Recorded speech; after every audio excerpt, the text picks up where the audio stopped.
Hello, is the psychologist in? The dilapidated storefront creaked open with a chilling sound, revealing Su Yang as he poked his head inside, his bright smile contrasting sharply with the surroundings as he curiously surveyed the area. A burly man emerged from the restroom, his gaze shifting uneasily towards Su Yang, a flicker of panic in his eyes.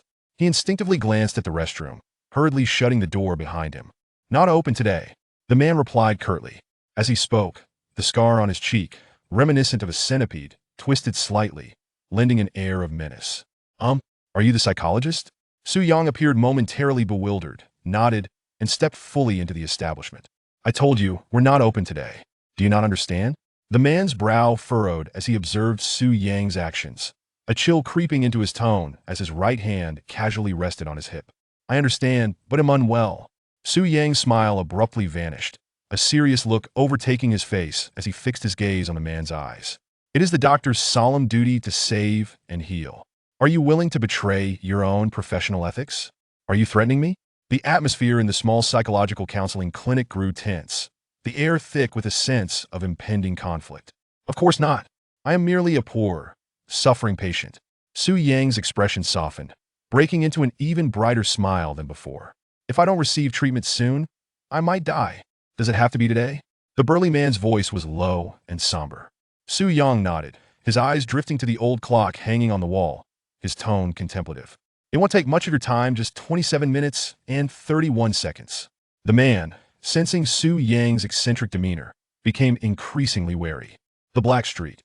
This was a gathering ground for all the corruption in Shanghai City, a place where no individual could be underestimated. The man cast a glance toward the restroom before slowly nodding. "Take a seat." He gestured toward a table and chairs by the window, his voice gravelly. "Thank you." Su Yang's face lit up with excitement as he readily turned his back to the man, unguarded. Which chair to choose? How perplexing. Su Yang gazed at the two chairs placed opposite each other, his expression torn, as if contemplating a matter of grave importance. The man's patience wore thin, his expression hardened as he walked past Su Yang, sitting in one of the chairs. "Looks like you've made my choice for me."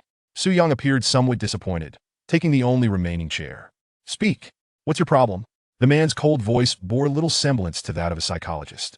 Su Yang observed him with a peculiar expression. "Aren't you supposed to be wearing a white coat? Why on earth would I wear a white coat?" The man suppressed his rising anger, responding in a deep, low tone. Su Yang looked shocked. In TV shows, doctors always wear white coats. The man's brow twitched. The rage boiling within him was nearly uncontainable as he glared with intent, growling. "But I'm a psychologist." As he shouted in anger, the scar on his face twisted grotesquely. Yet Su Yang raised his hand, innocently pointing at a dusty white coat hanging on the wall. "But there's one right there." The man's gaze fixated on Su Yang, the inclination to kill flickering in his eyes. But he forcefully held it back, maintaining his stony countenance as he rose in silence to take the coat off the wall, draping it over his shoulders. Though it seemed ill-fitting, he complied. Su Yang, satisfied, finally ventured into the main topic. With an air of mystery, he leaned in and whispered, "Do you believe in the existence of immortals in this world?" "Ah!" The burly man froze. "I had a dream, a long, elaborate dream. This dream felt incredibly real, as if I had glimpsed the future. Until last night, when I abruptly woke up, all those vivid memories shattered like glass. Only a few fragments remain in my mind, and they grow increasingly vague the further I recall." As Su Yang spoke, he reflected, as if piecing together the fragments in his mind. "Oh."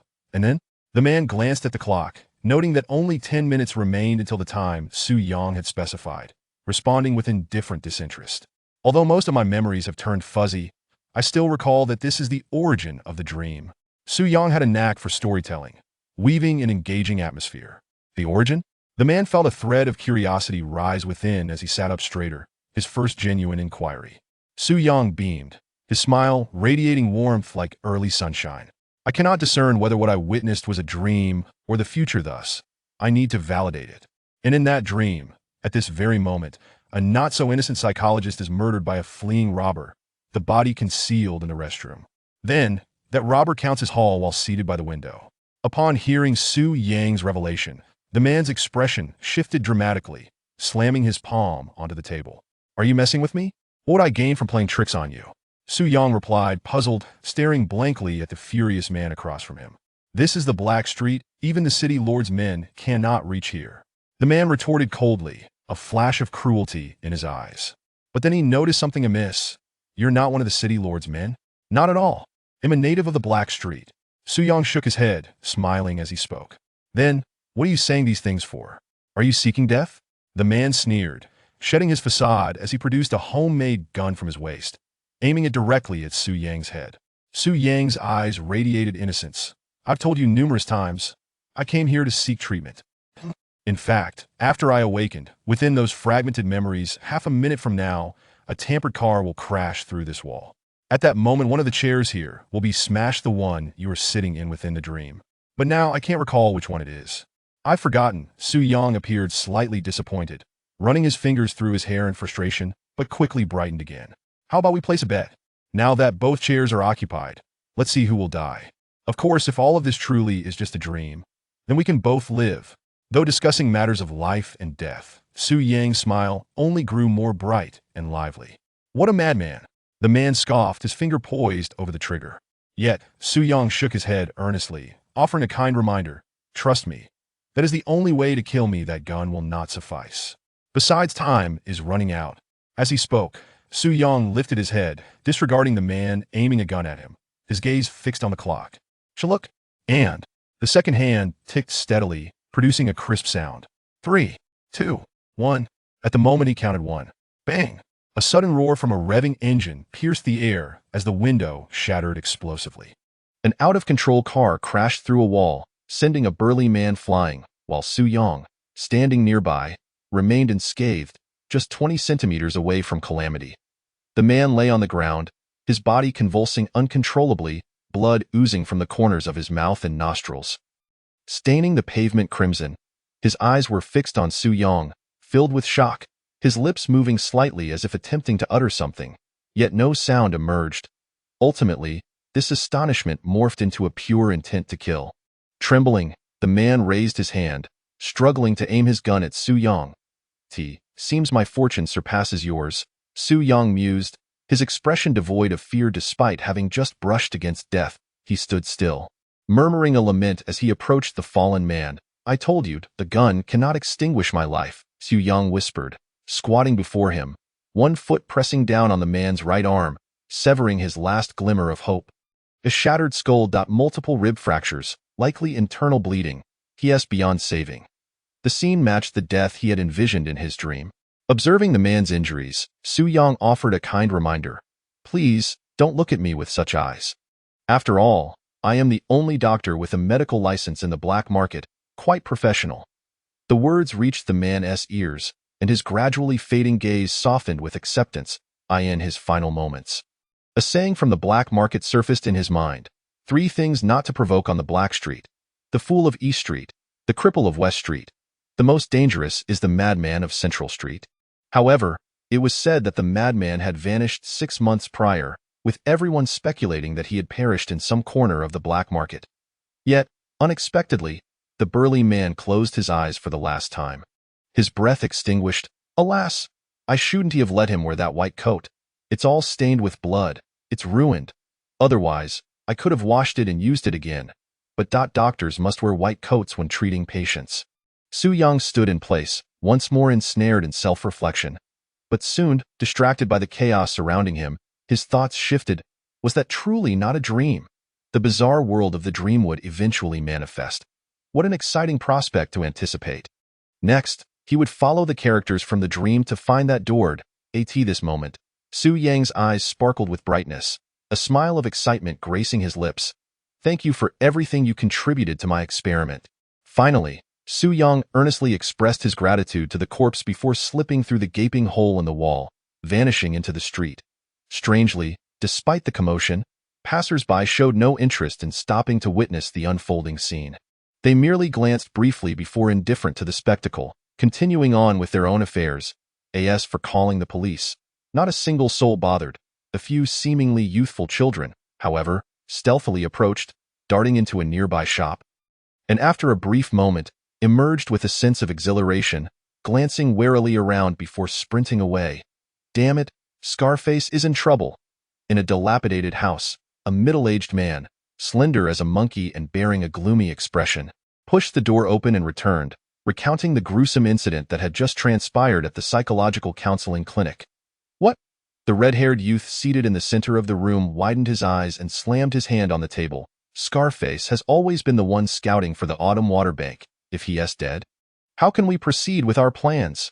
The red-haired man appeared agitated, his eyes radiating uncontrollable murderous intent. Observing his state, the monkey felt a flicker of fear, instinctively swallowing hard. I've said it before, it's just a bank robbery. Why complicate things with all these plans? Charge in, each with a gun, and start stuffing money. That is all there is to it. Gather your things, we leave now. The red-haired man took a deep breath, his gaze revealing a fierce ferocity, inadvertently raising his arm to showcase his muscular physique. Clearly, he had long been dissatisfied with the robbery plan concocted by his younger subordinates. Boss, I still think we should proceed with caution. After all, we only just arrived in the black market. The monkey cautiously reiterated his suggestion. The red-haired man scoffed, his tone dripping with disdain. I find the black market far less exaggerated than described. It is not some forbidden land, just a bunch of useless fools. In the half-month we've been here, we already killed 4 or 5 people. What is there to fear? From the moment Scarface joined, I sensed he was unreliable. When do I ever overthink things? Enough with the nonsense, gather your gear. Let us go. We're going for a big score. As he spoke, the red-haired man carelessly tucked a cheap, homemade pistol into his waistband and strode toward the door. The others quickly rose to follow him, but that were only on the outskirts of the black market. The monkey wanted to say more, but seeing the boss's impatient expression, he swallowed his words. Continuing to speak would likely earn him a beating. Given the boss's temperament, just then, a rhythmic knocking echoed through the air. Hello, is this the bandit hideout? I'd like to join. A cheerful young voice rang from outside, sounding exceptionally polite. The red-haired man halted in his tracks, and his subordinates tensed up. The monkey swallowed hard, instinctively glancing at his boss. Damn. What are you afraid of? Open the door. I want to see what nonsense this is. Seeing the reactions of his subordinates, the red-haired man cursed, then drew the homemade pistol again, loading it with a fierce expression. If not for his lack of intelligence, he might actually be quite brave. The monkey cautiously approached the door, cracking it open just a sliver, peering at the young man standing outside, his voice low. Who are you? Didn't I say? I'm here for an interview. Su Yang beamed with a radiant smile, swinging the door wide open, disregarding the monkey guarding the entrance, and stepped into the room. Observing the group surrounding him, each wielding an assortment of weapons such as machetes and daggers, Su Yang couldn't help but compliment. Just like in the dream, this bandit hideout is indeed quite professional. Allow me to introduce myself. Su Yang, male, 20 years old, a native of the black market. Skilled in Dao, yes. I excel at mingling with everyone. Su Yang looked directly at the red-haired man across from him. His gaze clear, his expression sincere, coupled with a warm smile that radiated an innate sense of trust. Chapter 3. The Oath of Loyalty. Brother, you've come to the wrong place. Haven't you? As a professional subordinate, the monkey knew he couldn't let the boss speak directly with Su Yang, as it would make the boss appear weak. This much he was aware of.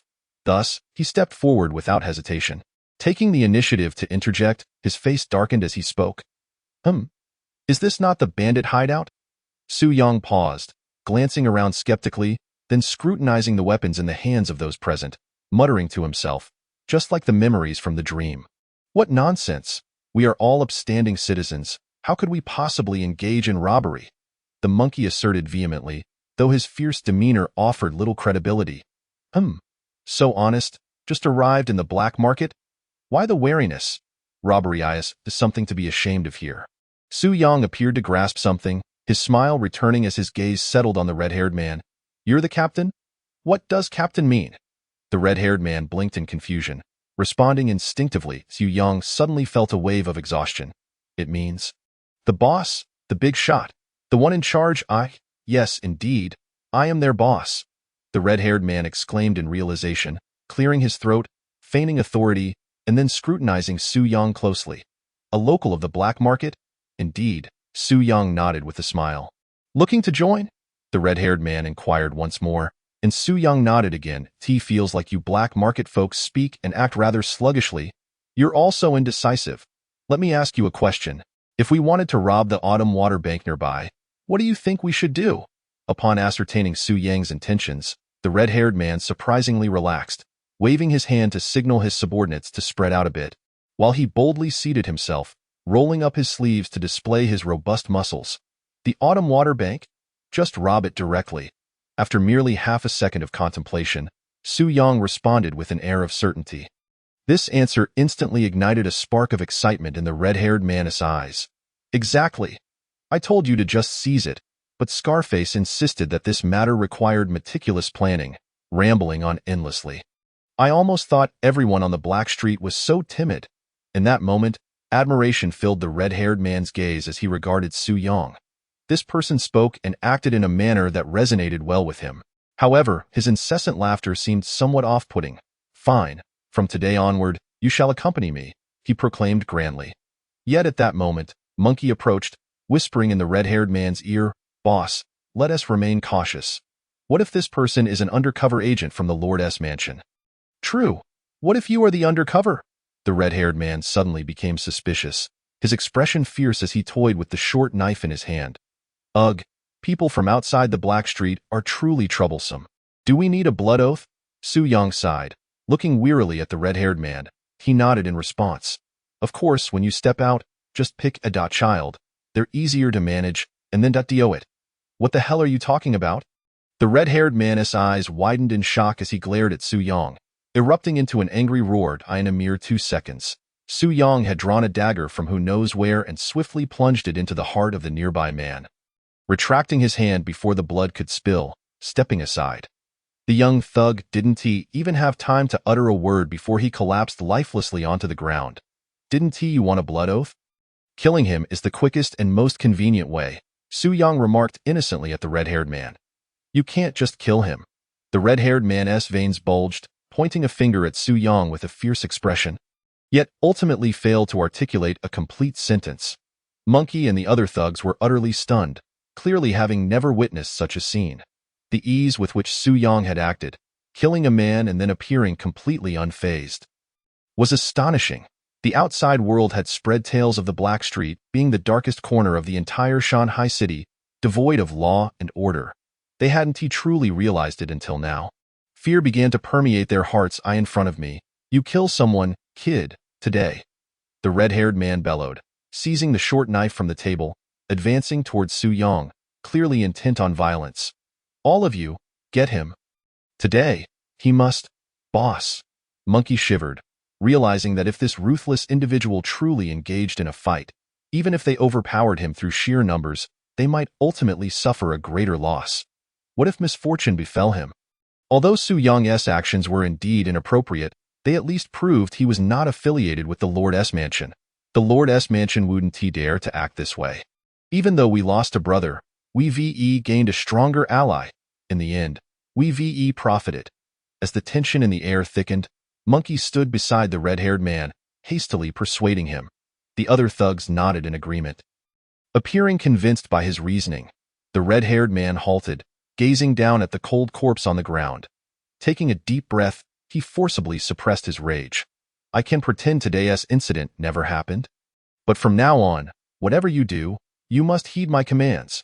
A smile returned to Su Yang's face as he nodded, then mimicking the other thugs, took a few steps back to stand beside the red-haired man. Boss. Let us hurry and rob the bank. How did you know I was planning to rob the Chiu Shui bank next door? The red-haired man was taken aback, upon noticing the strange expressions of his subordinates. He irritably waved his hand. Never mind, it's not important, let us go with that. He boldly pushed open the door and stepped outside, standing on the street. The others followed suit, their expressions fierce. They clearly looked like individuals intent on committing a grand act. Where are your weapons? Within a few minutes, the red-haired man had led his companions to stand at the intersection of Chiu Shui Bank and Ping Street, across the road from the branch on Yuxian Road. At that moment, Monkey observed Su Yang's empty hands and asked, puzzled, I left the weapon with the brother I just stabbed. Su Yang recalled thoughtfully, responding earnestly, no tools? How will we carry out the plan later? Monkey's expression darkened as he furtively scanned the surroundings, lowering his voice to speak.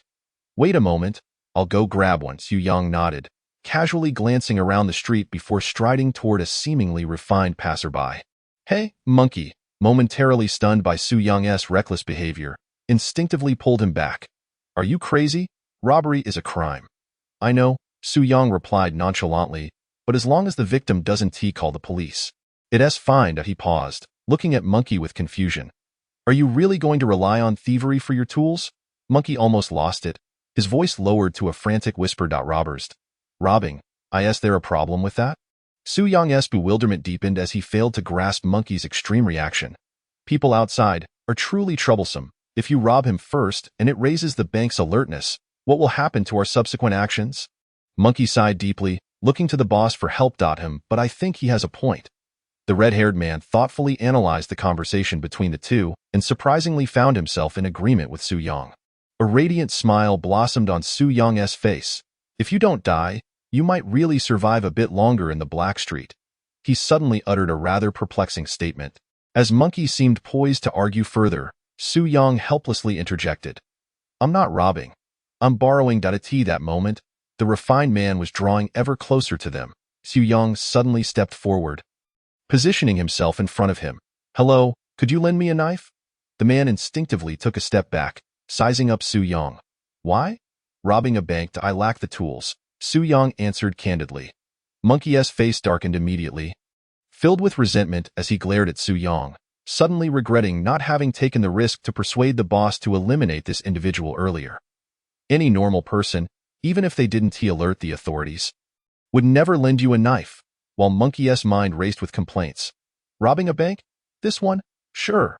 The man glanced at the Chiu Shui bank across the street, seemingly intrigued, and, right before everyone's eyes, opened his briefcase, retrieving a dagger and handing it to Su Yang, adding cheerfully, "Good luck." At that moment, Monkey's brain completely short-circuited. He no longer questioned how such a mundane briefcase could contain a dagger. People on the Black Street are insane. They are mad. This phrase echoed incessantly in his mind, embedding itself in his very soul. "Thank you." Su Yang graciously accepted the dagger, expressing his polite gratitude before turning to the red-haired man. "Boss, I have a tool now. Let us get moving." "What a waste of time." "Let us do it." The red-haired man tossed aside his cigarette, but charged across the street. Su Yang and several younger thugs followed closely behind. Monkey, dazed and confused, was swept along, blindly running until the moment they burst into the bank. At which point a serious realization struck him. If even a random passerby on the Black Street was this crazy, what about those who dared to run a bank here? Wouldn't they be even more ruthless? Those bold enough to openly deposit and withdraw money. Would they be even less hesitant to kill? Robbing a bank is feasible, but it must be approached with caution and carefully planned. "Let me establish my position first." Scarface's words echoed in his mind. But when did they suddenly charge in to rob a bank? It all felt slightly off. Furthermore, the man who had just lent them the dagger looked at them as if observing a group of corpses. In that instant, Monkey snapped back to reality, glancing urgently at the boss, eager to share his insights and judgments. "But don't move. This is a robbery." The red-haired man boldly stood at the center of the bank, raising his makeshift handgun and firing a shot into the air. "Everyone, hands on heads, you, get down." The red-haired man shouted aggressively at several patrons conducting business in the bank, ultimately turning his gun toward the two security personnel, threatening, "If you're not down in 3 seconds, you die." The thugs behind the red-haired man drew their knives, short blades, and iron rods, cursing as they smashed nearby objects, at least in terms of intimidation. They had the upper hand, and of course, 2 among them appeared somewhat out of place. Monkey wore a look of panic, scanning the surroundings frantically while desperately signaling to his boss. Upon entering the bank, Su Yang stood motionless, as if he were awaiting something. "What the hell are you staring at? Bind these people up," he yelled. "Can't you hear me telling you to squat down?" As he observed the monkey continuously throwing flirtatious glances his way, the red-haired man couldn't suppress a curse. He then turned his attention back to the 2 security guards, baring his teeth in a menacing grin. "Do you think I lack the courage to kill? Is the headquarters conducting drills?" One security guard completely disregarded the threat posed by the red-haired man, casting a peculiar glance at his colleague and asking curiously, "When have you ever seen the headquarters conduct such activities in the black market?" So I asked, there really someone daring enough to rob our Chushue bank? The security guard appeared astonished. Anyone capable of provoking us on the black market wouldn't even bother with our meager riches. His colleague replied with a sigh. We've encountered a greenhorn. The two engaged in a back and forth, ultimately synchronizing their movements to turn their gaze towards the red-haired man, their eyes filled with pity. Security guard A remarked. A simple tool for committing a crime. Security guard B added, their ISNT even a standard configuration. Security guard A noted, clearly, they are newcomers. Security guard B quipped, they are truly fortunate. Security guard A continued. It's our luck that they are here. Security guard B stated, if I'm not mistaken, that gun in his hand was sold by Oldley at East Street. Security guard A confirmed. Indeed, it can only fire once. Firing again would cause it to explode. The two engaged in a serious discussion, analyzing the group of robbers, entirely devoid of the intention to intervene at the first opportunity. Even the ordinary citizens conducting business at the bank merely cast a curious glance at the robbers before returning to their own affairs. The atmosphere inside the bank could be described in simple terms as follows. Aside from the robbers' palpable excitement, everyone else remained remarkably calm. Customer A061, please proceed to window 1 for service. As the electronic announcement echoed, a citizen who had been seated and waiting stood up leisurely. Weaving through the crowd, the sharp-eyed monkey even noticed that this person had a handgun strapped to their waist, one that was certainly not the shoddy product they had pooled their money to purchase at East Street. Chapter 5 Crossing the Dragon. I said, I want to rob you.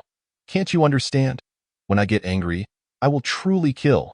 The sensation of being ignored ignited a fury within the red-haired man, who unleashed a furious roar and unhesitatingly pulled the trigger at one of the security guards. Bang! A dull sound erupted as the crude homemade gun exploded unexpectedly, tearing apart the red-haired man's right hand. The excruciating pain instinctively caused him to clutch his hand, yet he manfully refrained from crying out, his bloodshot eyes filled with confusion. Huh? No scream. Security guard A expressed his bewilderment. Security guard B remarked in astonishment. He is quite a man, but unfortunately a bit foolish indeed, and no matter how strong one may be, lacking intelligence makes survival in the black market impossible, Security guard A reflected. However, Security guard B countered, your statement is too absolute. In East Street, who would dare provoke a fool? The lunatics of Central Street are also a taboo in the black market. Security guard A nodded in agreement. I in the black market. Merely hearing those two names sends shivers down their spines, especially since it is rumored that anyone foolish enough to provoke them seems to meet a grim fate, often a gruesome one, leading residents of their area to instinctively avoid such encounters, not daring even to glance in their direction as for what they looked like. Who would dare to idly approach and take a look if they weren't of the same caliber? Curiosity could be deadly. Hey, you're mistaken. The lunatic's nickname is Lunatic. Madness and foolishness are not the same. Su Yang, who had remained inconspicuous since entering, suddenly interjected earnestly. As the two security guards turned to him, he promptly discarded his dagger and raised both hands. Oh, we have a knowledgeable one. Since you know so much, why dare to cause trouble in our territory? Security guard chuckled, turning his attention back to the red-haired man and teasingly said, Buddy, you're lacking in proper equipment for this job. Would you like to borrow one from me? He leisurely retrieved a finely crafted handgun from his waist, loaded it, and aimed it at the red-haired man. Though it's not particularly valuable.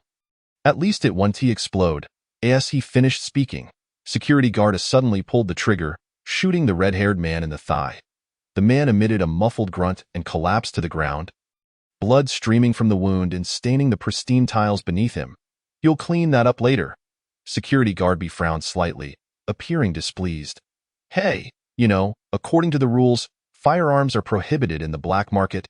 I am merely taking the opportunity to have a little fun openly.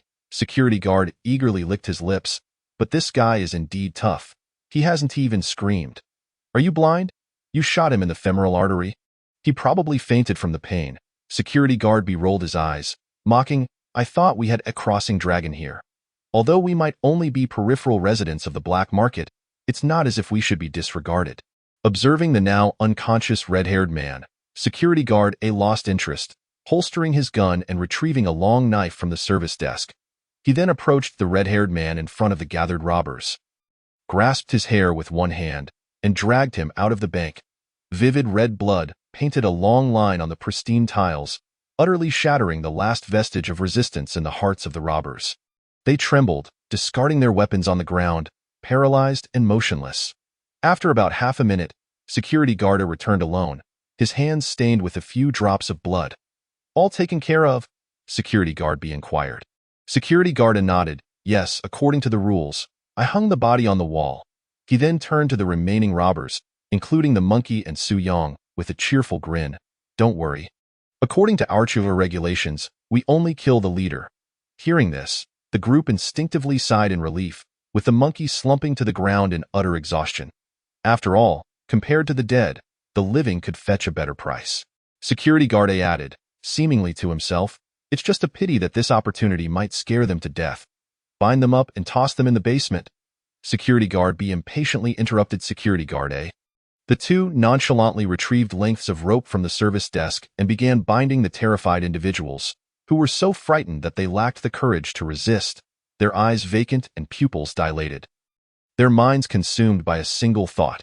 Is this the infamous black market? The kind that devours people without leaving a trace?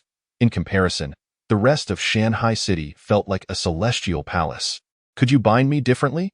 This way will leave marks and it hurts," Su Yong said with a smile, looking at security guard B standing before him. His behavior was rather peculiar. Since entering, he had remained motionless. And now he showed no intention of resistance. "Everyone is being bound this way. It's only fair," security guard B replied cheerfully. Su Yong maintained his smile. "After all, as an old resident of the black market, it's only polite to give some consideration." TSK. An elder dares to cause trouble in Archishue. Security guard B commented in surprise. Though without openly responding, he did change the way he bound Su Yong. "Life has become unbearable. One must think of a way out. Certain matters must be addressed lest one lose sleep." Su Yong exhibited no awareness of being someone else's spoils of war. He even exchanged a few words with the security guard, after which he, along with the others, was shoved into the basement, and the heavy iron door was shut tight in an instant. The once dimly lit basement was plunged into darkness. "Ladies and gentlemen, a minor incident occurred." "My apologies." The two security guards returned to the hall. Security guard diligently wiped the blood from the floor, while security guard B wore an apologetic smile, sincerely apologizing to their clients. Despite being merely two security guards, they handled the situation with remarkable thoroughness. As for the customers conducting their business, they expressed no objections, proceeding with their transactions as per protocol. Aside from the corpse hanging at the bank's entrance, one would hardly suspect that a robbery had just transpired here. Similarly, half an hour had elapsed without any officials from the Lord's office coming to investigate the presence of a corpse at the bank's entrance. Only the occasional passerby would glance at the body with a hint of curiosity before silently moving on, as if each individual here held a certain indifference towards life. Life, here, is merely the most worthless commodity. Chapter 6. Fools must die in the vast, dark basement. Even the slightest movement by the robbers echoed ominously. Most of them had yet to recover from the shock of their leader's demise. Everything had transpired so abruptly, leaving no time for mental preparation. Just as their collective fear reached a critical threshold, a glimmer of light suddenly illuminated the darkness of the basement. This feels much more comfortable. At some point, Su Yong, who had originally been bound in the corner, managed to free himself without making a sound throughout the entire process. Moreover, this fellow somehow produced a lighter from who knows where. Using its faint flame to illuminate their cold hearts, Su Yong stood still for a few moments in contemplation before making his way towards the monkey. The monkey's eyes lit up. Thankfully, he had urged the boss not to kill Su Yong back then. Those who have spent years in the dark alleys are indeed different. Little did he expect that one day, his wisdom would grant him a chance at survival. With that thought, the monkey struggled on the ground, inching closer to Su Yong, gazing at him with anticipation. Then, he watched as Su Yong squatted beside him and removed his jacket. Due to the ropes binding him, taking off the jacket proved to be quite a cumbersome task. Fortunately, Su Yong borrowed a dagger to cut the jacket, piling it together and igniting it with his lighter. In an instant, the room became brighter and considerably warmer. "Why don't you help me untie these ropes?" The monkey curled up in the corner in a rather uncomfortable position, tilting his head in disbelief as he looked at Su Yong. Su Yong sat in front of the fire, somewhat perplexed. Why should I help you untie your ropes? Because we are teammates. You saved us, and more people make it easier to escape. The monkey was stunned. Such a simple logic. Why would Su Yang still ask? We are not teammates. We are colleagues. But the boss is dead, and no one is paying me, so our company is disbanded. Since it has already disbanded, why should I save you? Su Yang analyzed the logic behind this carefully, offering an explanation, and then slightly lowered his head, as if pondering something. After a moment, he raised his head again, smiling at everyone. Moreover, I cannot escape the fragmented pieces of my dream. I can no longer recall where you were sold. This is crucial. I must go. In the glow of the fire, Su Yang's gaze was remarkably clear and sincere, instilling a sense of trust. Yet, under the current circumstances, who desired such a feeling? You are not taking us out. The last nerve in the monkey's mind completely shattered at that moment, his eyes turning hollow. The dark alleys, the dark alleys. The people here are all devils. At this moment, even the monkey's voice took on a frenzied tone. The next second, with a twisted expression, the monkey turned his head fiercely, glaring at Su Yang. The boss asked you, if you were to rob a bank, what would you do? Your answer back then was, just rob it directly. So, from the very beginning, you intended for us to walk into death, right? Liar, you deceiver.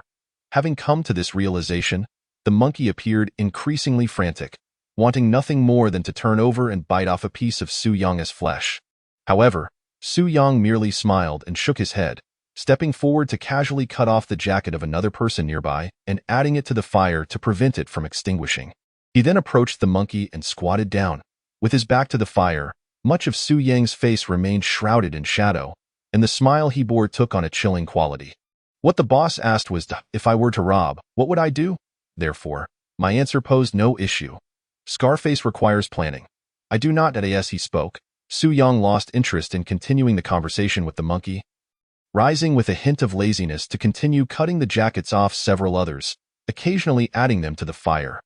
The monkey sat in a daze in the corner, muttering to himself, resembling a fool. Oh, were there candles here? About 20 minutes later, Su Yang's voice rang out with surprise as he swiftly walked to the corner, picked up a piece of candle, lit it, and then returned to his spot. Waiting quietly with satisfaction, despite having freed himself from the ropes, he harbored no intention of fleeing. Even until now, these individuals remained clueless about what Su Yang truly intended to do.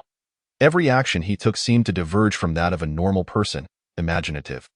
Unfathomable. To call him a madman would be misleading, as he often behaved like an ordinary person. To label him as normal would be equally inaccurate, for a normal person could not accomplish the things he did. Hours passed, and the two security guards still did not appear. During this time, Su Yang even leaned against the corner and took a nap, awakening to find an apple in his possession. The sound of him biting into the apple echoed clearly in the silent basement, causing everyone to swallow hard, acutely aware of their grim fate. In the end, the candle that had ignited their sole hope was quietly extinguished. Therefore, when the two security guards finally pushed open the door, for some reason, these individuals felt a sense of relief wash over them. The unknown is the most terrifying of all. At least now, they knew how they would die, though it sounded somewhat tragic. It did indeed provide a modicum of comfort. Security guard raised his flashlight, scanning the surroundings. When the light fell upon Su Yang, his brows furrowed, and his demeanor grew cautious. Since you have freed yourself, why not run? His voice was somewhat cold. I can't afford to be hungry. Perhaps the new boss will like me and offer me a respectable job, Su Yang replied, leaning against the wall in the corner and smiling. Security guard B stealthily moved closer to A, whispering in his ear. This guy is not to be underestimated. Of course, I'm not a fool. Rolled his eyes. His actions clearly indicate he has his own agenda. As long as he doesn't infringe upon our interests, I can't be bothered to provoke him. We conduct our business normally. Once the deal is done, he's no longer our concern. B nodded slightly. Thus, under the watchful eyes of the crowd, they escorted the others out of the basement. As for Su Yang, they didn't even cast a glance in his direction. If you wish to follow, you may come along. If not, leave on your own. We won't pursue you, as the cautious nature of the residents of the dark alleys. If they sense even the slightest threat from you, they will not easily offend you. Once again, the words ring true. Fooled in the dark alleys. One does not live long. Chapter 7. How to prove that I am me, just as they had anticipated. Even after considering Su Yang as transparent, he continued to follow behind them, hands clasped behind his back. Compared to those bound in front, who clearly resembled livestock, he seemed more like an accomplice of the security guards. At this moment, the bank had closed, and the outside world had descended into darkness. The guards opened the bank's roller shutter. A cargo truck had parked at the bank's entrance without anyone noticing, and the driver squatted by the roadside smoking. Only upon hearing the commotion did he glance over, remaining silent and continuing to smoke. The two guards proceeded to escort the captives and shove them into the vehicle. When only Su Yang remained, they paused for a moment. "Brother, though I can't gauge your intentions, if you want to hitch a ride with us, you must abide by our rules. If you wish to board the vehicle, the ropes must be tied once more. After you get in, any further developments will have nothing to do with us," security guard said, lowering his voice as he looked at Su Yang. Security guard B casually glanced in the direction of the truck driver, positioning himself in such a way as to block Su Yang. "No problem. Rules must be respected," Su Yang replied with a smile, raising his arms. Seeing Su Yang comply, security guard let out a sigh of relief, readying him before placing him in the vehicle. The truck driver, having finished his cigarette, lazily stood up and approached. 6. All healthy males, security guard B chimed in with a grin, appearing in good spirits. Even the truck driver couldn't help but glance at him enviously, muttering, "You security guys sure have good luck. After returning, the money will be deposited into your account." He showed no interest in inspecting the vehicle, simply climbing aboard, starting the engine, and driving off. In the outskirts of the dark alleys, no one dared deceive their boss. "What do you think that guy's goal is? Who cares? It's a clean transaction. What happens next has nothing to do with us. Indeed, today is a lucky day. Let us have a drink tonight." The two guards watched the vehicle drive away, chuckling as they faced the encroaching night, gradually disappearing. The truck did not travel far, stopping within half an hour, as the doors opened. A number of robust figures wielding iron rods watched the captives in the cargo hold. Just as the truck opened, Su Yang jumped down voluntarily, the ropes that had bound him mysteriously absent. "So this is where it is. I have some recollection." Observing the surrounding scene, a vague image resurfaced in Su Yang's mind, and he nodded lightly. "Thank you." He turned to the truck driver, politely expressing his gratitude, before casually walking towards a nearby warehouse. "Do you know whose territory this is? If you're here to cause trouble, you've picked the wrong place," the truck driver coldly remarked, eyeing Su Yang's retreating figure. Su Yang's footsteps did not falter as he continued to stride towards the warehouse, lost in thought. "I don't know. But regardless of who it is, they likely won't concern themselves with me. Brother, are we having a chat?" The truck driver furrowed his brow deeply, blocking the henchmen who were eager to rush past him, and inquired once more, "The Central Street.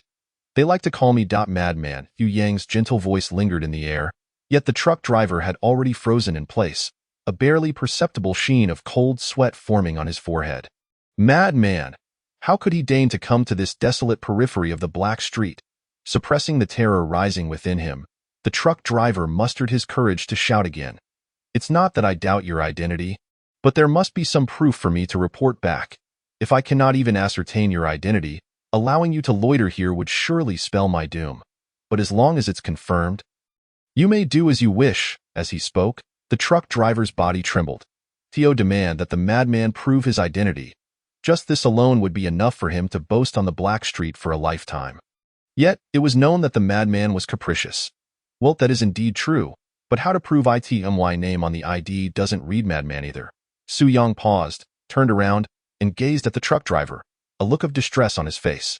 "Shall I demonstrate my ability to kill? I can do it swiftly," he continued, "and I can also save lives just as quickly." An idea seemed to strike him, his eyes brightening, and with the sound of his voice, a dagger appeared silently in his hand. Clenching the dagger, he surveyed his surroundings, as if searching for a target. "I could first bring someone to the brink of death, then save them." Hearing Su Yang's murmurs, the henchmen, already at a distance from him, frantically retreated. As for those robbers who had already been bound, they had swiftly closed the open truck doors while Su Yang was pondering. This scene was all too familiar. Just hours ago, Su Yang had performed a ceremony of loyalty for them. "No need. I believe you. You are the madman." The truck driver suddenly spoke, warily stepping back several paces to maintain a minimum distance of several dozen meters from Su Yang. Even so, he felt his safety was far from assured.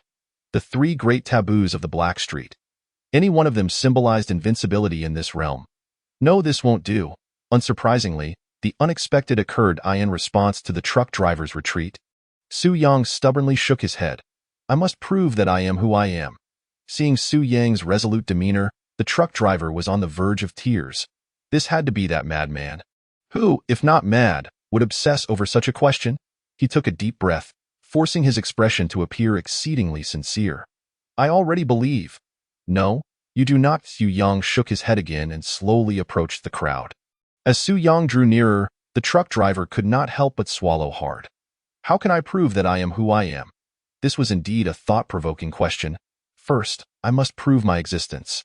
And also prove. Su Yang had completely fallen into contemplation, almost unconsciously moving toward the truck driver and the henchman. If he is not the madman, I absolutely won't believe it. Run.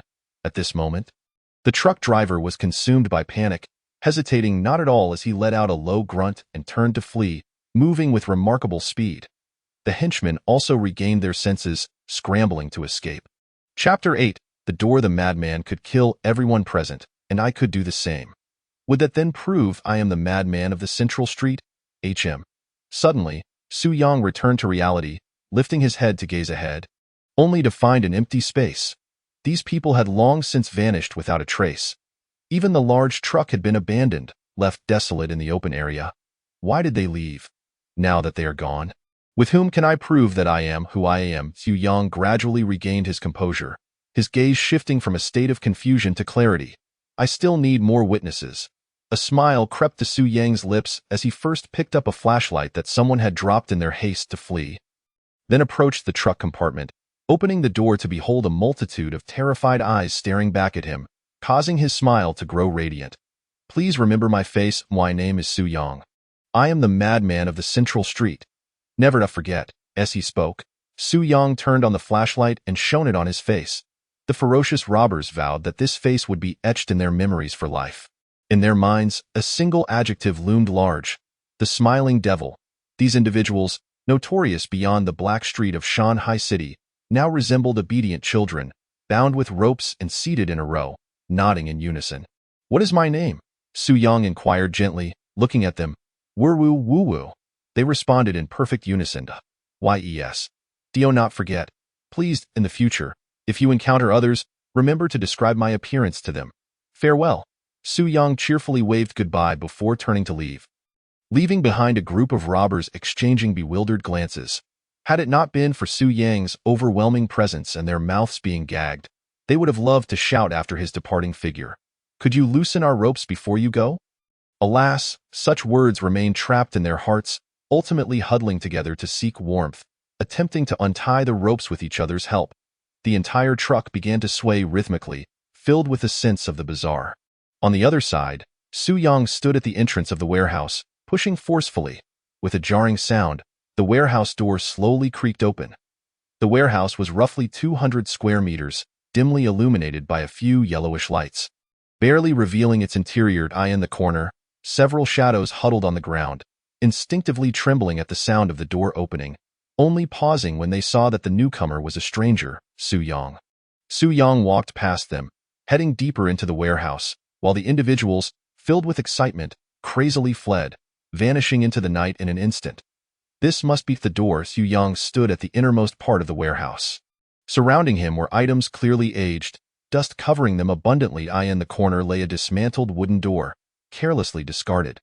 Bathed in the light, faint patterns could still be discerned on the wooden door, though obscured by dust. As he gazed at the wooden door, Su Yang's brow suddenly furrowed. His complexion paling slightly, images flashed rapidly through his mind, their pace accelerating.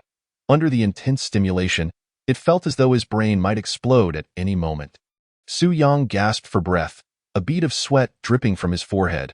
He reached out, bracing himself against a nearby shelf to prevent himself from collapsing. Simultaneously, that seemingly unremarkable wooden door emitted a slight tremor. It truly hurts. I haven't felt this pain in so long. Why is this image not present in my dreams? Even in this state, Su Yang maintained his rationality, his blood-red gaze fixed firmly on the door in a daze. The rapid flickering of images in his mind finally began to slow. Though still fragmented, they were at least becoming clearer. The first image. The scene mirrored the present, except the Su Yang in the picture appeared much improved. Wearily pushing open the wooden door before him, the door swung open. A blinding golden light illuminated the warehouse. Faintly, ethereal music could be heard. On the other side of the door lay another world. Golden bricks and emerald tiles, celestial cranes soaring, a breathtaking spectacle. A kind-faced elder stood, hands clasped behind his back, amidst the clouds and mist, smiling down at Su Yang, extending his hand to caress Su Yang's forehead from afar. The image abruptly halted. The second image. The world underwent a transformation. The path to immortality opened. In this mortal realm, all beings could tread the path to divinity. One need only lift their head to see the celestial palaces and mountains rising above the clouds. And Su Yang had already become the most gifted individual in this world. Once despised as the madman of the Black Street, he was now the idol envied by all that in the image. Su Yang stood proudly above the sea, surrounded by countless onlookers. With a smile, he slashed down with his sword. The sea parted. A tremendous wave surged forth. The third image. From that distant celestial palace, a heavenly ladder descended, leading directly to Su Yang's feet. At this point, Su Yang had reached middle age. Celestial maidens swayed gracefully in the air, playing music and scattering flowers, awaiting Su Yang's entrance into the realm of the divine. In the distance, cultivators gazed at Su Yang, their envy unabashed. Mortals prostrated themselves before him on the ground, and thus, the image ceased. Su Yang emerged from that hazy state, the pain in his mind gradually subsiding. The wooden door ceased its tremors, the faint glow it emitted dissipating, returning to its ordinary appearance. The scene was frozen in time. Everything reverted to normal. Notably, at this moment, Su Yang's expression and movements were identical to those in the initial scene. This implied that the door lay directly before him. If Su Yang were to gently push it open as depicted in the vision, the future would unfold as portrayed, leading to enlightenment and immortality. Although this all sounded somewhat fantastical, after the recent experience, such extraordinary events suddenly seemed comprehensible. It appeared to be a promising path, a formidable power, a perfect conclusion. Su Yang gazed dreamily at the door before him, a subtle smile forming at the corner of his mouth. According to the vision, I have already placed my hand upon the door. However, at this moment, I have not. If everything that just transpired is indeed the future, then at this juncture, the future seems to have altered. Chapter 9. Witness Su Yang's murmurs echoed clearly in the stillness of the warehouse. You have tirelessly endeavored to prove that what I see is the future. The future cannot be shattered, he chuckled softly, an eerie smile gracing his lips as he approached the wooden door. One hand resting on the frame, as if sensing Su Yang's presence, the door trembled gently once more, as though expressing a joyful sentiment. Sometimes, to convince someone that what they perceive is the future, one must orchestrate a protracted setup. Yet, to unveil a lie requires merely a single action, or perhaps a fleeting moment. You must be exceedingly eager for me to push you open. After all, you have entangled me for quite some time. Su Yang's tone was gentle, but in the next instant, the hand that caressed the wooden door suddenly clenched into a fist and struck the frame with a resounding thud. The door seemed momentarily stunned. Even its trembling ceased. I hold grudges. Even if I were to forget everything in this world, I could never forget that there exists a door which has caused me such torment. Therefore, the moment you compelled me to slumber for half a year, leaving me in agony, it was destined that I would, by no means, open you. As he spoke, Su Yang scanned his surroundings, ultimately discovering a rusted axe in the corner. Without hesitation, he swung it down upon the wooden door. I have wasted so much time searching for you. Ascend to immortality? Soar to the heavens? The ethereal sounds of the immortal? At this moment, Su Yang appeared somewhat unwell. Even his tone carried a hint of madness, each word punctuated by the axe's strikes. Bang! Bang! In the tranquil warehouse, only the sound of Su Yang wielding the axe echoed incessantly. Unbeknownst to him, the wooden door became riddled with wounds. Yet, Su Yang continued to smile, laughing as he struck it, until a stream of crimson liquid began to flow from the door's wounds, faint, Anguished cries could be heard emanating from within, eerily strange. This manifestly illogical scene, however, was blatantly disregarded by Su Yang. So you can bleed. Shouldn't an immortal be omnipotent?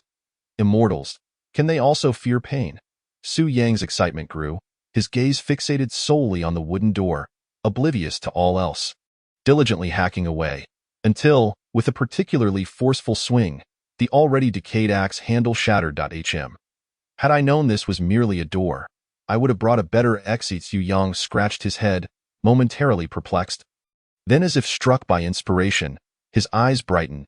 He rummaged through his pocket, producing a lighter, discarding his coat onto the ground, igniting it, and tossing it atop the wooden door. In a moment of daze, the wailing from within the door grew louder, sounding deeply pained. Meanwhile, Su Yang joyfully reveled in the scene before him. Under the firelight, the wooden door was entirely consumed. If you truly can reflect the future, you would undoubtedly not have chosen me to open you. Observing the charred remnants on the ground, Su Yang smiled, voicing his thoughts. But in the next moment, Su Yang, a faint, vengeful roar echoed through the air. A brilliant light surged from beneath the charcoal, piercing into Su Yang's brow. The vengeful voice abruptly ceased. Everything seemed to return to tranquility. Is this akin to a mutually destructive method from a novel? Or perhaps a curse? Su Yang's eyes flickered with dazzling light. Rather than feeling fear, he appeared extraordinarily exhilarated. If you were to perish easily, it would be devoid of interest. Thus, we can take our time playing. Su Yang murmured. A gentle breeze swept through, causing the bulb hanging above the warehouse to sway slightly, elongating Su Yang's shadow. In a moment of disorientation, a pitch-black door seemed to materialize behind his shadow, exuding an air of mystery and antiquity. However, with another sway of the bulb, the shadow vanished once more. Su Yang stood in place for a considerable time, noticing that he had suffered no consequences. Nor did he exhibit signs of skin decay, prompting him to exit the warehouse with a tinge of disappointment. Perhaps coincidences truly exist in this world, or perhaps some individuals are destined to encounter misfortune even while drinking plain water. The instant Su Yang stepped out of the warehouse, several ferocious robbers were engaged in mutual assistance, freeing themselves from their bonds, leaping from the truck. Outside the factory, the truck driver, along with his thugs, cautiously returned to see if Su Yang had departed. Upon seeing Su Yang exit the factory, the atmosphere became palpably tense. "Run!" the truck driver shouted without hesitation, turning to flee, his speed rivaling that of his previous escape. "We should run too." The ferocious robbers, albeit inexperienced, were not foolish. They swiftly reacted, mimicking the truck driver's actions as they scrambled towards the abandoned factory. Uncertain if it was a herd mentality or an instinctual belief that the seemingly disheveled truck driver was far more benevolent than Su Yang, they chose to follow the truck driver's path, vanishing into the darkness one after another. The monkey seems to still be in the truck. What on earth is happening? Why are we worried about a monkey? In the blink of an eye, the open space was utterly deserted. Only a vague voice echoed through the AI art. HMMs.it, seems there are still sounds of whimpering emanating from the truck's cabin. They have validated for me that I am indeed myself? Having a witness certainly simplifies matters. Su Yang, somewhat puzzled, took in his surroundings, then climbed into the truck, igniting the engine in one fluid motion. It appeared to be in the outskirts. Walking back would be exhausting. It would be far more convenient to drive a vehicle. However, the route Su Yang chose did not seem to lead to his central street, but rather towards E Street. More specifically, Chioshui Bank, Pingyi Street, Yuan Road Branch. "Boss, the madman is chasing us." He is getting closer. On a desolate, narrow path, the henchman, hearing the commotion behind them, exclaimed in terror to the truck driver. The truck driver's face turned ashen. "Boss, this won't do. We can't escape like this. How about we confront him?" "I refuse to believe that he can kill us all on his own." The henchman, equally fierce, spoke with palpable intent to kill, gripping a cleaver tightly. "Have you lost your mind? Or have I? Do you even know who that person is? If you don't believe he can slaughter us all, I certainly do," the truck driver hissed angrily. Lowering his voice, Chapter 10. A debt repaid. "Boss, wait." The footsteps are becoming increasingly chaotic, and it's clear there's more than one. After 5 minutes had passed, The henchman trailing behind listened closely and suddenly spoke. The truck driver paused, as if realizing something, abruptly halting in place, his mouth twitching slightly, his eyes ablaze with fury. Anyone who has survived in the dark streets is no fool, even if they are merely peripheral players. Just a bit of contemplation reveals the likely scenario. Under the notorious name of the Madman, I have become overly anxious. Prepare to strike. When we encounter those meat tickets, beat them to a pulp. This is the first time in my life that I've been scared off by a few meat tickets. The truck driver panted heavily. Those henchmen, accustomed to being fierce, had long been seething with suppressed rage, casting unkind glances behind them. About a minute later, several figures emerged within their line of sight. Have we managed to escape? I'll return and surrender to the lord of the city. I'd rather serve time than remain in the dark streets. Indeed, compared to that, prison feels like paradise. Faintly, their murmurs could be heard as they looked up in confusion. They realized they had unknowingly been surrounded by a group of burly men. The iron rods struck mercilessly against their bodies, eliciting anguished cries that echoed through the night, painting a scene drenched in blood. Two of the rods were bent from the sheer force of the assault. This brutal display of violence persisted for a relentless 20 minutes, until the ferocious robbers lay powerless on the ground, gazing up at the pitch-black sky. Their eyes filled only with the agony of despair. If only they had not harassed their female classmate, they would not have dropped out of school. Had they not abandoned their studies, they would never have met their leader. Without that acquaintance, they would have remained far from the dark streets, and thus, they would not have faced such a grim fate. In that moment, all that resided within them was regret. Though it was all too late, the truck driver casually picked up an iron rod from the ground, dragging it towards the group, and with a detached demeanor, he raised the rod high before bringing it crashing down before one of the robbers, whose blurred vision could barely comprehend the impending doom. After that, consciousness eluded him. A group of damned fellows would remain to guard them until dawn, with orders to return after making contact with the buyers, ensuring that no valuable item on their bodies would go to waste. Understood? After distancing himself from Su Yang, his demeanor regained its elegance as he instructed the few thugs, all the while pulling out his phone to report the situation to his employer from a corner. As for the several ferocious robbers who lay unconscious on the ground, no one paid them any mind, as if their worth was merely the pile of organs contained within them. Morning arrived. The gentle sunlight bathed the streets in a serene glow. The half-collapsed psychological counseling clinic retained its disheveled appearance, the sign now replaced with knife shop, where an elderly man was leisurely clearing debris. The vehicle that had crashed into the building was nowhere to be seen. Su Yang parked the truck opposite Choshui Bank. This was the preparation ground for the spirited robbers. It marked both the inception and conclusion of their dreams.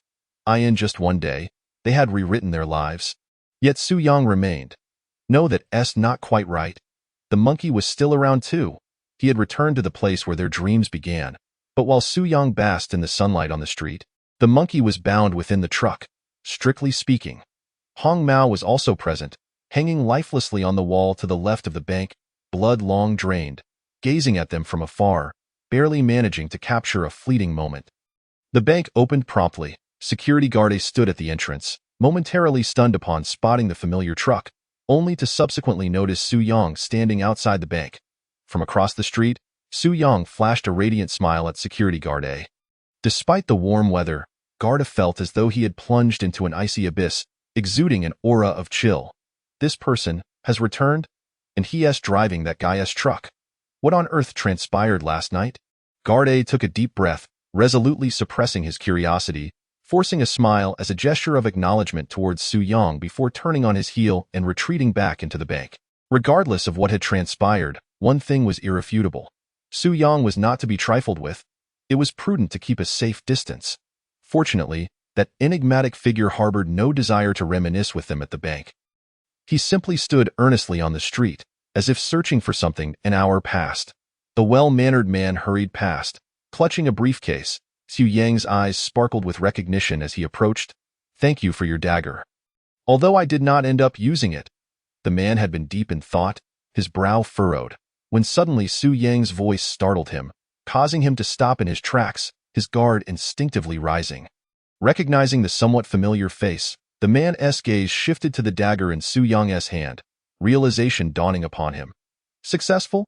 The man instinctively offered a polite remark, only to then catch sight of the lifeless body of Hong Mao hanging on the wall. A failure. What a pity, Xu Yang replied with a smile, though no trace of regret graced his features. In truth, you needn't return it to me. I am more than willing to support the dreams of every young individual. The man accepted the dagger, appearing slightly uplifted, and replied with a smile. Xu Yang shook his head earnestly. That is not permissible. I stated it was a loan, and loans must be repaid. Loans must be repaid. The man murmured, echoing Xu Yang's words, as if a thought had struck him. With a flicker of fear in his eyes, he stammered. I have matters to attend to. I must take my leave. As he spoke, the man hastily gathered his briefcase and departed, not daring to look back. If memory serves me correctly, those words are the catchphrase of that madman from Central Street. Surely, I have encountered a big shot. However, in other places, meeting a big shot might be considered a stroke of luck, but here in the dark streets, encountering a big shot is a death sentence. Chapter 11. The Underworld Clinic. Woo-woo, woo-woo. The truck's cargo compartment continued to sway, and faint whimpers could be heard from within. Xu Yang stood beside the vehicle, a smile gracing his face as he watched the young man with the briefcase depart, before returning to the truck with a satisfied expression. Starting the engine and driving away. Shanghai City, the Lord's Mansion. Are you certain the other 7 gates have all been located? A young man, barely in his 20s, appeared somewhat pale, looking weak and weary despite the onset of autumn. Draped in a white fur coat as he sat in a chair and spoke softly. Of course. I am the Lord of Shanghai City. Do they dare deceive me? The middle-aged man occupying the Lord's seat grinned broadly. Hearing his words, the young man fell into a brief silence before slowly speaking again. I actually believe it is necessary to send more subordinates to investigate further. The middle-aged man raised an eyebrow. Is that truly necessary? I am the Lord. Would they dare deceive me? Yet those permitted to attend the meeting are all lords. The young man, feeling somewhat helpless, rubbed his forehead and cleared his throat. The middle-aged man pondered. That is true. Then I shall leave this matter in your hands. So, will you be providing overtime pay? The young man looked at the Lord with exasperation, sighing as he asked. The Lord raised his brows in surprise. You are my son? And you dare discuss overtime pay with me? You promised me a high salary when I returned to Shanghai City. The young man replied wistfully. The middle-aged man nodded as if it were a matter of course. 3,000 a month? Is that not a high salary? The young man gazed at his father, who exuded a rough aura, remaining silent for a long while before finally sighing in resignation. I will handle this matter. You can continue playing your game. Good. It seemed he had been waiting for those words. As the moment they left his lips, the Lord nodded without hesitation and strode toward the door, eager to depart before the young man could change his mind. Oh, by the way, Lu Xiaolu, do not forget to visit the communications office. The signal has been intermittent lately, causing me to lose quite a few times. We must catch and penalize those negligent individuals. We shall not show them any leniency, the Lord declared with a serious expression. My name is Lu Chengfeng, not Lu Xiaolu. In response to his protest, the Lord merely chuckled and slipped out, kindly closing the door behind him. In an instant, the vast Lord's office was left with Lu Chengfeng alone. If the news is accurate, does this world truly have immortals? If there are immortals, what benefits could possibly entice them to serve me? Or perhaps I could artificially create a batch of my own immortals. Lu Chengfeng stood by the window, allowing the sunlight to warm him, relishing the precious warmth, his complexion gradually becoming more vibrant as he gazed skyward. Murmuring to himself, Qiushui City, Fengshui City, Springgrass City. Corresponding immortal gates have all opened. Why Shanghai City should be next, right? A hint of melancholy adorned his countenance. This matter had arrived so abruptly, leaving no time for preparation. Within just 3 short days, the 8 major cities had all experienced unusual phenomena. Countless witnesses had seen ancient, weathered gates slowly ascend into the air, accompanied by celestial sounds. The lords of various cities convened overnight for video conferences, enlisting history professors from various academies to investigate ancient texts in pursuit of clues. Ultimately, they unearthed some traces in one of the ancient books. This world harbors 8 gates, connecting to the realm of immortals.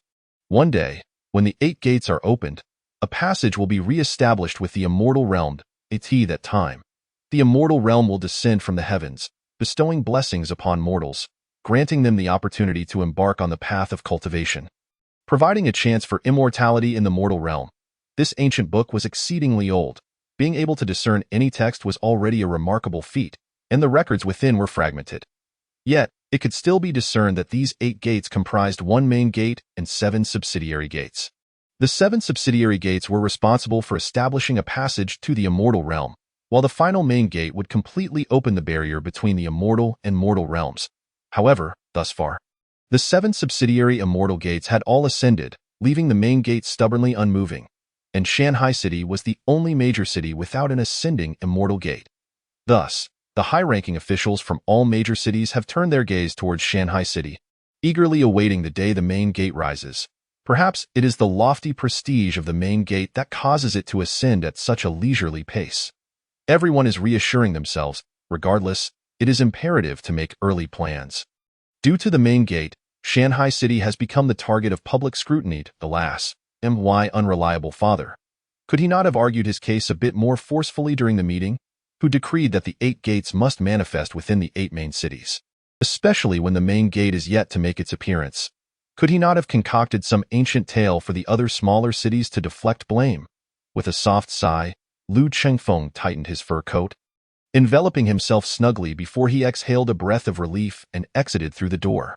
The pitch-black confines of the truck, his bound hands, a gagged mouth, and the dreadfully dark alley that filled him with an innate sense of fear. As the truck rattled along the bumpy road, despair engulfed the monkey regarding his future. Until, at last, the vehicle came to a halt, and as the door swung open, he caught a glimpse of sunlight illuminating his face.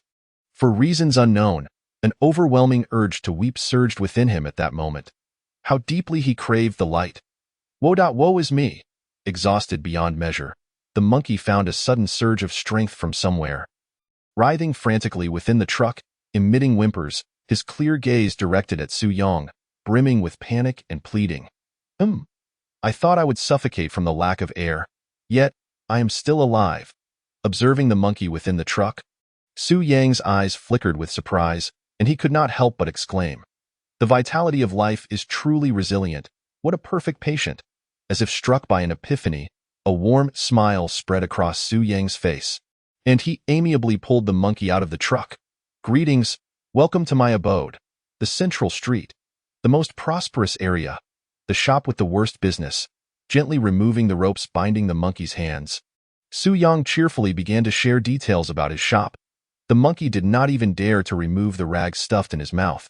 He merely stared blankly ahead. A clinic, 2 stories high, appeared rather exquisite and luxurious. On each side hung a wooden plaque, serving as couplets. However, the handwriting was somewhat clumsy, likely his own. Miraculous hands bring spring, daring to treat any ailment under heaven. A healer's benevolence. Snatching souls back from the yellow springs. In the center of the clinic, a sign boldly displayed 4 large characters. Huangquan Medical Hall, Chapter 12, The Janitor. Whether by coincidence or fate, the characters on the plaque were written in red ink, seemingly carelessly, resulting in excess ink that dripped down like teardrops, imparting an inexplicable aura of eeriness. Isn't the name splendid? I pondered for ages before arriving at it. Su Yang was exceptionally hospitable, flaunting his couplets and plaque.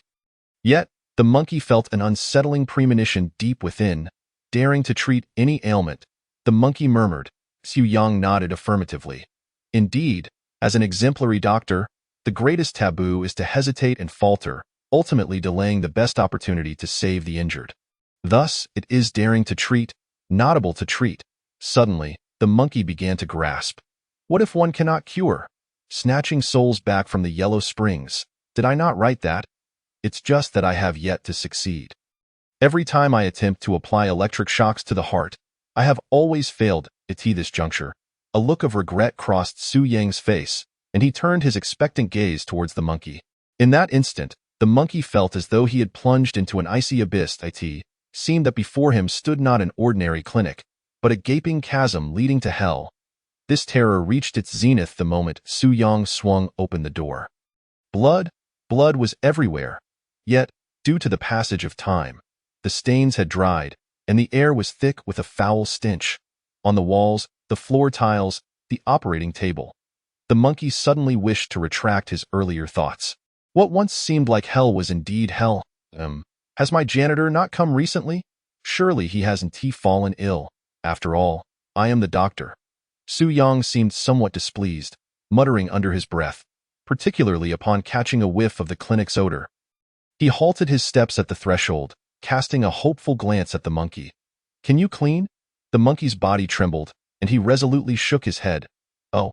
Upon hearing Su Yang's dejected oh, his body chilled, and he nodded vigorously, if his memory served him right. Every time Su Yang had uttered oh before, it meant he was preparing to kill.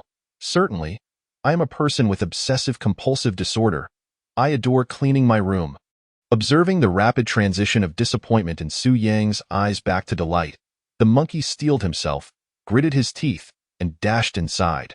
Suppressing his discomfort, the monkey diligently cleaned every corner of the shop. I must particularly scrub the operating table. You will need it later. Thank you for your hard work. Hearing Su Yang's voice from outside the door, the monkey jumped, nearly dropping the mop, if he heard correctly. The operating table, I will use it. Gazing at the mottled bloodstains above, the monkey's heart momentarily ceased its beating. Perhaps it is merely a matter of insufficient beds, allowing me to sleep here, just like that. The monkey mumbled, pushing open a door to find a row of neatly arranged beds inside, before silently averting his gaze. I am fighting for my life. Now, fighting means death. Working hard may grant me a little more time to live. If I perform splendidly, I might secure the janitorial position and avoid death entirely. The monkey seemed particularly adept at puing himself, always finding a fitting rationale to regain his composure just as his emotions threatened to erupt. After a round of self-reassurance, the monkey's work ethic began to flourish, fervently wiping away every bloodstain in sight. Diligent and meticulous. In just half an hour, aside from the operating table, the rest of the place had been transformed. He even thoughtfully sprayed air freshener, making the clinic smell pleasantly fragrant. With my exceptional skills, perhaps this man will appreciate me. He just mentioned that his janitor was absent. I shall become the new janitor. Far from the operating table, with these thoughts, the monkey's spirits lifted considerably, and he scrubbed the bloodstains with renewed vigor.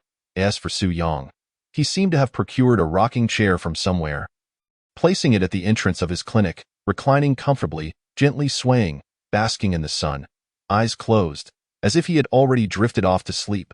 During this time, the monkey noticed a subtle detail. Those who could walk boldly along this street exuded an aura and demeanor entirely distinct from the places he had previously roamed.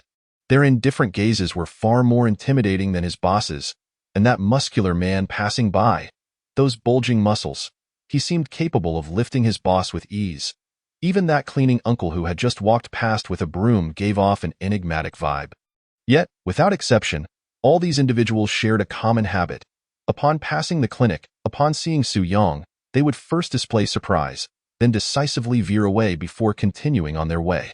This sensation felt akin to. An invisible wall stood at the entrance of the clinic, and the source of this wall was the seemingly harmless Su Yang, who had not shown his face for half a year. Now reclining as if asleep, if I could associate with this boss, might I not become a prominent figure in the dark alleys of the future? The monkey mused, seemingly envisioning a bright future filled with vigor. Until this, you have finally returned. A voice of surprise rang out. The monkey instinctively turned his gaze at a boy, seemingly no more than 13 or 14, stood before Su Yang, looking remarkably handsome, wearing a cap, his eyes brimming with delight. Little janitor, you have returned too. What a coincidence. Su Yang vaguely opened his eyes, glancing at the boy, speaking weakly, janitor, janitor. In that moment, all other words Su Yang had just uttered faded into oblivion, leaving only the word janitor reverberating in the monkey's mind. Akin to thunder. I had just discovered my life's ambition. I had just imagined a position beneath one yet above countless others, and yet, within 10 minutes, you dare to tell me that my predecessor has returned? The monkey's inner world crumbled. Meanwhile, the boy flashed a bright, sunny smile. I returned long ago, but I couldn't find you. It was only when Lu Di mentioned you had come back that I hurried over. Then why did you not clean the room earlier? Su Yang inquired, bewildered. The boy looked at Su Yang with a hint of grievance. You locked the door and didn't give me a key. Isn't Wednesday dog under the overpass capable of picking locks? Su Yang pondered the question seriously. The boy's mouth twitched slightly. He dares not pick your lock. Chapter 13, Doctor, a hammer can break it open. Su Yang retorted stubbornly, appearing exceedingly childish. The boy, whose identity remained a mystery, audaciously engaged in a quarrel with Su Yang. Do you know I intend to pick your lock? Who in the black market would lend me a hammer? You could be lying. Su Yang persisted in his argument. The boy shook his head stubbornly, proclaiming, lying is a reprehensible act. Su Yang seemed somewhat defeated, sulking back into the rocking chair. After a prolonged silence, he murmured, the cripple from West Street would lend it to me. He would dare to lend it. I wouldn't dare to ask him. Besides, who would brazenly smash doors? That is quite impolite. We cannot behave in such a manner. You did nothing wrong when you went out this time, did you? Although we dwell in darkness, our hearts must remain inclined towards goodness. Otherwise, we shall inevitably be consumed by it, and at that point, we may no longer be ourselves. Thus, we must strive diligently. The boy appeared to ramble on, much like an incessant neighborhood committee ant, tirelessly imparting a plethora of moral teachings. Meanwhile, the older Su Yang sat obediently in the rocking chair. Nodding earnestly, I went out to seek employment, but upon my recent hiring, my boss perished, he continued. Then I found a vehicle abandoned by the roadside and brought it back. In the process, I rescued a kind-hearted individual. This benevolent soul expressed immense gratitude and willingly contributed to my grand experiment. You see, he is meticulously cleaning his surgical table. The notorious Su Yang, the foremost taboo of the black market, now earnestly detailed his escapades to the boy. You are deceiving me. Murder is wrong. The boy sighed, expertly retrieving a cloth from the corner, gazing at Su Yang with resignation. Su Yang feigned innocence. They attempted to kill me first, and only then did I act. Oh, then it's nothing. The boy exhaled with relief, dampening the cloth and approaching the surgical table. He addressed the monkey, who had been eavesdropping on their conversation, with utmost politeness, saying, "Excuse me, could you please step aside?" The former cleaner, sensing a crisis upon returning to the company, immediately sought to prove himself before the boss. To put it plainly, this bee has begun to snatch jobs. This was almost the first thought that crossed the monkey's mind. Under the weight of his hostile gaze, he instinctively glanced at the boy, gripping his mop warily. I can handle it. Recalling the boy's familiarity with Su Yang, the monkey took a deep breath, forcing a sycophantic smile as he hastily quickened his cleaning pace. The spirit of competition was vividly showcased. It wasn't until today that the monkey discovered a talent he had never tapped into before. Green tea? This method of cleaning is incorrect. You must use sulfur soap. Furthermore, if you use a brush, the surgical table will. The boy continued his incessant murmuring, casually seizing the brush from the monkey's grasp, leaving him standing there, bewildered and at a loss. So, I must now. The monkey, anxious to do something, looked around, only to find emptiness. Had he just been part-time for half an hour and already lost his job? Are you tired? Go rest. You must take care of your health. As the monkey stood there, dazed, Su Yang's considerate voice once again resonated in his ear. The monkey instinctively turned to see Su Yang smile, warm as the spring breeze, sending shivers down his spine. This bee is smiling again. I'm not tired. I still want to do some odd jobs. The monkey stammered. The boy, wiping the sweat from his forehead, said casually, you should really take a break. Otherwise, he will get angry. When he loses control, I cannot stop him. I am not insane. I merely experience occasional emotional outbursts. Su Yang seriously turned to the boy, explaining his condition. The boy set down his cleaning tools, fixing his gaze upon Su Yang. You genuinely need to see a psychologist. I consulted one. Your condition is concerning. I am a doctor. Su Yang countered, shaking his head. But you are not a psychologist, the boy sighed. Though he was quite young, his face bore the marks of maturity. Su Yang slightly lifted his head, gazing at the sunlight outside, squinting. There is no difference. They are all doctors. Actually, it is somewhat different.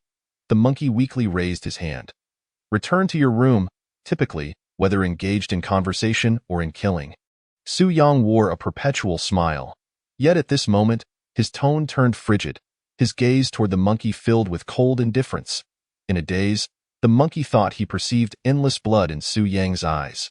However, this state of Su Yang lasted but a fleeting second before he quickly reined it in, cautiously glancing at the boy before once again smiling at the monkey, saying, "I apologize. My emotions got a bit out of hand. Would you kindly return to your room?" "All right," the monkey uttered without a single superfluous word, promptly turning and entering the patient ward, closing the door in one fluid motion. "Your emotional stability is waning. You cannot kill any longer." The boy looked at Su Yang with concern, rushing to the counter, opening a drawer, and skillfully retrieving a medicine bottle. After examining the expiration date, he hurriedly handed it to Su Yang. "Take your medicine." Su Yang stared at the pill, his brow furrowing deeply, yet he ultimately swallowed it silently. Meanwhile, the boy, having only just run a few steps, now appeared somewhat pale, panting lightly, beads of sweat forming on his forehead. "I understand," Su Yang gently nodded, refraining from further words, silently exiting the clinic and returning to the rocking chair. Lying back down, eyes closed, the boy casually wiped the sweat from his forehead, a smile once more gracing his face as he continued to clean every corner of the room. In contrast, the monkey's so-called meticulousness seemed utterly trifling before him. A gentle breeze brushed against Su Yang's face, stirring memories within. Perhaps it was 5 years ago. He was the infamous madman of the black market, far more deranged than he was now. The delicate surgical knife left an indelible mark on all the residents of Central Street. Back then, the taboos of the black market were singular. Of course, that time.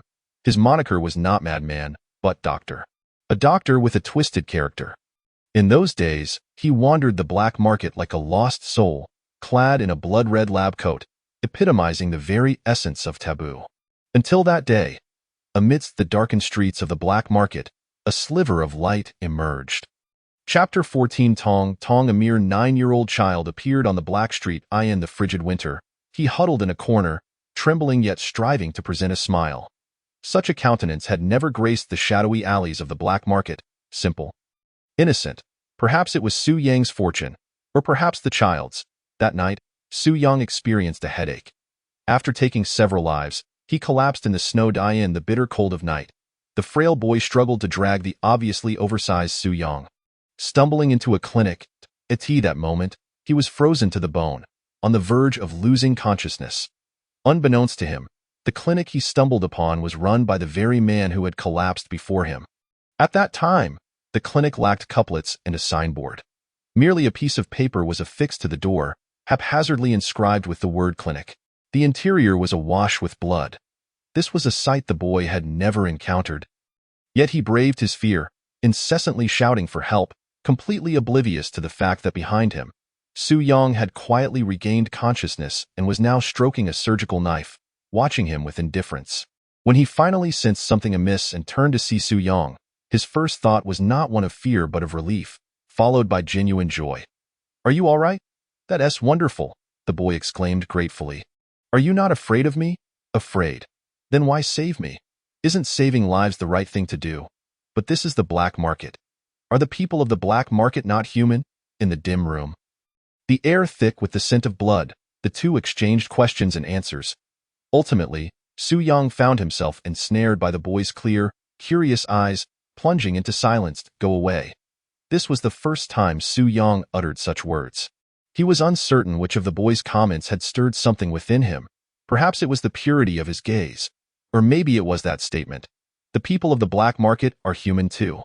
The black market had always been a realm to which people dared not approach.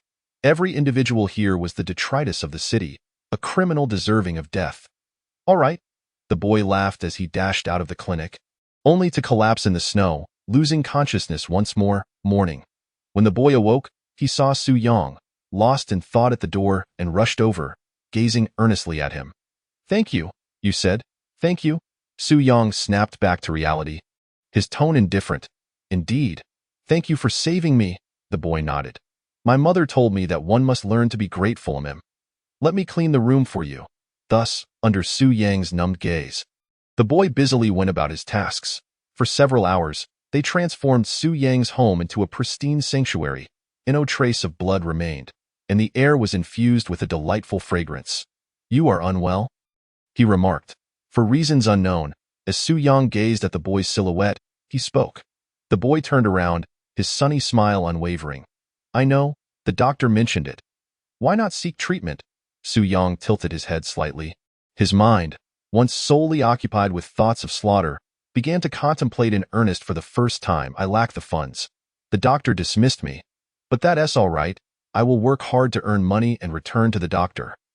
The boy's initial disappointment quickly transformed into renewed resolve as he removed his cap with a playful grin. Hee hee, I'm bald. It charming. Do you not harbor resentment towards this world? Including the doctor who turned you away in the past year. Su Yang had rarely uttered so many words, yet today he earnestly inquired. Why should I hate? Mother said the world is kind. If I strive to be a good person, it will not forsake me, the boy replied cheerfully. Thank you once more for saving me. With that, the boy departed, and Su Yang made no attempt to retain him, merely staring vacantly at the boy's receding figure. In the days that followed, the boy diligently sought work in this place, seemingly oblivious to its dark underbelly, unaware of the perilous nature of the Black Street. He always approached the world with enthusiasm, filled with hope for life. During these days, Su Yang refrained from taking lives, silently observing the boy's path. He witnessed the boy huddled in a corner, gnawing on frozen bread. He also saw the boy assisting a man, pursued by enemies, who collapsed in the snow, on the brink of death, desperately seeking help. Although the responses he received were met with indifference, the boy continued to implore everyone he encountered. Likewise, Su Yang observed the sorrow etched on the boy's face after the man's demise. On a snowy night, the boy toiled to dig a grave, attempting to bury the man. Yet the sheer force required for such an act seemed nearly impossible given his frail strength. You wish to save him? Yet no one offers assistance. Do you not resent this? Su Yang appeared behind the boy, his tone somber. The boy shook his head. Mother told me that doing good is virtuous. Encouraging others to do good is not the same. Though I often find myself unable to resist urging others, I never impose it upon them. It's just unfortunate. He could have survived. The boy's voice was tinged with sadness. Su Yang fell silent, merely digging the grave for the boy before turning away. This marked the first time in his life he had dug a grave for the dead. Gradually, the boy became well known on the Black Street. Everyone spoke of a great benefactor emerging from the central street. Strangely, despite knowing the boy was innocent and easily taken advantage of, no one dared to trouble him for a full half-month. It was as if a group of muddy, wretched individuals held a final reverence for that beam of light. Until one day, the boy fainted again. When he awoke, he found himself back in Su Yang's clinic. Have you saved enough money? Su Yang inquired. The boy shook his head. Not yet. Clean my room, and I shall pay you. Su Yang's voice remained indifferent. The boy's face lit up with joy. I will do my utmost. Very well, Su Yang nodded, falling silent. From that day forth, the inhabitants of the Black Street suddenly noticed that the doctor with blood-stained hands had vanished without a trace. You wear a stern expression, which is rather unappealing. Mother said people should often smile, as it enhances their beauty. Your headaches have worsened. You must take your medicine. No, I want tea. If you kill me, could you at least take the medicine in light of my demise? Have you killed again? Murder is wrong. Have the bodies been buried? I will go bury the bodies. Have you noticed that when you smile, your mood significantly improves? At least your headache isn't as severe as before. The rocking chair I purchased with my earnings is for you. Spend time in the sun. It's good for your health. I will certainly save money for treatment. I am determined to live. Just call me Tong Tong. The Black Street. A new generation replaces the old. Everyone has forgotten the once cold-blooded doctor, now only aware of a somewhat eccentric individual in the central street who incessantly smiles and engages in peculiar antics, particularly fixated on treating others and earning consultation fees. Yet, curiously, no one could best him. Thus, he was given the moniker, the Madman.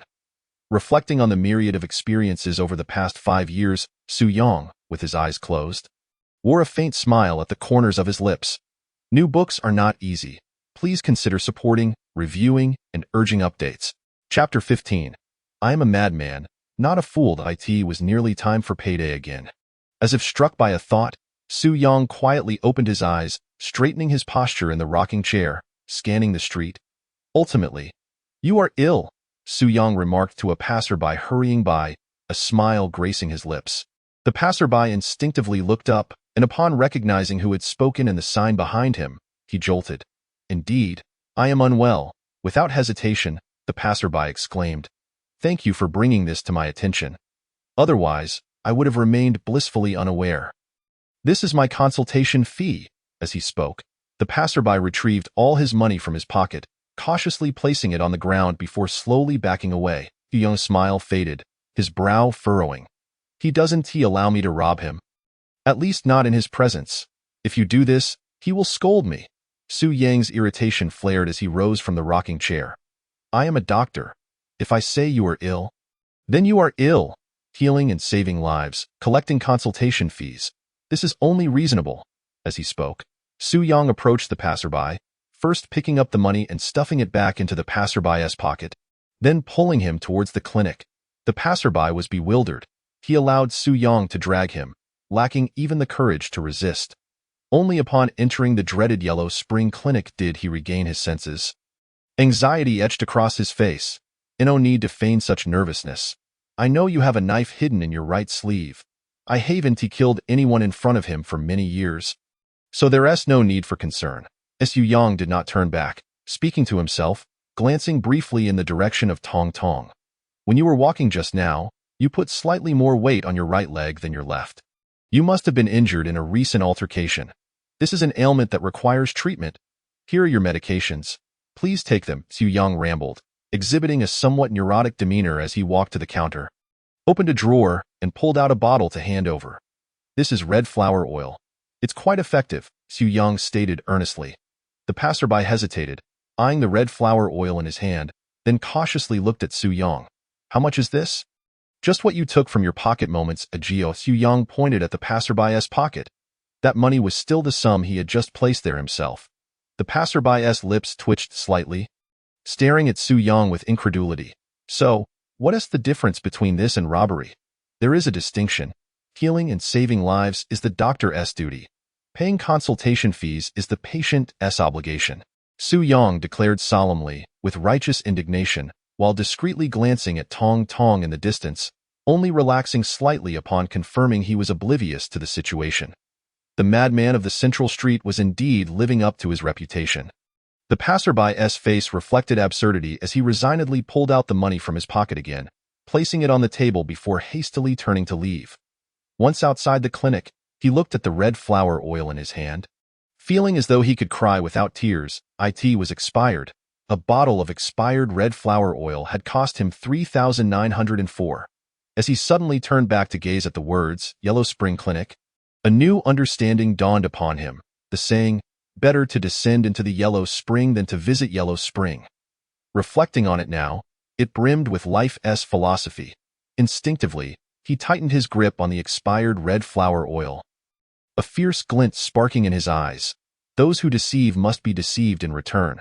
With that thought, the passerby hurried towards the outskirts of the black street.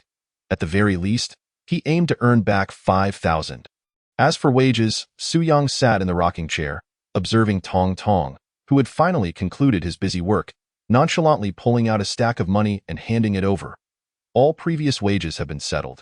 Today marks my first day back to work.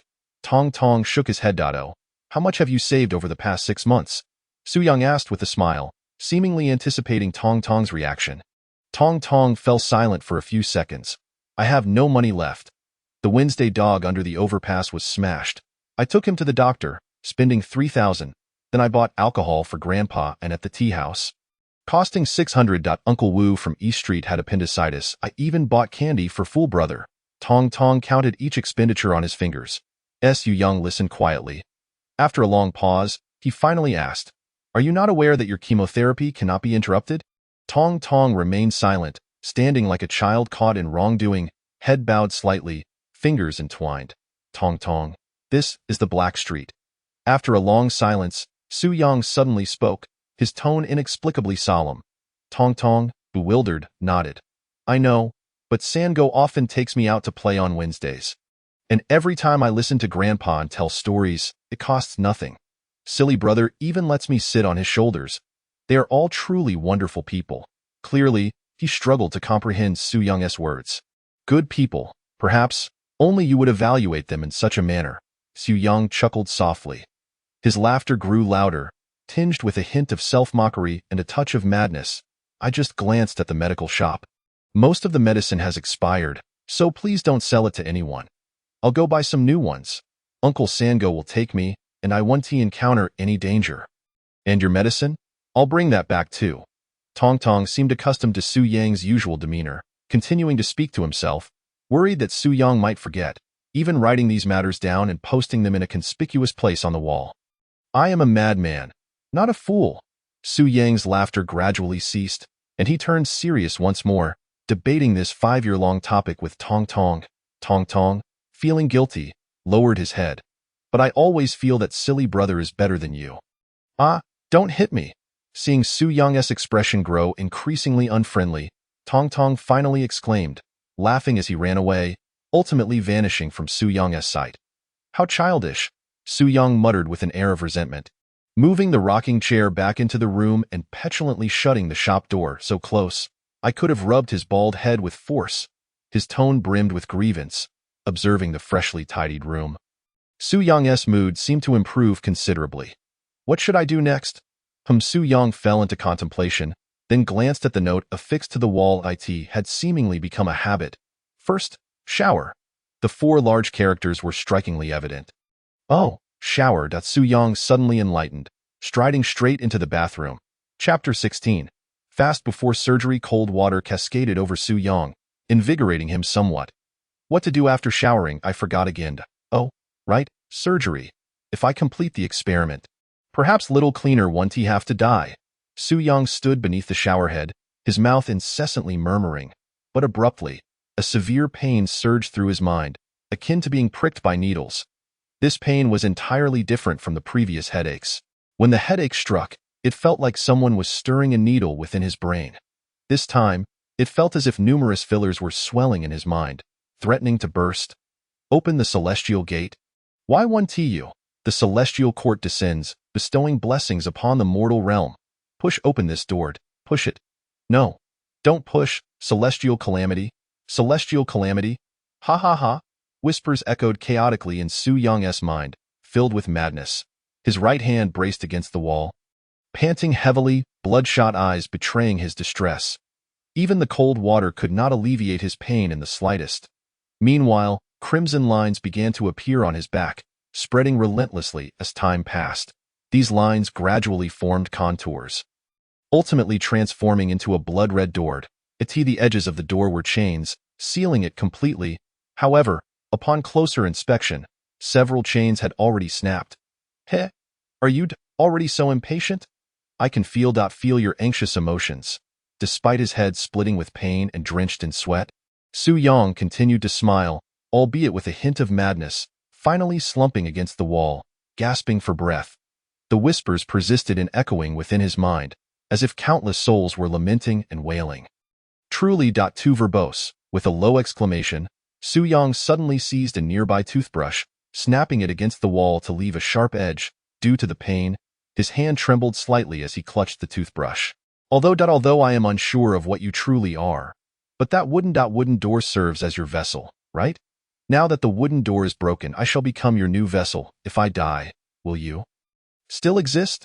If you keep rambling on, I shall die for your sake. Su Yang gasped, sweat mixing with the cold water cascading down, yet his gaze was filled with madness. Suicide? Die, quickly die. You dare not, foolish mortal. With Su Yang's words, the whispers in his mind paused for half a second, then grew even more frenzied. Dare not? How could anyone question a madman? Su Yang chuckled lightly, without a shred of hesitation. He suddenly thrust the end of the toothbrush toward his neck. Blood flowed along the toothbrush, yet it seemed to encounter an invisible wall, unable to penetrate any further. It appears you are far from as mad as I am. Are you afraid? Observing this scene unfold before him, Su Yang's smile became exceedingly radiant. Even if the main door does not open, it cannot hinder the celestial realm from descending. This is fate. In an instant, the cacophony of madness in Su Yang's mind came to an abrupt halt, returning to silence. Ultimately, only an ancient voice sighed deeply. His back, the blood-red celestial door dimmed once more. Everything returned to tranquility on the ground. Only a few drops of crimson blood remained, washed away by the flowing water, vanishing without a trace. Is this it? Celestial? Su Yang scoffed, casually tossing the blood-stained toothbrush into the trash bin. Turning off the shower, quickly drying himself, and donning a bathrobe as he stepped outside. At this moment, the sky outside had gradually darkened, and the air had taken on a cooler quality. Just as the medical shop fell into silence, the door to the patient room creaked open slightly. The monkey cautiously peeked out, visibly anxious, yet still mustering the courage to gaze at Su-young's back. After hesitating for a moment, he softly said, "Boss, I haven't eaten for 2 days and nights. Even if you intend to kill me, could you at least let me have a bite to eat first? I don't want to embark on my journey with an empty stomach." By this point, the monkey was nearly in tears. This is a hospital, a place for saving lives. How could one kill here? If such rumors were to spread, how could I conduct business in the future? Su-young had just applied a bandage to his neck when he heard the monkey's words, turning in surprise, his face displaying dissatisfaction. Looking at Su-young's harmless appearance, the monkey felt utterly helpless. Is there even a business to speak of here? Which hospital could possibly have no patients at all? No, wait that I am that patient.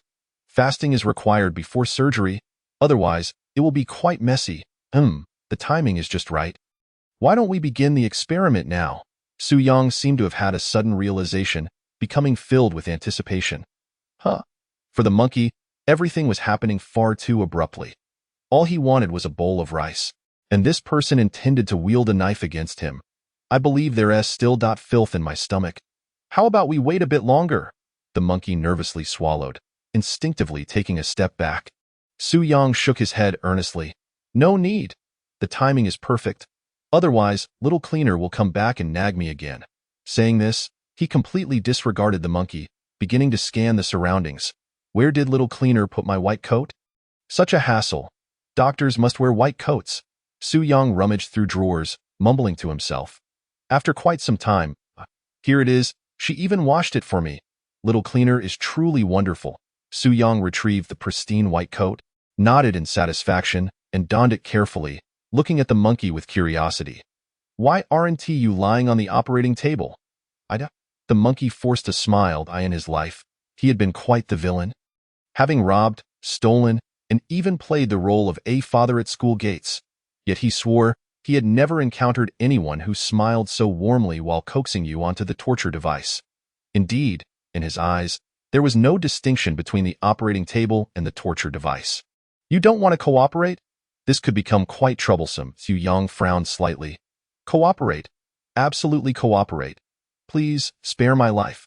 Seeing Su-young frown, the monkey felt a surge of panic, bowing deeply to Su-young, then hurriedly sprinting to the operating table that Tong Tong had meticulously cleaned. Taking a deep breath before collapsing. Resist now, die now. Cooperate now, die later. If luck holds, I might save my life. At this critical moment, the monkey decisively flung himself onto the operating table. Chapter 17. Pushing open the celestial gate. Step 1. First, disinfect. Step 2. Act directly.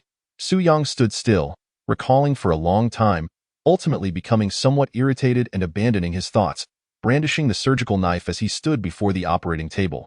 I only have one last question. How did you obtain your medical license? The monkey, embodying the spirit of a brave martyr, mustered his courage to ask. Initially, I didn't pass. Later, I learned that by simply offering a gift, one could gain access through the back door. Thus, I placed the scalpel upon his desk. As expected, it proved to be quite effective, and that very day, the certificate was issued. The efficiency was remarkable. Su-young reminisced about that scene as he explained to the monkey, and then he lifted the monkey's shirt, revealing its abdomen. The monkey's face turned pale before it could utter a word. Su-young skillfully grabbed a battered wooden stick riddled with bites and shoved it into the monkey's mouth. He then used the lifted shirt to cover its face. "Mm. The monkey whimpered in confusion. However, Su-young seemed to comprehend. "Oh, my anesthetic has expired, and the little cleaner hasn't returned yet. You'll have to bear with it." "Mm. The monkey's eyes widened, and its body began to twist. "No. If he returns, I won't be able to perform the surgery." Su-young solemnly shook his head, thought for a moment, and then struck the monkey on the neck, rendering it unconscious. This method was indeed more efficient. Su-young nodded in satisfaction. "My knife is swift. I truly don't understand what you were worried about." As he muttered to himself, the knife fell, and a spray of blood erupted. as I suspected. Does he have this substance within him as well? Xu Yang casually flicked the blood from his fingers, observing intently. Most humans lack this, so what exactly is this excess? It can alleviate the proliferation of cancer cells.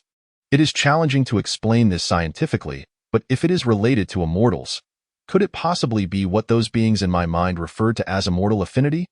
Their so-called blessings are bestowed through this. There's truly no suspense left. They always insist on maintaining an air of mystery. Xu Yang continued to grumble, then fell into deep thought. Therefore, if I could dissect an immortal, would it completely cure the little cleaner's illness? It might be worth a try. Xu Yang's eyes suddenly lit up, as if he took pride in devising such a brilliant plan. Huh? Why is his skin becoming increasingly pale? I forgot to suture. Unfortunately, my skills with the knife are exceptional, but my suturing technique is rather average. Xu Yang clumsily stitched the wound. The dissection took only a few seconds, but the suturing consumed a full 2 hours. Phew! It may be a bit unsightly, but it remains quite perfect due to excessive blood loss. I'll have the little cleaner procure some pig's blood for him tomorrow. Xu Yang admired his masterpiece, nodding in satisfaction. This experimental subject, for the moment, is still quite perfect, oh no. What will the little cleaner do upon seeing the blood in the room? Xu Yang once again furrowed his brow, his emotions shifting rapidly. Never mind, I'll just endure the scolding. Ultimately, Xu Yang completely gave up. He cheerfully brought out his rocking chair, placed it at the entrance of the clinic, and enjoyed the cool breeze while gazing at the starry sky. Feeling utterly content. Hey, can you hear me? Xu Yang suddenly spoke to himself. How can I pull one of you out from inside the door? No one responded.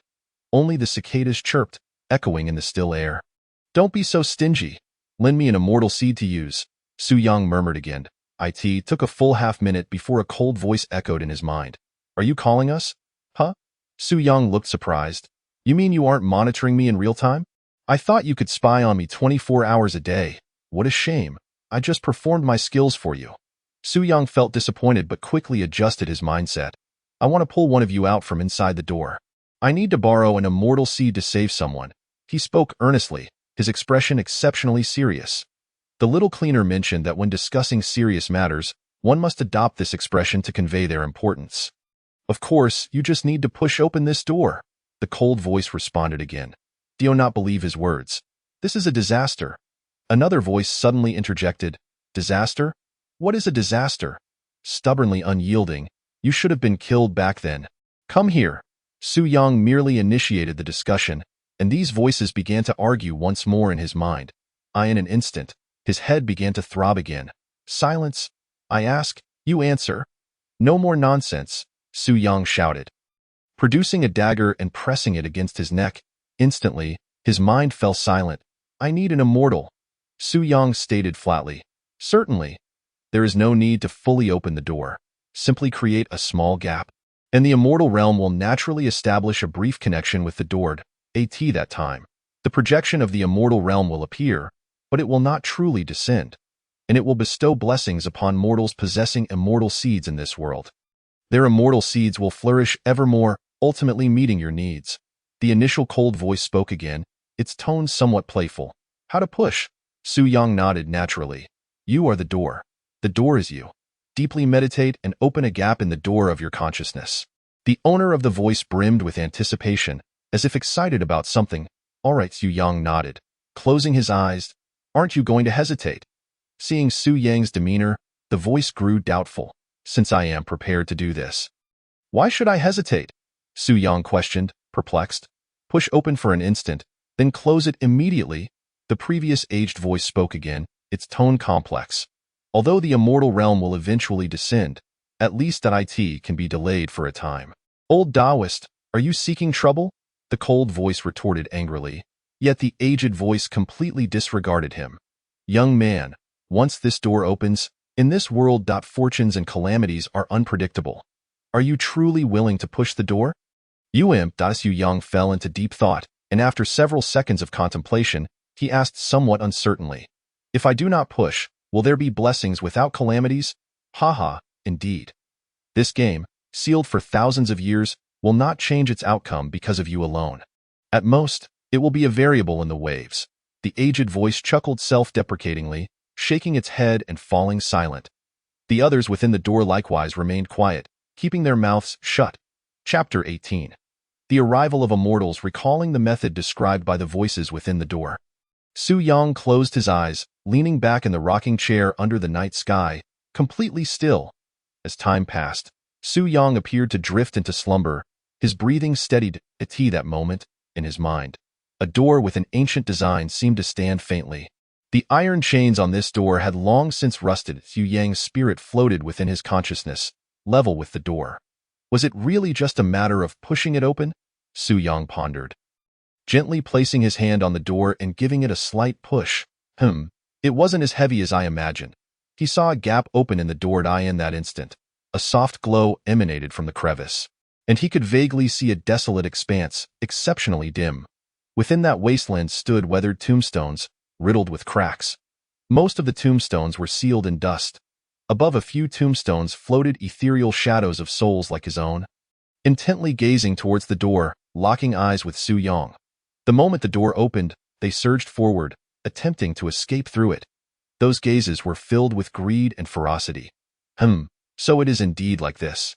You are willing to deceive a poor, insane soul. Su Yang appeared somewhat saddened, and as these spirits rushed toward the door, he slowly began to close it. No. How dare you? The souls cried out in defiance. Yet in the end, they could only watch helplessly as the wooden door closed. The world was plunged back into darkness. Tio communicate with the immortal realm. So from this moment on, the so-called immortal realm is about to descend upon the mortal world. How exhilarating! Su Yang's spirit floated within his consciousness, excitedly rubbing his hands together. In the next moment, this void space suddenly erupted with dazzling light. Simultaneously, in reality, intricate veins of energy appeared beneath Su Yang's feet, continuously expanding. Shortly thereafter, a phantom of a door emerged behind Su Yang, ancient, weathered, and solemn, slowly ascending into the sky. In the darkness of night, it was clearly visible, drawing the attention of countless onlookers. Shanghai City, Lord's Manor. Lu Changfeng witnessed this scene, his pupils contracting sharply. He abruptly rose, standing by the window, staring intently at the door. The main door has finally risen. Assessing its position, it was indeed Black Street. He furrowed his brow slightly, then chuckled and shook his head. It doesn't matter. As long as the main door is within the territory of Shanghai City, it will undoubtedly bring endless benefits to my city, even if it incurs pressure from other cities. Before he could finish his sentence, his smile froze on his face. For that ascending door suddenly exploded. Yes, it exploded. Like fireworks, bang, it detonated, leaving only faint light spots that slowly drifted down from the sky, extraordinarily vibrant. Was it ascending or falling? The other cities did not experience such phenomena. Where is the sound of immortals? Heavenly realms descend? Lu Changfeng murmured to himself, his expression swiftly turning grave. The lords of other cities would not concern themselves with the anomalies occurring in Shanghai City. Any justification would be deemed mere excuses attempting to conceal the truth, especially the claim that the main gate had exploded. Who would believe such a thing? If all goes as expected, Shanghai City will remain under scrutiny for the foreseeable future.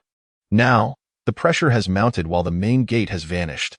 Just as Lu Changfeng's mind raced with thoughts, the ominous clouds above suddenly dispersed, allowing the moonlight to cascade upon the earth. Faintly, flashes of lightning appeared in midair, accompanied by the rumble of thunder. Not only Shanghai City, but other great cities also witnessed similar phenomena in their skies. This heralded the impending arrival of the celestial realm. Recalling the texts from ancient tomes, the current situation mirrored them precisely. The only difference was that accursed door. So, has it ascended, or not? Does the main gate possess some exclusive effect? Lu Changfeng felt a surge of frustration, his emotions running high. Taking a deep breath, he gradually calmed himself, seated in a chair. Picking up the phone on the table, he dialed a series of numbers. Tomorrow, find 2 dark agents from the black market and inquire if there have been any unusual occurrences lately. He paused slightly, and the Shanghai army enter a state of readiness. Having said that, he hung up the phone. Leaning wearily against the comfortable chair, Lu Changfeng coughed twice with force, his complexion appearing increasingly pale under the moonlight. As time passed, the peculiarities beside Su Yang dissipated. He remained seated in the rocking chair, lost in slumber. Unbeknownst to him, A surgical knife had materialized in his hand, its blade piercing his palm, a few drops of blood trickling onto the floor. Damn it, under normal circumstances, the moment he pushed open the door, there should have been a fleeting moment of disorientation, a perfect opportunity for us to escape. Yet, he could close the door. In that fleeting instant, he inflicted harm upon himself, stimulating his mind with pain. Shameless. At that moment, waves of furious roars echoed within Su Yang's mind, but soon they faded into silence, everything returning to normal. Only Su Yang continued to sleep beneath the moonlight. Until the deep of night. The monkey on the operating table opened its eyes, pale-faced, glancing around, and upon realizing it was still alive, felt a surge of relief. It turned its head slightly, looking at the seated Su Yang. Softly groaning. I want water. Su Yang remained motionless. Water. Hunger. Death. Pin. The monkey seemed to realize something, frantically leaping at the precipice of life and death. A glimmer of joy in its eyes, it bolted upright. Then, just as it let out a blood-curdling scream, the monkey clamped its mouth shut, terrified of waking Su Yang. Blood continued to flow from its wound. But in the face of overwhelming survival instinct, the pain and the so-called excessive blood loss became trivial. It struggled to rise, using a mop as a cane, stubbornly making its way to the door, fearless of pain, unafraid of death. It was as if, at that moment, the ferocious bandit had been resurrected. Gazing at Su Yang slumped in the rocking chair. A flicker of murderous intent flashed in the monkey's eyes, especially upon seeing the surgical knife on the ground. This intent reached its zenith. If it weren't for my haste to leave, I would have certainly killed you. After much hesitation, the monkey finally coldly uttered a harsh remark, propping itself up and slowly departing, as long as it could escape the black market. Drawing from its experiences over the past few days, it was certain it could become a formidable underworld figure in Shanghai City, residing in a luxurious mansion, surrounded by countless beauties, controlling the underground world of Shanghai City with a mere laugh. That day, it was not far off. From now on, it would forge a heart as hard as iron, cold and ruthless, killing without mercy. The humiliations endured today were merely a precursor to a brighter tomorrow. This splendid world I am coming. With such beautiful aspirations, the monkey left behind a trail of bloody footprints, vanishing into the night. Chapter 19. The celestial realm hangs in midair. The black market seems interminably long. Why has it yet to reach an end? The monkey's face grew increasingly pale, yet its gaze remained resolute. It was uncertain how long it had walked. Escaping the black market had become its sole obsession. Until the moment it stepped out, a wave of relief washed over it, and it collapsed onto the ground. Yet, even at that moment, its heart brimmed with joy. The outside world was unlike the black market. There were many good people. Someone would surely take it to the hospital. It had not managed to survive. In a daze, it seemed to hear a youthful voice nearby, and then it completely lost consciousness. Hey, Uncle Sanddog. Someone is injured, Tong Tong exclaimed breathlessly, rushing toward the monkey, laden with various medical supplies. Mind your own business.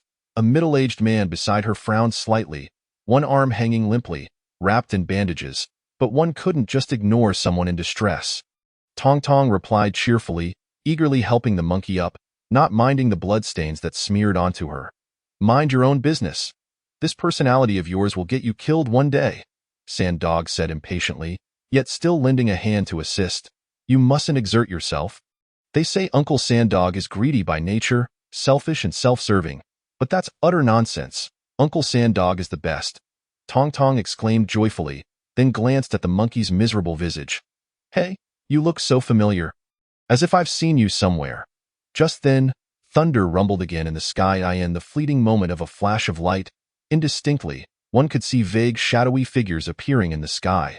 For some reason, a sense of unease suddenly welled up within Sanddog.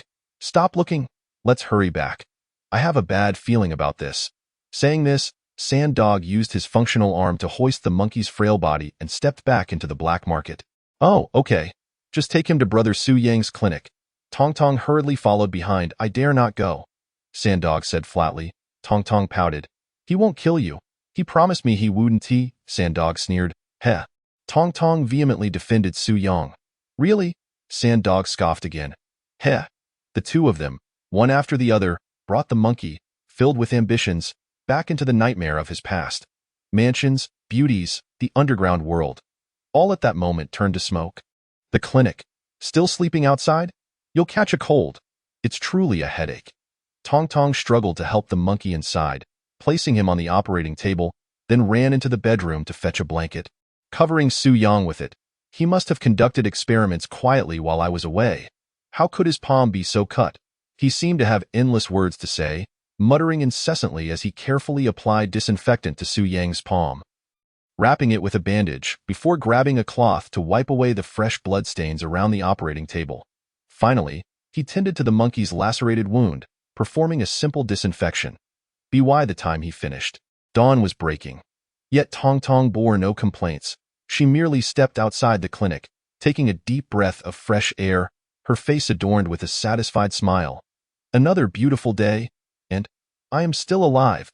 How wonderful. She seemed to find joy in the simplest things. Sitting on the steps outside, watching Su Yang still fast asleep, Tong Tong finally grew weary and leaned against Su Yang's rocking chair, drifting into a deep slumber. The once dreaded Huangchuan clinic in the black market now brimmed with warmth and tranquility. Perhaps to outsiders, it was a place filled with darkness, coldness, a synonym for terror. But to Tong Tong, it was warm enough to feel like home. So too was the black market in a world where he felt lost. He had found a new life in this so-called den of vice. Though time was still ticking down, each day felt fulfilling. The clinic was serene, yet the outside world was bustling. On this morning, everyone witnessed an unforgettable scene. The sun rose, illuminating the vast sky. Above the clouds, fleetingly, a structure resembling ruins emerged, though battered and broken, its former glory still palpable. Golden stone pillars lay scattered among the debris, and a cracked plaque hung askew in the air point. One could faintly discern the three characters inscribed on the plaque, Nantian Gate. Yet this was merely a blurred corner of the sky. The greater scenery of that world remained shrouded in mist. Only a few elements could be faintly recognized. A rusty iron rod stood tall against the sky, entwined with tattered red cloaks, drawing attention even from afar. A lotus lamp emitted a soft glow. A headless giant wandered through the desolate land. Deep within the fog, faint echoes of chants could still be heard. In just one night, this world had changed. It had transformed so abruptly, leaving everyone unprepared. Initially, people reacted with panic and reverence, then morphed into curiosity and anticipation, eager to unravel the mysteries of the unfolding events. As the crowd erupted in fervor, the once clear world gradually concealed itself amidst the swirling mists, becoming indistinct, akin to a projection viewed from a great distance. It felt as though we were paradoxically close to this realm, yet strikingly far away. Myths. These scenes are reminiscent of ancient legends, artifacts. Do immortals truly exist? If immortals are indeed real, might we also aspire to cultivate ourselves into immortals? What once resided solely in the realm of fantasy has now delicately drifted into reality in an instant. The revelry of the underclass commenced in earnest. Mere hours after the arrival of the immortals, an avalanche of advertisements inundated the forums, vowing to capitalize on this initial wave of excitement. Whether one could cultivate into an immortal was secondary. The priority was seizing the opportunity to amass wealth. Immortal cultivation crash courses are now enrolling. The instructor is a venerable gentleman who has delved into the arcane arts for decades, possessing profound insights into the ways of the immortals.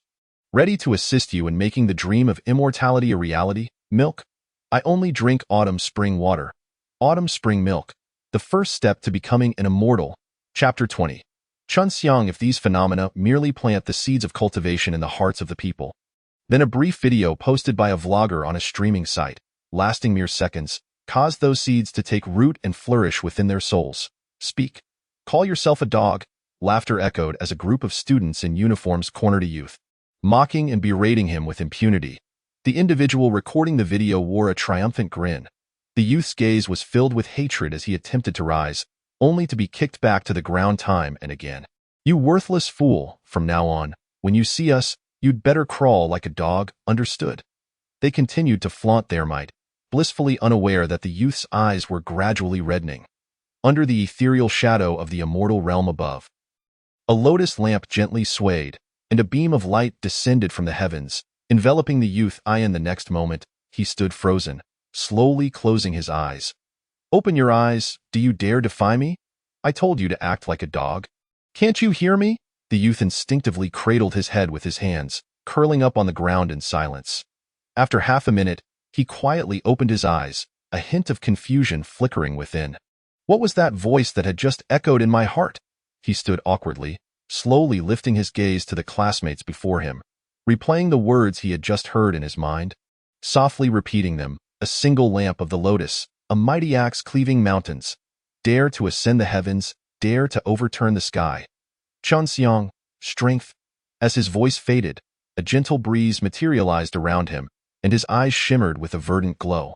Immediately, a vague silhouette emerged behind him, vaguely resembling a long-haired youth with an axe hanging at his waist.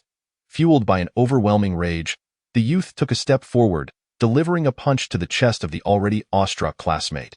His frail form erupted with terrifying power, sending the boy flying backward. What is happening?" The others screamed, frantically fleeing. Even the one recording the video instinctively dropped his phone to the ground. The youth did not pursue. He merely savored the sudden surge of power coursing through him, gaining a modicum of understanding.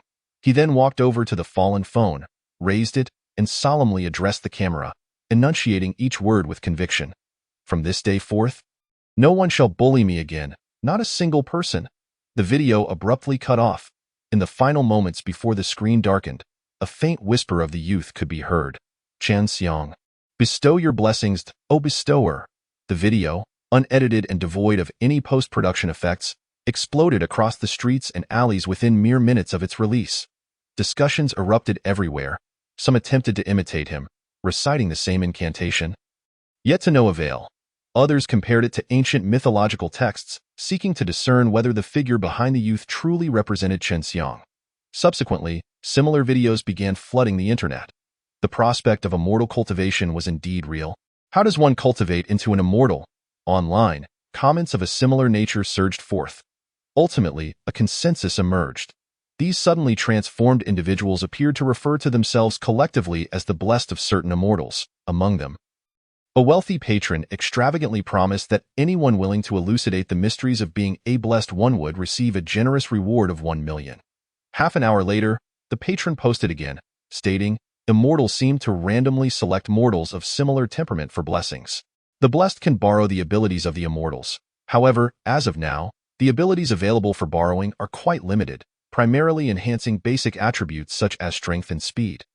As a seasoned gamer, I deduce that the current level of the blessed is insufficient. In other words, their physical forms cannot support greater powers of the immortals. As levels increase, there may be opportunities to acquire all the techniques of the immortals. I gathered this information after spending 800,000 on insights from several blessed ones. No need for thanks." Upon this post release, it was rapidly shared, providing a relatively clear focus for discussion.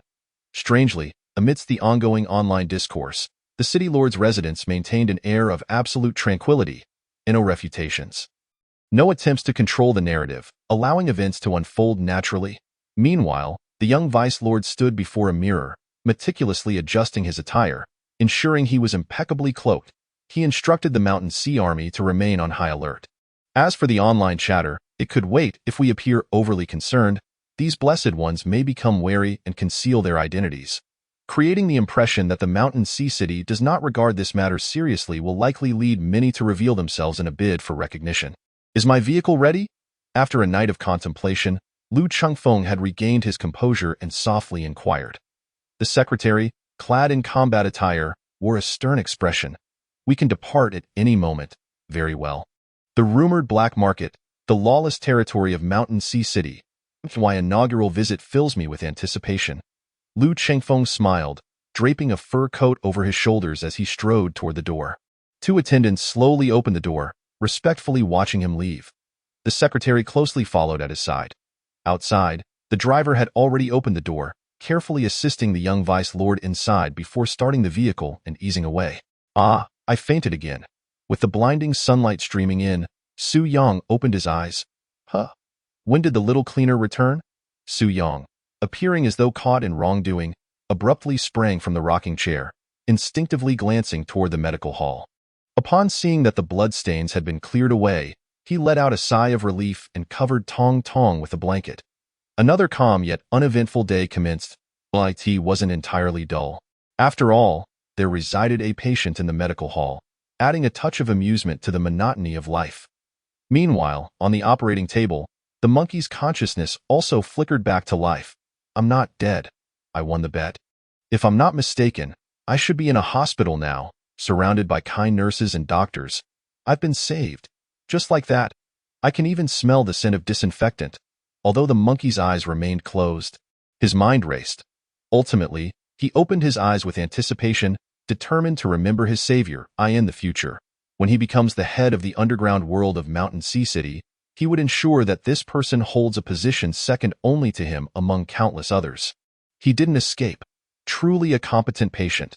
The familiar voice, the familiar face, even the familiar medical hall.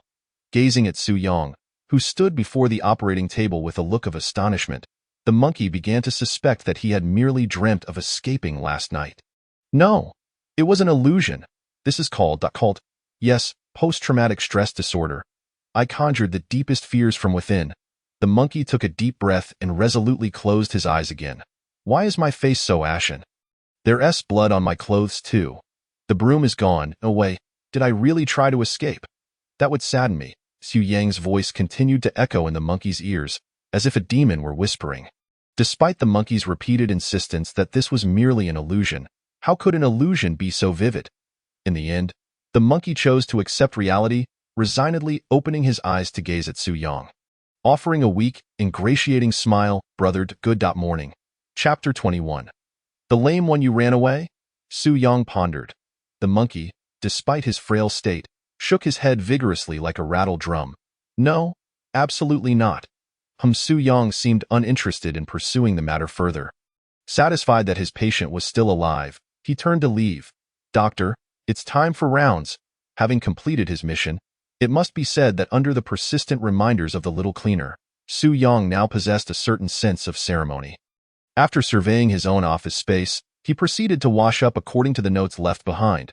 Finally standing once more at the entrance of the medical hall, he raised his head, slightly squinting his eyes as he gazed at the sky. So, will the immortal descend directly from the heavens? How exhilarating.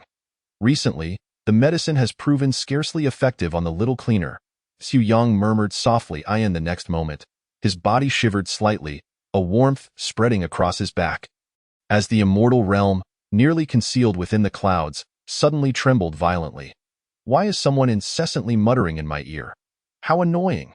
Su Yong instinctively wanted to let out a low growl, but upon seeing Tong Tong still fast asleep beside him, he suppressed the irritation within. Fortunately, this latest voice was fleeting. From this day forth, you shall receive my blessing. Nonsense. This is the seed I have chosen. Leave me be. Voices clashed and quarreled, only to dissipate in a matter of moments. Leaving behind him Haotian calls. Staff of the heavens. What a jumble. Is that poetry? Su Yong couldn't quite comprehend, and soon these verses were cast aside in his mind. Who among sensible people recite such things without reason? Just as Su Yong settled into his rocking chair, basking in the sunlight and contemplating how to pass the tedium of his day, a chilling voice abruptly pierced the air. Tong Tong. The voice brimmed with suppressed fury. Su Yong curiously opened his eyes. A young man, perhaps in his late 20s, stood coldly in the street. Passers-by in the black street halted in their tracks upon catching sight of him, retreating instinctively. If Su Yong was merely an invisible wall they could circumvent, then this young man resembled an abyss. One glance could lead to a fall. His gaze, in particular, was filled with a deathly indifference. Who called for me?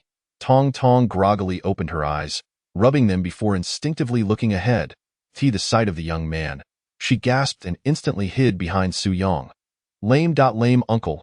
Do not refer to me as uncle. The lame man's eyes fixated on Tong Tong, struggling to contain his rage.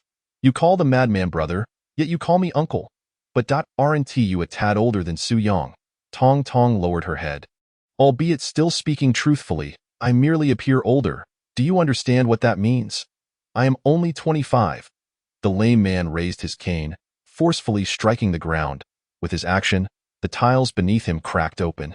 Su Yong, amused by this peculiar sight, stifled his laughter, but ultimately could not contain himself. clutching his stomach as he burst into laughter. Oh, lame. When did you become so refined? A pink cane, adorned with cartoon cats. I can't take it anymore. My stomach hurts from laughing. Su Yang's laughter echoed down the street. The lame man's face darkened, glaring at Su Yang. Madman, are you provoking me? No, I am merely provoking your cane. Surely, you wouldn't intend to smash my head with this adorable cane? Would you? Come on. I've envisioned countless ways to die, but never thought of this one. Honestly, I wish to be struck dead by you wielding that cane.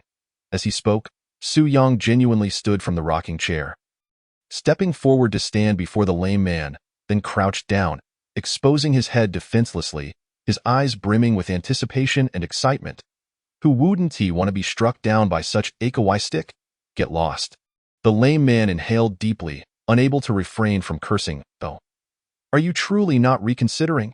Perhaps I could stab you first, to build up some anger? Disappointed, Su Yang rose, gazing at the lame man, pondering earnestly, and then indeed pulled a dagger from his waist, gripping it tightly. Why must you argue as soon as we meet? Tong sighed, then timidly added. I simply didn't dare advise lame uncle against murder, so I thought, if I adorned his cane with cute stickers, he might soften his heart while committing murder. Upon hearing Tong's explanation, Su Yang erupted into laughter once more. The lame man's lips twitched slightly, coldly fixing his gaze on him. So, this is your reason for avoiding me for 2 months? Tong's head was bowed low, resembling a child who had misbehaved. I was wrong, lame brother. The utterance of brother. The lame man's cold countenance began to twitch, his lips seemingly struggling to form a smile, only to be forcefully suppressed. Humph. My room has become messy again over the past 3 months. As a disabled person, it's quite challenging to clean. The lame man silently turned, heading towards the West Street. Tong's eyes sparkled, her cheerfulness returning.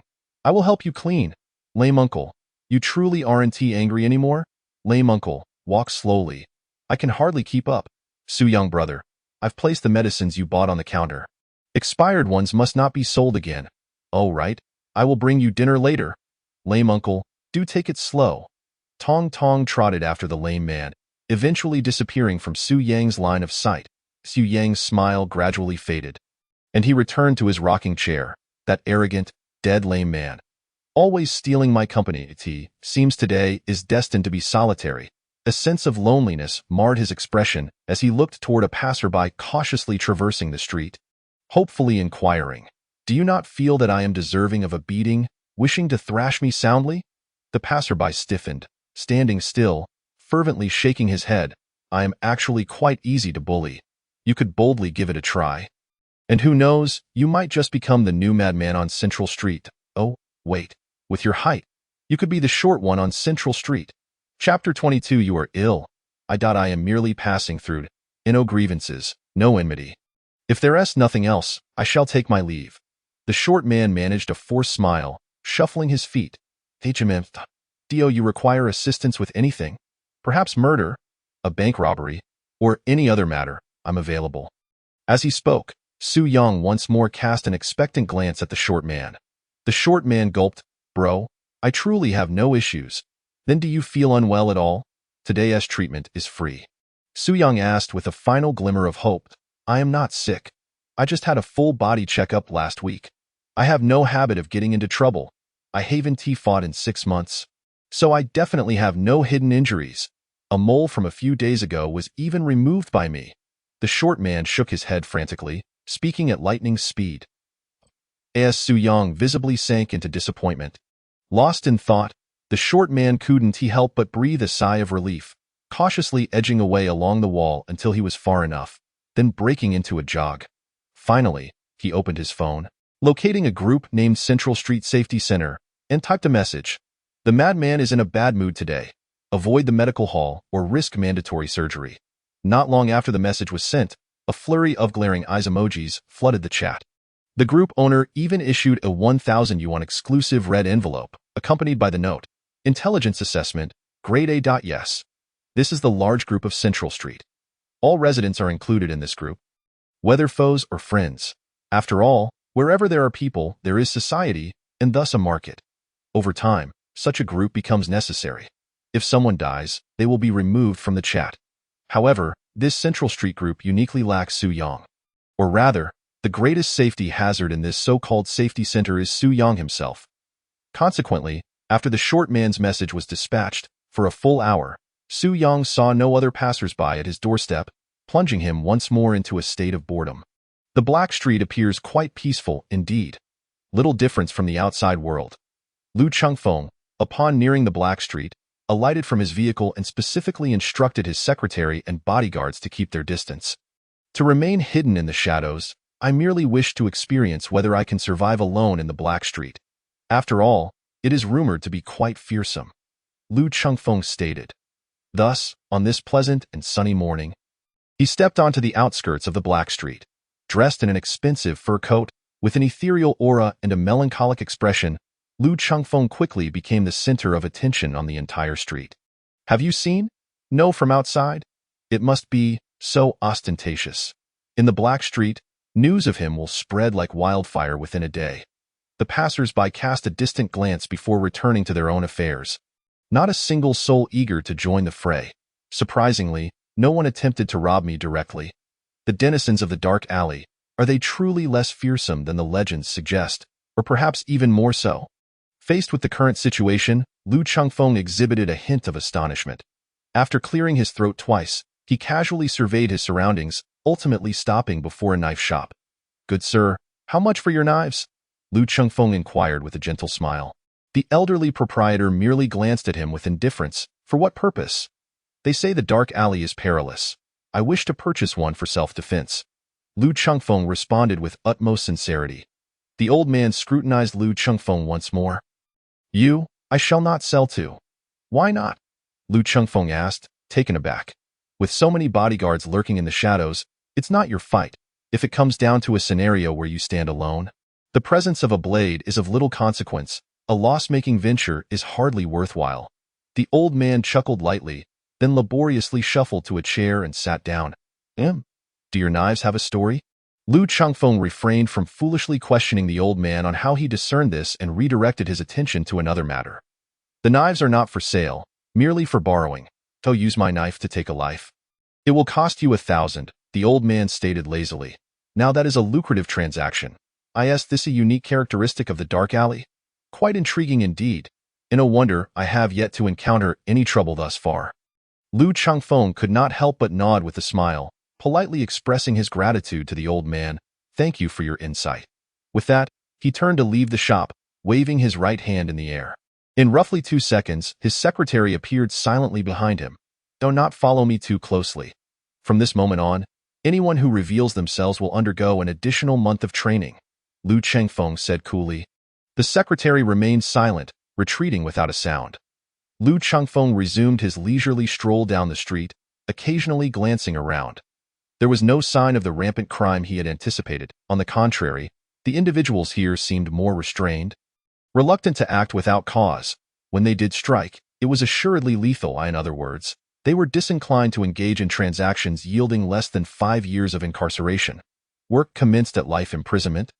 With the death penalty being the standard, he could distinctly sense cold, calculating gazes assessing him from the shadows, analyzing his background and the potential dangers he might pose. Only once they had gauged everything would they decide to act. Thus, Lu Chengfeng found himself feeling somewhat bored. You are unwell. Just as he contemplated concluding his reconnaissance and attending to more pressing matters, a grave voice suddenly resonated beside him. Lu Chengfeng turned, surprised, to see a slender man standing opposite him. It has become quite evident that I am unwell, he remarked, cheerfully displaying his fur coat. I can cure you, the man replied, his tone enigmatic. You can cure me? Lu Chengfeng asked, genuinely intrigued as he scrutinized the man. The man nodded slightly. Central Street, the Madman, do you know of him? The only doctor in the entire dark alley, licensed to practice. I possess a vial of medicine, procured at a high price from him. The man's tone grew increasingly mysterious. Care to elaborate? For reasons unknown, Lu Chengfeng felt a surge of interest. The dark alley was, after all, a place shrouded in mystery. The soul doctor, medicine. The combination of these factors piqued his curiosity. Perhaps this could indeed remedy the affliction that had plagued him for years. Experts reside among the common folk. Such words should not be dismissed. I noticed you appear somewhat fatigued. Your right foot strikes the ground with greater force than your left. If I am not mistaken, your leg must be injured, the man remarked with a faint smile. Chapter 23. A Feast of Gluttony. Rupture. The smile on Lu Chengfeng's face gradually stiffened. This bottle of red flower oil is 50,000. I shall sell it to you. It is a special concoction from the Madman. Though the price is steep, remember, this vial signifies a transaction between you and the Madman. You seem to be a newcomer to the dark alley, likely a wealthy scion. This vial could very well save your life here. Your life, I presume, is worth more than 50,000. The man seemed to perceive the subtle shift in Lu Chengfeng's expression, yet he remained unperturbed, continuing with a calm demeanor. Daring to roam the dark alley clad as you are suggests you possess some foundation, but who would not wish for more cards up their sleeve? Furthermore, to you, 50,000 is likely trivial. A bottle of red flower oil, let us befriend one another. How does that sound? My name, Su Kai, still holds a degree of influence in the outskirts of the dark alley. Undeniably, the man's words were persuasive. Were the individual before him a true affluent heir, they might very well have reached for their wallet. After all, spending a trifling sum to foster goodwill is something wise individuals often embrace. Yet, paradoxically, I'm afraid you're mistaken. My monthly salary is merely 3,000, and this coat is the only valuable possession I have, as it is essential for my survival. Even the stingiest of old men cannot forego this expense. Thus, if you demand 50,000 from me, you might as well take my life directly. Lu Chengfeng chuckled softly, shaking his head. The smile faded from the man's face, his brow furrowing slightly as he scrutinized Lu Chengfeng in silence. Seemingly attempting to redefine his identity, a counterfeit wealthy heir? Here in the dark alley, flaunting himself to deceive. Upon deducing certain implications, the man's friendly demeanor dissipated, replaced by a chilling expression. 10,000 with the medicine. I will take your life. I do not wish to waste any more time. The stark contrast in Su Kai's demeanor intrigued Lu Chengfeng. And if I refuse to purchase? Lu Chengfeng inquired softly. A hint of amusement in his voice. In an instant, Su Kai lunged forward, a sharp blade materializing between his fingers, and without hesitation, he slashed towards Lu Chengfeng's neck while extending his other hand to shield his fur coat from any blood splatter. The fluidity of his movements was uncanny. However, just as the blade was about to graze Lu Chengfeng's neck, it halted mid-air, unable to advance further. The secretary had quietly appeared beside Lu Chengfeng, gripping his wrist with an icy gaze fixed on Su Kai. Lu Chengfeng maintained his smile, even as he had just hovered on the brink of death, not blinking an eye. He would truly kill over a mere word. This is the dark alley, just as I envisioned. Lu Chengfeng nodded in satisfaction. Observing the suddenly appearing secretary, Su Kai's brow furrowed deeply. Devour the heavens and earth, harbor the universe within. Entrance without exit, death without life. A feast of gluttony. Rupture. At that moment, Su Kai murmured softly. In the next instant, his pupils deepened, and a terrifying phantom of a colossal beast loomed behind him. Raising its head as if emitting a silent roar, Su Kai's arm bulged with veins, revealing scales. While his strength surged, breaking through the secretary's restraint, and he continued to assault Lu Chengfeng. Heavenly Fire Avenue, raging flames, the primordial essence of the sorcerer ancestor, the collapse of Mount Buzhou, Zhurong, flame, in the nick of time. Vibrant flames materialized on the secretary's palm, deeper in hue than ordinary flames. The secretary intercepted Su Kai once more, and with a muffled grunt, Su Kai stumbled back several paces, his mutated arms scorched. The benefactors of the dark alley were indeed numerous. Yet, what astonished me was that even after gaining such formidable power, you still managed to maintain your previous low profile, refraining from revealing yourselves. Perhaps the importance of the dark alley to Shanghai City warrants a significant elevation in priority. Previously, Lu Chengfeng regarded Su Kai with mere curiosity. Now, he was genuinely impressed. Silent and unobtrusive, one could hardly discern their presence. At this moment, Lu Chengfeng stood on the street, surveying the surroundings, contemplating how many concealed benefactors might be hidden among the inconspicuous passers-by. Su Kai's expression darkened, remaining silent, his vigilant gaze fixed on the secretary. Lu Chengfeng, with some effort, bent down to retrieve the fallen bottle of red flower oil, leisurely stating, "You are injured. This bottle of red flower oil should prove useful. However, as the victor, this is my trophy point 10,000. Shall I sell it to you?"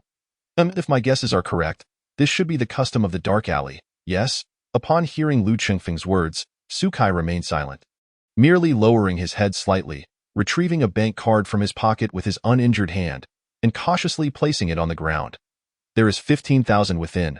The password is 6 zeros, a life for a life. The extra 5,000 is a token of my oversight, a gesture of goodwill, it must be said. Sukai was indeed adaptable, or rather, the entire Blackstreet predominantly embodies this style. Those who are aware of the dangers show a complete lack of courage. Yet matters are still handled with remarkable finesse.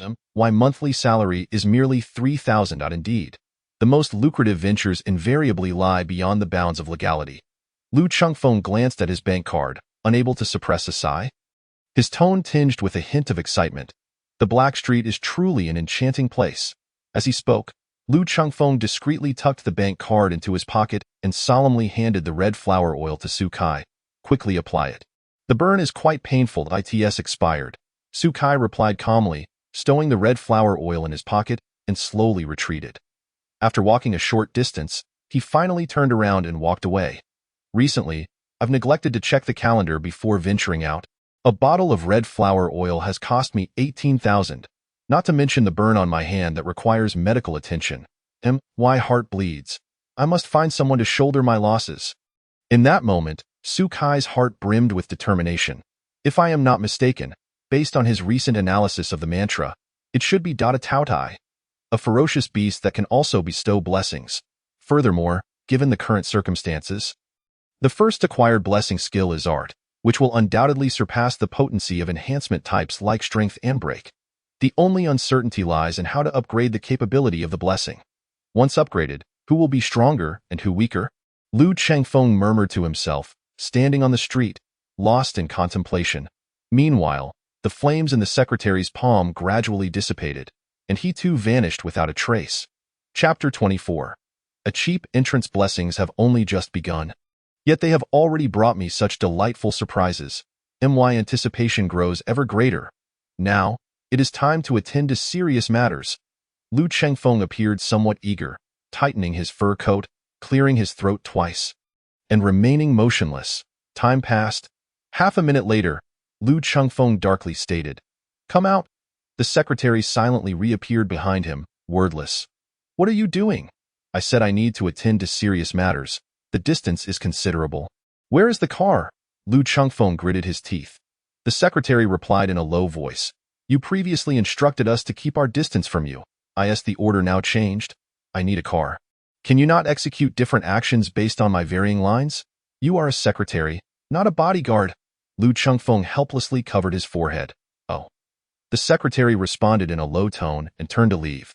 Another half-minute passed. A sedan smoothly came to a stop before Lu Chengfeng. It was reasonably priced, around 100,000. Lu Chengfeng had purchased it with a loan.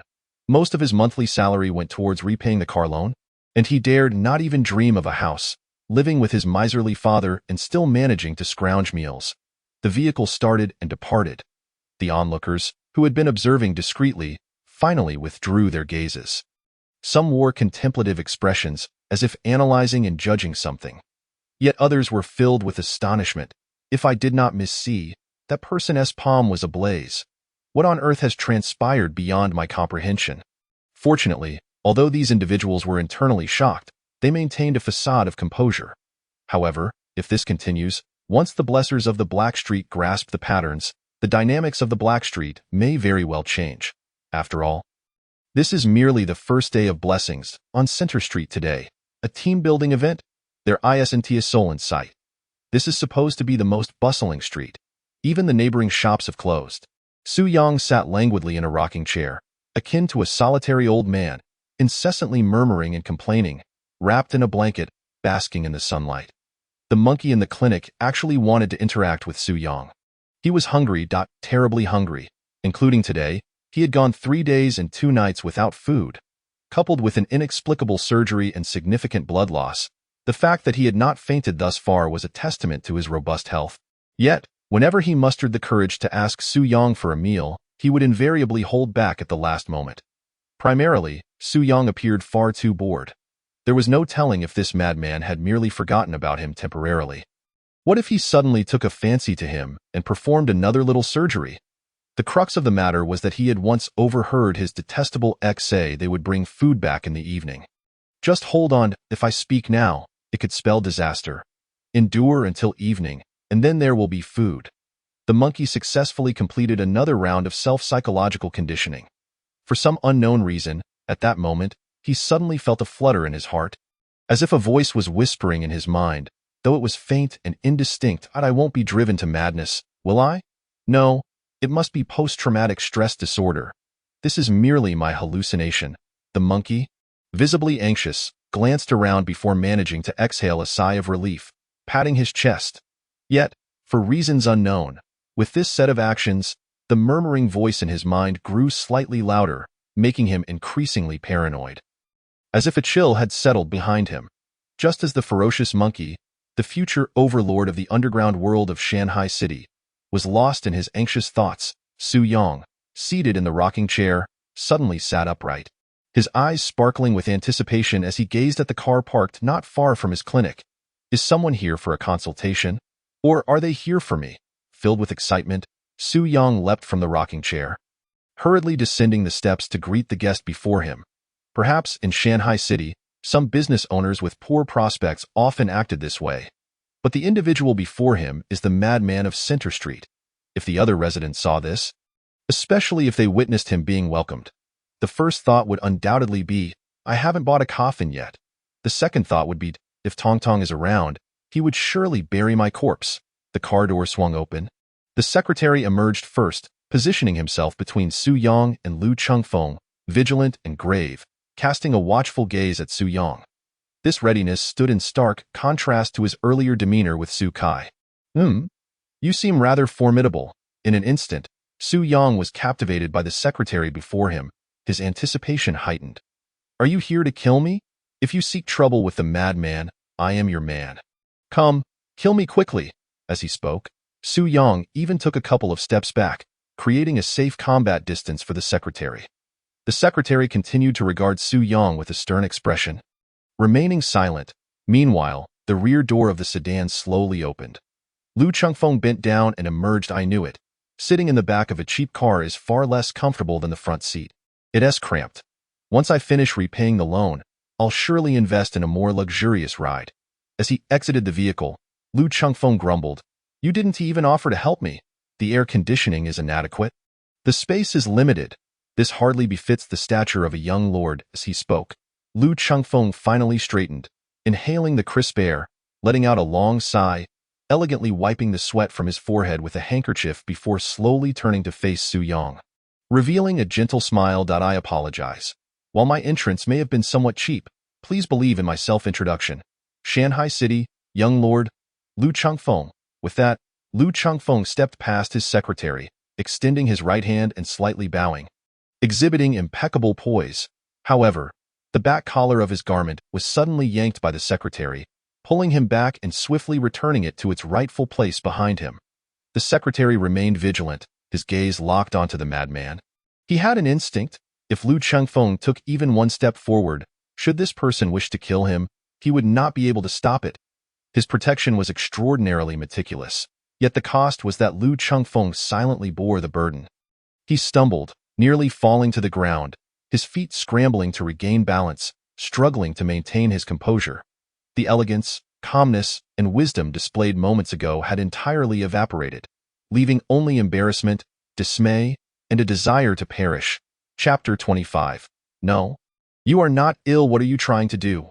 Lu Chengfeng's resentful voice echoed behind the secretary. The secretary did not turn back, merely observing the perpetually radiant smile of Su Yang. His muscles tensing further, beads of sweat forming on his forehead, slightly bending his body into the most suitable stance for combat. When he adopted this posture, it signified his defeat in the clash of momentum. Fighting him, I cannot protect you. Yet despite this, Lu Chengfeng continued to respond in a somber tone. I never said I wanted you to fight him. Did I say that? I am here to conduct business. Please, do not complicate matters for me. Lu Chengfeng pressed his forehead, unable to suppress a deep sigh, cautiously adjusting his expensive fur coat, striving to restore a semblance of a smile. I apologize. My entrance has now escalated from cheap to ridiculous. But I implore you, believe me, I am indeed Lu Chengfeng, the young lord of Shanghai City. With that, Lu Chengfeng stepped forward again, as he observed the secretary, who resembled a stubborn mule, stretching out his arm in an attempt to reclaim his own space. He could not help but murmur softly, "If you dare to pry at me again, I shall send you to the ladies' restroom to do sit-ups. Do you believe that?" Upon hearing Lu Chengfeng's words, the secretary's body stiffened, and in the next moment, he retracted his arm, standing upright and motionless, as if he were a statue. "You are not foolish." After all, with an air of profound melancholy, Lu Chengfeng extended his right hand once more. Glancing at Su Yang, "A handshake. This is a handshake, is it not? I heard from the little janitor that when people meet for the first time, they shake hands. Unlike the Black Street, where everyone wields a dagger." "Wait a moment." Su Yang looked at Lu Chengfeng's outstretched hand, filled with surprise, then, amidst the latter's bewildered gaze, turned and returned to the medical clinic. "I recall the little janitor wrote about it. How does one shake hands?" Su Yang perused the densely packed notes on the wall, most of which had already yellowed with age, diligently searching. After a short while, he exclaimed, "Aha! Here it is. One must extend the right hand. Otherwise, it is deemed impolite." Su Yang hurriedly dashed out of the clinic once more, standing before the mentally incapacitated Lu Chengfeng, and solemnly extended his right hand, grasping Lu Chengfeng's with a gentle shake. "Greetings, Central Street, the Madman. Does that sound rather foolish?" As soon as he finished speaking, Su Yang furrowed his brow slightly, lost in contemplation, and after a moment's thought, he grasped Lu Chengfeng's hand again, saying, "Hello, Shanghai City, Black Street bully, Su Yang. Indeed, this way, I shall not lose face." This time, Su Yang beamed with satisfaction, while Lu Chengfeng's lips twitched slightly. Is this truly the infamous Madman of Central Street? Such a distinct personality. Lu Chengfeng regarded Su Yang with a forced smile, preparing to delve into the main topic. Yet, Su Yang abruptly looked at him, his expression somber, as if pondering like a philosopher, and earnestly posed a question. "How will you prove that you are you? That you are Lu Chengfeng? Huh?" Lu Chengfeng, who had meticulously planned the entire process and dialogue before arriving, found himself interrupted multiple times before he even entered, leaving his mind in a haze. "Prove that I am me?" Lu Chengfeng was bewildered. Such a deeply philosophical question had never crossed his mind before. Thus, under Su Yang's penetrating gaze, Lu Chengfeng reached into his pocket and fumbled around. Identification card, name, Lu Chengfeng. Upon seeing the document before him, Su Yang stood frozen, as if struck by a bolt of lightning. Such a clever and ingenious response. Why had it not occurred to me 2 days ago? No, I do not possess an identification card. Moreover, can a madman even have a name printed on it? For a moment, Su Yang appeared somewhat dejected, returning the identification card while he hunched over, disappointed, and sat back down in the rocking chair. Swaying slightly, his face etched with despair. "Though I do not understand why you are so troubled, I can instruct my subordinates to procure an identification card for you, and it shall bear the name Madman." In the brief span of a few minutes, Lu Chengfeng had thoroughly appreciated the essence of the Madman. He smiled at Su Yang and softly said, as his words fell, Su Yang seemed to come back to life, his eyes rekindling with excitement. "Really?" "Indeed." Lu Chengfeng nodded gently. "You would not deceive a poor madman, would you? A madman is not punishable for murder." Su Yang remained somewhat skeptical, looking at Lu Chengfeng and muttering. Lu Chengfeng's smile froze on his face. Momentarily at a loss for words, Tio say that this person was foolish, yet he understood that a madman is not held accountable for murder. Tio assert that he is not foolish. It was utterly impossible to discern any semblance of normalcy about him. "Then, may I be invited inside to sit?" Lu Chengfeng could distinctly sense that after he had offered to procure an identification card for Su Yang, the latter seemed to harbor a flicker of goodwill towards him. Thus, he politely proposed this not-so-intrusive request. "No." Almost without hesitation, Su Yang shook his head. "You are not a patient. Non-patients cannot enter the clinic." In response to Lu Chengfeng's puzzled gaze, Su Yang stated matter-of-factly, "I have an illness." Lu Chengfeng took a deep breath, striving to calm himself, and said earnestly, "No, you are not ill." Yet Su Yang similarly shook his head earnestly, countering, "My afflictions are quite apparent. Can you not see them?" Lu Chengfeng pointed to his fur coat. For reasons unknown, at that moment, Lu Chengfeng felt as if he had lost his wits, and here he was, explaining to Su Yang whether or not he was ill, on the same level as him. "That is not an illness, Deities. A little meatball. I have dissected similar cases." Lu Chengfeng found himself momentarily at a loss for words, pondering how to articulate his thoughts. After a moment of careful consideration, he gestured with his hand at a meatball. "Could you elaborate?" Lu Chengfeng was taken aback. Hearing his long-standing ailment described so casually by Su Yang made his heart race slightly, though. "No, you cannot." Regrettably, Su Yang merely shook his head, lazily leaning back in the rocking chair, gently swaying his body. "Why not?" Lu Chengfeng suppressed his inner excitement, cautiously inquiring. "Because the little janitor is not here. I no longer need to play the good person." Su Yang's response was refreshingly candid. "The little janitor." Lu Chengfeng murmured, then a friendly smile returned to his face. "But look, you have cured me.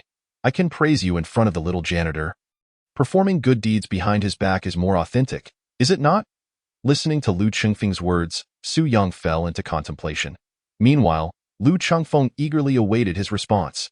Time ticked by second, is it possible? "I will surely earnestly praise you before the little janitor." Lu Chengfeng could not resist speaking up again. Su Yang slowly raised his head, though the foolish grin from earlier had vanished from his face. "After indulging you in this charade for a while, do you truly believe I am a fool? Am I to be treated like a child?" A cold, mocking smile crept onto Su Yang's face, his gaze toward Lu Chengfeng tinged with derision. Chapter 26, Ling Shaohe? Lu Chengfeng's body stiffened, gazing at Su Yang, whose demeanor had suddenly shifted, his expression growing grave. "Act," he murmured softly. Hee hee. "Little Tong Tong loves to sit on my shoulders. Yesterday, I saw it at a ball so large. I kicked it. It burst, and there was blood." Su Yang reverted to his earlier simplicity, babbling nonsensically, before glancing at Lu Chengfeng with a look of utter boredom. "I have heard a fool speak for 5 years. Remember, I am a madman, not a fool. Do not take liberties. Next time, refrain from such antics. In light of your assistance with my identification card, I shall spare you from being my subject for an experiment." As the rocking chair swayed gently, Su Yang slowly closed his eyes, continuing to mutter. Upon stepping off the carriage, "You donned a cunning expression, clearly intent on deceiving me. Remember, I detest being lied to, and now you may discuss your actual business." Observing the seemingly eccentric Su Yang before him, Lu Chengfeng fell into silence. Each word spoken and every action taken since disembarking played back in his mind like a slideshow. At what point had the control of the rhythm fallen into his hands? Pressure. Yes, the secretary, fully aware of his purpose for visiting, would not inexplicably confront Su Yang, especially when he could have struck at any moment. It must have been then that Su Yang began to exert psychological pressure on the secretary. Thus, he had found himself in a state of disarray for the first time. Yes, for the secretary's sudden retreat. Perhaps it was not due to Lu Chengfeng's words, but rather because Su Yang had retracted his murderous intent. From the handshake to the identification card, every action conveyed an impression of simplicity, making him appear less a madman and more an oddly peculiar fool.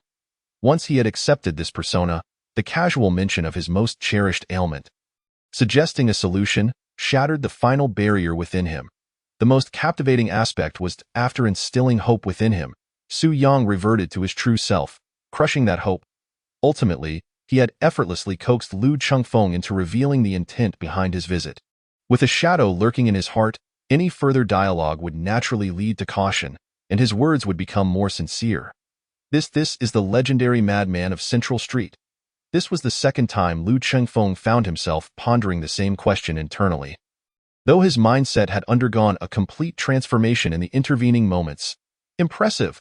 Lu Chengfeng raised his head, looking at Su Yang with eyes filled with awe. "I initially intended to craft a relatable, warm, down-to-earth persona for you as the lord of the town. Alas, I have failed." As he spoke, Lu Chengfeng raised his right hand and waved it lightly in the air. In the next moment, several figures hurriedly appeared, carrying a chair and placing it beside Su Yang's rocking chair. Lu Chengfeng unfurled his fur coat, He slowly settled into his seat, leaning back against the chair. Your chair is not as comfortable as mine, Su Yang remarked with a glance, a sudden hint of pride in his tone. His demeanor had shifted once more. Fortunately, Lu Chengfeng had gradually acclimatized to Su Yang's style, merely chuckling and shaking his head. Sitting in a rocking chair for too long is detrimental to the spine. You wouldn't understand. As long as I place the rocking chair here for a day, I can irritate that cripple all day long. Sooner or later, I'll drive him to his wit's end. The cripple has quite the temper. Su Yang continued, uttering another nonsensical remark. Lu Chengfeng chuckled, choosing not to indulge Su Yang's line of conversation, and instead proactively inquired, "Have you eaten this morning?" "No," Su Yang replied, shaking his head. Lu Chengfeng snapped his fingers, and a few individuals hurriedly emerged, carrying a wooden table laden with warm soy milk and fried dough sticks. "Try this," Lu Chengfeng gestured politely, before helping himself to a piece of fried dough and taking a bite. Su Yang looked at him with an odd expression. "The chair you're sitting in, the table, the fried dough, they all belong to Wang Xinzai from the street. It would be fine if you had purchased them normally, but if they were taken by force," he trailed off, "his poison is quite potent. Although he is older now and not as formidable, neither the cripple nor I would dare provoke him." Upon hearing Su Yang's words, Lu Chengfeng, who had just swallowed a piece of fried dough, froze momentarily. He turned his head stiffly to glance at the bodyguard beside him. Only after the bodyguard gave a slight nod did he exhale in relief. "The Black Street, is it really that dangerous?" This remark clearly stemmed from Lu Chengfeng's genuine concern. Su Yang remained silent, observing him intently. After Lu Chengfeng had not perished for a full half-minute, he finally picked up a piece of fried dough himself and took a bite. "Actually, it's not that bad. We Haven Tea killed many people in recent years. Just a few days ago, Zhou Sanjiu got into trouble, and all he lost was an ARM," Su Yang spoke as he ate, a look of enjoyment on his face. "Wang Xinzai's skills are truly commendable. I haven't tasted his food in half a year, and I find myself somewhat nostalgic." Lu Chengfeng sighed lightly, realizing that as long as he did not bring up the topic himself, Su Yang would chat endlessly. "So, during this time, have you seen a door?" "A door? There's one right behind me." Su Yang casually pointed to the entrance of the medical hall behind him. "That's not what I mean. Yesterday, a door ascended into the air, right in Central Street. You disappeared for half a year, and you only returned to the Black Street 2 days ago. I refuse to believe there is a connection." Lu Chengfeng's smile abruptly faded, and he sat up straighter, fixing his gaze intently on Su Yang's eyes. "Oh? You've investigated so quickly. Impressive." Su Yang expressed surprise, casually picking up another piece of fried dough. "Yes, there was a door, and I pushed it." The significance of this revelation was casually tossed aside. "You truly are the door pusher." Lu Chengfeng nodded in realization, though he did not seem overly astonished. "According to my intelligence, aside from Shanghai City, each city has a door pusher. The door pusher is bound to receive blessings, and those who accept these blessings possess greater power. As of now, only the door pushers of Shanghai City, Chunchao City, and Fengshui City remain unaccounted for. It seems I am quite fortunate to have found you directly." Lu Chengfeng's smile returned as he looked at Su Yang. "You are evidently aware of the changes occurring in this world. I need not elaborate further. What I wish to convey is that although Shanghai City appears stable for the time being, with the various cities refraining from encroachment upon one another, this tranquility will not endure. As time passes, the blessers within the city will inevitably cause disturbances. Other cities will also awaken their ambitions. Therefore, I am preparing to establish a brand new department composed of blessers. The name shall be Ling Xiao. Now, on behalf of Shanghai City, I solemnly invite you to join. I propose you take on the role of team leader." As Lu Chengfeng spoke, he slowly rose to stand before Su Yang, his demeanor serious and earnest. His eyes brimming with sincerity. Su Yang, seated in the rocking chair, regarded the standing Lu Chengfeng with a slight frown. "You are blocking my sunlight?" "Huh?" Lu Chengfeng paused momentarily. "I said, you are blocking my sunlight." "I was sunbathing," Su Yang reiterated earnestly, his serious expression rivaling Lu Chengfeng's. Lu Chengfeng silently shifted to the side, allowing the sunlight to once again cascade upon Su Yang. Content. Su Yang closed his eyes. "Basking in the warmth of the sun, I realize this may seem a bit abrupt, but I have given it careful thought. Rather than going through elaborate means to approach you, to influence you, or to set up various small scenarios, it would be far simpler and more sincere to do it this way. Our time is limited. Perhaps you might be interested to hear about the detailed benefits I can offer. Lu Changfeng spoke once more to Su Yang, wearing a smile, patiently explained, "My nickname is Madman, not Fool. If you truly need people, I suggest you check East Street. There's a fool there who is quite easy to deceive. If you find it challenging, I can assist you in trying." Listening to Su Yang's words, Lu Changfeng fell silent for a moment before sitting back down in his chair, his fingers lightly tapping the armrest as if contemplating something. "My records indicate that you appeared on the Black Street at the age of 15, with seemingly no memory of your past. Before coming here, I utilized the intelligence agency of Shanghai City to thoroughly investigate and uncovered some clues. I wonder if you would be interested in this?" This was evidently his final bargaining chip. "Oh. Not interested," Su Yang replied, his expression unwavering as he slightly turned his head, looking at Lu Changfeng impassively. "Is there anything else?" Observing Su Yang's impervious demeanor, Lu Changfeng remained silent for several seconds. Blessers will inevitably become destabilizing factors in society. For the sake of Shanghai City, I must regulate the blessers at any cost. Thus, the paths before you are limited to two: join the official ranks, or become an adversary of the official forces. When the conversation reached this point, Lu Changfeng understood that there was no longer any need to continue. He saw no possibility of reaching an agreement. If that is the case, perhaps the days to come won't be so dull after all. How exciting! Su Yang's eyes sparkled with excitement and anticipation. Sitting up straighter in the rocking chair, he fixed his gaze on Lu Changfeng, suddenly breaking into a manic smile. "I just remembered something. It wasn't me who pushed open the door. You actually believe the words of a madman. I was deceiving you." With that, Su Yang slumped back into the rocking chair, gazing at the sky, the vague shadows in the clouds reflecting his increasingly radiant smile. "I am truly looking forward to a celestial being standing before me. Hurry up." Watching Su Yang's eccentric demeanor, Lu Changfeng's brow furrowed deeply. Taking a deep breath, he turned to leave. The secretary opened the rear car door, and Lu Changfeng bent down to enter. Just as the car door was about to close, Su Yang snapped back to reality, as if suddenly remembering something. He called out towards Lu Changfeng, "Hey, I can truly cure your affliction. A madman's words are not entirely false." As he spoke, Su Yang once again displayed that sunny, cheerful smile, locking eyes with Lu Changfeng across the distance. Lu Changfeng remained silent, eventually slowly closing the car door. The vehicle started and departed. The Huangquan Medical Hall returned to its tranquil state. While the smile on Su Yang's face gradually faded, he calmly closed his eyes, gently rocking his body in the chair. "Why origins? Su village," he murmured, as memories began to surface in his mind. "Grandfather, is this world truly bright?" That evening, under the setting sun, a young child stood at the village entrance, gazing curiously at an elderly man beside him, earnestly posing his question.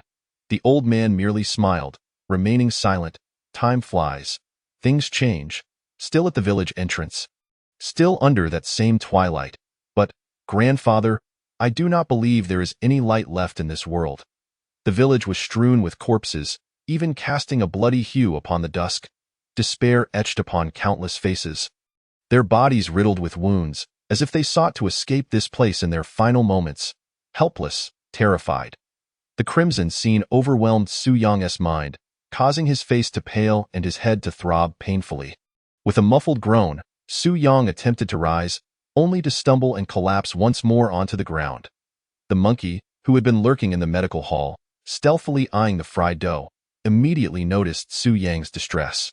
He pressed a hand against his wounded abdomen, slowly standing and approaching the door, observing the fallen Su Yang, who was clearly in a troubled state, his eyes flickering with uncertainty. After a full 10 seconds had elapsed, the monkey quietly shuffled its feet to the bar, opened a drawer, and retrieved a vial adorned with a peculiar sticker. Then returned to Su Yang's side, laboriously squatting down to hand it over. Su Yang was gasping heavily, his hand trembling as he reached for the vial, but it slipped from his grip and fell to the ground. On the nearby table lay a fruit knife, and on the floor was the vial. The monkey lapsed into silence once more. "Perhaps I am perpetually lacking the courage to become a kingpin of the underworld." After a long moment, the monkey suddenly chuckled self-deprecatingly and picked up the vial. "Take 3 pills. Observing the note affixed to the bottle, it silently opened the vial, poured out 3 capsules, and placed them into Su Yang's mouth. Half a minute later, Su Yang's breathing gradually steadied, and with the monkey's assistance, he managed to sit back in the rocking chair. 5 more minutes passed, and Su Yang appeared to have fully recovered, looking no different than before. "Why didn't you kill me just now?" Su Yang asked, gazing at the monkey with a hint of confusion. The monkey remained silent for a moment before responding in a low voice. "I was afraid. If you had killed me, I would have been grateful."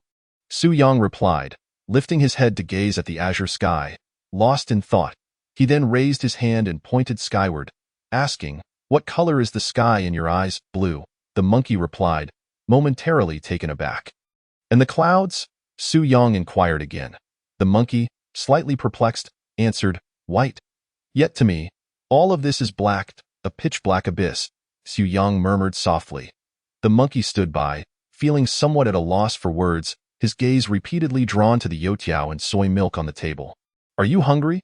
Su Yang suddenly realized. "Oh, right, you must be starving." Noticing the monkey's longing glance, Su Yang exclaimed, "Don't waste it." Upon hearing Su Yang's words, the monkey seized the youtiao and soy milk from the table and devoured them ravenously. Suddenly, Su Yang sat up straight, looking intently at the monkey with a grave expression. Startled by Su Yang's movement, the monkey jumped. "I forgot. You just had surgery. You should be eating soft food. Consuming this will make your stomach hurt terribly." Observing the half-eaten youtiao and the partially drunk soy milk, the monkey numbly lifted his head, glanced at Su Yang, blinked, and felt a wave of helplessness, unsure whether to continue eating or to stop. The initial character development has concluded. Tomorrow we shall embark on the first major plot of this book. I hope everyone does not abandon the story and grants a 5-star review. Thank you. Attached is an AI-generated image of the male lead. Though he appears slightly younger, his aura is quite fitting. Chapter 28. Recruitment Announcement. Eat. After all, the pain will come regardless. It's better to fill your stomach first. Being both hungry and in pain will only make it worse. Following the monkey's recent assistance, Su Yang's attitude toward him noticeably softened, offering friendly reassurances. However, this comfort only deepened the monkey's gloom, as he consumed the food with tears brimming in his eyes. You know, pain might initially jolt your nerves, instilling a sense of fear. Yet, once you overcome it, you'll find that it is not so terrifying after all. In fact, it might even bring a hint of enjoyment. Su Yang added, smiling gently. The monkey, in a daze, retreated to his room, quietly awaiting the arrival of his own suffering. From now on, we shall establish Ling Xiao. The Internet Regulatory Department will work overtime, monitoring online news and comments 24 hours a day. Leaving no stone unturned, the Traffic Management Department will scrutinize all city surveillance cameras one by one. Additionally, select a group of astute individuals to keep a close watch on the black market. No need to infiltrate. Simply stake out a few intersections leading away from the black market to ensure we ascertain the names, identities, and backgrounds of anyone who exits. In 3 days, I expect to see a list on my desk containing 80% of the blessed individuals in Shanghai City. Can this be accomplished? In the City Lord's office, the discussion hall was filled with a tense atmosphere as the City Lord, with an unusually stern demeanor, addressed the array of high-ranking officials before him. Lu Chengfeng sat on the edge, feeling almost invisible. The expressions of those present varied, glances exchanged, an undercurrent of intrigue palpable among them. Each person harbored their own secret thoughts, yet none voiced them, merely waiting for the meeting to conclude before hastily dispersing. How did I perform just now? Once the crowd had departed, the City Lord's stern expression vanished, replaced by a smug grin directed at Lu Chengfeng. Lu Chengfeng raised his head with a hint of resignation. Glancing at his father, "You missed a couple of lines." What lines?" the City Lord asked, bemused, before waving his hand dismissively. "Never mind. You can handle it." The current situation had surpassed his capabilities. Moreover, "You still owe me last month's wages."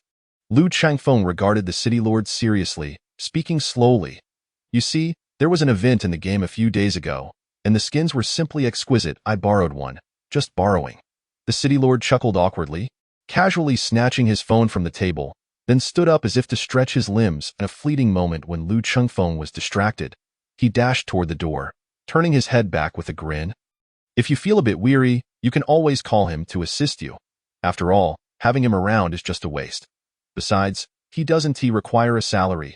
With that, without waiting for Lu Qingfeng's response, the city lord cracked open the door and slipped out. You old rascal! How shameless! Lu Qingfeng's face turned pale. His fists clenched tightly as he gritted his teeth in anger. Moments later, he regained his composure, gazing out the window, somewhat lost in thought. Perhaps it is indeed time to let him. Lend me a hand. As he spoke, Lu Qingfeng gradually closed his eyes. The meeting room fell into an absolute silence, and time ticked away.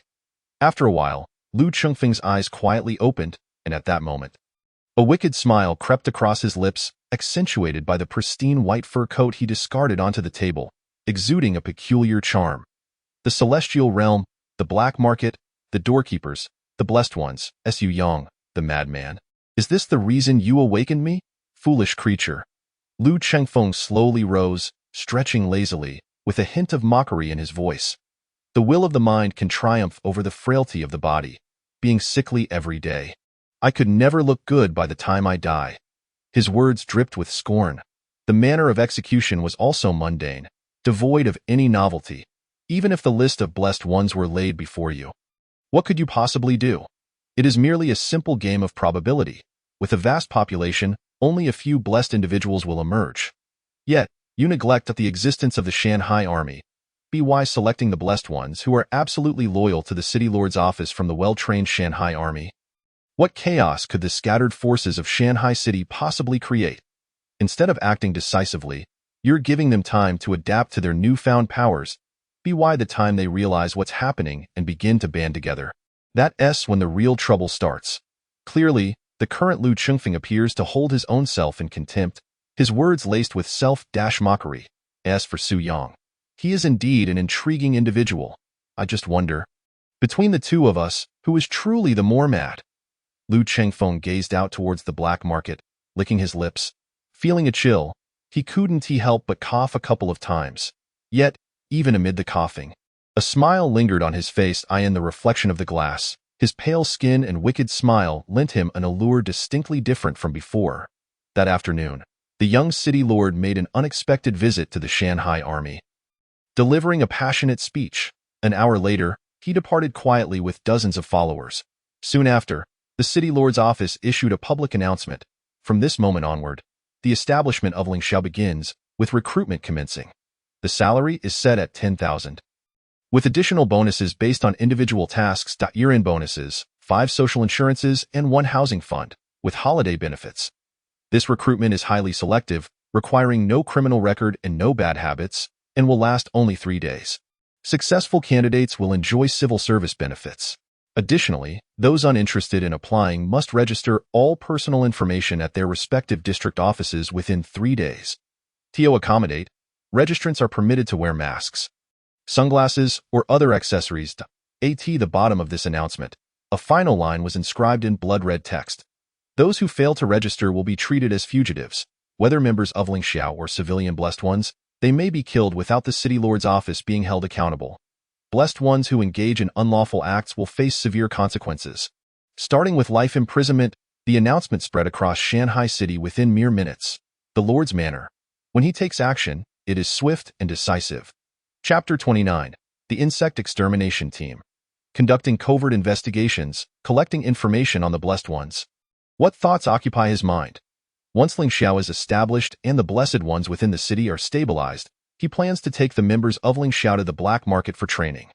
The lawless realm merely serves as an outlet for these individuals, ensuring stability in the underworld of Shanghai City.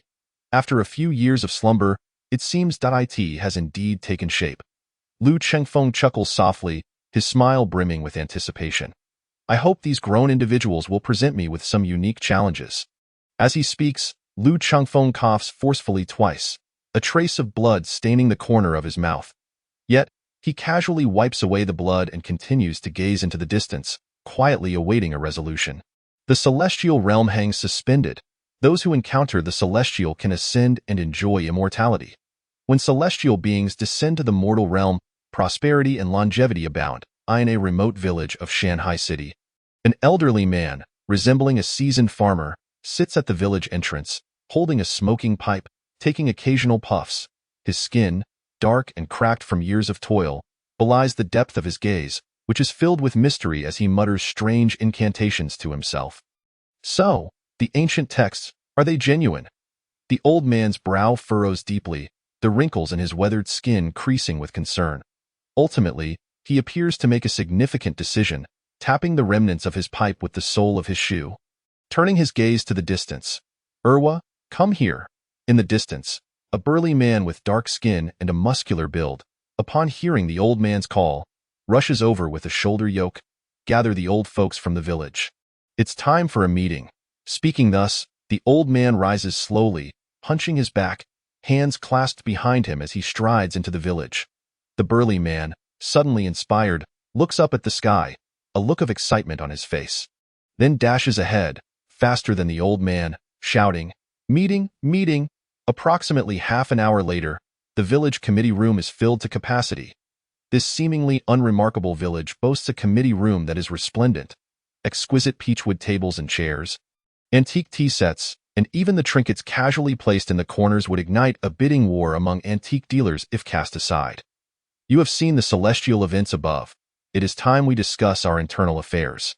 As he speaks, the old man takes 2 strong puffs from his pipe, filling the room with a pungent smoke. One man, masked and visibly agitated, clenches his fists. Did the ancient texts not say that the celestial realm hangs suspended? If we find someone with celestial roots, we can communicate with the heavens, summon celestial beings without the need for prolonged waiting. At that moment, we too could ascend. In the corner, a woman wearing a sun hat, mask and sunglasses, slightly bowed to conceal her features, speaks quietly. When I initially agreed to join this organization, it was in anticipation of this day. Thus, I believe there is no reason to delay. Prolonging it would only be detrimental to us. To be honest, I never thought I would see the day when you all, speaking in such hushed tones, would prove to be true. Let us embark on a grand endeavor. Recently, I have noticed several individuals with celestial roots whom we could procure at any time. Another man, bare-chested and covered in tattoos, with a cigarette dangling from his mouth, chimes in boisterously. However, he too wears a half-mask, obscuring the upper part of his face. The old man remains silent, simply listening to their discussions. Ultimately, when all eyes converge back on him, he takes 2 forceful puffs from his pipe. What we can do is enable those without celestial roots to ascend as well. You choose to stay for your own reasons. However, summoning celestial beings is a complicated matter. We will require substantial funds. Fortunately, there are many wealthy patrons who lack financial constraints. Therefore, our immediate task is to summon one celestial being and recruit more members to our ranks. Continually expanding our forces. One day, we shall welcome back all celestial beings, and we too shall ascend to the celestial realm. Yet, based on current circumstances, directly summoning the deities of myth is an impossible endeavor. This is merely the first step, a process of exploration and experience accumulation. I have already selected our target. The old man appears plain, yet there is a glimmer of cunning in his eyes as he waves his hand lightly. Urwa, who has been standing behind the old man, turns and re-enters the inner room, emerging with a panicked young man, bound hand and foot, and unceremoniously drops him to the ground. His celestial roots align perfectly. He is sufficient for our first offering. From this moment onward, the entire world shall echo with our legend. The old man's tone rises in fervor, eventually standing from his chair, arms outstretched. We are the insect extermination team, purging the world of all pests for the celestial beings. As his voice resonates, the room is filled with fervent expressions from individuals of various professions and social standings within Shanghai City. Celestial roots do not discriminate based on identity, wealth, or status. Yet now, they possess such an opportunity. Insect extermination team. Insect extermination team. Waves of hushed voices rise, repeatedly chanting this phrase, as cold gazes fixate on the helpless young man. Rife with a disregard for life. The fervent rhetoric, the icy stares. This stark contrast fills the young man with despair. The altar is still being constructed. By tomorrow night at the latest, the summoning of celestials will commence. Let us witness this historic moment together. At this moment, the farmer's visage has shed its previous warmth, revealing a fervor that surpasses all others. Within the room, these mysterious masked figures disperse, casually finding lodgings in the village. The village returns to its former tranquility. Children frolic in the fields. The old man resumes his place at the village entrance, smoking contentedly, smiling as he watches the children's lively antics. Everything appears so harmonious. Who could have imagined that beneath this serene exterior lay cold hearts? Tomorrow, they will personally extinguish a young man's life. Moreover, similar occurrences will unfold repeatedly in the future, until the world is drenched in blood. Until their insatiable greed is satiated. But will this chasm named greed ever be filled? Chapter 30. The night sky is beautiful, did I not mention? One can only bask in the sun for an hour each day. Sitting in the rocking chair for too long is detrimental to the spine. Tong Tong, holding a lunchbox, gazes at Su Yang, who still sits at the door despite the darkness, helplessly chiding him. Su Yang merely offers a faint smile. Remaining silent. It's time to eat. I just bought this from Uncle Zhao's restaurant. As she speaks, Tong Tong tugs Su Yang back into the clinic. Yet, Su Yang turns around to fetch the rocking chair first. Before finally sitting at the dining table, isn't Uncle Zhao's restaurant closed? Su Yang queries, puzzled. Tong Tong shakes her head. No, when I returned, I saw his back door open, and business seemed quite good. I have a feeling that the folks in the central street are quietly communicating. Su Yang wears a displeased expression. Tong Tong gives him a sidelong glance. It'll be fine once they change their impression of you. My smile is quite radiant. Isn't it? Su Yang grows increasingly confused. As Tong Tong opens the lunchbox, she continues. Who would like someone wielding a scalpel, covered in blood, smiling brightly at them? Su Yang's hand holding the chopsticks pauses, slipping into silence. Tong Tong, undeterred, continues her musings. They simply don't understand you. If they interacted with you more, they would discover what a wonderful person you truly are. You are very considerate of others' feelings, just like Uncle Chong. Just as Su Yang's face begins to regain its smile, he cannot help but tighten his grip on the chopsticks, gritting his teeth as if the chopsticks bore a deep-seated grudge against him. Do not mention that damned cripple again. Huh? I said you are quite similar to Uncle Chong. Today, Brother Chong said something very similar about you. Tong Tong giggles. As the lunchbox opens, the aroma of the dishes wafts through the air. You praised me in front of that damned cripple.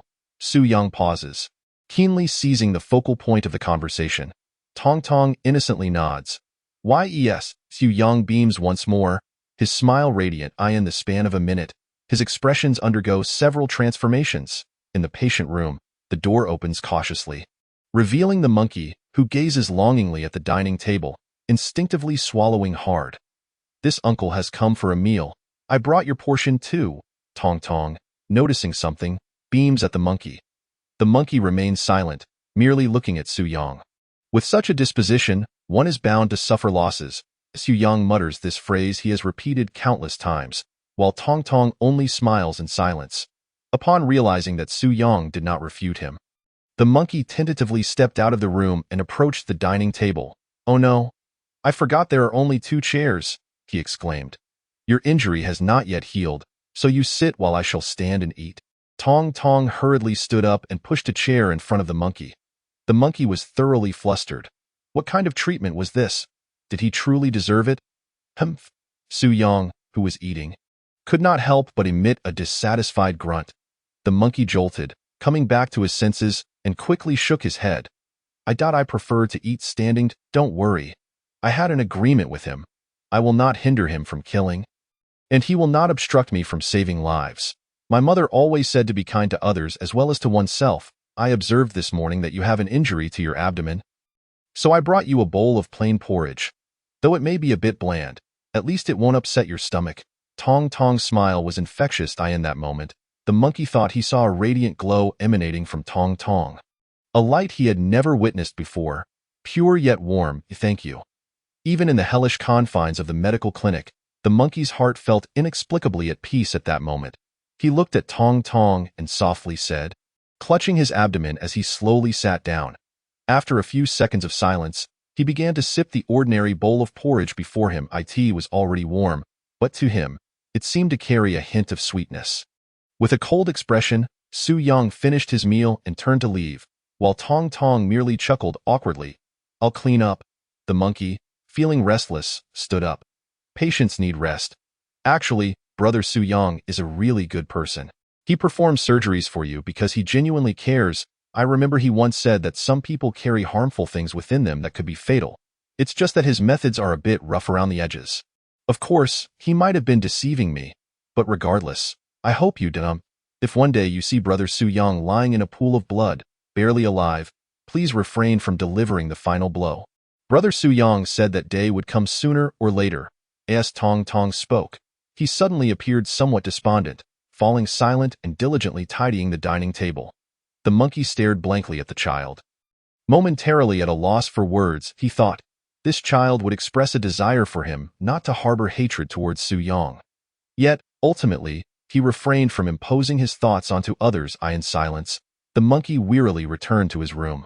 Tong Tong, meanwhile, meticulously cleaned the clinic once more before standing at the entrance, a sheen of sweat on his brow, gazing at the pitch-black night sky adorned with countless stars, a smile gracing his face. The starry sky is truly beautiful today. I am alive once more. How wonderful. With this hopeful wish, the clinic's doors slowly closed. It seemed that this was merely an ordinary day within the clinic, although it had been closed for half a year. Upon the return of Su Yang and Tong Tong, everything resumed as if time had never halted, as if it was always meant to be, and thus it was. Morning arrived. Tong Tong was once again the first to awaken. The doors swung open and gentle sunlight poured in. Another new day. I am still alive. Tong Tong diligently completed his morning ritual, humming an indistinct tune as he trotted away. After a while, he returned with breakfast. Having thoughtfully prepared millet porridge for the monkey, can't you buy another chair?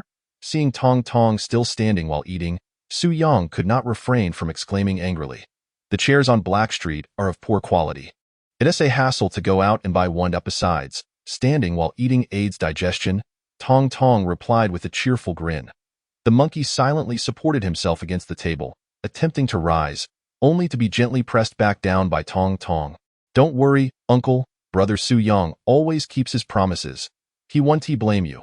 Su Yang shot a cold glance at the monkey, then turned back to Tong Tong, suppressing his inner fury, and stood up with his bowl in hand. Sit here and eat. You are also a patient. Chapter 31. You must not seek the cripple eye. Tong Tong wanted to say something further, but upon seeing Su Yang's resolute gaze, he ultimately shrank back into silence. Oh dear. Mother always said that I must not trouble others because of my actions. If you continue like this, when I am gone, she will surely scold me. Tong Tong continued to murmur. Su Yang merely glanced at him coolly. You are not dead yet? And as long as you are alive, she cannot lay blame upon you. If I say sit, then you shall sit. What is there to fuss about? With that, he stuffed the last piece of fried dough into his mouth, carelessly wiped his greasy hands on his clothes, and strode out of the clinic. Wash your hands after eating. Where are you going? Seeing Su Yang's retreating figure, Tong Tong couldn't help but inquired. Don't bother with my affairs. Also, you are not allowed to seek the cripple today. Su Yang did not look back, merely stating coldly before vanishing from Tong Tong's sight. Yet, just a few seconds later, he abruptly returned, standing at the clinic's entrance and looking earnestly at Tong Tong. And you are absolutely forbidden from seeking the fool. And do not go looking for that Wednesday dog or old man and... Oh, understood. Tong Tong blinked his clear eyes and nodded. Su Yang then cast one last deep glance at the monkey before departing once more. At the street corner, observing a hurried passerby, Su Yang abruptly stepped in front of him. Do you know who I am? Why yes, we're from the same street. You once performed surgery on me, the passerby stammered. A hint of panic in his eyes as he nodded awkwardly. Good, I will be out for a while. The little cleaner is at home, and there are outsiders around, so please keep an eye on things for me. Thank you. Next time you need surgery, I'll give you a 50% discount. Su Yang scrutinized the passerby closely, as if there were some vague recognition, but ultimately he hesitated and asked suspiciously. Those who have been to my clinic tend to harbor resentment toward me. You wouldn't use this opportunity to seek revenge, would you? I do indeed harbor resentment. You charge me 30,000 for a hemorrhoid surgery, but I will not harm Tong Tong. The passerby responded honestly, his demeanor calming once he understood Su Yang's request. Surprisingly, Su Yang remained silent, as if in Black Street, such a statement sufficed. The passerby appeared to have urgent matters to attend to, yet after agreeing to Su Yang's request, he did not leave, instead finding a shady corner across from the clinic to sit down, leaning against the wall, slightly squinting as he observed everything within the clinic.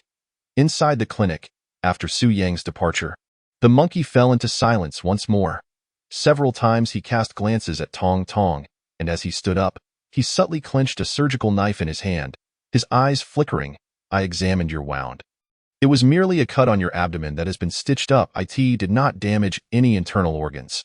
Based on my previous experiences, you should not experience that intense pain today. At least normal movement should not pose a problem. You are simply somewhat anemic. I will fetch some blood replenishing medication for you shortly. Tong Tong tossed the remaining breakfast trash into the bin, muttering as he worked. Meanwhile, the monkey found himself standing behind Tong Tong, gripping the surgical knife tightly hidden in his sleeve. You seem to know a great deal. The monkey's expression was complex as he gazed at Tong Tong. His eyes filled with hesitation as he offered a perfunctory response. Because I'm a patient too. Tong Tong turned around, smiling at the monkey. The monkey's body tensed, instinctively hiding his hand behind him. I have a very serious illness. The doctor said I do not have long to live. Thankfully, Brother Su Yang has allowed me to survive until now. Looking at the sunny smile on Tong Tong's face, the monkey felt an inexplicable tremor in his heart, as if stirred by some emotion. When he looked back at Tong Tong, his expression shifted slightly. Aren't you sad? Not at all. At least I am still alive. Surrounded by many caring brothers, uncles, and aunts. In fact, I am quite grateful for my illness. Long illness makes one knowledgeable.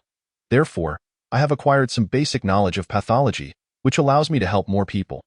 Seeing the clinic still tidy, Tong Tong laboriously moved a wooden chair from beside the table to the entrance, placing it in the sunlight to sit upon. Sunbathing is good for your health. Would you like to sunbathe? The monkey silently shook his head. Tong Tong casually removed his duck-billed cap. They always make me wear this thing, but I think being bald is quite nice. Brother Su Yang and the others like to pat my head. They say it lifts their spirits. Would you like to pat it?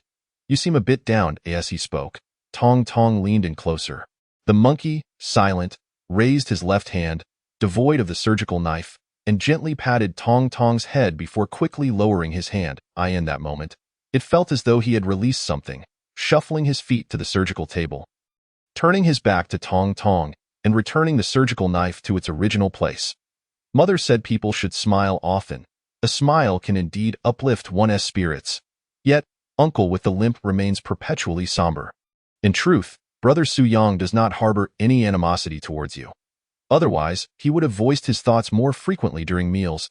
If you truly have nowhere else to go, why not stay with us? I am uncertain how much longer I have to live. If one day I am no longer here, no one will be left to tidy up after Brother Su Yang. There must be someone he doesn't despise to keep watch over him.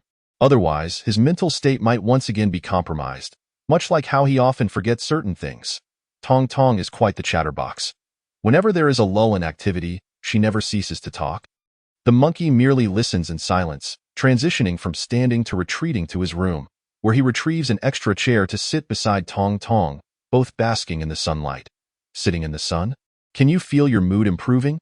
Under the sun, Tong Tong turns to look at the monkey, her face aglow with happiness. In this moment, after enduring a week of oppressive gloom, a smile finally graces the monkey's face. As if he has released a burden, shedding the fears that weighed upon him. In his mind, the once indistinct voices become remarkably clear. It seems the monkey has gained a newfound understanding. Yet, it appears unimportant now. For the first time, he realizes that simply sitting by the door, soaking up the sun, and engaging in conversation can be far more delightful than committing acts of robbery. Oh, Brother Su Yang has returned. Tong Tong exclaims in delight as she spots Su Yang's figure in the distance. The monkey also gazes towards him. Beneath the sunlight, on the dark street, the man whom all fear, labeled as a madman, approaches with a scowl. Carrying a brand new chair, Madman, who truly is the madman here? At this moment, the monkey chuckles softly, feeling an inexplicable reduction in his fear of Su Yang. Chapter 32. The Madman, the Lame Man, the Fool. A chair. Not purchased from the dark street. A special deal, quite affordable. Su Yang casually places the chair in the clinic, as if explaining, or perhaps merely conversing with himself. Tong Tong dashes back inside to inspect the chair. The quality is quite good. Is it really a special deal? Su Yang, without elaboration, moves his rocking chair to the clinic's entrance, aligning it with two other chairs, and sits down to bask in the sun. Tong Tong returns, beaming, and takes her seat. The three of them sit in perfect alignment, relishing the warmth of the sun, becoming a unique sight on this central street. The weather today is splendid. Yes. What shall we have for dinner? Anything will do. How about hot pot? Too spicy. Uncle Zhao's stir-fried dishes. We had those yesterday, that's so. What shall we have for dinner? Anything will do. Tong Tong and Su Yang engage in a back-and-forth exchange, ultimately ending in Tong Tong's silence. However, there are no emotional fluctuations. She has lived like this for years. Sitting on the chair, Tong Tong frowns, pondering what innovative dishes they might enjoy today. Meanwhile, the monkey, who has been quietly seated in the corner, timidly raises his hand. How about barbecue? The kind we cook ourselves? My grilled meat is quite delicious. Upon hearing the monkey's suggestion, Su Yang's indifferent gaze shifts to his back. The monkey immediately falls silent, ceasing to speak. Yet, Tong Tong's eyes light up. Barbecue. It's been ages since we had barbecue. Plus, cooking it ourselves will be so much fun. Can we have barbecue? She eagerly turns to Su Yang. Her face brimming with anticipation. In an instant, Su Yang, who had previously worn a stern expression, breaks into a warm smile akin to a gentle spring breeze, affectionately ruffling Tong Tong's hair. Sure. That's a splendid idea. The monkey? He stares blankly, his eyes wide with innocence, as he watches Su Yang exhibit extreme double standards, his lips twitching slightly. Even though Su Yang has sown seeds of fear within him, he still struggles to suppress his desire to retort. Just as the monkey begins to speak, Su Yang and Tong Tong both turn to look at him. Tong Tong, with curiosity, and Su Yang, with a threatening demeanor. It's nothing. I merely wanted to say that Tong Tong is absolutely right. I will certainly strive to showcase my skills. Confronted by Su Yang, the monkey chooses to speak from his heart once more. Despite seemingly possessing something formidable now, he inexplicably trembles upon seeing Su Yang, as if the newfound ability he just grasped pales in comparison before him. Although the monkey repeatedly reminds himself that this is merely an illusion. Believing he could easily overpower Su Yang if he unleashed his full potential, he still lacks the courage to attempt it. Just as he previously stated, what he lacks is perhaps this very audacity. But at noon, Tong Tong somehow borrows a barbecue grill from somewhere. She rushes to the neighboring street's butcher shop, charmingly persuades them to sell her a few pounds of unwatered meat. And ultimately, the three of them excitedly sit at the shop's entrance, threading skewers. During this time, Tong Tong chatters continuously. Su Yang perceives everything before him as childish and tedious, ultimately succumbing to Tong Tong's insistence. Pretending to be reluctantly involved. As for the monkey, he occasionally reveals a smile upon unintentionally hearing something Tong Tong says. Thus, when the charcoal is ablaze and the grilling commences, the monkey feels that this is the most valuable skill he has ever learned in his life. The air is filled with the enticing aroma of grilled meat. Occasionally, when someone passes by and glances in their direction, Tong Tong eagerly offers a skewer of her share with a beaming smile. Absurdly, in this perilous dark street, they are the only ones daring enough to accept Tong Tong's food and consume it without a hint of caution, later expressing their admiration for her. Every time someone praises Tong Tong, the monkey's expression darkens a shade, half from the smoke and half from irritation. This is clearly my grilled meat. What he fails to notice is Su Yang, seated beside him, whose expression is even darker, until in the distance, a lame man, leaning on a cane and carrying meat, comes into view. Damn lame man. Is West Street no longer accommodating for you? Why must you always come to our central street? If your leg is lame, shouldn't you be sitting at home quietly instead of running around? Aren't you afraid of injuring your other leg? The instant he sees the lame man, Su Yang can no longer contain himself and begins to vent his frustration.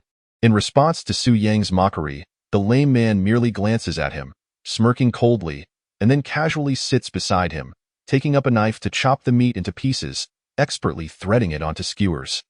It remains ambiguous whether it is intentional or accidental, but he places the cane right in front of Su Yang's face. The pink cane bears a string of words written with utmost seriousness. Uncle Lame. May you always be happy.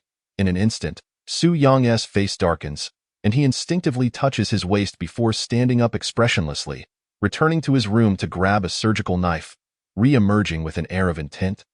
as if preparing to stab the lame man. Just at that moment, tong tong, tong tong. I'm here. They said you were making something really delicious. A deep voice resonates from afar. A young man, appearing to be just over 20, approaches Tong Tong with a silly grin, carrying an assortment of bewildering items, in his left hand. He holds a chair, in his right, a table, a string of garlic hangs around his neck, and he has an already cleaned chicken tucked under his elbow. His skin tone is darker compared to Su Yang and the lame man, his eyes radiating a clear, naive foolishness. His physique is slightly more robust than that of his peers, though not excessively so. The most absurd detail is, he has shaved his head. It seems he did it himself, as he has not quite mastered the technique, leaving numerous tiny scratches on his scalp, when he turns his back to Su Yang and the lame man. Both of them can't help but twitch at the corners of their mouths. The back of this fellow's shirt boldly proclaims, Guardian of Tong Tong. The handwriting unmistakably belongs to Tong Tong. This is barbecue. Barbecue doesn't involve chicken. Is there any difference? Of course there is. Where did you get this? From the stall across my house. Did you pay for it? I did. You mentioned that one must pay for what they take. That's good. Why did you shave your head? Because you have a shaved head too. A guardian should also have a shaved head. A question and answer session ensues, culminating in the young man, with his filthy hands on his hips, flashing a triumphant smile under the sunlight. His bald head reflects a faint glow. Chapter 33. Summoning the immortal. Let us kill the fool first, Su Yang suddenly states. The lame man ponders this, nodding in agreement. Certainly, he is far too adept at so. We are concerned that a fool may outsmart us in intelligence and steal our people. Su Yang suddenly loses interest, carelessly tucking the surgical knife into his pocket, languidly leaning back in his rocking chair. The lame man appears to be momentarily taken aback, feeling somewhat embarrassed, remaining silent. I'll skewer my own skewers. Don't touch mine, Su Yang lazily remarks. The lame man glances at him, unimpressed. I'd rather not eat your madman skewers. At least, I can run joyfully under the sun. Su Yang beamed, revealing a radiant smile. The cripple tightened the iron skewer in his hand, only to slowly relax it moments later. But the fool won't skewer. The fool will certainly eat your skewer, no? The skewer you made, he will eat too. Su Yang shook his head, and the two once again turned their gazes to the grinning youth. One wished to stab him, while the other yearned to strike him with a crutch. Yet upon seeing the joyful Tong Tong, both ultimately concealed their murderous intent. One day, we'll quietly deal with the fool, Su Yang muttered. The cripple nodded casually beside him. You deal with the fool first, and then I'll report you to Tong Tong. Are you bullying a poor madman? Su Yang exclaimed, wide-eyed in disbelief. Staring at the cripple calmly responded, Aren't you also bullying the fool and the cripple? There is one thing. You will never surpass me. I can laugh just like Tong Tong, poor expressionless one. Su Yang retorted, flashing another smile. But when I walk, Tong Tong will support me. The cripple had long since developed immunity to Su Yang's taunts. Over the years, he had nearly grown accustomed to it. It could even be said that they had become quite harmonious in the past. They would sneak out in the dead of night, engaging in real fights behind Tong Tong's back. Hey, brother Su Yang. Uncle Cripple, why don't you join us for roasting? It's so much fun. Until Tong Tong turned around, glancing at the two with curiosity, they both stood up simultaneously, instinctively pushing the fool aside. The fool merely scratched his head in confusion and earnestly attempted to squeeze into the front row again. There is an age-old saying, kings do not meet. Even in the underworld, it had never been the case that several leaders gathered in one place. Yet, Tong Tong effortlessly created such a scene. In fact, two of them had even shamelessly approached on their own. Only at this moment did the others in the underworld dare to approach the trio, exchanging a few words before coaxing a few skewers of meat. Perhaps, for the underworld, this was akin to an occasional team-building event, harmonious and peaceful. If anyone dared to cause trouble while Tong Tong was so happy, they would most likely meet a particularly gruesome end. Thus, the people of the underworld habitually referred to it as Peaceful Day. As for how often this peaceful day occurred, it entirely depended on luck. You all eat. I'll go deliver a little something to Grandpa and an Uncle Joe. Ultimately, Tong Tong carried a plate and scampered away. After Tong Tong left, the once harmonious scene transformed instantly. Some residents almost immediately retreated a few steps, standing in corners to eat. Meanwhile, the three cripples of the underworld engaged in a heated exchange. It wasn't until Tong Tong returned that harmony was restored. Night fell. The annoying cripple and fool had finally departed. Su Yang sat in a rocking chair, relishing the long-awaited tranquility. He suddenly turned to the monkey and asked, "Can you cut hair?" "Huh?" The monkey was taken aback. "Tell me, if I were to shave my head, would I not also appear quite handsome?" Su Yang pondered this question with utmost seriousness. Clearly, since the fool's arrival, he had been contemplating this matter. "I can chop heads, but I can't cut hair," the monkey replied quietly. "So foolish." Su Yang waved his hand irritably, mumbling something under his breath. The monkey chuckled and shook his head, assisting Tong Tong in tidying up the aftermath, ultimately wiping the clinic's floor anew. "It's getting late. Time to sleep." Tong Tong first earnestly ushered Su Yang back to his room, then changed the monkey's medication and rewrapped his bandages before concluding a delightful day. Another day passed. "I'm still alive. How wonderful," accompanied by a ceremonious line. The clinic's doors slowly closed. In the silent room, only the monkey lay on the sickbed, gazing dreamily at the moon outside. He clearly possessed the means to resist, yet for some reason, he felt inexplicably reluctant to leave. The atmosphere of the clinic seemed more beautiful than anything he had experienced in his life. Perhaps it was because of Tong Tong. Perhaps it was due to that stubborn madman, at least. "Let us linger for a while longer. Not that I don't want to run. I just can't overpower the madman yet. Must proceed cautiously."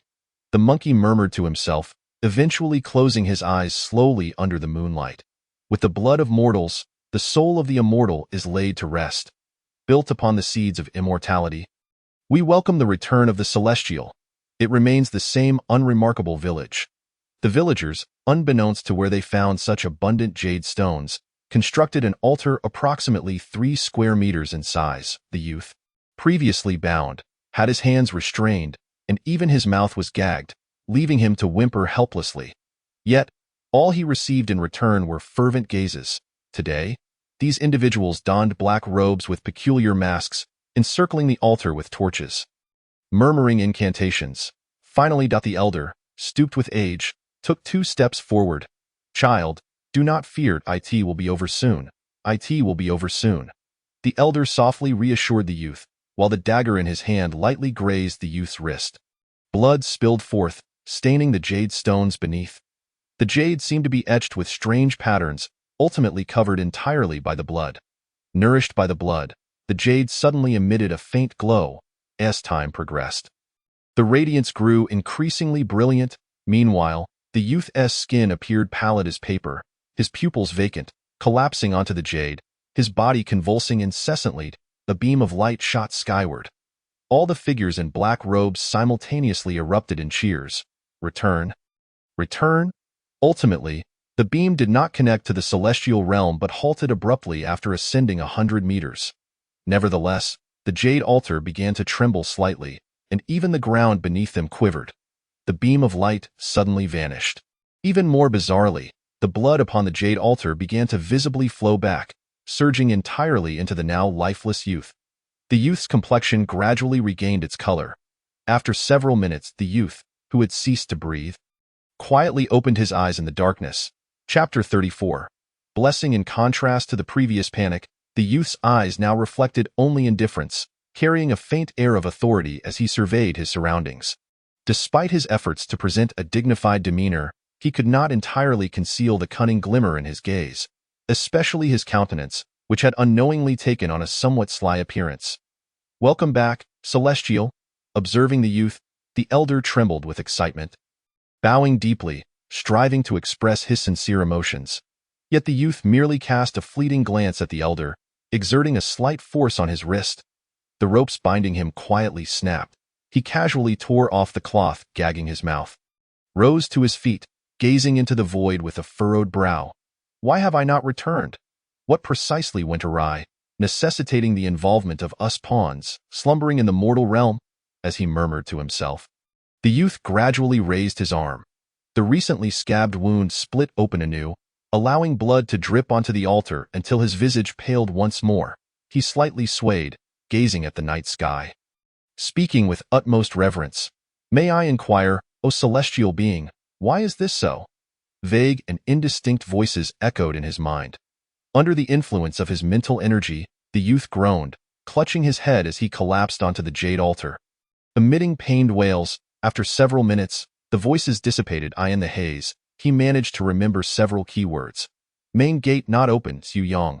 Push the door. The youth gasped for breath, surveying his frail body, his eyes filled with disdain. How could today's mortals be so feeble? As he whispered, the youth staggered to his feet, his clothes still stained with blood. Finally, he turned his gaze to these mortals. May I ask the names of the immortals? The elder, who had remained obediently silent, stepped forward upon sensing the youth's gaze, bowing respectfully and eagerly inquiring. The youth's expression hardened, hands clasped behind his back, he looked down upon them, his voice low and authoritative as he spoke. I am the immortal of the rat. Yet, despite his well-cultivated demeanor, his every gesture still bore an air of deceit, especially his eyes, which conveyed an elusive quality. Unintentionally, he exuded an aura of cunning and mercantilism. The 12 Zodiac, immortal of the rat. The elder immediately realized, trembling, he fell prostrate upon the ground. Welcome, O immortal, to the mortal realm. Welcome, O immortal, to the mortal realm. The others present also bowed, though not as thoroughly as the elder. Little did they expect that a branch left behind years ago would still be alive today. What do you call yourselves now? The immortal of the rat chuckled lightly, slowly descending from the altar. The pest control team, Wang Qiusheng. The elder replied, his voice trembling with excitement. Pest control team? What an unpleasant name. The immortal of the rat frowned slightly before continuing, never mind, it's not important. How is your power in the mortal realm? We cannot contend with the authorities. But fortunately, they are unaware of our existence. We can still manage some affairs, the elder replied. Including the members of our development team, they are individuals from various professions within the realm of shanhaking. Power, wealth, and influence are all within our grasp. The elder spoke with a semblance of humility, yet his countenance betrayed a hint of confidence. He concluded, stating that as long as we do not engage in direct confrontation with the authorities, there are few things we cannot accomplish within shanhaking. However, his expression soon clouded with concern. The initial recruitment of team members was inspired by ancient texts that recorded that, even in the absence of celestial seeds, the esteemed immortals could provide them with opportunities to embark on the path of immortality. Hence, they willingly accepted this fate, hoping for the manifestation of divine miracles. As he spoke, the elder once again knelt on the ground with a stutter. Celestial seeds? A flicker of confusion crossed Zish's eyes, but then, as if a thought had struck him, he chuckled softly and shook his head. Looking at the individuals before him, his gaze was filled with amusement. Naturally, it is possible that, as he spoke, dark tendrils of light emanated from his fingertips, gently touching the elder's forehead. In recognition of your diligent efforts to revive this celestial being, today, I grant you a celestial seed. Amidst the tense and expectant gazes of the onlookers, the black light merged into the elder's being. Whispers began to echo within his mind. His eyes grew vacant, and he stood up in a daze, muttering incessantly. Finally, before the crowd, his form gradually melded into the shadows, only to reappear a few meters away moments later. I beseech the immortal for blessings. At that instant, the members of the extermination team cast aside their final doubts, erupting in ecstatic cheers, yet they failed to notice the slight pallor that had crept onto Zish's face. Striving to act diligently, naturally, all may enter the gates of immortality. Zish quietly retreated a few steps, positioning himself in the shadows, concealing his expression from the crowd, his chilling voice resonating in the air. From this moment forth, exert all efforts to investigate a certain individual, in shanhaking, Su Yang. It should be in a place called. He paused briefly, as if recalling something, before uncertainly adding, Hush, Su Yang. The madman. Among the crowd, a figure shrouded in a black robe paused upon hearing this name, murmuring to himself, then, with a hint of excitement, he stepped forward. Su Yang, known as the Madman. The young city lord had tasked us the day before to specifically investigate this person's background. I even printed out the information myself, as he reminisced. He recounted all he knew about Su Yang. Yes, I understand. I in the darkness. Zish's brow furrowed deeply, yet he spoke with a calm demeanor. Once this matter is resolved, you may enter the gates of immortality. Upon hearing Zish's words, the individual quivered with excitement, slowly retreating back into the crowd. This celestial being has just awakened from slumber and needs to recuperate. You may withdraw now, Zish said nonchalantly. The elder nodded hastily, leading the others away. After witnessing Zish's divine miracle, they no longer dared entertain any thoughts of offense. Having learned they could cultivate immortality, they gazed at their peers who were rising to fame, and then at their own unremarkable selves. The allure of this possibility was immeasurable, especially since Zish had just granted the elder the ability to traverse the shadows before their very eyes. Upon closer inspection, they even noted that the elder seemed to have regained a touch of youth. This was a path to the heavens. In that moment, they resolutely affirmed their faith. Chapter 35. The Escape Plan. After years of slumber, there is little left in this world that belongs to my faith.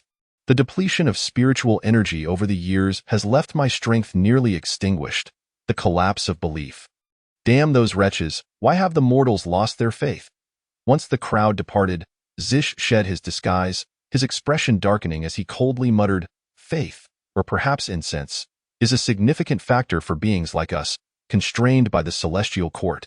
Moreover, having just acquired a new form, my strength has plummeted. This has left me severely lacking in security. Even so, this celestial being still reigns above mortals. These foolish mortals, who have merely gained a modicum of celestial power, do not even know how to harness or cultivate it. Perhaps I have been overly vigilant." After a brief analysis, Zish regained his composure, a sneer curling at the corners of his mouth.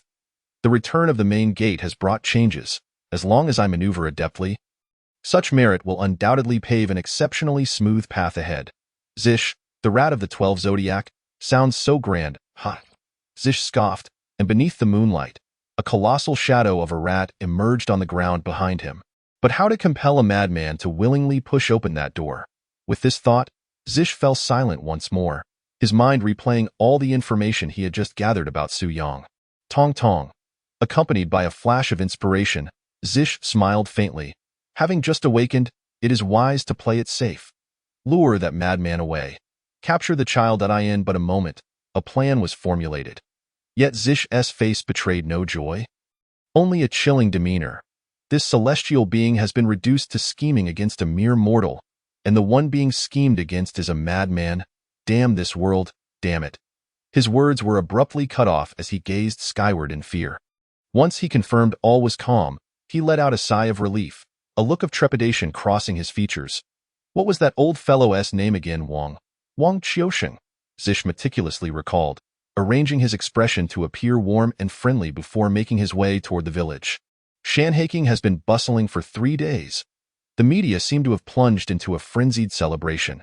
Simply loitering at various district offices, one could capture newsworthy moments with ease. The youngest grantor of blessings has appeared. A 10-year-old child, accompanied by their parents, registered on Chuanfeng Street. The general manager of Linhai Group is, astonishingly, also a grantor of blessings. An overwhelming wave of news has emerged, all revolving around the grantors of blessings. It appears to have become a trending topic. People revel in discussing the details of every grantor on short video platforms. Proving oneself as a grantor of blessings easily garner 1 million followers. As for the opportunistic imposters, they were swiftly silenced amid a chorus of scorn. Absurdly, in the matchmaking market, grantors of blessings have suddenly become the most sought-after individuals. The aunties at the matchmaking corners no longer inquire about savings, houses, or cars, but have instead shifted their focus. Are you a grantor of blessings? Do you have proof? Have you joined Lingxiao? My daughter is quite lovely. Whenever a grantor of blessings makes an appearance, they are met with frenzied competition. It is evident to anyone who is not foolish. Wealthy individuals are not necessarily grantors of blessings, but grantors of blessings will undoubtedly possess wealth in the future. Furthermore, it is not merely wealth. As for the city lord's mansion, ordinary media outlets lack the privilege to approach. Everyone arrives quietly, departing quietly, waiting patiently for news. It can be said that the announcement from the city lord's mansion has proven quite effective. Though they have been blessed by the immortals, thus distancing themselves from the realm of ordinary folk, most still cling to their previous mindsets due to the brevity of time. After all, immortal blessings do not specifically target the wealthy. For those who have toiled under a 996 work schedule for years, a monthly salary of 10,000 with prospects for advancement, especially with formal employment and opportunities for promotion, the allure is immense. As for crime, perhaps once they become enmeshed in their newfound powers, they may attempt it. But for now, most remain hesitant. There are a few bold souls among them.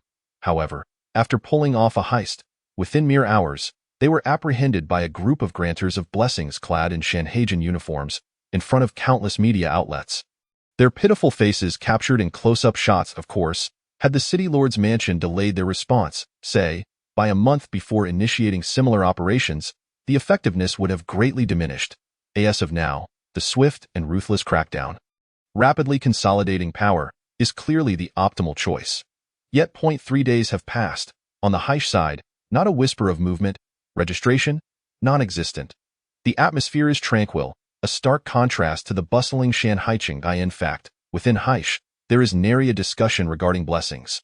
Everyone is cautiously concealing themselves. Grantors of blessings are lurking, quietly observing others. Those who have not received blessings are equally hidden, pretending to have been blessed. No one dares to register, treating it as if they were fugitives. In Heish, a few individuals near the City Lord's mansion are not displaying bounties. It has been calculated that should a formidable individual emerge, capable of capturing all the denizens of Heish and transporting them to the City Lord's mansion, the reward alone would elevate them to the pinnacle of life. After learning of this news, a handful of brave souls eagerly ventured forth, confident in their ability to strike it rich in Heish. Yet in the end, they all vanished. None have ever walked out of Heishi. As the beautiful morning dawned, the Huangchuan Medical Hall resumed its ordinary and pleasant routine. Remember to wash your hands before eating. I'm not plastered to the wall. Observing Su Yang casually grabbing a bun at the dining table, Tong Tong wore a serious expression. What a hassle. Feeling the gaze of Tong Tong, Su Yang mumbled as he set down the bun and slipped into the restroom. The monkey wiped his hands with a towel, grinning broadly as he took a seat. After a few days of living together, he had gradually adjusted to Su Yang's rhythm, as long as he did not provoke him. A bit of teasing posed no issue, especially when Tong Tong was looking out for him. Uncle Monkey, have you taken your medicine? But soon, Tong Tong's attention shifted back to the monkey, as the monkey's hand hovered over the bun. He withdrew it silently, sighed, and walked towards the counter, skillfully retrieving a bottle of medicine, pouring out a few pills, and popping them into his mouth before returning to the dining table. Just then, Su Yang returned from washing his hands, and the two exchanged a silent glance, watching Tong Tong in the distance as he poured soy milk. The air was thick with two sighs. It's been ages since we went out. I lack experimental subjects. Su Yang mumbled, stuffing the bun into his mouth. I want to go out too. I'll help you catch experimental subjects.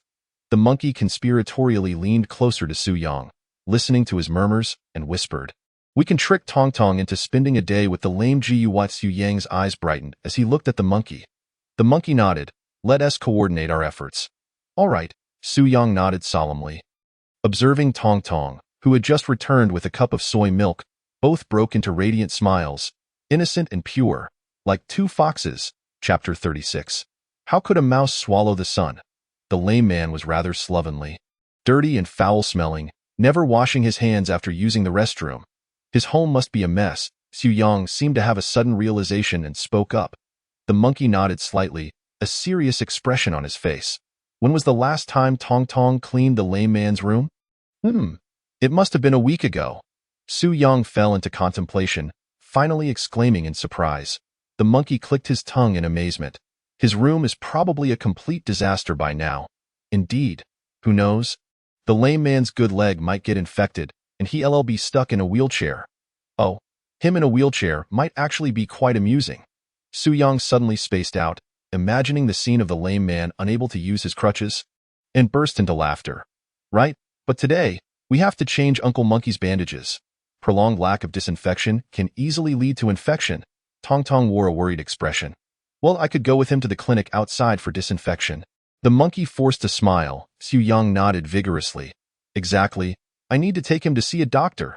Tong Tong glanced at Su Yang with exasperation. Are you planning to hide something from me? Su Yang tensed up, shaking his head without hesitation.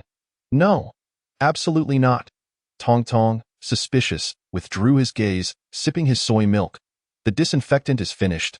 I'll go buy some later. I'll go. We'll go together. Both their eyes lit up simultaneously, glimmering with mischief. I'm not a child anymore. No need.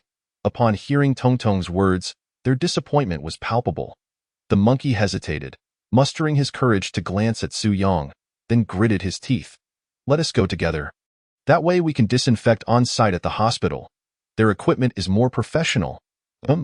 Su Yang was taken aback. He looked at the monkey, who had just been his ally, with a trace of hostility. Better to risk it together than let me go out alone. I miss the outside world so much. The monkey's gaze was resolute, as he beseeched Tong Tong with his eyes. All right. After pondering seriously, Tong Tong nodded in agreement, and the monkey beamed with joy. The vibrant world. Monkey was back again. With the monkey's constant urging, Tong Tong finished the last sip of soy milk and left with him. The moment they vanished from Su Yang's sight, a smile suddenly crept onto his lips. What a fool. Once Tong Tong is gone, we can sneak away. Now you still need to go to the hospital. I can only revel in my joy alone. Saying this, Su Yang rose, humming an unknown tune, standing before the surgical table, elegantly gazing at the row of surgical knives. Which one shall I choose today? Su Yang appeared to be confronting a very serious dilemma. Deep in thought. Itsu, my precious. Ultimately, he selected one knife from the seemingly identical instruments, and with a flick of his hand, it vanished from sight. Thus, the madman, having been silent for a week, danced forth from his lair. The tiger was unleashed. Lord Zisher, we have news. Someone from the Lord's residence had been keeping watch over the movements in the black market. Just moments ago, our people received word. Tong Tong has left the black market. Therefore, we no longer need to devise a plan to divert the madman and extract Tong Tong from the black market. Wang Qiusheng, holding a pipe, excitedly rushed into a house, revealing his yellowed teeth in a broad grin. Zisher, seated and resting his eyes, slowly opened them. Is it just him? There is one person accompanying him, but he is merely a petty thief, the type that bullies students, a small fry, hardly worth mentioning. Wang Qiusheng chuckled. Understood. Prepare to lead the way. Zisher's eyes shifted slightly before he nodded lightly. Until Wang Qiusheng turned to exit the room, Zisher's expression darkened. Damn mortals! Entering my sacred space without even knocking. Ignorant fools, a bunch of wretched beings. Zisher vented his fury. If you weren't of any use, I would be the first to slay you. Ultimately, Zisher rose from his chair, feigning elegance as he adjusted his attire. After a mere 3 days of revival, this vessel's visage had already turned acerbic and sour. After several days of recuperation, his power had somewhat returned. There should be no slip-ups. The immortal door shall return. How could a mouse swallow the sun? As if struck by a thought, Zisher became a bit agitated, his eyes revealing a hint of madness, stepping out of the room while trying to maintain an air of elegance and composure. Yet in the end, it appeared rather awkward. The doctor said you shouldn't consume foods high in oil and salt lately. Thankfully, we came to the hospital. Otherwise, you could easily suffer from esophageal infection. Brother Su Yang, you are as unreliable as ever. Tong Tong muttered incessantly on the way back. Meanwhile, the monkey looked at him despondently. Can we not wander about? You're not a child anymore. It's time to grow up. I think it's necessary to show you the world. Have you ever had a massage at a bathhouse? Have you ever had your feet washed at a roadside shop? Have you ever hugged a girl at a KTV? Without experiencing these, you'll always remain a child. Uncle Monkey will take you out to see the world. The monkey's voice brimmed with temptation, and he was filled with anticipation. He missed it so much. Suddenly halting in his tracks, Tong Tong turned to face the monkey. Head east, east second alley, the first place on the left, number 7 is the best looking. Qiushui Bathhouse has an undisclosed underground third floor. Right beneath the garage, accessible only with VIP introductions. The Imperial City KTV, you merely need to fold a Tinyuan note and hand it to the front desk to unlock the door to a new world. Tong Tong recited this like a treasured script. The monkey's eyes widened in astonishment. He had no idea. Qiushui Bathhouse. Wasn't that the most legitimate bathhouse in the entire Shanghai city? Always a pioneer against illegal activities. That was a property of Qiushui City. And the Imperial City, even more so, promoted green entertainment. In an instant, It felt as if Tong Tong had opened a new world for him. How do you know this? The monkey asked, dumbfounded. Tong Tong blinked his clear eyes. Uncle Sangu said so. He likes to visit these places, and I've heard it so often my ears are getting calloused. Once you're well, I can have Uncle Sangu take you there, but for now, let us go home. The doctor said your condition is still quite serious, especially the stitching. It's too rough. Scarring will occur. Chapter 37. Shunho the monkey followed behind Tong Tong, listlessly dragging his feet toward the black market. Chioshui, Imperial City, East 2nd Alley. These sanctuaries continuously surfaced in his mind. So enticing. But now, what could he do? He could only return home to face a madman. Contemplating this, sorrow and helplessness filled the monkey's heart, and he could only let out a deep sigh. Your journey ends here. Suddenly, a cold voice rang out ahead. Zisher, with his hands clasped behind his back and dressed in loose practice attire, gazed indifferently at Tong Tong and the monkey, as if observing two mere ants. Wang Qiusheng, flanked by several village men, subtly surrounded the duo, wearing a sneer. The monkey's pupils contracted slightly, his steps faltering as he instinctively retreated. But upon seeing Tong Tong before him, he gritted his teeth, stepped forward, shielding Tong Tong behind him, and forced a sheepish smile. Are you gentlemen seeking wealth? I comprehend the rules of the road, I assure you. I will not conceal even a single penny, nor will I alert the authorities. Let today be an occasion for camaraderie. The monkey reached into his clothing, extracting a crumpled stack of cash, stained with blood, and retrieved a bank card from another pocket, ultimately placing the card atop the bills. The funds in the card were modest, merely 20,000. Let us toast to a cup of tea, brothers, as he spoke. The monkey grasped Tong Tong's hand and gradually stepped backward. Ha ha ha, indeed, a petty thief. 20,000? Quite a sum. The group of men erupted into laughter, their derision directed at the monkey. Upon witnessing their expressions, the monkey's heart sank in no desire for wealth. This is serious. Given your understanding, we shall keep the child. You may leave. Wang Qiusheng lifted his pipe, took a puff, and rasped, his voice hoarse. Behind him, Zishu furrowed his brow. Casting a glance at Wang Qiusheng's retreating figure, already imbued with murderous intent. Time and again, this man steals the spotlight. He deserves to die. What profit can be made from keeping a child? He is afflicted with cancer. His organs unsellable. Perhaps I should make a call and arrange for some funds to be delivered to you all.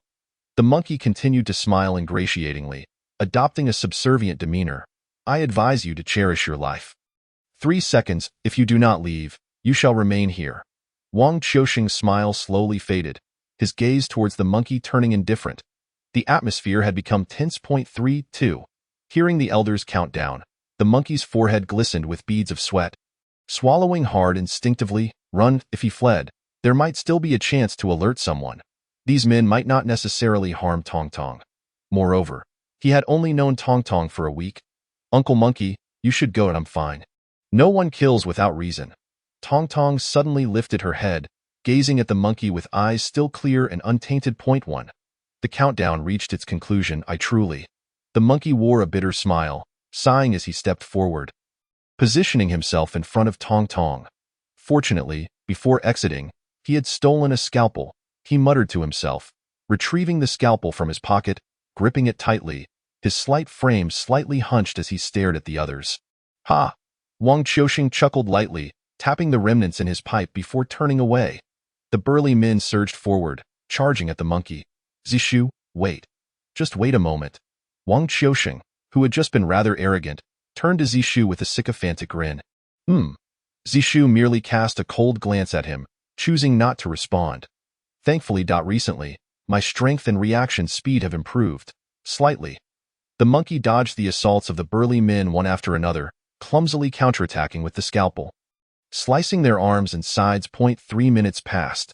The monkey stood panting, his left hand resting on Tong Tong's shoulder, his right hand trembling with the scalpel, droplets of blood trickling down his arm and splattering to the ground.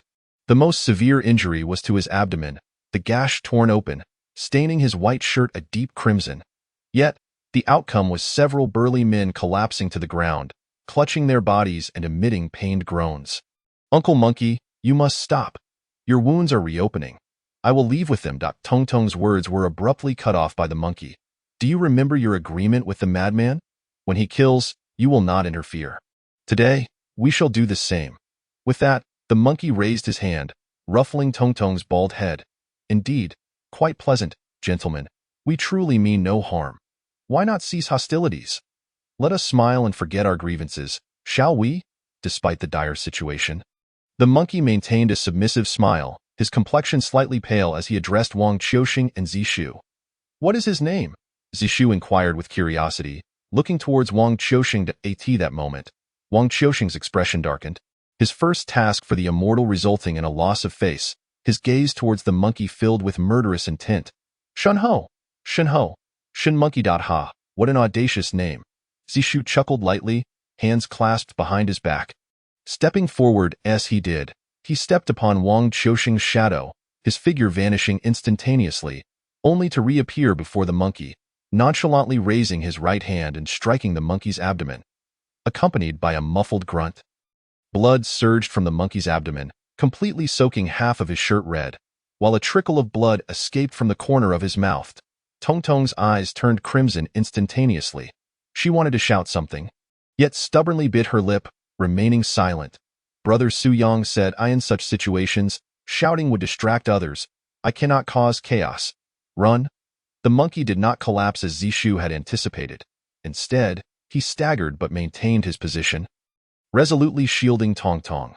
Run, there is still a chance. He did not look back, merely growling.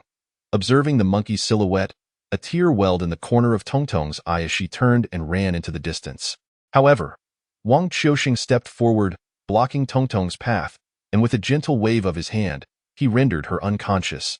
Witnessing this scene, the monkey's eyes filled with bloodshot fury. Let go of this child. His voice turned grave, and as he lifted his gaze to Zishu, his eyes no longer held servility or fear, but a chilling coldness. Oh, what if I do not let go? Do you truly believe that bearing the name Shun Ho grants you the strength of Shin Monkey? Upon arriving in the mortal realm, I have discovered that the common folk today are so generally arrogant. Zishu spoke softly, his indifferent gaze laced with a cold, murderous intent. Chapter 38. I am Chi Tian. I am indeed Chi Tian. Though I know not what Shin Monkey is, I understand that when my father bestowed this name upon me, it was to make me the divine monkey. The monkey's voice remained feeble. Yet as he spoke the final words, he let out a low roar. In that moment, he seemed to shed all fear, his mind consumed by a single thought: to kill them, slay, eradicate all who bully Tong Tong. That warm current, which had always felt somewhat out of place within him, suddenly resonated perfectly at this moment.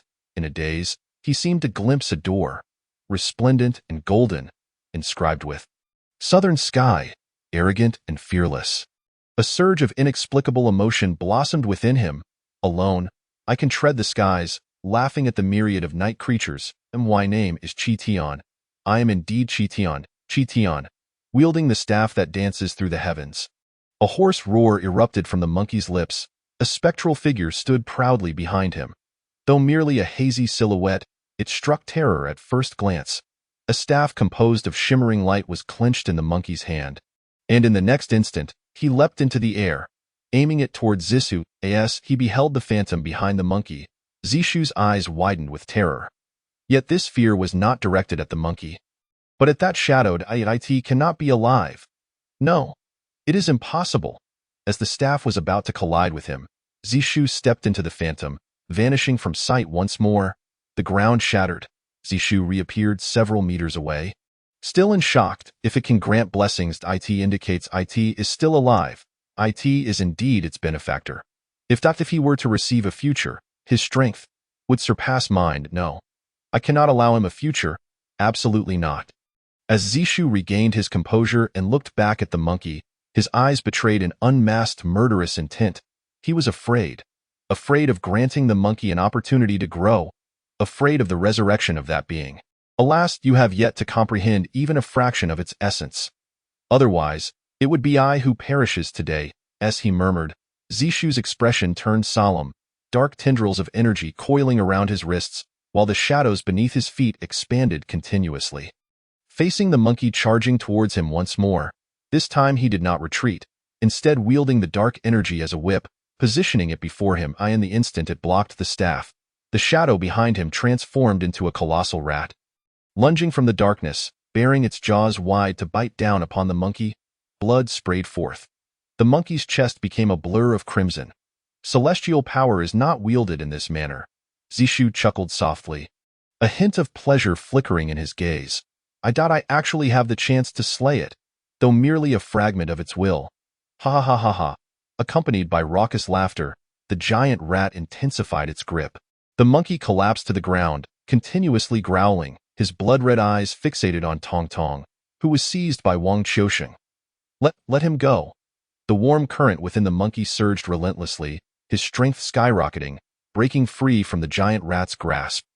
He staggered in an attempt to rise from the ground, yet he found himself unable to do so, a foolish mortal, truly a squanderer of its thoughts. The young mouse greedily fixated on the ethereal silhouette behind the monkey. And once more, it lunged forward. At that moment, the indistinct shadow seemed to stir gently. After a millennium, it remained capable of. The young mouse's pupils constricted sharply. The shadow, moving at a painfully slow pace, gradually lifted its right hand, as if traversing the vast expanse of time, and pointed at the colossal rat. The shadow shattered. The young mouse, filled with terror, fled backward. Yet soon, the intrinsic greed overcame its fear, and with a pallid countenance, it stepped forward, dark mist swirling from its being, forming tiny whirlpools that incessantly devoured the shadow. As a finger descended, the shadow lost its capacity for motion, slowly dissipating into the void along with the whirlpool's consumption. The young mouse's visage flushed with an evident excitement, as it realized this was the essence of its thoughts. Its body trembled, gazing mockingly at the motionless monkey lying in a pool of blood. Who would have thought you could trigger thought activation even at the brink of death? Even in death, there is pride to be had. At that moment, the young mouse appeared even more rodent-like than before. It excitedly licked its lips, lingering on the taste. Perhaps in this mortal realm, there lies a paradise for me. Onward. Once I fully digest this thought, I shall await the arrival of that so-called madman. The young mouse cackled with abandon, striding away. Wang Qiusheng grasped Tong Tong tightly, closely following in its wake, his eyes filled with astonishment. Clearly realizing that today he had witnessed the power of a celestial being, the injured strongman on the ground struggled to rise, similarly retreating. Only the monkey remained forlornly sprawled in the crimson pool of blood. The vivid red blossomed on the ground, akin to a blooming rose. The distant bystanders cautiously approached, some calling the police, others taking pictures, creating a cacophony. He moved, he stirred. A bystander, gazing at the corpse on the ground, suddenly exclaimed, panic-stricken. The crowd scattered. Madman, call the madman. The monkey murmured unconsciously, barely managing to open its blood-smeared eyes. The Black Street. The Black Street, must not dit this moment. This singular thought consumed his mind. The warmth within him had dwindled to a mere flicker, on the verge of extinguishing, yet it became his last bastion of support. He lay on the ground, trembling as he raised his right hand, grasping the earth before him, dragging himself forward, crawling slowly. Sharp stones incessantly tore at his skin, leaving a trail of blood red behind him. The Black Street. Please, I beg of you, take me, the Black Street. The underworld clinic. Sensing his state and the ebbing vitality, the monkey inexplicably succumbed to fear. Although death loomed, he feared not for his own life. For a timid creature, this seemed the greatest irony, timid as a mouse, yet transformed into a divine monkey, full of authority, concealed in shadows. Chapter 39. A solitary black street the bystanders merely observed in silence. No one dared to approach. Even as the monkey drew nearer, they instinctively retreated a couple of steps. Not even when they heard the monkey's pleas. Until I will take you. A young girl, no more than 20, with a delicate visage, bit her lip, trembling with fear as she stepped out from the crowd. Pushing her electric bike, thank you. The monkey's breaths grew increasingly labored, his gaze vacant as he looked at the girl, managing a weak smile, his face as pale as parchment. The girl dared not meet the monkey's eyes, only lowering her head, trembling as she helped him onto the bike, her own body stained with blood. Observing the blood on her clothes, she seemed even more terrified. After several attempts, she finally managed to start the bike. Don't fall off. She spoke nervously to the black street. I will not die. The monkey weakly uttered, a self-deprecating smile gracing his lips. In that moment, he felt an overwhelming sense of sorrow and irony. In the final moments of life, the only ally he could think of and trust was that dreaded place, despised by all, including himself just days prior in the resplendent city lord's mansion, before the mud-stained black street. He would place his reliance upon the black street, without a hint of hesitation. Something's happening. Notify headquarters. At the entrance of the black street, two bystanders seated on a bench exchanged glances, their expressions shifting as they abruptly stood and pulled out their phones. Meanwhile, the girl, gazing at the infamous den of iniquity, gritted her teeth and charged inside. This fellow looks somewhat familiar. Yes, she ventured deeper. A bystander from the central street observed the monkey, lifting an eyebrow. The clinic staff went out this morning with Tong Tong. Where's Tong Tong? Damn. The other responded instinctively, then as if struck by a realization, their expression changed drastically, and they began to frantically chase after the departing electric bike. Monkey! Where's Tong Tong? He shouted. Captured. The monkey, now somewhat stiff, murmured from the back of the bike, his hands tightly gripping the girl's waist, responding purely by instinct. The running bystander halted, their expression darkening, as if hesitating over something, before ultimately walking silently towards West Street. Unbeknownst to them, the air was thick with murderous intent.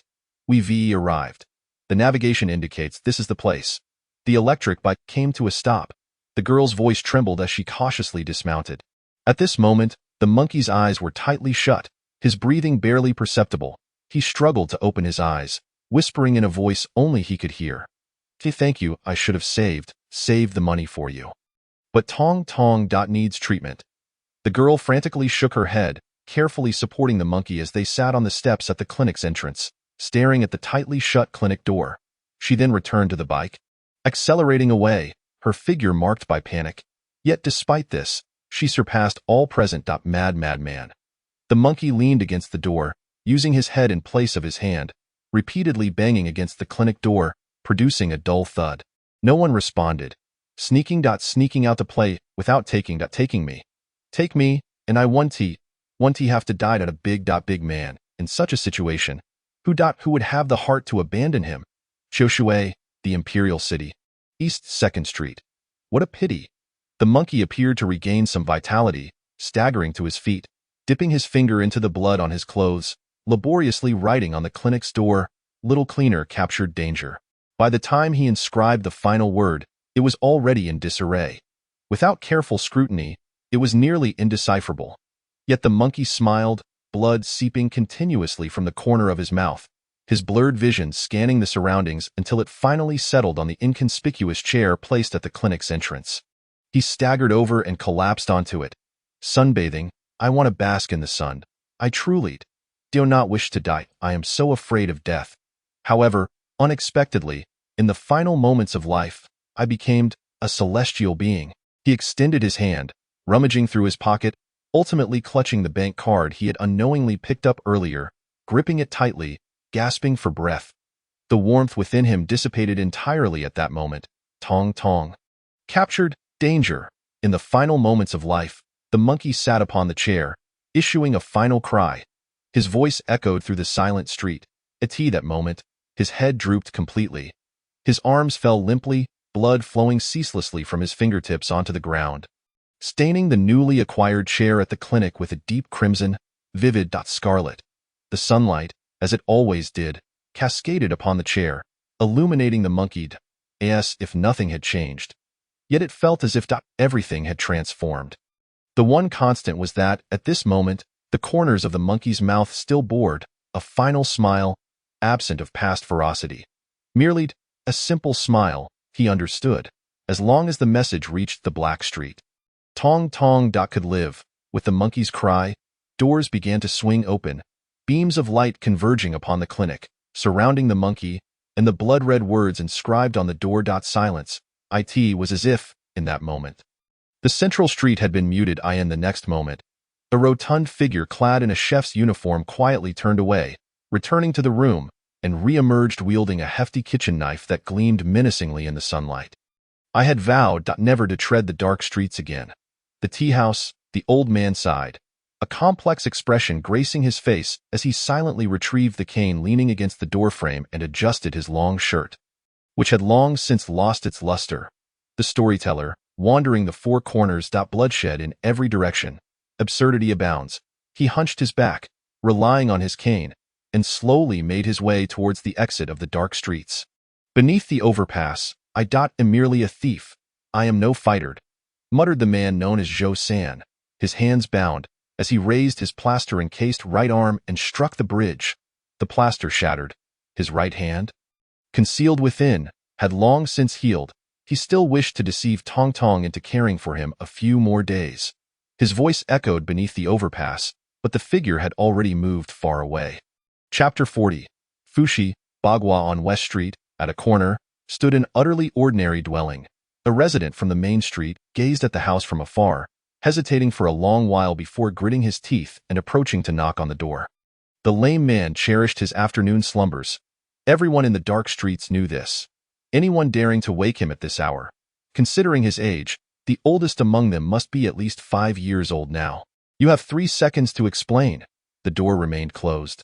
Only the lame man's icy voice could be heard. Tong Tong has been captured, a passerby announced solemnly. Silence enveloped the room. In the next moment, the door swung open. The address. The lame man leaned on his cane, his coat evidently donned in haste. The passerby shook his head. I still don't know. The monkey returned with his last breath to deliver the news. Where is Su Yang? What madness has possessed him? Useless. The lame man scoffed, exuding an aura of icy menace as he strode towards the corner of the street. The passerby did not follow, hastening instead towards West Street. At the street corner, the 2 spies dispatched by the lord of the city stood frozen in shock at the scene before them. What is happening? The dark streets are in turmoil. Nearly 20 individuals, each with a reputation in the dark streets, stood gathered. The likes of Su Kai are not even qualified to participate. The lame man stood at the forefront, leaning on his cane, and spoke calmly. San go. 5 minutes. Zhou San softly spoke, hands tucked into his pockets as he navigated through the traffic-clogged street, arriving at the opposite square, casually sitting on a bench and resting his arm on the shoulder of a nearby youth. Beads of sweat formed on the forehead of the youth, who was engrossed in his phone, yet he feigned composure as he looked up at Zhou San, a hint of confusion in his eyes. Excuse me. Is there something you need? There is a matter I wish to inquire about. You should comprehend what I wish to ask. I am in a rather foul mood and unable to muster a smile. So I hope you can be expeditious, Zhou San stated coolly. The youth's confusion deepened. I don't quite understand what you are saying. You must have the wrong person. I have made it clear that I am in a bad mood. Furthermore, I am quite urgent. With a soft sigh, a sharp blade suddenly materialized between Zhou San's fingers. In the next moment, a crimson mark appeared at the youth's throat. Drops of blood began to surface. Fear not, I have not struck your windpipe, but you will bleed profusely. Within 20 minutes, if you do not reach a hospital, you will perish from blood loss. Thus, we are both in a hurry now. Speak. Reveal all that you know. The blade vanished from Zhou San's hand once more. Mere seconds later, the wound on the youth's neck began to widen, blood gushing forth, staining his collar. Oddly enough, although he could feel the blood flowing, the pain was not overwhelming. Earlier that morning, Tong Tong and the monkey left the dark streets. On their return journey, they were intercepted. We underwent facial recognition, all unfamiliar faces without registered identities. By the time our people arrived, they had already departed. The only lead we possess is that they headed westward. Further details are still under investigation. The youth's eyes brimmed with fear. Zhou San's sudden aggression caught him off guard, and he hurriedly relayed the information he had gathered. How did those individuals know Tong Tong had ventured out? I observed. Recently, the only ones tailing this area have been you and the fellow selling balloons over there. Zhou San pondered thoughtfully. The youth was taken aback by Zhou San's precise identification of his companion's location. We suspect that the news must have leaked from within the Lord's house. There are not many who possess this intelligence. In half a day, at most half a day, we should be able to track them down. The youth clutched his throat, his complexion growing pale in the distance. The balloon vendor's gaze remained fixated on them. A hint of anxiety evident in his eyes. Half a day is far too long. I cannot afford to wait. Thank you, brother. You should head to the hospital. Zhou-san softly murmured, slowly rising, patting the youth's shoulder before turning to leave. The moment Zhou-san departed, the youth sprang to his feet, hastily entering a car parked by the roadside, speeding away. The pace was alarmingly swift. For now, that is all. Zhou-san returned to the gathering. Speaking nonchalantly, the lame man frowned slightly. Heading west, this lead is too vague, as the crowd conversed. The fool burst forth from the dark streets, his eyes bloodshot, repeatedly shouting, "Tong Tong, where is Tong Tong, where is Tong Tong?" Ultimately, the fool stood before the lame man, nearly shouting, "Silence from this moment forth. If you wish to rescue Tong Tong, kindly refrain from uttering a word." The lame man spoke coldly. "All right." The fool nodded vigorously, decisively silencing himself. Though he appeared increasingly agitated, the Lord's house would never treat this matter with the gravity it deserved. "Let us slay towards the West Point one life for every mile, until we receive a response from the Lord's house." The chef, Zhao, gently caressed his kitchen knife, a smile gracing his lips, yet the smile was laced with coldness. Alas! The old man, standing quietly in the corner of the crowd, sighed. "Allow me to take charge. I am but a storyteller." Speaking thus, the elder moved to the forefront of the gathering. Qian, Kuan, Zhan, Sun, Kan, Li Jin, Dui.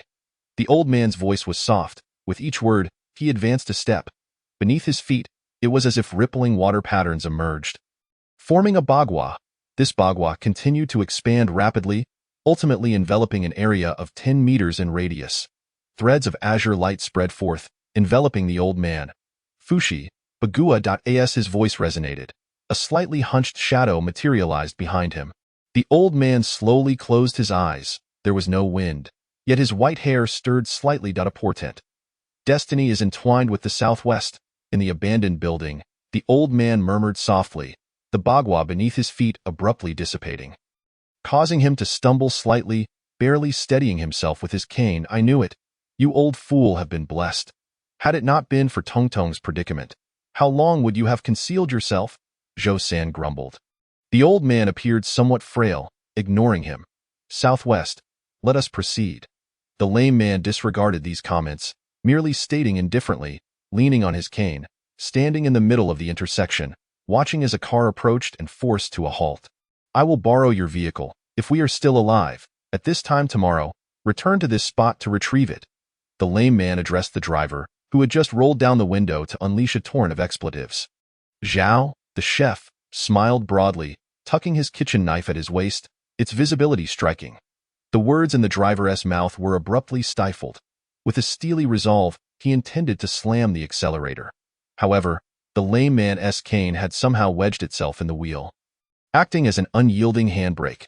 Meanwhile, Zhao slowly opened the car door, politely inviting the driver to step out. "We need someone who can drive." The lame man maintained an expression of stoic indifference as he limped into the back seat. Zhao followed suit, taking the passenger seat in the corner. A nondescript youth squeezed into the driver's seat and started the engine. P.S.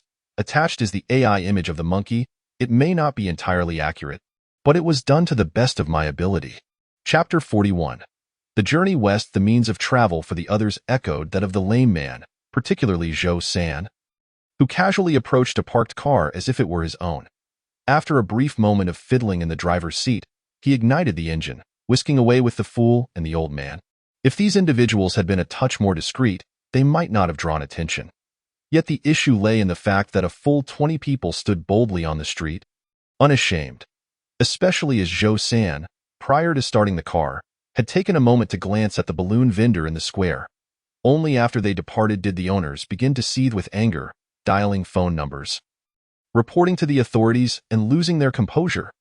The balloon vendor, the first to call, relayed everything that had transpired here.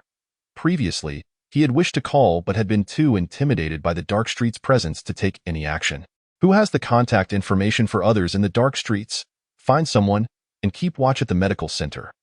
Wait for that damned lunatic to return, and let him hurry over here at once. If Tong Tong really is dead, then let him accompany her to the grave. The limping man sat in the back row, his eyes gently closed, and spoke in a faint voice. Fat Zhao remained silent, merely withdrawing his phone and sending a message in the Central Street safety group before putting it away again. That group of rascals. Have they ventured out? After enjoying a period of stability, one must inevitably prove their existence to the world. Is it not better to stay quietly in the dark streets and not trouble society? It is truly vexing. In the city lord's mansion, Lu Chengfeng reclined lazily in his chair. His secretary stood beside him, holding a small heater, her expression impassive. It has grown somewhat cool. Lightly clearing his throat, Lu Chengfeng turned and addressed the secretary. A flicker of flame ignited in his palm, warming the heater and adding a few new pieces of charcoal. The temperature in the room rose once more. There are indeed many ways to display one's superiority, yet you only cling to wealth. Such a dull and rigid fellow. Lu Chengfeng seemed to be lamenting something to himself as he slowly stood and gazed out the window. It is time to meet with those from the dark streets. His snow-white hair cascaded down. Lu Chengfeng donned the hood of his cloak. Yes, over the past few days, he had taken the time to have his hair done, dyeing it white, which suited his enchanting aura far better. As for the Lu Chengfeng #1 fur coat that he had longed for, he had long forgotten where he had discarded it. As he rose, 2 staff members who had been standing by the door promptly opened it and respectfully stood aside, while he ambled out with his hands in his pockets. The secretary remained less than a meter away, cradling the heater and carrying a large bag of charcoal on her back. The Grand Jurong, master of fire magic, had transformed into a walking heating device. Just as Lu Chengfeng stepped out the door, 2 twin maidens clad in white training attire, with Lingxiao emblazoned on their chests, approached with sweet smiles, simultaneously unfurling their large umbrella. The maiden on the left held the umbrella overhead, shielding Lu Chengfeng from the sun, while the one on the right raised it to block the chill of the wind. The vehicle remained the same, but the passenger seat had been removed, now adorned with plush footrests and a tea table. On the table, tea had already been brewed and was releasing wisps of steam. At the car door stood a somewhat timid-looking youth, appearing to be around 18, who cautiously opened the door and watched Lu Chengfeng settle inside before gently closing it. The secretary then entered from the opposite side. Ensuring the warmth inside the vehicle, as the engine roared to life, the newly joined blessings of Lingxiao followed closely in another car, tailing Lu Chengfeng's vehicle. The spectacle was grand indeed. If previously Lu Chengfeng had to diligently explain his status as the young lord, now that even if he claimed otherwise, no one would believe him, especially considering the cost of this display was remarkably low. Staff salaries were covered by the city lord's mansion. Only the 2 custom umbrellas were somewhat pricey.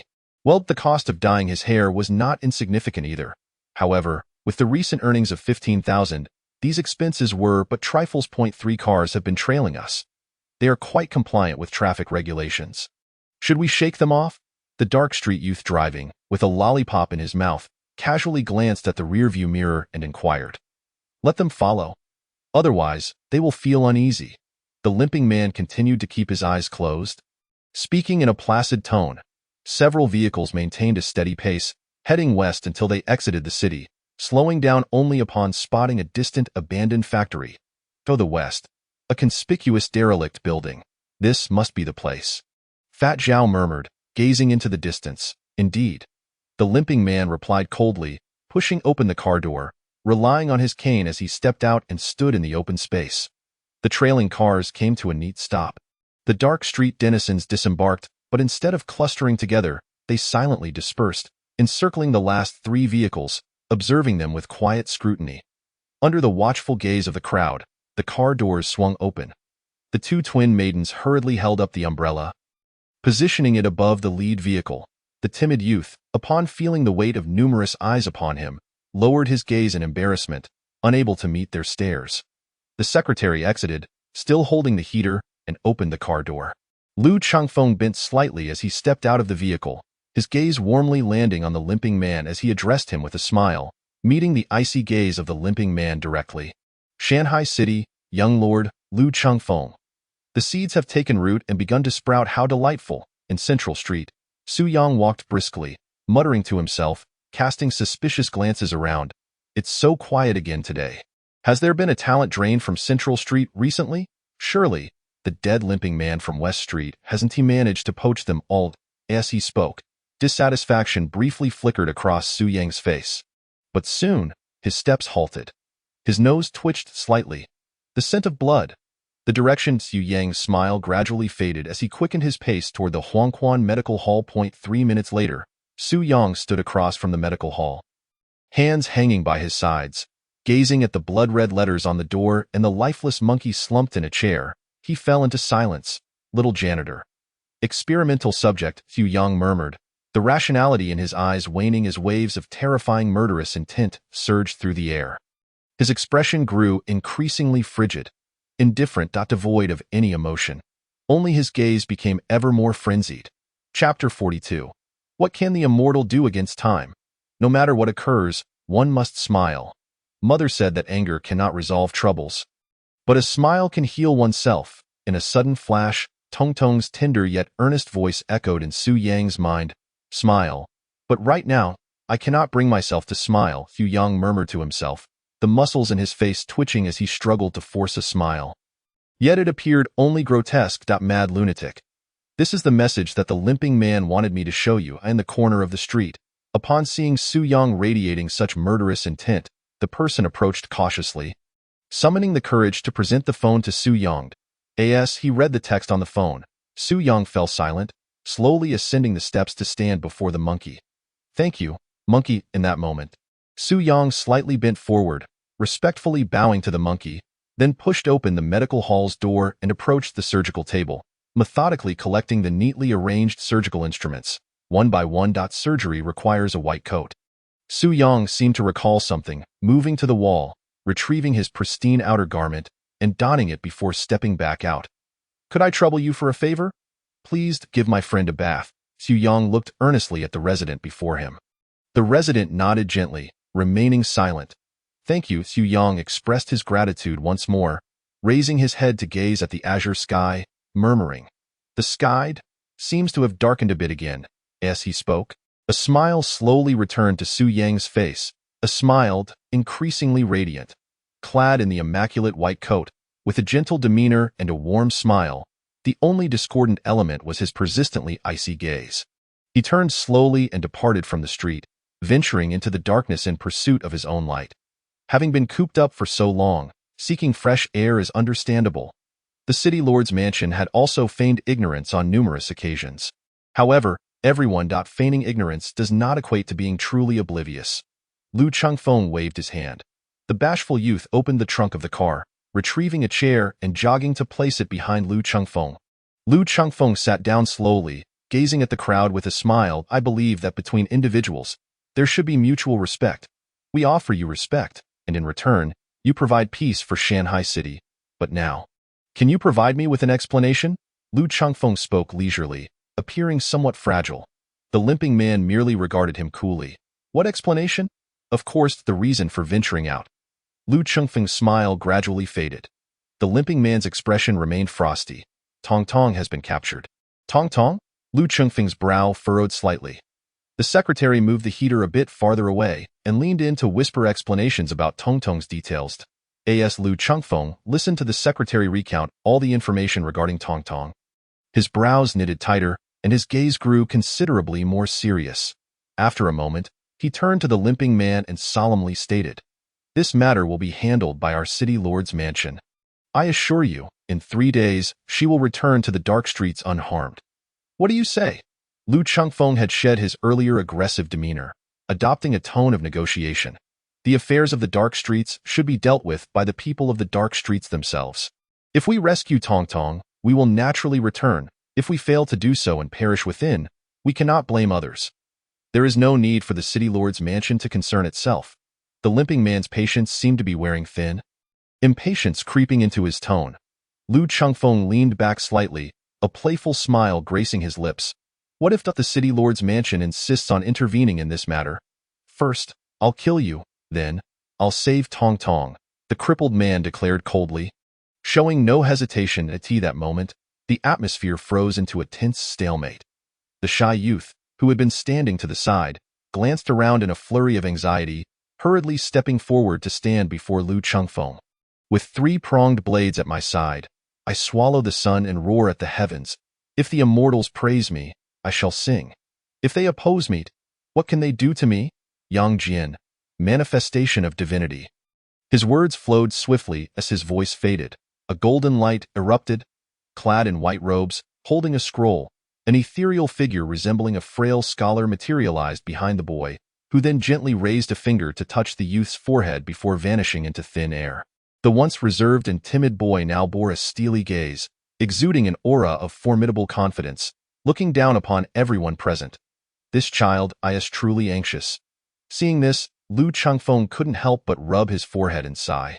Then turned to the twin girls beside him, earnestly advising, "You must not emulate him. Such impulsiveness is unbefitting. We are an official department, representing public integrity. We must remain composed." The two girls nodded vigorously like chicks pecking at grain. They are merely a bunch of monsters. Why waste breath? Just take them back to the Black Street. With me, the acting captain of Lingxiao team here, do they dare to lay a hand on us? The youth smirked disdainfully, hands clasped behind his back, stepping forward once more, unabashedly radiating his oppressive presence. In mere seconds, the boy transformed entirely, from meek to imposing. What did he say? The fool, who had remained silent beside the cripple, suddenly scratched his head and couldn't contain his curiosity, asking in confusion. He said no one dares to strike him, the cripple explained blandly. The fool nodded in realization, then asked again, why does no one dare to strike him? I don't know, the cripple replied with a cold smirk, shaking his head. The boy's gaze fell upon the fool. Because here, my strength is unmatched, thus, no one dares to strike me. Confidence, pride, arrogance. These traits were vividly embodied in the boy. The moment his words fell, the fool unexpectedly stepped forward, raising his right hand into a fist and swung it toward the boy's face. There were no blessings, no ethereal figures, just a simple punch. Yet, the air crackled with explosive energy. The punch left a blur in its wake, ultimately landing squarely on the boy's face. Bang! A dull thud echoed. The boy was sent flying backward, crashing to the ground, rolling several times before dissipating the force. Had it not been for the golden light that shimmered around him at the critical moment, absorbing most of the punch's impact, his head would have surely exploded. You think you're strong that I dare to hit you too. Moreover, you aren't that strong, you're weaker than the cripple, and even more so than the fool remarked, scratching his head in bewilderment, gazing at the disheveled boy as he spoke. Chapter 43. Manifestation of Divinity? At this moment, the boy's expression turned exceptionally grim, a trickle of blood escaping the corner of his mouth. You dare to strike me? Filled with disbelief, the boy roared, his body once again radiating streams of golden light. Even a faint golden line appearing between his brows as he charged toward the fool. There were no spectacular techniques. It resembled a street brawl adorned with elaborate effects. Again, he swung his fist, aiming for the fool's face. If I get hit, I shall retaliate in kind. The fool did not evade. He merely stood there, staring blankly as the boy's fist connected with his face, taking a step back. Ouch! He frowned slightly, looking somewhat displeased. Then he retaliated. With the same force and speed, he struck the same spot. The boy was sent flying once more, however. This time, the protective golden light shattered completely. He appeared somewhat worse for wear, his complexion pale as he spat blood. The fool spat out a mouthful of blood-stained saliva, then looked curiously at the cripple. This ball has endured 2 hits without bursting. Its quality is truly remarkable. Although the cripple remained unperturbed, his expression emotionless, the corners of his mouth twitched slightly. The boy staggered to rise again, but the golden light surrounding him had entirely dissipated. His fierce and imposing demeanor vanished, replaced by panic. First, he cast a fearful glance at the fool, then a guilty one at Lu Chengfeng, scratching his head, his face flushed as he attempted to say something, but ultimately hesitated, retreating back into the crowd. Secretly rubbing his face, the fool had swollen his face with 2 punches. It was painful, excruciatingly painful.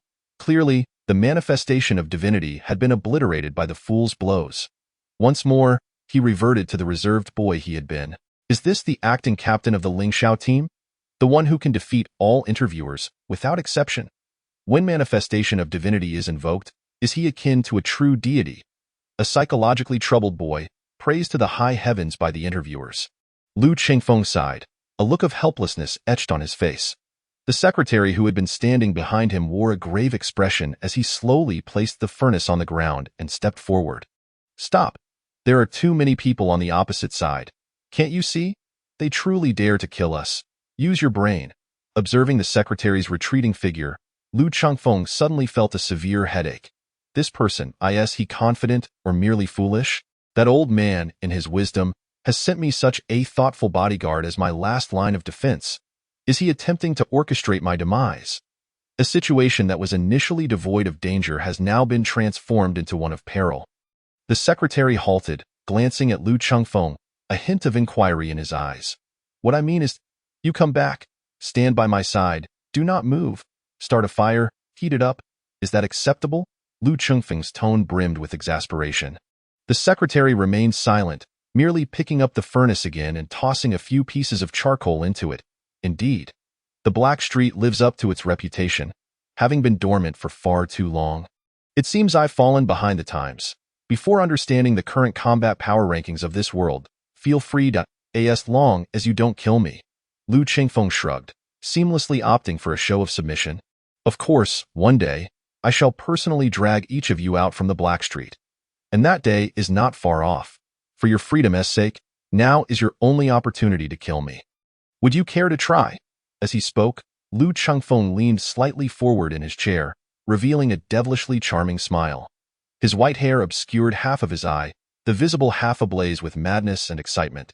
Was he imitating the fool? The fool, once again puzzled, spoke up. The cripple chuckled softly, choosing not to respond. The fool scratched his head, but his imitation is lacking. For a moment, the atmosphere fell into an awkward silence. Yet, no one was idle, genuinely attempting to eliminate the young lord. However, upon hearing the fool's mockery, they couldn't help but chuckle. Ladies and gentlemen, please proceed. You don't mind if others observe while you conduct business on the Black Street, do you? Lu Changfeng inquired, his expression darkening with dissatisfaction. The cripple pondered for a moment but remained silent, turning away to walk toward the distant abandoned factory. Is little Tong Tong inside there? The fool asked. Closely trailing the cripple, silence. If you wish to continue being Tong Tong's guardian, the cripple coldly retorted, clearly unwilling to engage with the fool. Yet, those words proved more effective than anything else, and the fool promptly fell silent again. The others from the Black Street maintained their quietude, their gazes growing increasingly indifferent as they advanced toward the factory, leaving Ling Xiao's group far behind. This cripple walks quite swiftly. Lu Changfeng observed their retreating figures, momentarily taken aback. Before he could finish his thought, he felt himself suddenly lifted into the air. The secretary, with a fire pot in one hand and a chair on his shoulder, hurriedly followed suit. The two girls holding umbrellas seemed torn between laughter and restraint, while the shy, introverted boy merely followed suit. Step by step, it seemed quite stylish after all. This time, Lu Changfeng did not feel anger. Instead, he surveyed his surroundings with curiosity before breaking into a smile, shifting into a more comfortable position in his chair. Crossing his legs, I truly adore this era. It's filled with challenges. Compared to my previous monotonous life, it's infinitely more entertaining. Excitement gleamed in Lu Changfeng's eyes as he sat in his chair, swaying gently alongside the secretary's strides. His snow-white hair danced in the the abandoned warehouse. In a corner, the rat-like figure sat cross-legged, quietly opening his eyes, gazing into the distance as if he could see the outside world through the walls. At this moment, his presence was sharper than before. His beady eyes and increasingly grotesque features were complemented by a few whiskers sprouting from the corners of his mouth. Yet he finds great satisfaction in his current state. Absorbing its thought, in this moment, I am invincible in this world. Have you already notified the madman? Zishu, with a sly smile, slowly rises. He gazes at Wang Qiusheng, a hint of satisfaction flickering in his eyes. This fellow is not entirely devoid of insight. He knows when to act appropriately. However, once I fully comprehend this world and cultivate my own power, this fellow shall meet his demise. The Extermination Squad, such an unpleasant name. Chapter 44. Encountering the immortal without reverence. I have not done so yet. Seeing that you have yet to awaken, I refrained from hastening my subordinates to inform the madman on the Black Street. Wang Qiusheng appeared somewhat bewildered, unsure why Zishu suddenly posed this question. The fleeting satisfaction that had surged within Zishu vanished in an instant, replaced by a cold glare directed at him. You have not notified anyone. Why, then, are there people approaching from outside? Wang Qiuxing was taken aback. Ah? Is someone coming? Zishu scoffed. As his strength began to restore slightly, he could no longer conceal his disdain for Wang Qiuxing. He leaped up and casually perched himself on a discarded machine. Looking down upon the factory's entrance, a rat scurried out from a corner, climbed onto the machinery, and chattered a few times at Zishu before slipping away quietly. There are quite a few people. It seems there are even those with blessings. It appears that before long, my strength will be nearly restored. Zishu greedily licked his lips, gently stroking his whiskers. Behind him, Tong Tong remained suspended in a state of unconsciousness. A piercing sound suddenly reverberated through the factory as a broken iron door creaked open, allowing sunlight to stream in through the gap, illuminating the dim interior and falling upon Zishu's face. The sunlight is perpetually irksome.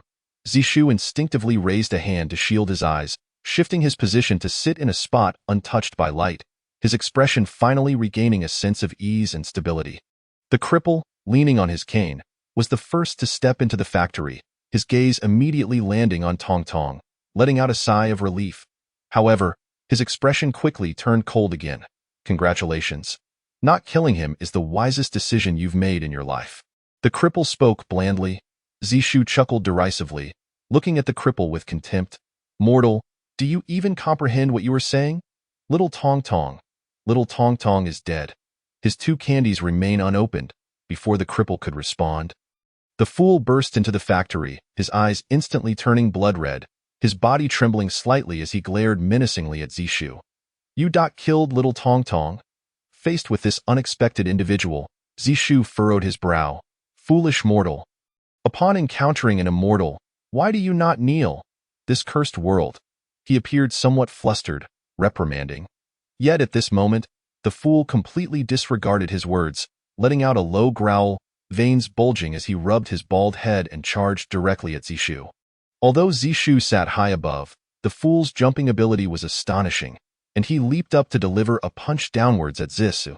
To encounter an immortal without reverence, to meet an immortal without respect. Death? Death. I am recorded among the immortals. Zishu's expression turned icy, his anger palpable as tendrils of dark gas swirled around his form, and the shadow behind him morphed into a gigantic rat. If, during the previous encounter with the monkey, Zishu's shadow had been indistinct, it now took on a far more vivid form.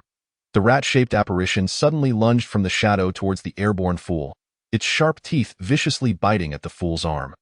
Yet the fool seemed oblivious, his focus solely on Zishu, allowing the apparition to gnaw at him while he threw a heavy punch towards Zishu's head. Feeling the force of the punch, Zishu's expression shifted dramatically. In a split second, he tilted his head slightly, allowing the punch to strike his shoulder instead, letting out a muffled grunt as he tumbled from the machine. In midair, his figure vanished without a trace. Moments later, he emerged slowly from a dark corner of the factory, clutching his shoulder, his face somewhat pale. Foolish mortals. Mortals, all must die. The fool and the rat apparition landed almost simultaneously, seemingly pained by the rat's bite. The fool violently shook his arm. The rat was flung away with a sharp cry, vanishing into the shadows, unknown when it might re-emerge. All this transpired in mere seconds. The first round of this duel between the fool and Zishu concluded, the cost being a bite on the fool's shoulder, blood seeping from the wound. Meanwhile, Zishu's shoulder bore the brunt of the fool's punch, equally unpleasant. Both sides were evenly matched. Witnessing this scene, the cripple's expression grew grave as he leaned on his cane and stepped forward again. The cane struck the ground heavily, stirring up dust. Fool, come back. Seeing the fool about to charge at Zishu again, the cripple spoke coldly. He killed little Tong Tong. I am not a fool. The two phrases escaped in quick succession. The cripple sighed. Tong Tong is not dead. Huh? I am a fool. The once enraged fool froze, then broke into a simple-minded grin, rubbing his bald head and obediently returning to the cripple's side. At this moment, all the Blackstreet's people had entered the abandoned factory. Even the onlooker Lu Chengfeng was seated at the factory's entrance, his secretary setting up a chair for him, prompting Lu Chengfeng to grumble. This is the only escape route in the entire factory. You place me here. Do you wish for me to die slowly? Is this how you serve as my bodyguard? Or has my father promised you a bonus in the event of my untimely demise? Or perhaps my cheap old father has a love child outside. Listening to Lu Qingfeng's sardonic remarks, the secretary remained silent, only quietly lifting Lu Qingfeng's chair again. This height seems just right. If they run in this direction, you must remember to take me away at the first opportunity. Do not act rashly and provoke a duel among experts. Do you understand? Lu Qingfeng commanded from his elevated position. The secretary nodded gently. Though he appeared increasingly somber, the pair of twin sisters, carrying a remarkably oversized umbrella, seemed somewhat at a loss as they could not provide shade for Lu Qingfeng, their sole purpose rendered futile.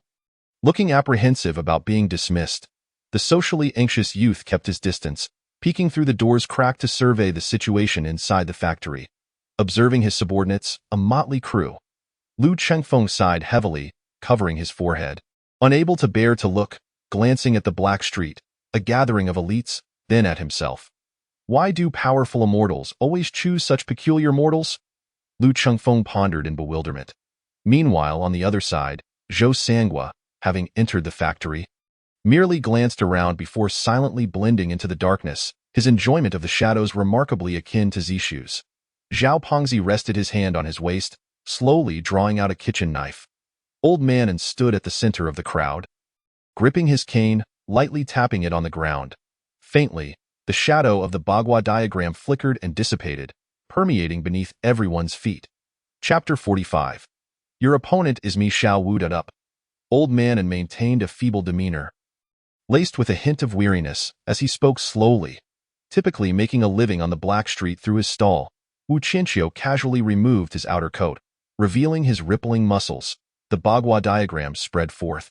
Northwest, the Qian position, precisely where Wu Qianqiu stood, a golden sound resonated. Qian represents the heavens. Open the door, belonging to metal. With resolute ambition, Old Man and continued to whisper softly. A surge of heat flowed into Wu Qianqiu's body, causing a slight change in his expression as he glanced at Old Man An's position, and then without hesitation charged towards Zishu. As he advanced, the Bagua diagram beneath his feet expanded, ultimately enveloping the entire factory. Fushid. What manner of monsters are these? Zishu's expression soured at the sight before him. Even if each of you possesses extraordinary gifts, today, this immortal shall slaughter you all, absorbing your thoughts. My path forward shall be unobstructed. Absolute risk accompanies absolute profit. Greed glimmered in Zishu's eyes as his expression hardened. Wisps of black gas spread forth, coalescing in his hand into a uniquely shaped short staff. Were it not for the passage of time having cost me my weapon, killing you would be far easier. Murmuring, Zishu advanced rather than retreating. The short staff gripped tightly in his hand swung towards Wu Qianqiu. Dui represents the marsh, the startling door, belonging to metal, fallen. Old Man An's voice grew slightly weaker as he raised his cane and tapped it against the ground once more. The Bagua began to rotate. Suddenly, Zishu felt his speed diminish, an inexplicable sense of heart palpitations washing over him. He gazed uncertainly towards Old Man and in the distance. After a full second, he regained his composure, his face darkening as he swung the short staff. In that fleeting moment of delay, under certain circumstances, it was sufficient to yield a crucial effect. Wu Qianqiu's body halted abruptly, bending low to evade the oncoming assault, then instantly straightened up, positioning himself sideways against Zishu. Dare I inquire, esteemed immortal I in the realm of mortals, regarding the martial art of Baji Quan? I beseech your guidance. In hushed whispers, power emanates from the waist, elbows raised, and the explosive force of inch power surges forth. In a flash of lightning, it strikes the abdomen of the rat-like figure. The rat stumbles back several paces, clutching its chest, and violently spews forth a mouthful of blood. What is this if not for my unique physique? This blow would have surely claimed my life. For the first time, the rat feels a sense of bewilderment. Dark energy envelopes its entirety, restoring a semblance of vitality to its complexion. Yet, upon gazing at Wu Qianqiu, its expression becomes gravely serious. It appears that martial arts are indeed effective against celestial beings. Wu Qianqiu chuckles, deftly maneuvering with steps that are incomprehensible to the rat, closing the distance between them. Martial arts. What are martial arts? As Wu Qinqiu approaches once more, the rat's figure flickers, vanishing into the shadow beneath, only to reappear behind Wu Qinqiu, transforming the dark energy in its grasp into a dagger. Silently aiming for Wu Qinqiu's lower back, Wu Qinqiu's hairs stand on end. With a powerful instinct, he leaps forward several steps, narrowly evading the blade, yet still sustains a cut, blood oozing forth at a band of treacherous fiends. Unless you force my trump card, you shall not make a move. Observing those standing guard for him, Wu Qinqiu mutters, but there's no need for that immortal nonsense. It will not prevail. Wu Qinqiu halts in his steps. Turning to the bashful youth peering in from outside. Young one, pay attention. This is not something you can handle, perceiving the nuances of heat and cold, hidden within the river's embrace, unfettered by competition. Claiming territory as sovereign, Erlang Shen, the true monarch, swift, in an instant, Wu Qinqiu's speed surpasses what it was before by more than double. Before the rat can fully react, a palm strikes down upon its chest. And as it begins to fall, another hand gently supports it, before a powerful thrust sends it hurtling away, and in that fleeting moment, a side palm strikes at its throat. Were it not for the timely barrier of dark energy, the rat's throat would have surely been crushed. In midair, the rat disappears once more, reappearing atop a machine, gasping for breath. Are you a madman? The rat stares deeply at Wu Qinqiu, enunciating each word. Wu Qinqiu draws his hands back, steadying his stance. No, then you shall perish. You all shall perish. This immortal will no longer indulge you. Within a mere few minutes, having endured a series of humiliations, the rat's inner fury reaches its zenith, casting a chilling glare towards Wang Qiusheng, who has been lurking in the corner. Where are your people? Bring them forth. Wang Qiusheng, taken aback, tucks his smoking pipe into his waist, shoving his hands into his mouth, and lets out a sharp whistle. Outside the factory, hidden in various corners, burly men emerge, brandishing long knives. Please, proceed. Lu Chengfeng chuckles, gesturing for his secretary to clear the doorway, allowing the men to surge in. Dozens of muscular figures encircle the dark street crowd. Heh. Are you not concerned for this child? If so, let us whet your appetites first. At this juncture, the rat appears somewhat deranged, disregarding any semblance of strategy in its mind, fixating on Tong Tong, suspended in midair. However, the rope suddenly snaps. Zhou Sanga has, unbeknownst to anyone, arrived at the rear of the factory, emerging from the shadows, securely grasping Tong Tong and gently placing his fingers on her pulse. He exhales softly, casting a distant glance at the limping figure, nodding subtly before retreating once more into the darkness, without a sound.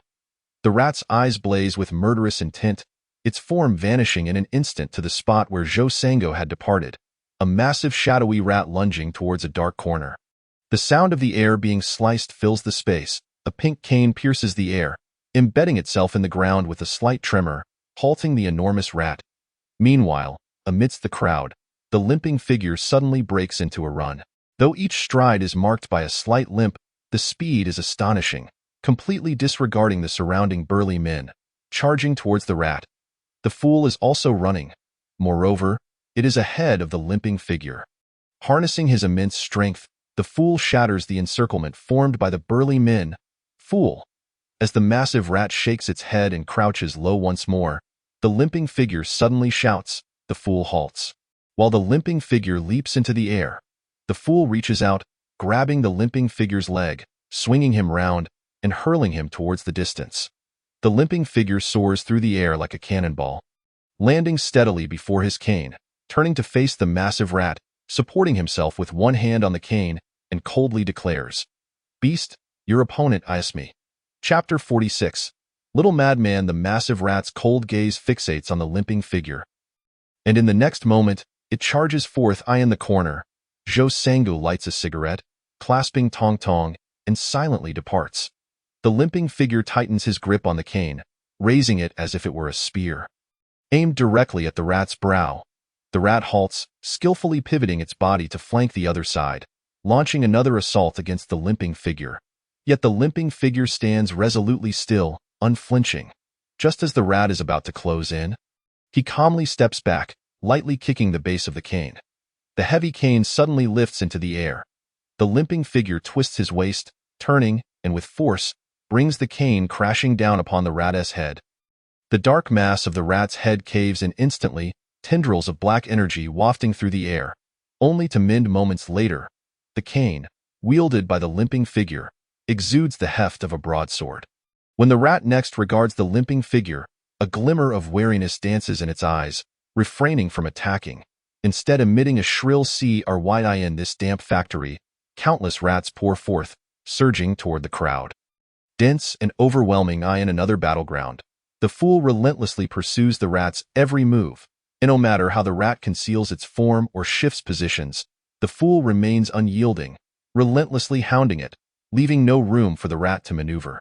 Throughout this pursuit, the rat seizes opportunities to inflict wounds upon the fool. Yet, fueled by the scent of blood, the fool grows ever more frenzied, continuously muttering, "I'll burst your ball," suddenly feeling a sense of disdain. Zhao Pengzi's face betrays his dissatisfaction as the seemingly weighty kitchen knife in his hand moves with the agility of a dagger, slicing through the tendons of the burly men. Typically, one would aim for the throat. However, with official personnel present, he opts to show some restraint. The limping figure, straightforward in nature, lacks guile. Yet he understands. Once assured that Tong Tong is not in significant danger, to the west, slaughter your way through, slay one for every mile. Such sentiments have long since faded from Zhao Pengzi's thoughts. Who possesses such audacity? Impossible. As the last burly man falls to the ground, Zhao Pengzi sheathes his knife, still wearing a congenial smile. It is only when the rats come rushing toward them that he draws his blade once more. But, put down your knife. Zhao Pengzi, if you so much as dare to use that knife against the rats, we will raise your restaurant upon our return. Do not court disaster. A chorus of alarmed cries erupts. These once fearless reapers are now genuinely unsettled. Zhao Pengzi casts a lingering glance at them, recognizing that half of those speaking are individuals he cannot provoke, and he readily sheathes his knife. Adopting a spectator's demeanor, the boy, who has been chewing on a lollipop without lifting a finger, takes 2 steps forward. Hee, allow me to provide you with a bang. If anyone gets hurt, do not blame me. As his words fall, he suddenly produces an object resembling a game controller from his pocket, pressing one of its buttons. Boom. Not far from the crowd, an explosion erupts. The shockwave nearly envelopes their faces. Damn! When the hell did you toss in explosives? So close. Are you out of your mind? Truly a little madman. Angered exclamations resound once more. Yet the boy merely smiles, observing as more rats approach from another direction. Leisurely removing the lollipop from his mouth, somewhat reluctant. Such a pity, there's still a layer of candy left. As the sound fades, he flings the lollipop away, pressing another button. The instant the lollipop hits the ground, it detonates. A wave of flames surges through the air. Following 2 consecutive explosions, the remaining rats, driven by their primal instincts, abruptly halt, turning without hesitation to flee, scattering into the depths of the factory. Little madman. Aren't you afraid that thing might explode in your mouth? Zhao Pengzi, astonished, inquires, isn't it coated in syrup? It won't explode. Also, don't call me little madman. I have a name. Call me Gu. Gu calmly states, adjusting the long strands of hair that fall over his forehead. Zhao Pengzi rolls his eyes. That name of yours always sounds like you're taking advantage of someone. The elite members of the pest control team manage to hold their ground for barely a minute. This is still with the presence of several individuals from the dark street who are not adept in combat, having refrained from making a move. Old man speaking of your what was it? Your bagua. Why not use a few more words? On Wednesday, Dog hoisted Tong Tong onto his shoulders, a cigarette clamped between his lips, as he returned, casting a curious glance at Old Man and playfully inquiring. Currently, I can only manage 2 words. That is my limit. Old Man replied nonchalantly, followed by a gentle cough, appearing somewhat weary as he surveyed his surroundings, ultimately settling onto the form of a robust man who had collapsed on the ground. Age has taken its toll. I can no longer stand. How is little Tong Tong? Not bad. The little madman woke up just as the bomb was thrown, but then I was knocked unconscious, came the reply. It's best he doesn't witness such scenes. Killing in front of him would surely distress him, Dog remarked indifferently. The others present nodded in tacit agreement, acknowledging Dog's sentiment. Meanwhile, in another corner, Wang Qiuxing observed with dismay as his men suffered complete losses. While Zishu engaged in a back and forth with two others, his eyes filled with frustration. This immortal isn't as impressive as expected. Once there is more spiritual energy in the world, I will certainly summon someone formidable. He muttered to himself, stealthily retreating a couple of steps into the shadows, his body gradually vanishing as he exited the factory. Clearly, he had relinquished all hope for Zishu to turn the tide against those present. Even if Zishu triumphed, he could always sneak back in later. At least he wouldn't be risking his life. Perhaps this illustrates the wisdom of a rural elder, madness. This world has gone mad. To act against an immortal is a capital offense. Zishu had succumbed entirely to a frenzied state, his eyes bloodshot as he roared, a dark aura emanating from his form, coalescing in the air into an arm that hurled the fool away. The enormous rat, entangled with the cripple, retreated a few steps before returning to Zishu's side. They all must perish, disrespecting immortals and showing no reverence to the Buddha. This tainted world demands purification. Zishu appeared deranged. Muttering incessantly as his words fell, the giant rat transformed back into a shadow, gradually merging into his being, eliciting agonized growls from him as his veins bulged. Chapter 47. The Madman approaches. Fool, the cripple stated coldly. The fool gazed at him blankly, confused. Blast his head. The ball, that ball. Seeing the fool's innocent expression, the cripple exhaled in resignation. Oh, understood, the fool replied, nodding, stepping forward and swinging his arm to strike Zishu's head. However, this time, Zishu's head merely tilted slightly before returning to its original position. The shadows and dark energy had been entirely consumed by him, his aura surging as he glared at the fool with a manic intensity. Aren't you strong? As he cackled, Zishu threw a punch. The fool also swung his fist. In the next moment, the fool stumbled back several steps and fell to the ground. Huh? Feeling his numbed arm, the fool appeared bewildered, hurriedly rising to charge again, only to be sent flying back even faster. Fool, were you not blessed? Dog inquired from behind. The fool wiped the blood from the corner of his mouth. What blessing? A voice will emerge from within. Old man replied. The fool pondered for several moments before nodding. There is a voice. Recite the lines. Wu Qianxiu watched the fool with anticipation. The fool rose from the ground, fixating on Zishu, fists clenched. 1 second, 2 seconds, I didn't memorize it, he finally declared. Instantly, the factory fell silent. Hee, perhaps I cannot slay you all today. Yet, I can certainly kill a few before departing.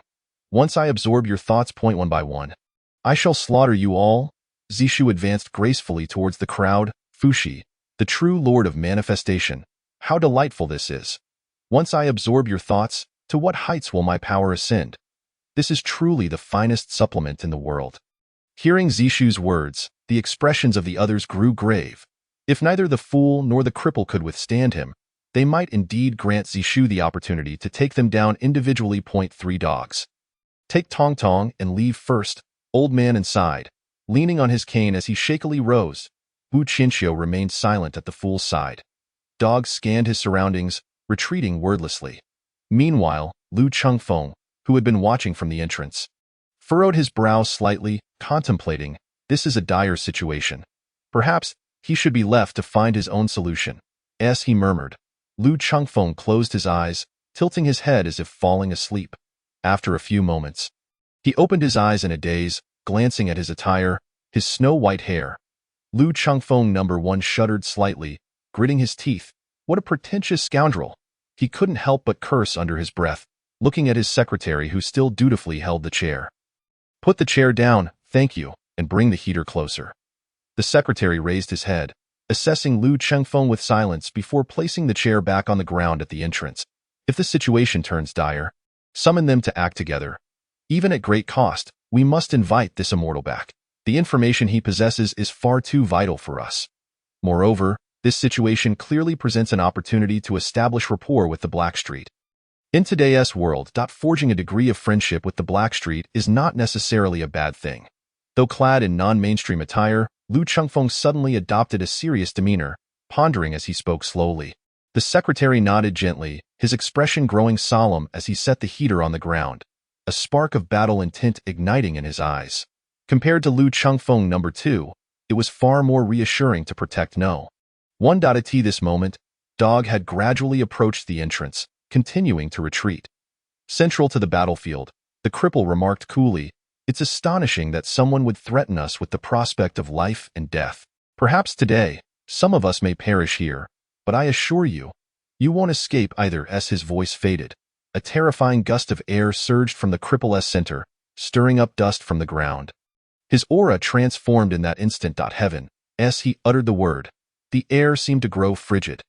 However, before he could articulate his next word, a young man clad in a white coat, sporting a smile, appeared at the factory entrance. He first tilted his head, curiously examining the situation inside, then focused on Tong Tong. Ultimately, it was Tong Tong's wrist, marred by the constricting rope.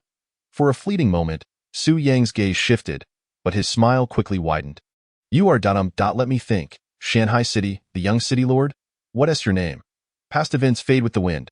Su Yang retracted his gaze, turning to Lu Chengfeng, thoughtfully inquiring. Lu Chengfeng's expression stiffened. Lu Chengfeng. Lu Chengfeng.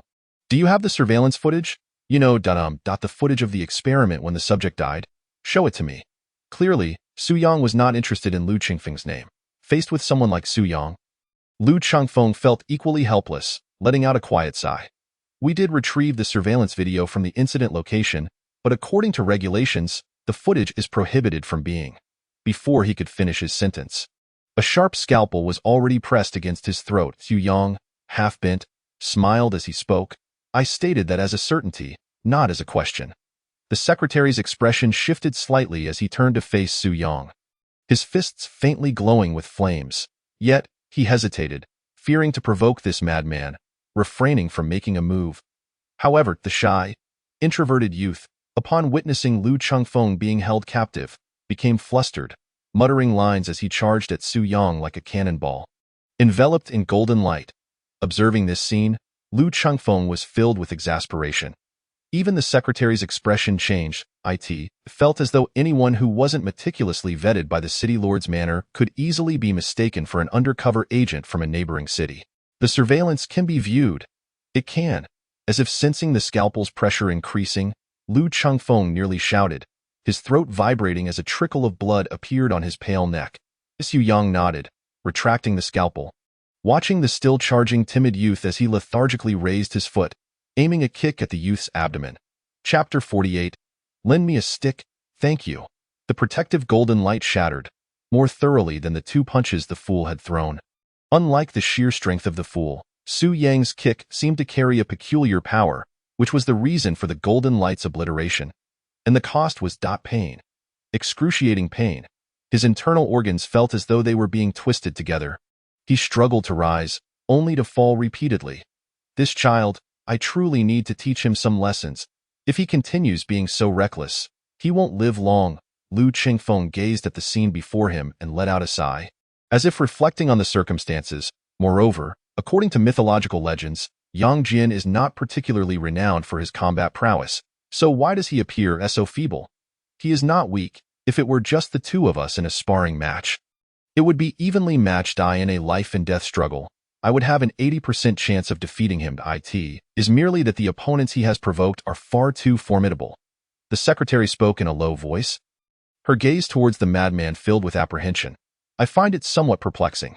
Based on the patterns I have observed over the past few days, the blessings of the immortals are typically bestowed upon those whose personalities resonate or share certain traits.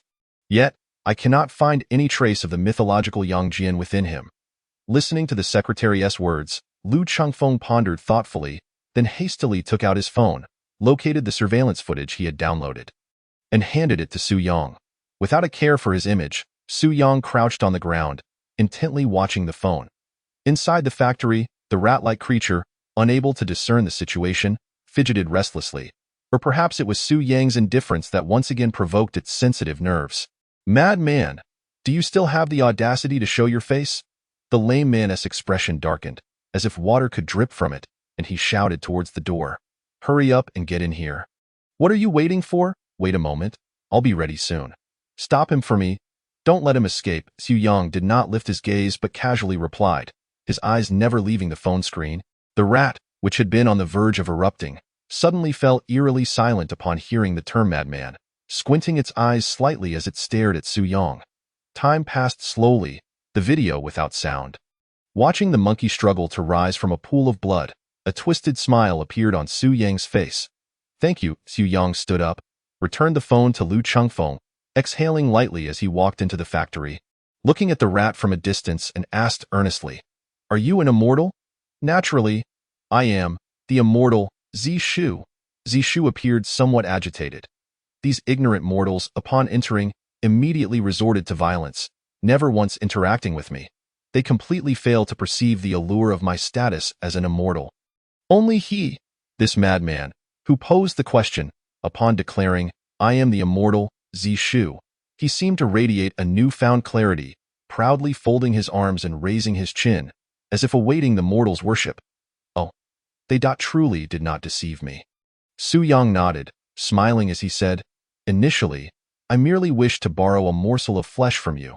But now, you have killed those from our medical hall, and according to our hall's rules, I shall make you wail for 3 days and nights before you perish." The sacred white coat, coupled with a sunny smile reminiscent of a neighborly boy, uttered words that sent chills down the spine. "You must be referring to that frail little fellow. His luck is truly remarkable, though have received its thoughts. But a waste is ultimately a waste, even clueless about how to wield the power of the immortals. Merely swinging a stick, impotently raging, until he meets a painful demise. This delineates the difference between immortal and mortal. A filthy soul, a frail body, ignorant and foolish, ultimately reduced to a mere supplement. However, the essence of that thought is truly unforgettable. If you were to push open that door now, perhaps I could grant you a swifter death." Zishu sneered. As his emotions surged, wisps of black immortal energy seeped from within him, filling the air with a sinister aura. "Kill him. The incident involving Tong Tong is to be forgotten." The lame man spoke coldly, having lost all desire to fight, returning to the crowd with his cane. The fool scratched his head, glancing at Su Yang and then at Zishu. Seemingly lost in some amusing thought, standing there laughing foolishly for a long while before hurriedly retreating into the throng, stealthily crouching behind the elderly and in Wu Qinxiu, peering through the gap between the two. "A stick, you say? If I recall correctly, I should not also possess one." Su Yang smiled as he stepped forward. "Monkey, today I shall fulfill your unaccomplished wish in your own manner." As his words fell, without the use of immortal techniques or lines, golden light shimmered. The ethereal figure that once stood behind the monkey now materialized behind Su Yang, albeit appearing clearer than that of the monkey. "Lend me a stick." "Thank you," Su Yang whispered, as his words faded. The ethereal figure turned slightly, as if imbued with a hint of sentience, stiffly raising its hand to point towards the space before Su Yang. A gentle breeze swept by. The figure dissipated, yet wisps of light lingered in the air, ultimately coalescing into a vague stick, standing before Su Yang. Thought activated. Once more, thought activated. Were they not already dead, in slumber? Why can they still activate thought? What on earth has transpired over these years? Witnessing this scene, Zishu appeared somewhat dazed, murmuring to himself in incomprehensible words. Moments later, he fixed a fierce gaze upon Su Yang. "Even if it is its thought activation, what of it? I can kill one. I can kill two. You are more fortunate than him, as I shall let you personally push open that door before sending you on your way." How tiresome! Su Yang's voice was gentle as he took a step forward, raising the stick in his hand without any semblance of technique. Akin to an ordinary child brandishing a stick in a brawl, swinging it towards the top of Zishu's head. Yet, his speed was swifter, his strength greater. Zishu's eyes flickered, his figure vanishing into thin air, evading the strike, only to reappear behind Su Yang, his nails sharpened, aiming for his back. However, just as he raised his hand, Su Yang, who had previously moved languidly, suddenly accelerated, gripping the long stick tightly, pivoting, and sweeping horizontally. The stick struck Zishu's waist with a dull thud. With the impact of the stick, a wisp of black gas escaped from within him, dispersing in the air. Zishu could not suppress a muffled groan, crashing to the ground. Just as Su Yang lifted the long stick, preparing to strike him again, Zishu barely melded into the shadows, teleporting 10 meters away. Su Yang's expression remained unchanged. He merely turned silently, calmly dragging the long stick as he approached Zishu once more. Each step he took bore a terrifying psychological pressure upon Zishu, Madman. His strength, speed, and reflexes are significantly superior to before. Now, I find him somewhat inscrutable.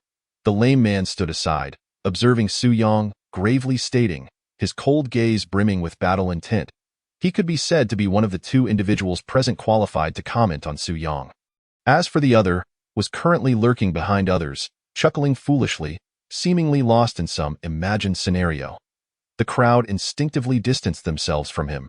When the fool is in a dazed state, approaching recklessly could be fatal. Only Wu Qinqiu and the elderly Un, treated as props by the fool, dared not make a move. Meanwhile, the battlefield in the distance had drawn no one's attention. It was one-sided. This was not to say that Zishu was on the verge of collapse from Su Yang's attacks. The crux lay in the fact that no matter from which angle Zishu attempted to ambush, Su Yang could respond instantaneously, countering with a strike. Previously, Zishu had been able to threaten the denizens of the Black Street due to his superior strength and elusive abilities. Yet now, those two aspects were utterly ineffective against Su Yang. In fact, in his moment of carelessness, he had already been struck 3 times by Su Yang, resulting in a significant dispersal of the immortal energy he had painstakingly gathered. If this continued, the only outcome awaiting him was death. Having realized this, Zishu's eyes flickered as he took a deep breath, preparing to flee, not to mention restoring himself to peak condition. Even if he could regain just 20% of his previous strength, he could easily eliminate Su Yang. But now, Shu's heart brimmed with humiliation as he cast a resentful glance at Su Yang, once more plunging into the shadows. Su Yang, this immortal shall remember you. Accompanied by a chilling voice and the standard looking for an escape route rhetoric, Zishu prepared to depart. However, as the immortal energy stirred, Zishu suddenly emitted a muffled groan, spitting out a mouthful of blood. Disbelief etched across his face. How could my technique fail? What has happened? Zishu became frantic, fear making its first appearance in his eyes. Originally, even if he could not win, he could still escape, but now, without his technique, he had lost even the qualification to flee. The extermination squad? Damn Wang Qiusheng! Zishu glared around, as if struck by a revelation, unleashing an enraged roar. Upon his revival, in an effort to win over these mortals, he had once given Wang Qiusheng a seed. However, at that time, he had still been in a weakened state, lacking the authority to bestow an immortal seed. Thus, what he had actually given was a fragment of his own essence. He had originally planned to casually eliminate Wang Qiusheng once he regained his strength and reclaimed this essence. Yet, unexpectedly, that seemingly honest and simple Wang Qiusheng had backstabbed him, and at the most critical moment, as the distance between Su Yang and Zishu diminished, a sense of panic enveloped the latter, causing him to retreat frantically until he found himself cornered. Strictly speaking, his injuries were not severe. In a genuine confrontation, he certainly possessed the strength to fight back. Yet, now weakened at the core, with his magical powers dissipated and having just endured several blows from Su Yang, any lingering will to fight evaporated, leaving only an abyss of fear. Most dreadfully, the thought of potential death loomed over him. This term, once blurred in his memory, resurfaced with chilling clarity, when fear has long been absent. Its sudden return strikes with greater ferocity. You cannot kill me. I am an immortal. I am a celestial being from the legends. Within the celestial court, I hold a registered status. His voice trembled with desperation. If you slay me, you would be transgressing the heavenly laws, Shu stammered, his eyes pleading that a mouse, after all, is still merely a mouse. Yu Yang halted before him, pausing momentarily. This strike was in retribution for Tong Tong. He did not respond to Zishu's pleas. Instead, he smiled softly, whispering as he raised his staff, bringing it down mercilessly upon Zishu. Blood erupted from the wound on his forehead, leaving a gruesome gash that gradually healed under the influence of celestial energy. The blood splattered onto Su Yang's cheek, cold and foul, rather than the warmth he had imagined. This strike was for the monkey. Without a moment's hesitation, Su Yang swung down again. Blood spattered once more. Despite the crimson stains adorning his face, Su Yang maintained his smile, which radiated warmth and sunlight. This strike is for the monkey. This strike is for the monkey, Su Yang repeated like a mantra, each blow following the last. The pristine white of his robe became speckled with droplets of blood, resembling a canvas smeared with crimson paint. The celestial energy that Zishu had painstakingly gathered dissipated with each strike. And every time he attempted to rise, he was mercilessly brought back down. I understand my errors. I beg you that I implore you, do not take my life. The last vestiges of his celestial energy vanished, rendering his injuries irreparable. Yet Su Yang mechanically lifted his arm once more. This strike is for the monkey. The staff fell, Shu's face became drenched in blood, and in his despairing gaze, Su Yang raised his arm yet again. Akin to a malevolent spirit wielding a whip in the netherworld. Terrified, Zishu shut his eyes, curling up like a frightened rodent, trembling uncontrollably. But this time, the blow did not descend. The surveillance footage lasted a total of 498 seconds. The remaining 482, return to your scalpel. Faintly, he heard Su Yang's whisper. Overwhelmed by a wave of terror, coupled with the intense emotional turmoil and pain, Zishu lost consciousness, lying utterly still. Thank you for your staff. Su Yang murmured. The long staff in his hand dissipated into a flurry of light. His complexion paled slightly, though it merely suggested fatigue. Su Yang slowly bent down, grasping Zishu by the hair, dragging him along as he turned to exit the factory.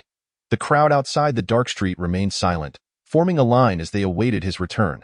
As Su Yang passed by Lu Chengfeng, the latter hesitated momentarily before gritting his teeth and, in a tone of negotiation, asked, Could you entrust him to us? It has been 8 days since the new book's release, totaling 100,000 words. I have worked tirelessly. I hope everyone can bestow a 5-star review. For those who have already rated it highly at the beginning, please do so again, as it seems many are not displayed due to a reading time of less than 30 minutes, which is crucial for a new book. Thank you all. Chapter 50. The heart of youth can surpass immortals. I understand that this request may seem abrupt, even absurd. It appears that I have inadvertently offended you. But if I were to claim that I am of multiple personalities, would you believe me? The one who acted arrogantly just now was not me. He, upon realizing his blunder, passed the mess on to me. Lu Chengfeng took a deep breath, striving to appear more sincere. The current situation is tumultuous and chaotic. The understanding of immortals among various cities is woefully inadequate. I know your tempers, and I do not wish to recite the benefits of this endeavor for humanity. However, for the sake of Shanghai City, we can gain the upper hand. Securing an advantage over other cities will firmly establish our foundation, yielding immense benefits. You may propose any conditions you desire. Lu Chengfeng rose from his seat, speaking deliberately and earnestly. Can you reverse time? Su Yang, still gripping Zishu's hair as if hauling a sack, tilted his head and pondered the question. Lu Chengfeng shook his head in silence. Then, can you resurrect my experiment? Su Yang posed another inquiry. Lu Chengfeng continued to shake his head, growing increasingly taciturn. What is the duty of the city lord's manor? Su Yang asked a third question. This time, Lu Chengfeng did not respond but slowly stepped back, clearing the path. The dark street is filled with villains, including myself. We are all individuals who ought to have perished long ago. Yet we persist in a meager existence. We would rather believe in this faint light than in the blinding radiance of the city lord's manor. You him that you understand my meaning, do you not? Everything is subject to the winds of fate. Su Yang rarely displayed a serious demeanor, and as he spoke, Lu Chengfeng's face bore a bittersweet smile. The city lord's manor is too vast, its personnel bloated, and its factions tangled. For failing to protect the citizens promptly, leading to the monkey's demise, I sincerely apologize once more. With that, Lu Chengfeng offered a slight bow. Yet, Su Yang, still grasping Zishu, turned aside visibly surprised. You should be the one apologizing, but why to the monkey? The monkey, like us, is a shadow of society. In the moment we committed our wrongs, whether in taking a life or losing our own. It was deserved. Why should the city lord's manor protect a fugitive? His death. The one who should apologize is me, not you. But the little janitor is different from us. We are refuse, rats in the sewers, forever unable to bask in sunlight. Yet he is a good citizen, a kind child, a law-abiding citizen. Yet now, his hands are bound and bruised, tied in an abandoned warehouse. Should not the city lord's manor have been the first to discover this and initiate a rescue? Or do you not wish to sacrifice a blessed one for an ordinary, innocent, and good citizen? This is the most repugnant aspect of the city lord's manor. More sordid than the dark street. Hu Yang's voice grew somber, his smile fading, resembling an elder who has weathered the vicissitudes of life. Or perhaps a youth who has seen through the world's coldness, tea times icy, at times smiling, at times deranged, and at times tinged with melancholy, leaving one unable to discern his true visage. Stop pretending. Let us go. If we linger too long, we'll miss dinner. The cold voice of the lame man shattered the heavy atmosphere. They are coming. You dead cripple, why the rush? I should have made my entrance later, watching you break a leg. Let you sit in a wheelchair. Su Yang's smile blossomed as he dragged Zishu along, jogging to catch up with the crowd while not forgetting to mock the lame man. If I were you, I would have found a place to end it all long ago. You can't even protect a child. The lame man snorted coldly. The fool beside him nodded vigorously in agreement. Su Yang rolled his eyes, wanting to retort but finding no words, ultimately suppressing his frustration and wearing a grim expression. The group moved on, leaving Lu Chengfeng standing in silence. In truth, what he said was correct. We have been too comfortable for too long, he sighed softly, gazing at the few misfits beside him. The elites of Lingxiao. Lu Chengfeng inhaled deeply, regaining his smile. But at least, a new era is upon us. With you all in Lingxiao, I will ultimately restore Shanghai City and the City Lord's Manor to their former glory. The road ahead is long, and it is my honor to journey alongside you all. He slowly turned to face the crowd, bowing deeply. These individuals, fresh to society and some even plucked from university, had never witnessed such an emotional display. The young lord bowed to them. His words were profoundly moving. In an instant, they wished for another immortal to appear, to eliminate the threat before Lu Chengfeng, to express their loyalty. The denizens of the dark street are formidable, but they have long roamed the edge of life and death. Their experiences forged through peril. Their journey has reached its conclusion, yet you all have only just begun. What the future holds is uncertain. I hope you can all ride the winds, break the waves, soar to great heights. I firmly believe that this day will eventually arrive.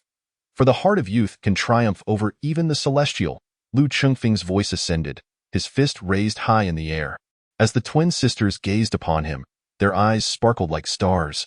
Meanwhile, the Lingxiao first team, proxy members, who had just endured 2 brutal beatings, clutched their stomachs, their faces flushed, wishing they could run laps on the spot. Even the perpetually somber secretary, holding the heater, could not help but exert a bit more force. Remember today's defeat, and do not squander the glory of the future. Clear the battlefield, summon the guards, and take care of the aftermath. By the way, look into the personal information of that fleeing old man. A frightened rabbit instinctively thinks of its burrow first. Have someone analyze the surveillance along the route to locate his hideout. Let's take it down. This operation will still be under your charge. I have faith that you will bring back good news. Lu Chengfeng showed no surprise at the old man's escape. He merely turned to the members of Lingxiao, smiling with encouragement and trust. Those who had just been served a dose of motivation nodded without hesitation and trotted off. This time, we must redeem our honor. The heart of youth can conquer the heavens. Well said. Chapter 51. The cart? Alas, perhaps awakening you was a grave mistake. When it comes to lowering oneself, you flee faster than anyone else. Only when it is time to show off do you come alive. Watching everyone depart, the radiance of Lu Chengfeng's demeanor quickly faded, and he rubbed his temples, murmuring softly, "Thankfully, aside from your pretentiousness, you are quite astute. You intentionally let that old coot escape. Uncovering his lair should yield much information unknown to us." As for the City Lord's mansion internal support, a cold glint flashed in Lu Chengfeng's eyes as he coughed lightly twice. After returning, find a time to throw the little ones from Lingxiao into the black market. Those who manage to survive should be of some use. They are all promising seeds, let us hope fewer perish. Dragging his weary body, Lu Chengfeng slowly walked into the distance, boarding his vehicle.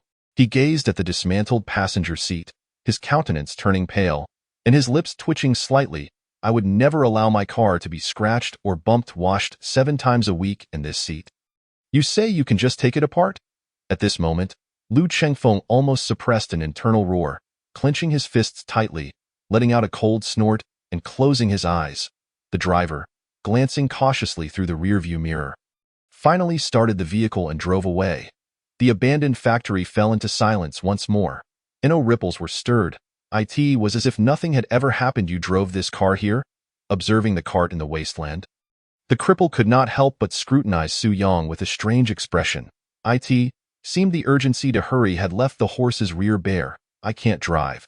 This was the fastest means of transportation I could think of. Isn't it quite stylish?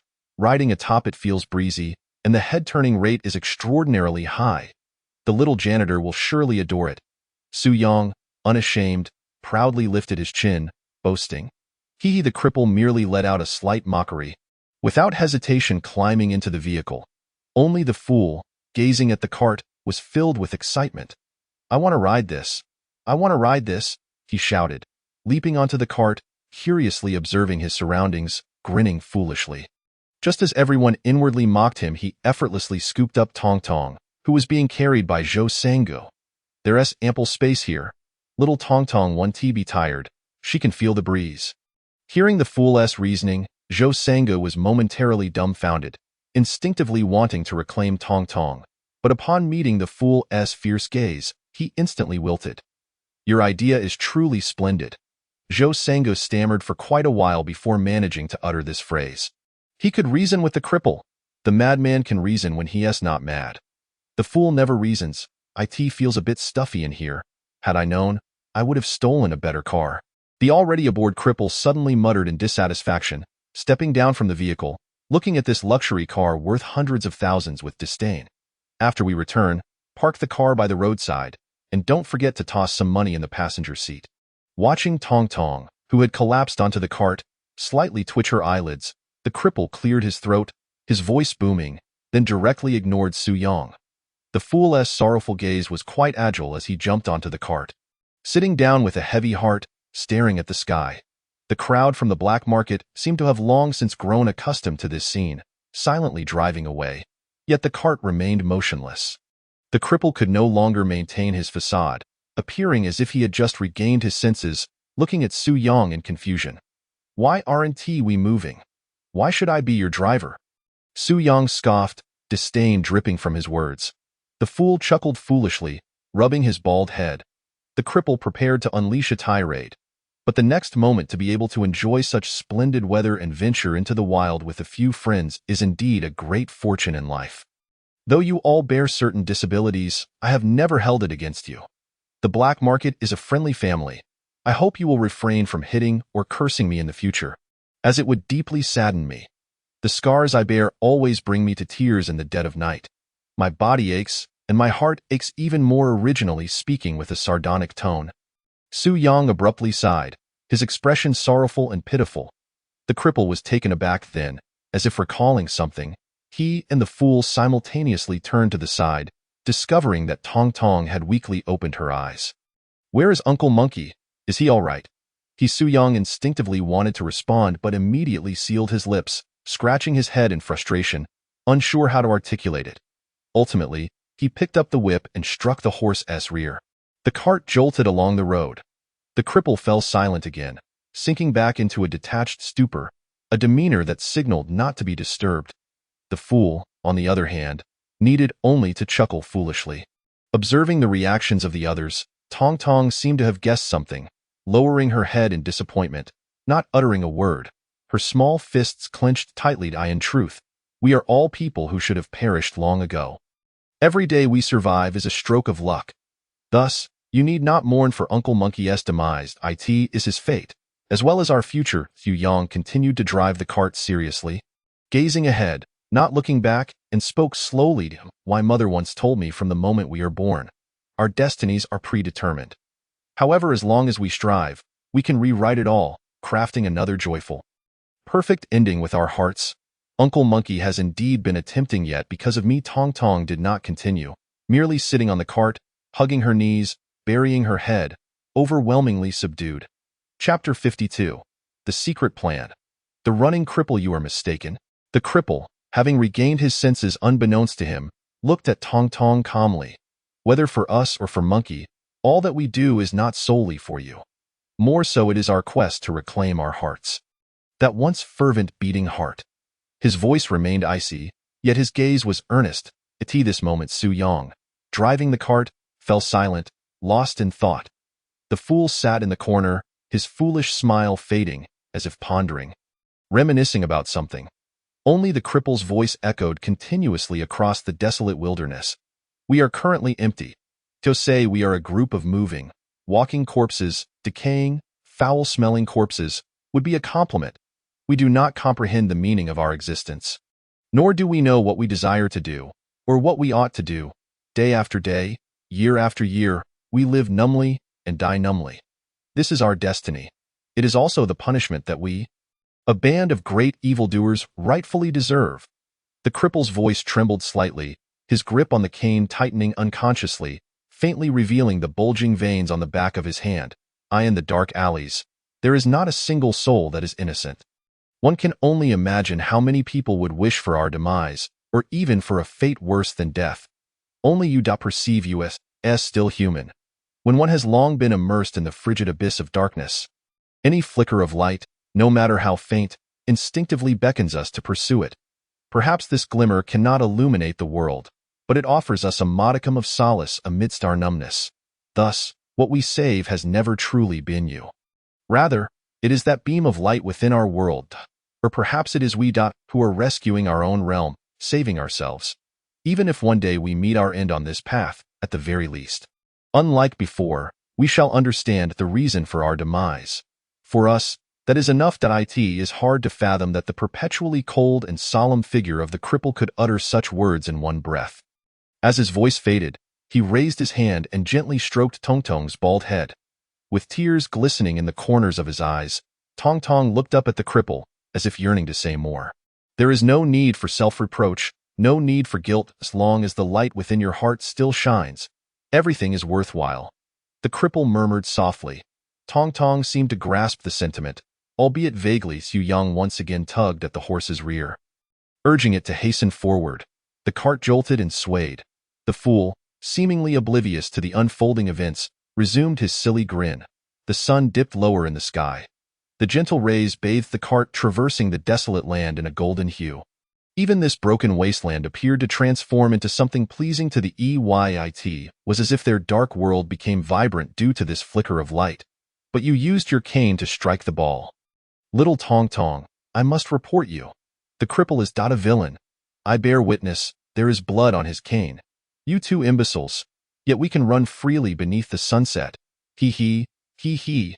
The argument shattered the tranquility. At last, Tong Tong's gaze fell upon the pitiful mouse crammed in the corner of the cart, stirring memories long forgotten.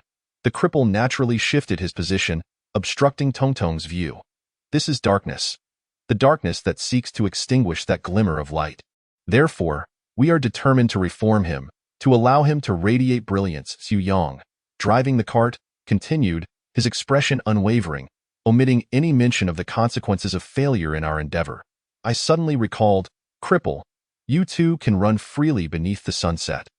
You actually run quite swiftly. Su Yang casually redirected the conversation, distracting Tong Tong with a jovial tone.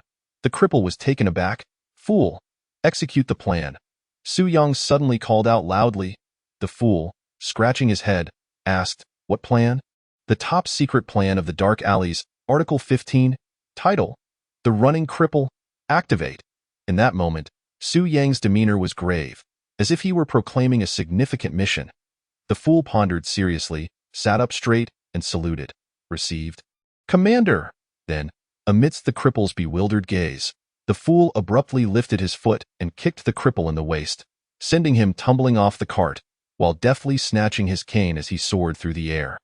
Ha ha ha ha ha! Giddy with delight, Su Yang laughed unabashedly, brandishing his long whip against the setting sun. With a whinny, the cart surged forward, kicking up clouds of dust.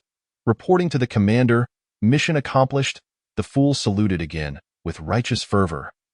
Indeed, you have saved the world, a child's world. Ha ha ha! Su Yang's laughter echoed continuously across the desolate landscape. With tears still lingering in his eyes, Tong Tong witnessed this scene, and ultimately could not hold back, gazing at the cripple chasing after the cart.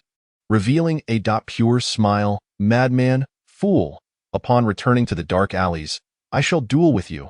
In the distance, the sounds of the cripple's furious curses could still be faintly heard, but it no longer mattered. Perhaps the cripple could never catch up to a cart. His anger merely served as a FAAD. Perhaps Xu Yang was not as joyous as he appeared. But who cares, at least in this moment, the three figures from the dark alleys, notorious for their bloody deeds, endeavored in a comedic fashion to purify a child's world. Laughter resounded. The cart raced forward. The cripple, pursuing in the rear, became a striking sight, eventually vanishing into the expanse of the wilderness, in the village. Wang Qiusheng stood before the altar, cradling an ancient tome, murmuring incessantly. Finally, he solemnly retrieved a vial, pouring its crimson contents upon the altar. The blood flowed along the intricate patterns of the altar, forming elaborate designs. Before vanishing into thin air, wisps of black ethereal energy emanated from the altar, surging into his being. In an instant, Wang Qiusheng appeared noticeably younger. Previously resembling a 70-year-old farmer, he now looked just over 50. Even his withered arms seemed to have regained some strength. Indeed, the records within the ancient tome were authentic. Celestial beings devour the mortal consumes the celestial, as long as the timing is right. Anything is possible in this current world. It is no longer the era of celestial supremacy. Strangely, there was no joy upon Wang Qiusheng's face. Instead, his gaze grew more solemn. Chapter 53. The starry sky remains beautiful given the present circumstances. Summoning a second celestial being is temporarily impossible. Even if I were to force a summoning, it would likely be akin to the mouse, appealing in appearance but utterly useless. The saying the mouse is short-sighted holds some truth. Moreover, the city lord's manor has begun to take notice. If I were to flee with the information, they would undoubtedly pursue me to the ends of the earth. Leaving the data behind would expose my secrets. The young city lord has presented me with a dilemma. Wang Qiusheng squatted beside the altar, puffing on his pipe, enveloped in swirling smoke, his face etched with concerns. Both sides are essentially playing their cards openly. With the revival of spiritual energy and the celestial realm looming, the city lord's manor is currently preoccupied, lacking both time and energy to deal with us, individuals who clearly possess some background. A head-on confrontation, even if it results in our annihilation, would not be worth it. Rather, the losses incurred would impede their development compared to other cities. Thus, I shall let you go. You should understand, leave behind what I need. If you do, I will turn a blind eye for now. Once I am free, I will settle the score with you. If you do not leave it behind, it will be perceived as a provocation against the city lord's manor. In such a case, even if a price must be paid, you must be eliminated. That is the way of things. How to proceed is your choice. Of course, if you are too foolish to comprehend my hints, then you may as well meet your demise. A fool poses no threat to the city lord's manor. Wang Qiusheng was certainly no fool. He understood well. Thus, upon his return, he abandoned the mouse entirely, activating the altar at the first opportunity, ultimately outmaneuvering the mouse in a significant way. As the old saying goes, as long as the green hills remain, one need not worry about firewood. These things, if truly discarded, would not have much impact. We can always start anew. Wang Qiusheng muttered, infused with a regional dialect, as he returned to the village, observing the robust men still tilling the fields. A group of children without celestial seeds holds little value. In a fight, they are as worthless as refuse. Reflecting on the battles within the factory, Wang Qiusheng glanced at the individuals he had painstakingly nurtured, feeling no attachment. I must deceive a batch of benefactors. As he softly murmured, Wang Qiusheng entered his room, retrieving paper and pen. Secretary Department, Lu Shu. Logistics Department, Zhao Hu. His handwriting was somewhat lacking. To put it bluntly, a crab dipped in ink would write more elegantly. Ultimately, a list took shape. A total of 9 people. These are the only individuals I have developed within the city lord's manor. There are no others. After completing the final line, Wang Qiusheng placed an ancient tome atop the list. He stuffed 2 additional tomes into his pockets, followed by a few gold bars and 5 bank cards from the drawer, before rising and leaving the room, glancing at the spirited young men in the village as he hurriedly departed. This outpost, developed over an unknown duration, was lightly abandoned by him. The face, suddenly 20 years younger, traversed the wilderness, reappearing amidst the bustling city.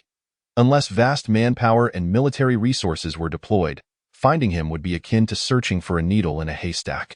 However, with his apology gift in hand, as long as the city lord's manor did not act erratically, they were unlikely to bother him in the short term. The contents of the ancient tome would provide ample material for them to digest for some time. A total of 3 ancient tomes. The one he left behind focuses on data and background, enabling Shanghai City to gain a clearer understanding of the current world, a necessity for them. It is the right remedy for the ailment. About an hour after Wang Qiuxing's departure, vehicles sped towards the village. The manor guards rushed out of the trucks, brandishing weapons, surrounding the village, the bashful youth, accompanied by twin maidens and several others adorned in the attire of Lingxiao, alighted from their sedan, brimming with fervor, and swiftly surged into the village. Thereupon, they audaciously showcased their prowess against the burly men, akin to tigers unleashed from their confines. None could stand against them. They were merely a throng of ordinary folk. Nonetheless, the task at hand was accomplished with commendable success. I have procured a list and an ancient tome. Let us return to the Lord's mansion. A triumph has been achieved. Those who had previously endured setbacks found their confidence rekindled within this village. Perhaps this was the very purpose for which Lu Changfeng had summoned them here. In simple terms, it was merely a straightforward task of retrieving a parcel. Yet, it compelled the intervention of Ling Xiao. The intent was already abundantly clear. Under the restraint of the guards, all the burly men were taken away as for the valuable antiques and artifacts within the village. 2 carts were filled to the brim. The extermination squad, their visible members, utterly annihilated. Approaching the late hours of the night, the cart meandered back to the Black Street. Tong Tong silently pushed open the door of the clinic. This moment, the Uncle Monkey had been thoroughly cleansed. Devoid of any blood stains, even the wound had been bandaged, and he was clad in fresh garments. Had it not been for his pallid complexion and rigid posture, one might have thought him to be in a deep slumber. Especially the enduring smile upon his face, which tugged at Tong Tong's heartstrings. Uncle Monkey in that instant, Tong Tong could no longer suppress the emotions swirling within, and he sat at the edge of the operating table. Tears cascading silently. This time, Su Yang refrained from guiding Tong Tong's feelings or attempting to elicit a smile. He merely observed the scene quietly, eventually relocating to a rocking chair outside the clinic, gazing up at the pitch-black sky and the scattered stars. Lost in thought, the starry sky remained splendid. Yet, I am filled with sorrow. I am still alive, but Uncle Monkey has departed. Tong Tong leaned against the operating table, gazing through the ajar door at the night sky. Murmuring softly, tears streaming down, Uncle Monkey, I know you were somewhat afraid of Brother Su Yang all along. You feared his capricious temperament, his sudden fits of rage, and most of all, you dreaded the thought of being cast out from the clinic.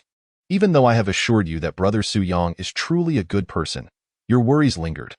Yet, it was that day when Brother Su Yang ventured out and returned with a chair that signified he had already accepted you. Many had visited the clinic, yet he had never provided them with a chair. At this moment, Tong Tong felt an overwhelming urge to converse with Uncle Monkey, placing his warm little hand upon Monkey's cold palm. Whispering softly, though the cripple uncle and the others had said much, still. Thank you. Thank you for being willing to save me. I do not know why everyone claims I am a beacon of light in their hearts, but your light will forever illuminate my heart. Chapter 54. The secret base. Unbeknownst to the passage of time, Tong Tong had drifted off to sleep beside the operating table, his face slightly pale. Su Yang retrieved the rocking chair and draped his coat over Tong Tong, then leisurely made his way to the restroom. There, he found the rat, bound by chains and tethered to the toilet, who had awakened at some point. With a smile, he said, Hello, my new experiment. Allow me to introduce myself, Su Yang. Male. 20 years old, physician, skilled in rendering life unbearable. His voice was gentle, particularly in that pristine white coat, which exuded a sense of safety. Yet, the rat's eyes were filled with terror. Instinctively shrinking further into the corner, he trembled incessantly. Do not disturb his rest. Su Yang crouched before him, raising a finger to his lips, whispering with a smile. The rat opened his mouth in fear. About to speak, when Su Yang's smile vanished abruptly, a scalpel appeared in his hand, gleaming like silver lightning, slicing through the air in an instant. A thin line of blood trickled from the rat's cheek to his lip. I said, do not disturb his rest. Why do you persist in speaking? Silence, obedience, and decorum are essential traits for an experiment. Do you understand? Su Yang's expression darkened. Faced with this unpredictable madman and the sharp pain at his mouth, The rat was enveloped by sheer terror, nodding desperately, "Good."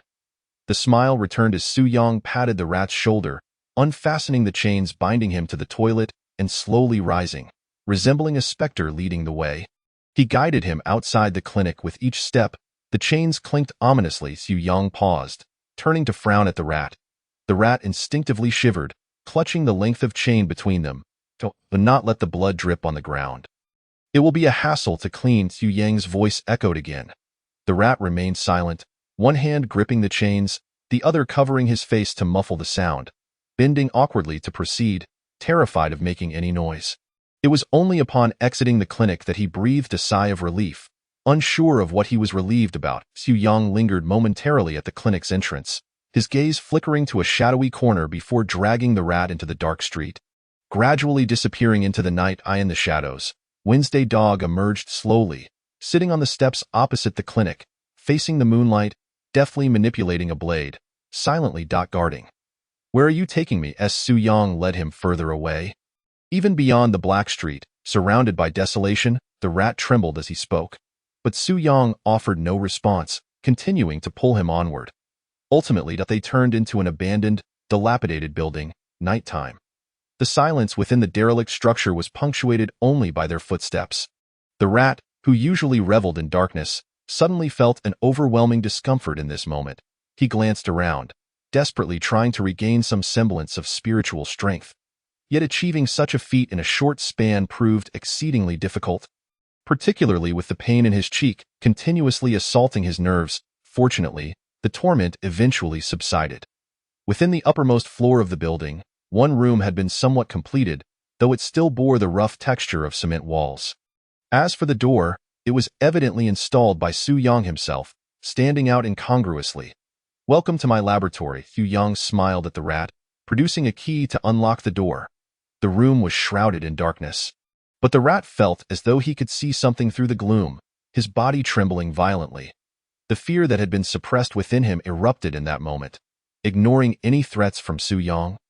He turned and fled, yet, at the end of the chain was Su Yang. Without even glancing at the fleeing rat, he leisurely gripped the chain and stepped into the room. The chain tightened instantly. Then, the rat collapsed to the ground, despairing as he was dragged into the darkness by Su Yang. Only when Su Yang casually switched on several lamps did the room illuminate. An operating table, identical to that of the Huangquan Clinic, was placed in the living room. Professional surgical instruments adorned the walls. The kitchen was filled with boxes, each filled with soil. Within the soil lay numerous celestial seeds. Blood splatters marred the cement walls, adding an air of dread to the already chilling room. What terrified the rat most was the white paper affixed to the wall, originally intended for a television. Words like Su Village, monster, celestial seed, devour, absorb, enhance, and other chaotic terms were scrawled across it. Beneath the paper was a blurry silhouette, surrounded by corpses. The boy lay amidst the bodies, watching as the figure departed. Who is he? Who exactly is he? Die, die, die. Next to the silhouette were blood-red letters. The handwriting grew increasingly erratic and chaotic, indicating Su Yang's descent into madness as he pinned these words "as" for the drawing. While it was not particularly refined, its meaning was still discernible. "You have no idea how terrified I am. Terrified that one day I will forget this image in my mind. So I must document it. Go revisit it often, though each time I do, my head aches terribly, but only in this manner can I remember. Congratulations, you have uncovered my greatest secret." Under the light, Su Yang's complexion was slightly pale, yet he wore a radiant smile. "First, take your medicine, or the scalpel may slip during the operation," Su Yang mumbled as he retrieved a bottle of pills, popping two into his mouth, then eagerly grasping the rat's hair, pulling him onto the operating table. Finally, a celestial being had arrived. What a joyous night! The young mouse struggled frantically, yet Su Yang took his time to retrieve a syringe, extracting an unknown liquid and slowly injecting it into the mouse's arm. Within mere seconds, the mouse's eyes began to roll wildly, radiating terror, while its body remained utterly still. "This potion is quite expensive. I expended numerous celestial seeds to concoct it. It allows one to retain consciousness while rendering them incapable of movement. Impressive, isn't it?" Su Yang spoke with a hint of boastfulness. Chapter 55, Leisure Time. For 81. No, it's 480. Su Yang muttered, solemnly lowering his scalpel. In an instant, the mouse emitted a mournful wail. It was evident that it wished to struggle, yet was entirely immobilized, helplessly watching Su Yang count down. 473, 461, 469. The sound echoed like a demonic whisper throughout the room. You counted incorrectly. The veins in the mouse's forehead bulged, sweat dripping down its face as it shouted furiously. Su Yang raised his head in displeasure. Do not interrupt me. How many was it? Let us start over. 481. With that, Su Yang resumed his meticulous work. Kill me. You must kill me. Foolish mortal. Damn it. I will kill you, the mouse roared. But Su Yang appeared oblivious, engrossed in his task. Just give me a swift end. I can tell you everything you wish to know. Kill me. Kill me. The mouse's voice grew increasingly feeble and weak. I do not wish to know anything at all.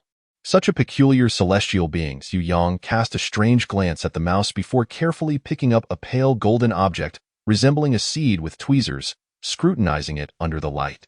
Its color was deeper than that of other celestial seeds. Yet that was merely the extent of it. Are celestial beings celestial seeds so weak? Su Yang furrowed his brow deeply, lowering his gaze to the mouse, his eyes filled with scorn. As if to say, you wretched creature, I have only recently acquired this body. How could I possibly allow it to undergo celestial transformation? The mouse gasped for breath, its eyes now brimming with a pleading glimmer. Please? Just end my life. So, you are a false celestial being? Su Yang visibly displayed his disappointment, yet still carefully stored the celestial seed. After all, it could buy some time for the little cleaner. Now, my work is complete. Next is leisure time. This incision is for the monkey. This incision is for the monkey. In the dead of night, within the desolate, unfinished building, only the heart-wrenching cries echoed relentlessly, lamenting in the solitude of the wilderness. Until dawn arrived, if I do not return during the day, Tong Tong will worry. I'll come back tonight. Remember to conserve your energy, or it will be quite painful. Su Yang exhaled lightly, removing his gloves and earnestly comforting the mouse. He then injected the mouse with another type of new drug, restoring a hint of color to its previously pallid face, a fine remedy, a great tonic. However, after consumption, it is highly toxic. You will die within 3 days. But you won't survive until the 3rd day. Such luck, Su Yang marveled, strolling leisurely toward the exit. You still bear the burden of the door. I can teach you how to shield your senses. Otherwise, when the other celestials awaken, they will still kill you as long as you allow me to die. The mouse exerted its last ounce of strength, tilting its head to gaze at Su Yang's retreating figure, rasping out, I have shielded myself. How could they find me? If they cannot find me, how can I acquire the medicine? Su Yang turned back, looking at the mouse in confusion. Rest well, I will return to check on you tonight. With that, Su Yang pushed the door open and departed. The lights extinguished, leaving the mouse alone on the operating table, staring at the cold, shadowy room, utterly motionless, its gaze gradually becoming numb and vacant. Morning, the Black Street. Tong Tong diligently wiped down every corner of the room until it was spotless, then took a damp cloth and gently wiped the dust off the monkey's face. Su Yang sat outside, basking in the sunlight, not bothering to assist him. I have buried many people with my own hands, but Uncle Monkey is the only one who died for me. The residents of Black Street helped Tong Tong transport the body to the outskirts, to the graveyard designated for the people of Black Street, watching as Tong Tong buried the monkey alone. Standing before the simple tombstone, Tong Tong remained silent. I will strive to live on. Goodbye, Uncle Monkey. Tong Tong stepped forward, gently embracing the tombstone, leaving one last statement before lifting his gaze to the azure sky. Another new day has dawned. I am still alive. How wonderful I in the days that followed. The Black Street returned to tranquility. There were no ripples, as if merely experiencing a brief interlude. The residents could still see Tong Tong bustling about on Black Street. They did not become harmonious due to their fleeting alliance. Whenever they passed the Huangquan Medical Clinic, they would still take a detour. The Central Street Safety Group even grew more lively, although most of the members were Old Man seeking his fortune-telling, which became quite bothersome. Old Man attempted multiple times to leave the group chat, yet out of concern for safety, he ultimately chose to endure. Zhao Fatty's restaurant had seen little business over the past week. He repeatedly emphasized in the group that the knife had merely harmed a person, not a mouse. Yet, everyone continued to ignore him. Su Yang and Tong Tong sat at the entrance of the medical clinic. As usual, soaking up the sun, an empty chair was neatly placed beside them in AROW. Su Yang Gidge, that person. Tong Tong softly inquired. Su Yang appeared languid, sporting dark circles under his eyes, as if he wished to sink his entire being into the rocking chair. Eyes closed. My modification was quite successful. He now radiates brilliance, yet warms the hearts of the world as he spoke, seemingly recalling something. Su Yang drowsily fished a bottle from his pocket and tossed it over. Your medicine, an advanced version. See if his light will illuminate you. Tong Tong clutched the bottle, a frown creasing his brow. The medicine you provided is quite bitter. However, Chiogu gave me some candy. I'll go look for it. Tong Tong's eyes brightened as he jumped off the chair, dashing back into the medical clinic and retrieving a piece of candy from the drawer. Popping it into his mouth with delight, on Black Street. Only you would dare to eat the candy he gives, Su Yang muttered to himself. Tong Tong returned to his chair, basking in the sunlight. Swallowing the medicine and pondering seriously. What shall we have for dinner tonight? Chapter 56. The Tribulation of the Celestial Whatever, Su Yang replied nonchalantly. Hot pot. Too spicy. Uncle Zhao's stir-fried dishes? Dirty. Shall we grill our own meat? Not as delicious as when the monkey grilled it, so. What shall we eat? Whatever. Similar exchanges had transpired countless times outside the medical clinic, yet Tong Tong and Su Yang never grew weary of them.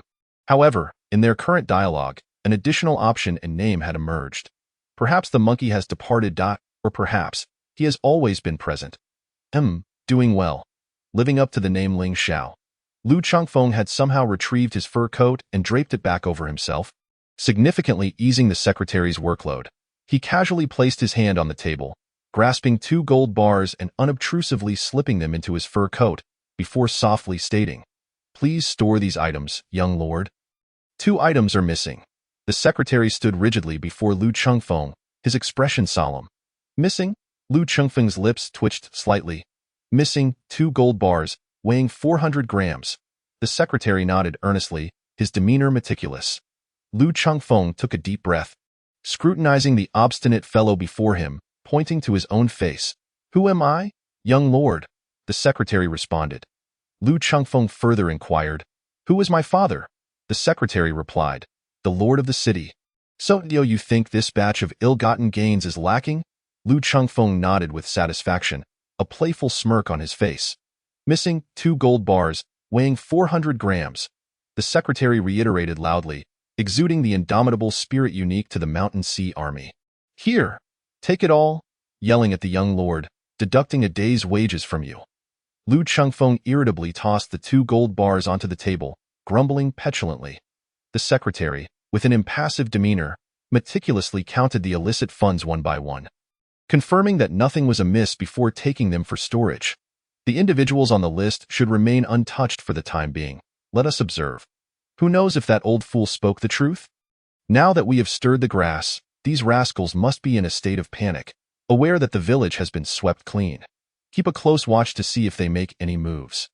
If we can follow the trail and uncover another stronghold, it would be a significant gain, as if struck by a thought. Lu Changfeng gazed at the secretary's retreating figure and remarked. The secretary paused, turned around and saluted. Understood. After fully expressing his respect for the young lord, he hurriedly departed. What treasures might this book bring me? With a sigh of regret, Lu Changfeng picked up the ancient tome on the table, his expression gradually turning grave as he perused its contents. After some time, he slowly closed the ancient text and placed it back on the table. The information within was sufficient for him to ponder for quite a while. Setting aside the archaic language, the essence of the book depicted a remarkable era. Celestial courts, spiritual mountains, 33 heavens. Transcendent and extraordinary. Mortals revered the immortals, who crafted their own legends and myths in the mortal realm. Absorbing the faith and incense of the populace to augment their PowerPoint, one could frequently behold celestial beasts and ferocious creatures soaring through the skies. Mortals dreamt of becoming immortals. Immortals sought to grow stronger, until a calamity known as the tribulation descended. The celestial courts lay in ruins, the spiritual mountains flattened, and the vast celestial realm thereafter vanished from the eyes of the world. The immortals had disappeared. Rumors circulated that the immortals had perished, and from that moment forth, no immortals remained in the world. Others claimed the immortals merely slumbered, awaiting their resurgence. One day, they would return, also referred to as the descent of the immortals. The text stated that the slumbering immortals could no longer awaken. Only when the celestial gates opened would they be granted a glimmer of hope to re-enter the earthly realm. However, this hope must be entrusted to the mortal by sowing celestial seeds and bestowing blessings upon the mortals, allowing them to cultivate their own paths and, through this path, connect with heaven and earth. Only when the heavenly way awakens from its slumber can they seize this opportunity to break through the fabric of space and descend upon the mortal realm. Moreover, Tio reclaimed the celestial seeds and achieved true resurrection. The ancient text was fragmented. This was the entirety of what could still be discerned. The subsequent passages elaborated on matters concerning the alignment with the immortals. In essence, the so-called blessings from the immortals were merely the establishment of a pathway for resurrection. After resurrection, it was necessary to eliminate the very recipients of their blessings to achieve true oneness. Blessings. Were they truly blessings? Or rather curses? Lu Chengfeng pondered aloud. Under normal circumstances, with the 8 celestial gates ascending, that illusory celestial realm would draw nearer, allowing everyone to make remarkable strides in their cultivation. Yet now, for some reason, the connection between the two realms was tenuous, slowing the pace of cultivation. It provided more opportunities for respite. Lu Chengfeng seemed to have an epiphany.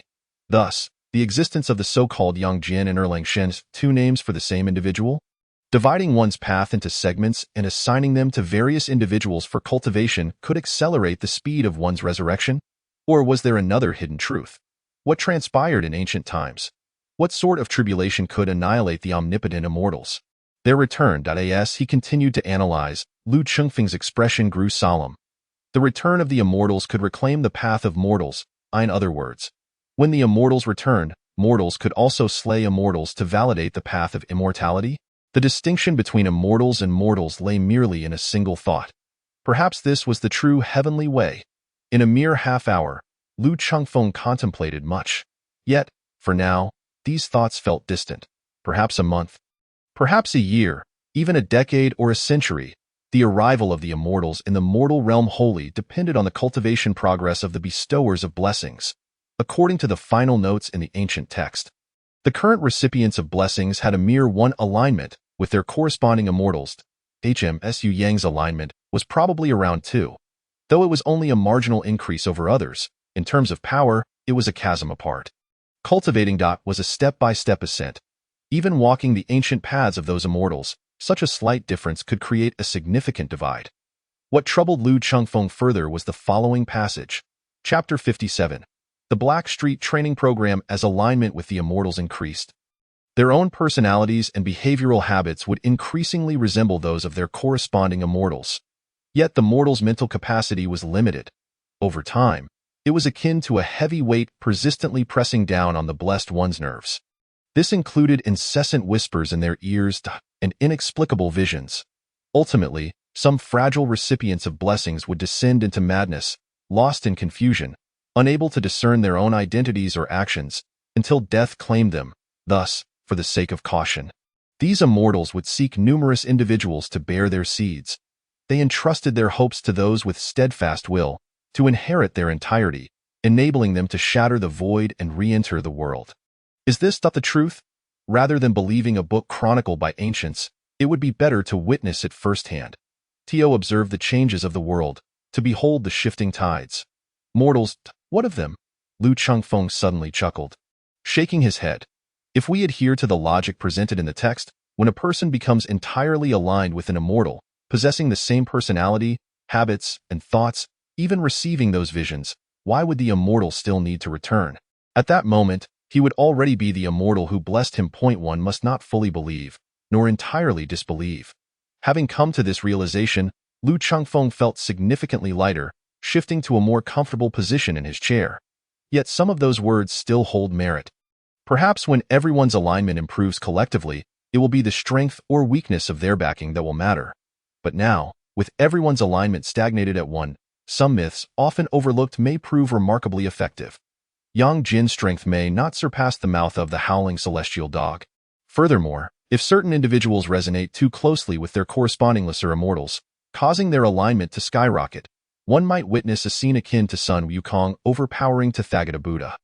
Ling Xiao ought to reorganize a new round of interviews, this time focusing solely on strength, disregarding background.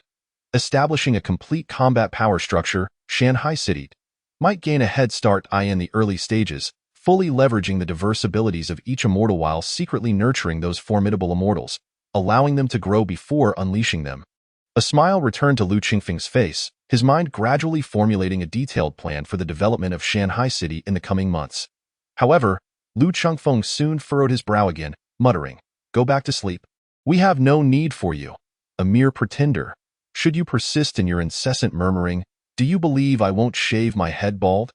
As if his threat had taken effect, he exhaled deeply, his expression returning to normal as he took out his phone, which he had used for 4 or 5 years, sliding his finger across the cracked screen until it came to rest on a name, Su Sigua, and he typed a message.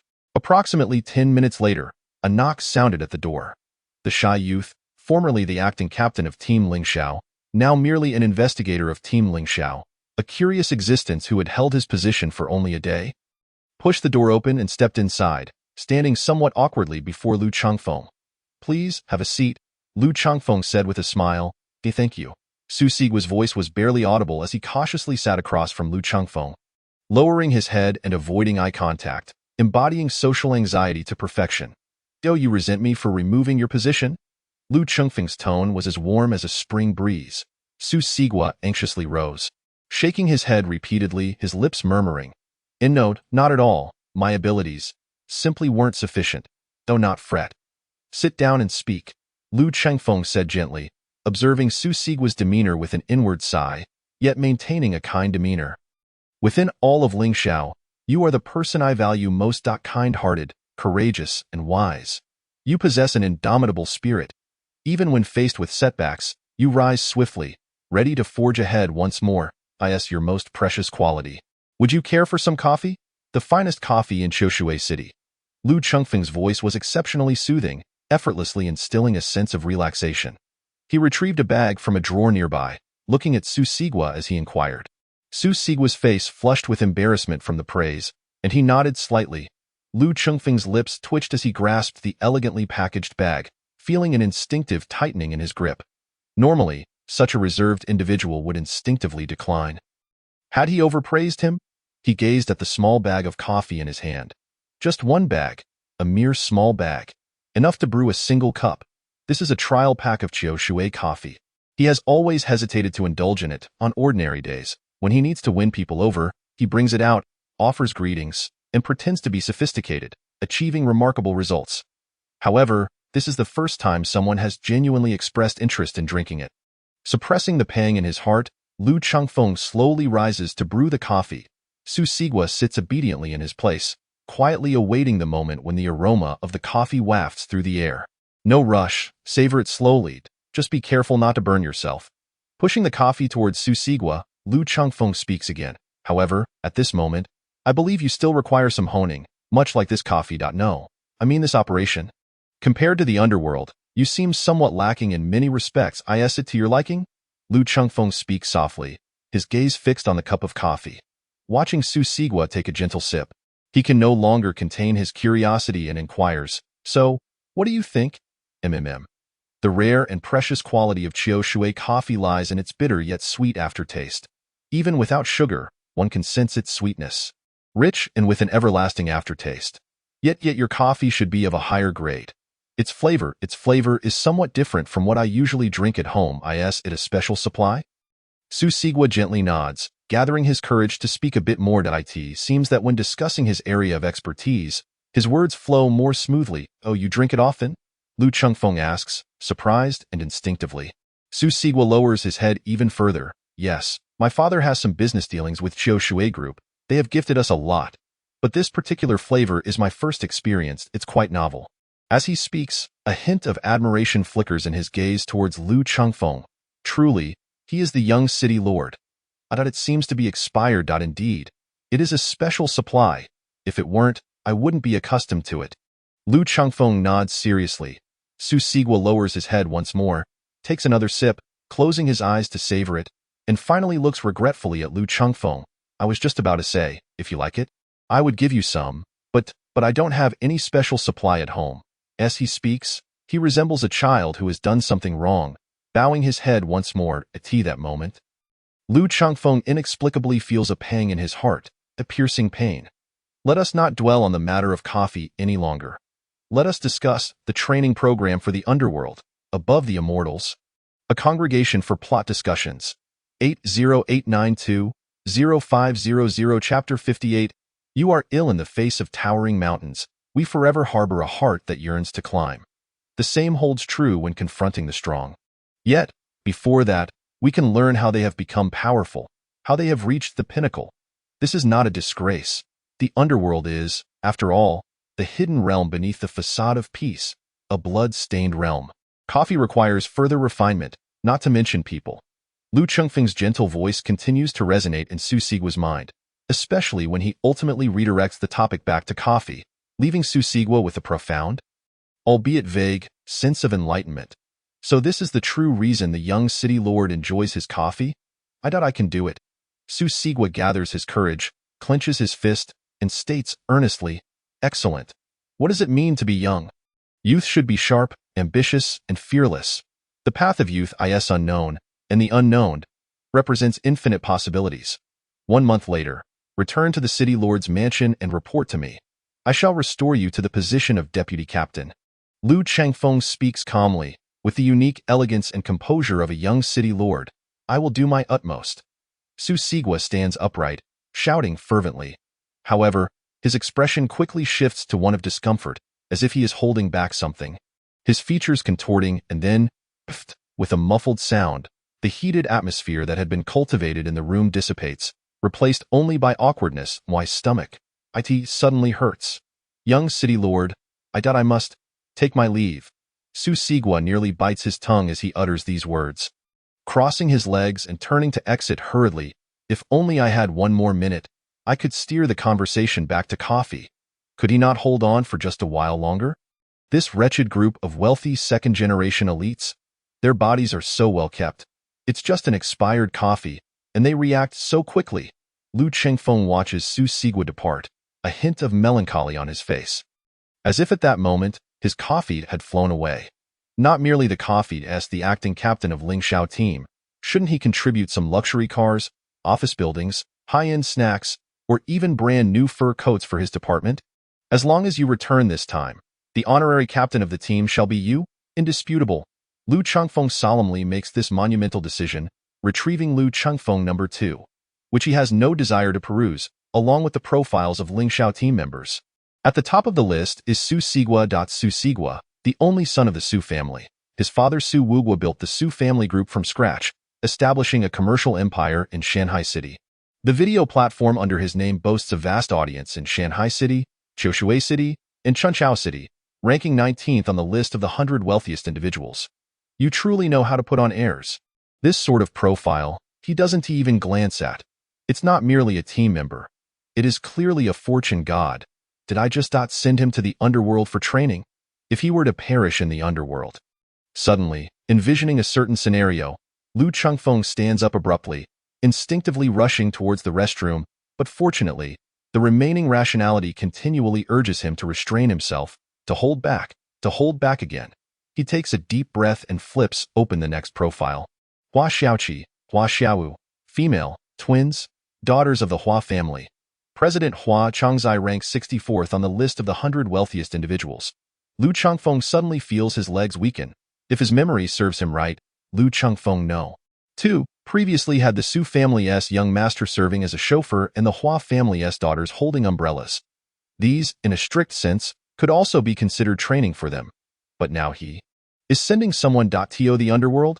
The good news is that the 2 daughters of the Hua family have yet to be found. The bad news is that Su Sigua has already set off.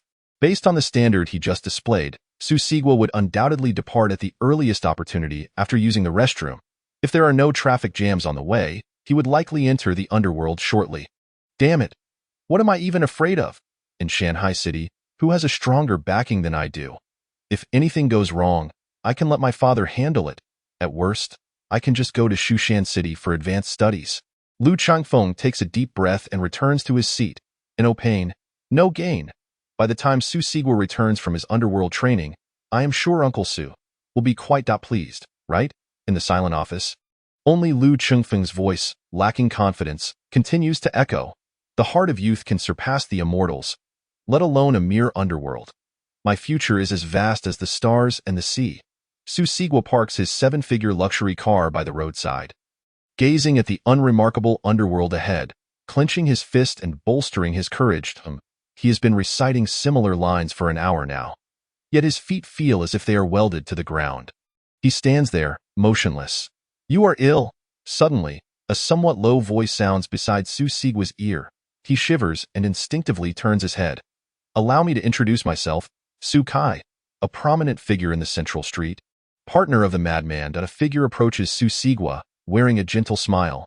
During this period, he has not been comfortable. That bottle of expired safflower oil has almost become his obsession, as a resident of the core area of the underworld. Although on the periphery, it is still quite easy to bully the residents of the outer streets. However, on the day he acquired the safflower oil, the heavens changed.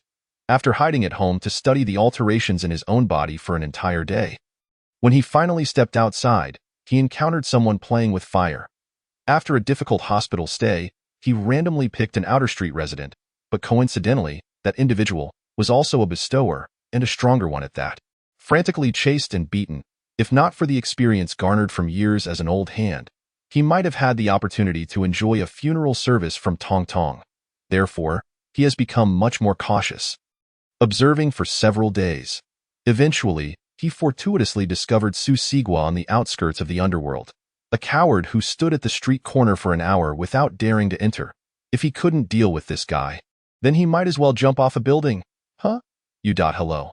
From the instinct of social anxiety, Su Sigua takes a step back, awkwardly greeting that I'm fine. But you are not. You are ill. Su Kai gently shakes his head. Speaking earnestly, Chapter 59 New Medicine. I am ill. Su Sigua feels somewhat bewildered, looking at Su Kai in confusion. Ah, your ailment is one of the heart, a manifestation of your own trepidation. You hesitate in the face of adversity, lacking the courage to proceed. Consider the street before you.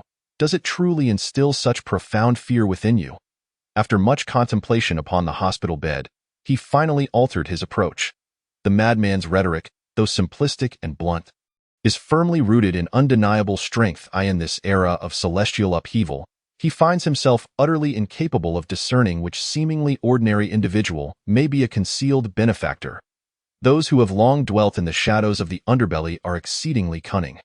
No matter how formidable one's hidden cards may be, revealing them equates to sacrificing their element of surprise.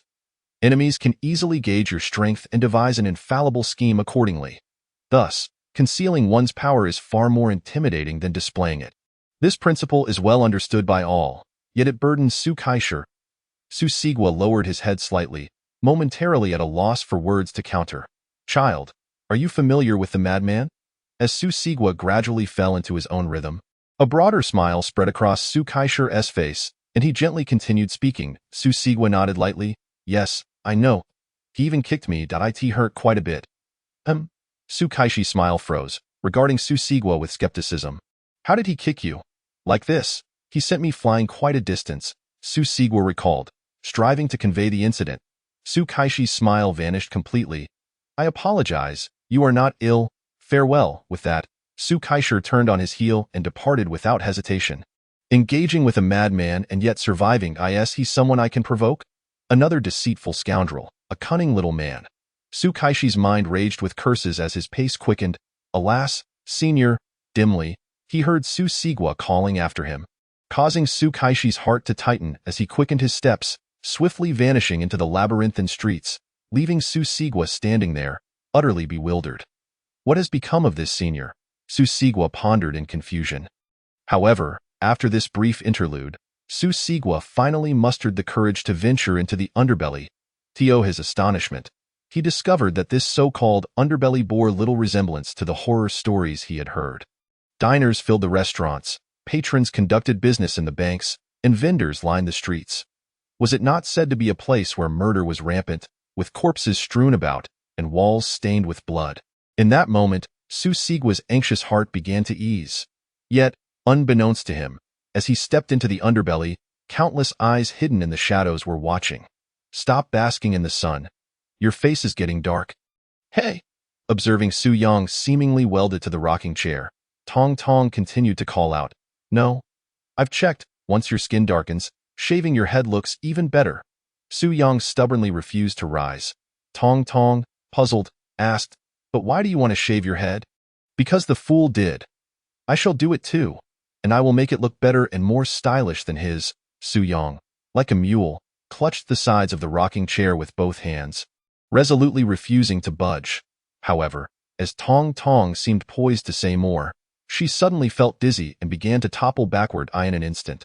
Su Yang's demeanor shifted from childlike innocence to icy coldness as he sprang up, catching Tong Tong just before she fell. Almost simultaneously, Zhou Sengu emerged from around the corner, observing from a distance.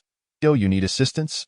he inquired softly. Su Yang shook his head slightly, offering no reply, and simply carried Tong Tong back to the clinic. Shutting the door behind them, Zhou Sengu then silently departed. As though he had never been there at all, Su Yang carefully placed Tong Tong on the operating table, noting her pale complexion with a furrowed brow, before activating the various instruments, diligently attending to her. After a considerable time, Su Yang, somewhat somber, switched off the machines, gazing at the still unconscious Tong Tong, murmuring softly, "Is the body now completely immune to ordinary celestial essences? Even the essence of the submouse can only provide relief. Given the current rate of cancer cell proliferation, time is running out. Where can I find another true celestial being?" With a trace of sorrow etched on his face, Su Yang turned and exited the clinic, addressing the distance. "Watch over her for a moment." Having spoken, he strode away, hastening toward the abandoned building, entering the laboratory. The submouse had long since departed this world. He recalled that in its final moments, it had left with a sense of liberation. A new medicine must be developed. Su Yang first made his way to the balcony, retrieving the celestial seeds he had sown, then hurried to the workbench, extracting colorful vials of potions, continuously mixing them. Approximately half an hour later, a pill was formed. He regarded the pill resting on the table, swallowing it without hesitation, closing his eyes to attentively feel its effects. A faint warmth seemed to radiate from within him, only to dissipate swiftly. The next moment, a searing pain engulfed his mind, relentlessly stimulating his nerves. Amidst the agony, Su Yang braced himself against the workbench, gasping for breath as sweat dripped from his forehead. "No, this pain is insufficient, not enough." Listening to the faint murmurs echoing in his mind, Su Yang staggered to his feet, struggling to steady himself, and with trembling arms, initiated a new round of experimentation, compounding and consuming the concoctions. For a grueling 3 hours, Su Yang's mind remained ensnared in that state of pain, which only intensified, until at last, he clutched 3 pills in his hand, a look of joy flickering in his eyes. Although their efficacy did not match that of the submouse essence, they should still provide some relief. With whispering words, Su Yang stumbled to push open the door and departed.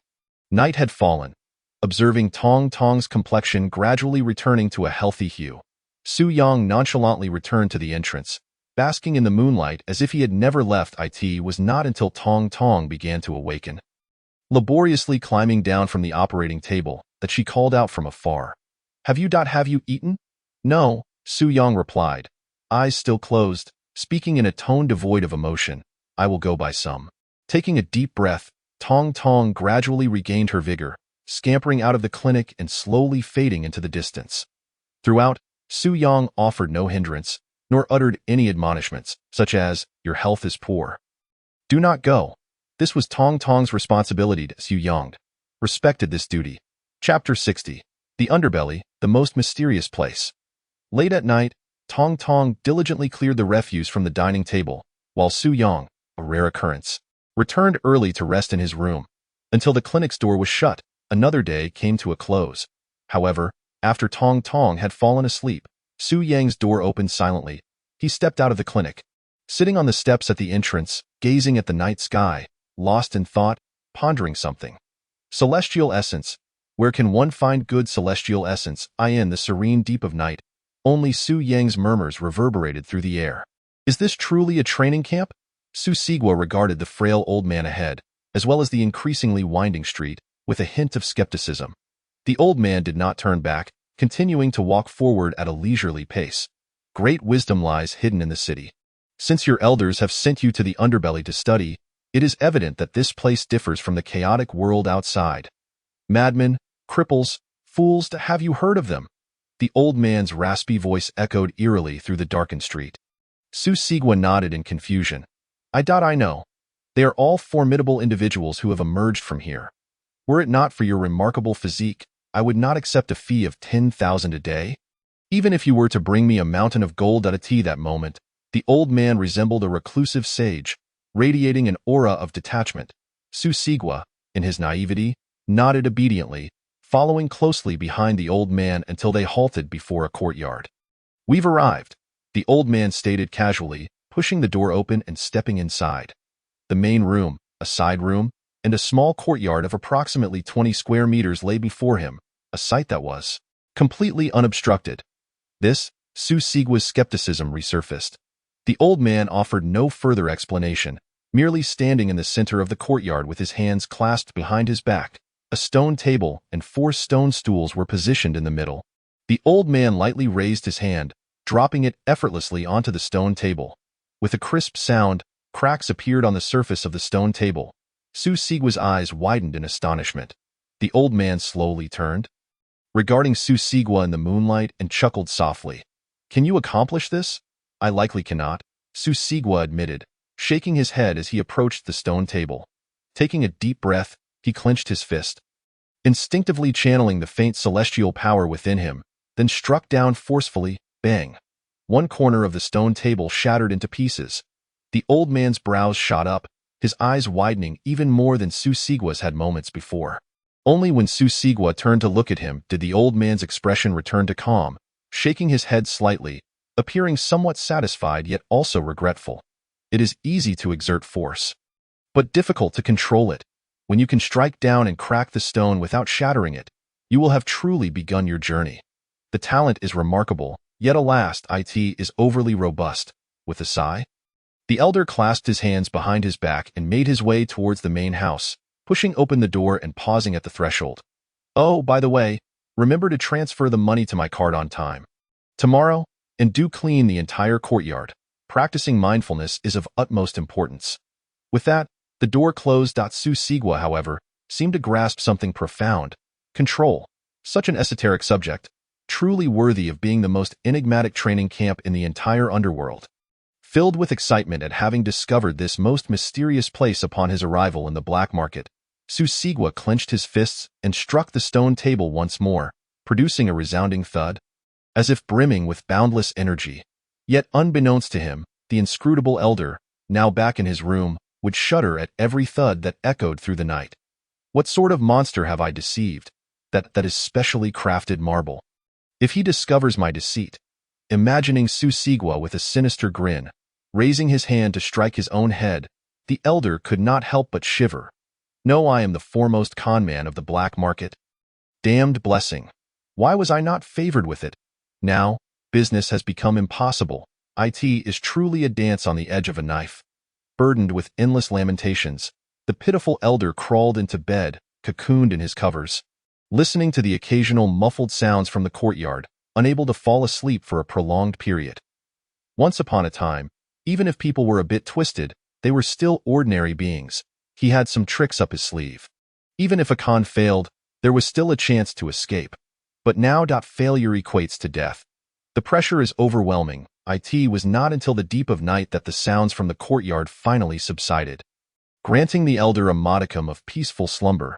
Yet in his dreams, he still envisioned Su Sigua approaching him with a menacing grin, brandishing stacks of money to strike his own head, painful yet blissful. Has the Lord's manor gone utterly mad? In the darkness of night, Wang Qiuxing stealthily returned to the village, gazing at the scene before him, disheveled by the wind. Not to mention a single chair. Even the houses have been flattened by bulldozers. What lay before him was a desolate wasteland. If he hadn't lived here for 20 years, he would surely suspect he was lost. How terrifying. How professional. Everything of value beyond a mere coin has been taken, including the night pot he crafted from silver. However, the most dangerous places are often the safest. Establishing a new contact point amidst this rubble. Even the Lord's Manor would not suspect it. After all, every inch of this land has been meticulously scoured by them. Wang Qiuxing murmured to himself. He had hesitated for quite some time, but ultimately chose to continue his development in Shanghai City. All of his connections within the extermination team were here. Leaving Shanghai City and starting anew would dramatically increase the difficulty. In Shanghai City, there would always be eyes searching for him. It is still necessary to develop a few team members within the Lord's Manor. Otherwise, an unsettling feeling lingers in his heart. Wang Qiuxing mumbled as he traversed the ruins, finally stopping as he lifted a fallen stone brick and gently wiped away the dust, observing the seemingly random patterns etched upon it by the moonlight. Indeed, they cannot inspect every single tile and brick. He wondered how much efficacy the artifact from the ancient texts could possess. A look of delight spread across Wang Qiuxing's face as he furtively glanced around before carefully tucking the stone brick into his pocket and hastily departing. With the information I currently possess, I shall always stay one step ahead. A swift step leads to a cascade of advantages. One day, I shall become the most formidable presence in this world. Under the moonlight, Wang Qiuxing bore a sincere smile. Chapter 61.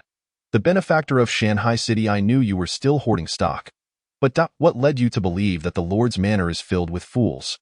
Unaware of lurking and waiting for prey. Regardless, it wouldn't cost too much manpower or resources. Suddenly, the voice of Lu Chengfeng pierced the stillness of the night. Wang Qiuxing jumped, casting a suspicious glance around. Ultimately, his gaze landed on a corner of the ruins. A camera. He could not discern when it had been hidden there. With a point of reference, he found it far easier to observe and was soon filled with a chilling dread. Similar cameras, he spotted 4 or 5. As for whether there were others hidden deeper, that remained uncertain. Stop searching. How strange, you seem to have aged considerably since the last time. Why curiosity only grows. Lu Chengfeng's voice echoed again. Somewhat hollow. At last, Wang Qiuxing located the source of the sound. A speaker buried beneath a pile of stones.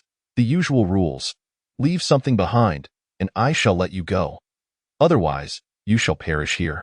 Lu Chengfeng's tone remained flat, as if he held all the cards as his words faded. The figure of his secretary emerged slowly from the shadows, arms ablaze with flames, strikingly visible in the night.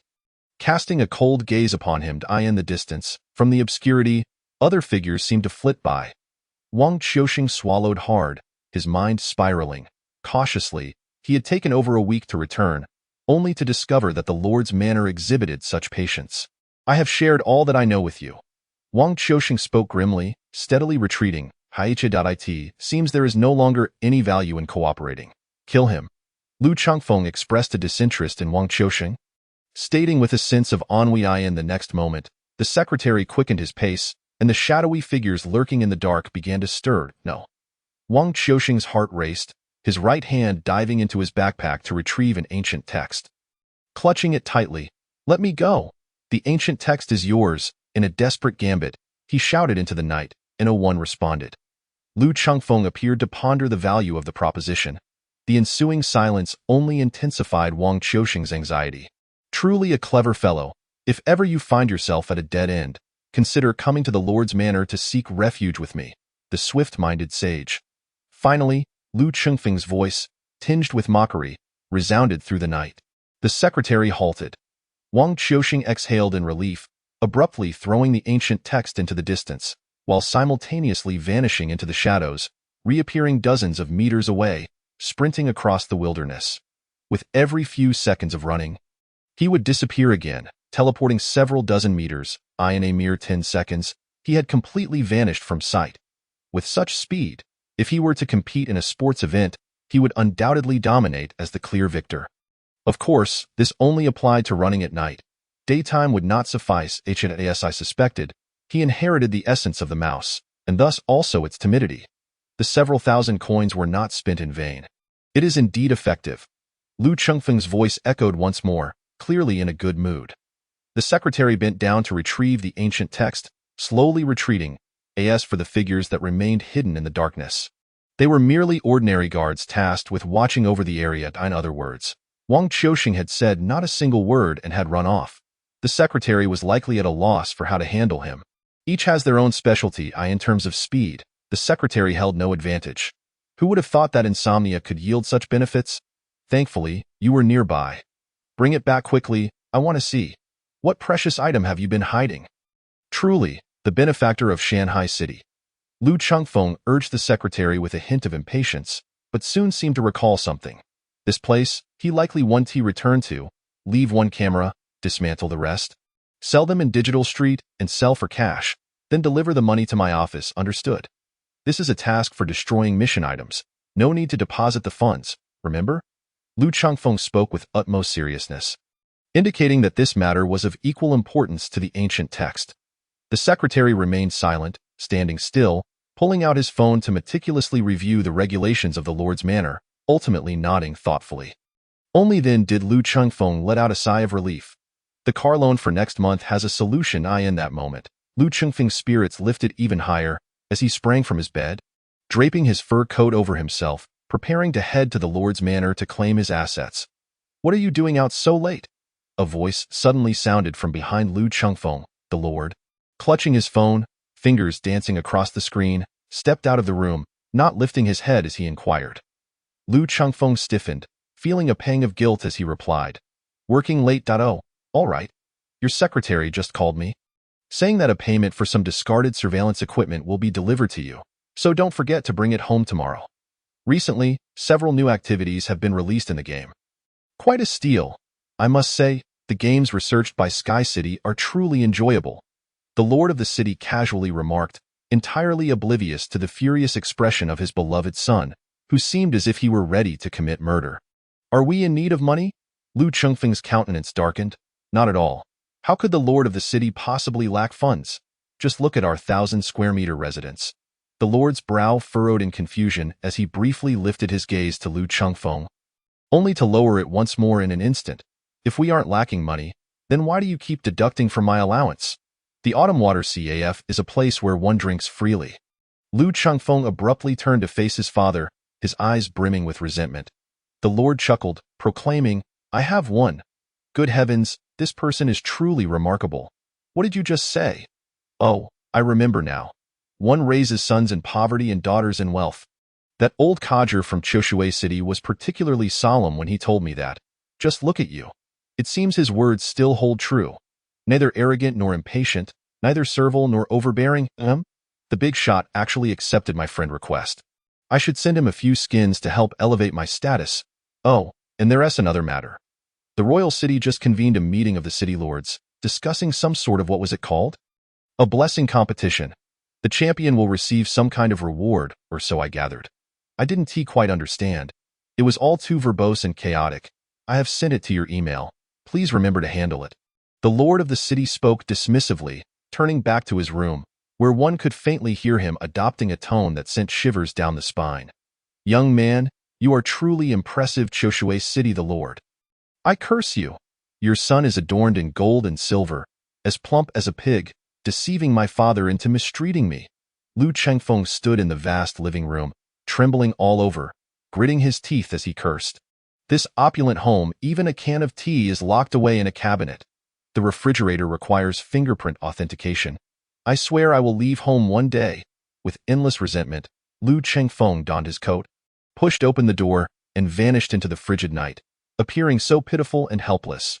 From tomorrow onward, I shall resume daily updates in the afternoons. Being stuck at midnight is too exhausting. Wishing everyone a happy Qixi festival. Write a few more sets of papers and refrain from wandering too much. Chapter 62. The hidden classic of mountains and seas who informed my father about the abandoned surveillance funds. In the office, Lu Chengfeng sat in his chair, gazing at the secretary standing opposite him, and gently inquired, "I did." The secretary stood upright, proclaiming loudly, "Then why did you bring this matter to my father?" Lu Chengfeng clenched his hands tightly beneath the desk, yet maintained a smile on his face. The secretary's expression was serious and meticulous. According to the regulations of the Lord's Manor, the destruction of items must be reported. Doesn't the regulations also state that reporting to the young lord is just as important as reporting to the city lord? Moreover, do you think the city lord is idle? He is the ruler of a city, high above, managing countless affairs. Do you think he is a mere village head to whom you report a few thousand coins? Ah? Lu Chengfeng's smile vanished in an instant as he slammed his hand on the table. Shouting in fury, "It was the city lord himself who sought me out and said, no matter how trivial, everything must be reported to him." The secretary remained resolute, unwavering in loyalty. Lu Chengfeng gazed at the secretary, his hand trembling with rage. "Are you my secretary or his?" "I am loyal to Shanghai City, young lord," the secretary replied, unflinching, his eyes fixed ahead. Lu Chengfeng was taken aback, contemplating the secretary's demeanor. "If one day I were to destroy Shanghai City, then I would destroy you first, young lord," the secretary responded once more. That resolute voice echoed throughout the room. "The Shanghai army," Lu Chengfeng murmured, shaking his head with a smile. "I understand now. You may leave." "Yes." The secretary turned and strode away, thoughtfully closing the door behind Lu Chengfeng. So this is the last seed left by those old geezers of the Elder Council to restrict the Lord-S Manor?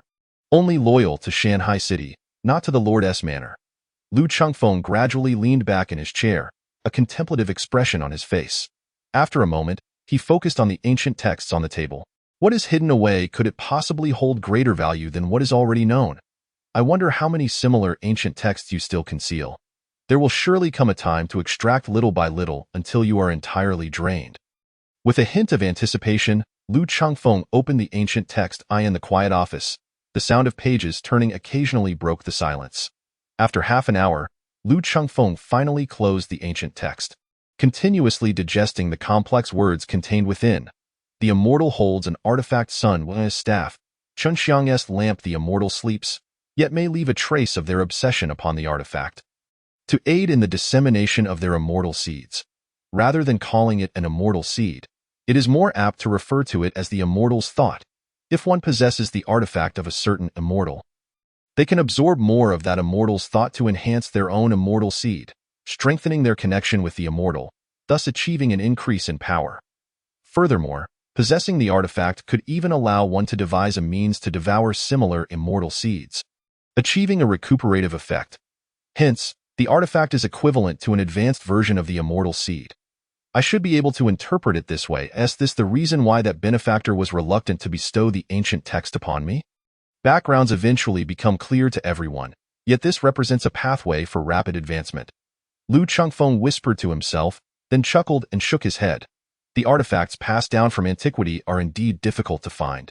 However, with the power of a city, one can certainly scour for some. It is a pity that 99% of artifacts do not bear the thought left behind by immortals, for only those of legendary stature are worthy of such remembrance. The artifacts they possess continue to shine brightly even after thousands or 10,000 years. As he spoke, Lu Chengfeng gently leaned back in his chair, reminiscing about that day in the celestial realm, where the sight of the towering iron staff and the lotus lamp radiating brilliance was simply breathtaking. Yet this was merely a fragment of the celestial realm, yet it was profoundly awe-inspiring. Nevertheless, there are always exceptions. Perhaps a flawed artifact could fortuitously be discovered. I believe my benefactor would not abandon such an idea either. So where would my benefactor go? Lu Chengfeng slowly closed his eyes, pondering slightly, a smile gracing his lips. The museum. The artifacts passed down must either be buried deep underground or hidden within museums. He will undoubtedly take a chance there. However, the items displayed in the museum are all fakes, so he will most certainly visit during some late night. This way, I can conveniently procure the third ancient text. Then let him leave, assisting me in finding the fourth and fifth. This is not a mere mouse, this is a gold-seeking mouse. In that instant, Lu Chengfeng felt an overwhelming gratitude toward Wang Qiuxing. The prosperity of Shanghai City hinges upon whether Wang Qiuxing is diligent enough. Retaining such a great talent to continually seek and discover will save me a considerable amount of labor costs. A swift step leads to many more. One will eventually become a formidable force in this world. Wonderful, truly wonderful. Lu Chengfeng could not help but praise, opening the map of Shanghai City and circling several notable museums for analysis. This museum primarily collects modern agricultural development tools. This one mainly documents thus. The only true repository of cultural relics is this one. The hidden classic of mountains and seas. Kind-hearted individual, please come swiftly. I hope the next ancient text will bring me unexpected surprises. Noting the location of this museum, Lu Changfeng dialed the secretary's number, arranging for personnel to covertly monitor the museum's every move throughout the night. For safety's sake, he even dispatched 10 blessing bearers from the Shanghai army, the true core strength of Lingxiao. This matter must be expedited. Should the benefactor suddenly become clever and realize that I might scheme to steal from the museum based on the ancient text, it would be troublesome. Under meticulous arrangements in just half an hour, the hidden classic of mountains and seas museum was ensnared in a vast net woven by the blessing bearers, eagerly awaiting their catch. Meanwhile, the young lord, in high spirits, opened his email and downloaded the materials pertaining to the blessing bearer competition. The people of the royal city daily boasting of their unrivaled strength, frequently leading these chaotic endeavors. I hope this time something fresh will emerge. Chapter 63. The Path of the Immortal. Amidst murmurs, Lu Changfeng downloaded the file. Deities was substantial, created in a PPT format. Upon opening it, the first page displayed an exceptionally exquisite image. High mountains, flowing waters, a desolate silhouette stands atop the peak, hands clasped behind, with long hair cascading like a waterfall. Below stretches a winding mountain path, where indistinct figures are tirelessly ascending towards the summit. Those closest to the pinnacle appear increasingly defined, their bearing more ethereal. Above the image, 3 robust, graceful characters are inscribed with a brush.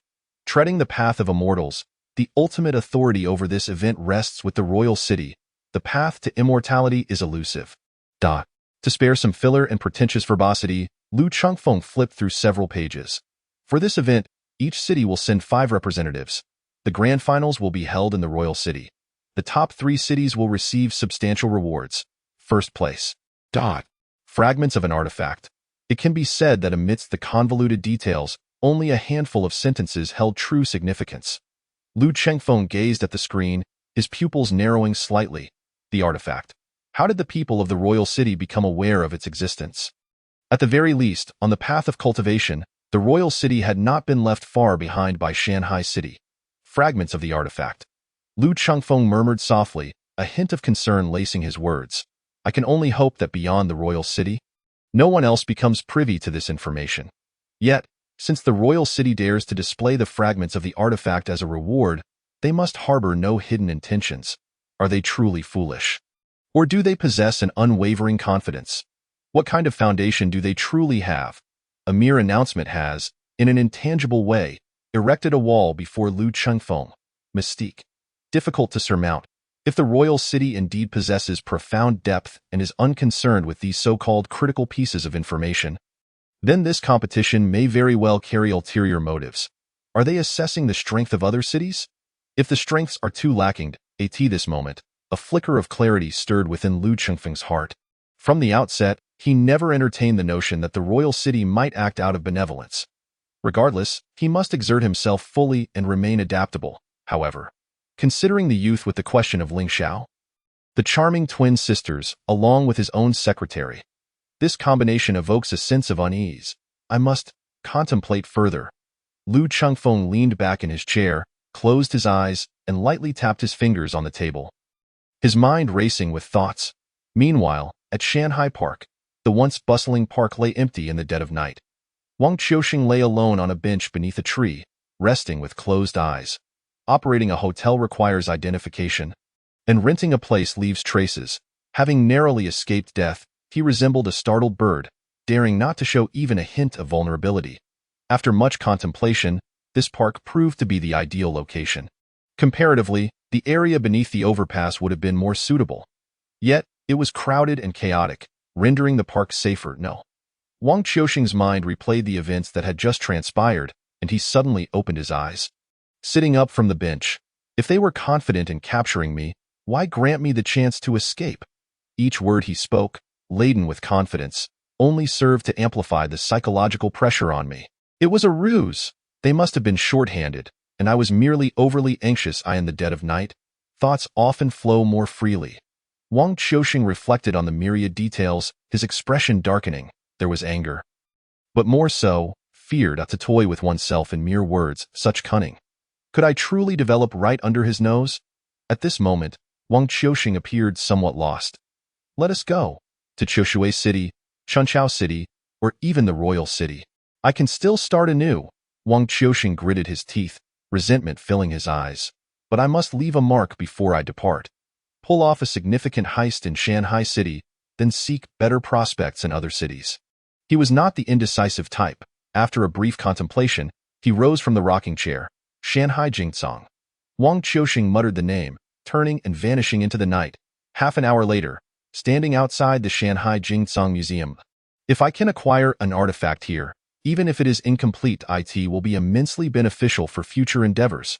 As he spoke, Wang Qiusheng's figure gradually melded into the shadows, disappearing completely. Moments later, he reappeared inside the museum.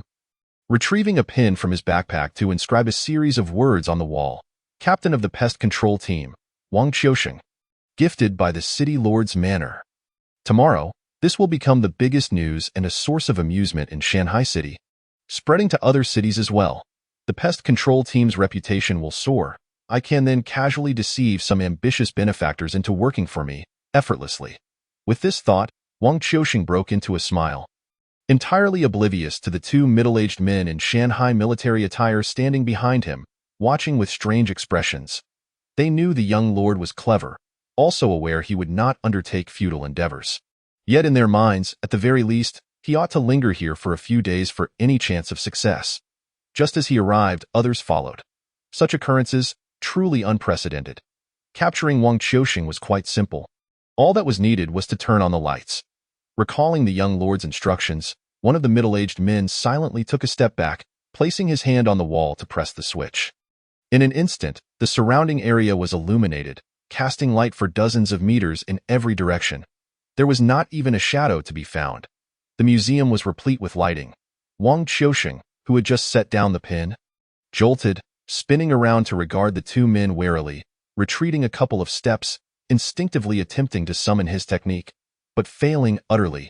Can this even be tracked? Impossible.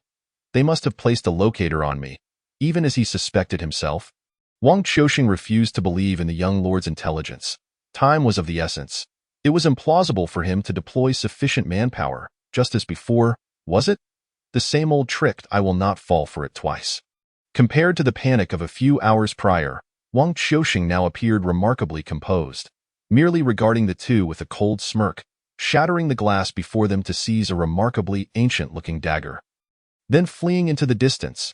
The abilities of the rat spirit are not merely limited to teleportation. There is also an enhancement of speed. The speed of a rat is astonishingly swift, though Wang Qiusheng had only just begun to grasp the full extent of the rat spirit's capabilities. He had already surpassed most in speed. As long as he could escape the light's reach, capturing him would be a dream for these men.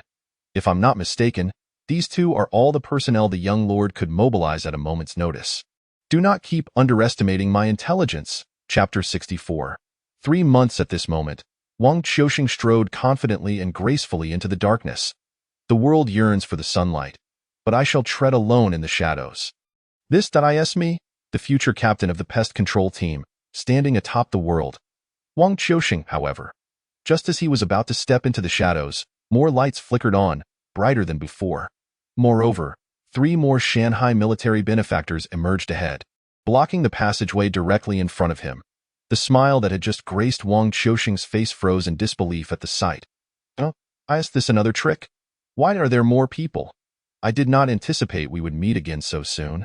My benefactor, one of them raised a phone, having unknowingly activated a video call, directing the screen towards Wang Qiusheng. Gazing at the smiling Lu Chengfeng on the screen, a whirlwind of emotions flooded Wang Qiusheng's heart. Are there still ancient texts? If you toss another one, I might let you go. And if your stock runs low, you'd best search for more. .1 ancient text. One life. I am quite accommodating with that. Lu Chengfeng ended the call. Having gained absolute confidence, he could not be bothered to exchange another word with Wang Qiusheng. Wang Qiusheng stood there, engulfed in silence. Whether out of anger or fear, his arms trembled slightly as he reached into his backpack, retrieving an ancient text and placing it on the ground. Gazing at them in despair, one of the men stepped forward, picked up the ancient text, and, astonishingly, turned to leave right before Wang Qiusheng's eyes. Really? Letting me go? Is this a form of humiliation? Wang Qiusheng gritted his teeth, fuming, wishing he could storm into the city lord's manor right then to eliminate Lu Chengfeng. I'll erase the words and then leave. Otherwise, I'll end you. It was only when a rugged voice echoed from afar that he shivered, returning to the place where his dream began, laboring for a long while to wipe away the bold text he had inscribed. The quality of the ink was exceptional. Only when the words vanished did the museum's lights quietly switch off. Wang Qiuxing immediately merged into the darkness, disappearing from sight, and after sprinting several miles into the night, he finally halted, sitting by the roadside, gasping for breath. Though he lost an ancient text, but Wang Qiuxing's hand delved into his pocket, retrieving the rusted dagger. Yet you have overlooked that I have taken an artifact. This is undoubtedly an artifact. As Wang Qiuxing absent-mindedly caressed the intricate patterns of the dagger, it felt as though he was touching soft skin. His demeanor was so earnest, until he noticed the inscription at the dagger's hilt, manufactured by the Shanghai Jing Zong Museum. For decorative purposes only. Those words leapt into his vision with startling clarity. Wang Qiuxing swayed slightly, as if the heavens were about to collapse around him. This object, is it truly a counterfeit? The shameless Shanghai city. Burdened with indignation, Wang Qiuxing rose in despair, forcefully casting the dagger aside onto the roadside, stomping on it vehemently, and striding away under the moonlight. I refuse to believe that Shanghai city cannot accommodate me. I shall venture to the imperial city, the grandest of cities. One day, when I seize control of the imperial city, I will surely personally avenge this grievance. A fervent determination reignited within Wang Qiuxing's heart. With a resolute stride, he departed from this sorrowful place, embracing the dawn of his new beginning. Meanwhile, within the Lord's manor, the young lord appeared to have made a significant decision, poised for action. The seemingly tranquil night concealed the undercurrents of turmoil. As hearts yearned for vast horizons, another new day dawns. I am still alive. How wonderful! Breakfast is ready. Tong Tong's cheerful voice resonated throughout the medical clinic. Su Yang, lacking vitality, pushed open the door and leaned against the frame, gazing at Tong Tong with a sense of disillusionment. Sometimes warmth is unnecessary. Wash your hands. It's time to eat. Tong Tong exerted effort to usher Su Yang into the restroom, chattering incessantly. Uncle Lame's crutch is broken and needs repair. The foolish brother has finished all his candy. Grandpa has woven a new tale. I have so much to do today.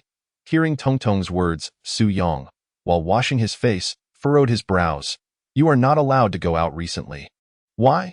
Tong Tong stood at the doorway, puzzled. Su Yang's gaze swept across Tong Tong's face. I am the boss. I pay the wages, thus you cannot skip work. Oh. All right. After pondering carefully, Tong Tong nodded earnestly. You are right. I cannot skip work. I will go on the weekend. Not even on the weekend. Over time, I will pay extra wages.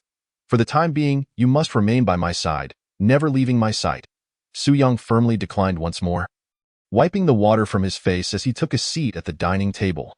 Tong Tong was momentarily taken aback, as if realizing something, and sat across from Su Yang. I asked my condition. Worsening again?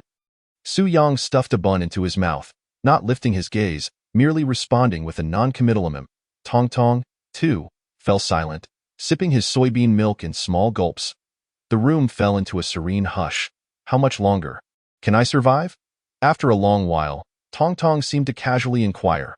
Su Yang continued to avoid eye contact. A long time. Mother once said that everyone must eventually die. I will die too. Moreover, according to the doctors, I shouldn't have made it this far. Thus, each day I live now fills me with gratitude. Su Yang Gij, can you tell me how much longer I can live? Tong Tong, holding his cup of soybean milk, looked at Su Yang earnestly. I told you, you can live forever. You will live forever. Annoying, isn't it? The silent Su Yang suddenly erupted in irritation, slamming his hand on the table and shouting. But soon after, he fell into a sullen silence, tugging at his hair, and murmured in a barely audible voice. 3 months. 3 months? That's wonderful. I thought I only had a few days left. That gives me time to fix Uncle Lame's crutch, buy candy for the foolish brother, and listen to Grandpa Ann's new tale. Oh, and Shoga's remote control batteries are dead. Upon hearing Su Yang's words, Tong Tong felt no fear. Rather, he sighed in relief, a smile returning to his face as he counted on his fingers. Incessantly chattering. What does any of that have to do with you? Can't you do something for yourself? Su Yang felt an inexplicable sense of annoyance, a sharp pain piercing through his mind. constraining his nerves. Bloodshot eyes focused intently on Tong Tong. He gritted his teeth and spoke, his expression twisted in a grimace. Chapter 65. Memories as fleeting as wind. Anyone from the dark alleys, upon witnessing Su Yang's current expression, would undoubtedly flee at the first opportunity, running as far away as possible. Even Uncle Lame would tightly grip his crutch. Yet Tong Tong merely gazed at Su Yang with concern. Look at you. Your headache has flared up again. Didn't we agree that you shouldn't be exposed to any more stress? He hurriedly stood up, sprinting to the counter, retrieving Su Yang's medication, pouring out 2 pills, and offering them to him. But Su Yang stubbornly stared at him, keeping his mouth shut. Take your medicine. If you don't take it, I will resign. Tong Tong stated with gravity. Su Yang fixed his gaze on Tong Tong, slightly parting his lips, and after a moment, complied, taking the medicine, washing it down with water, his expression softening once more. I have completed my own tasks. Therefore, I do not wish to leave any regrets in my final days. To contribute a little more for everyone, I asked the last meaning of my existence. Mother said, do good deeds in life, and even if I walk the path to the underworld, there will always be living beings praying for me, keeping me warm that I fear the cold. Hence, I must strive to do as much as I can. Tong Tong looked at Su Yang, speaking earnestly, and by the end, his face broke into a radiant smile.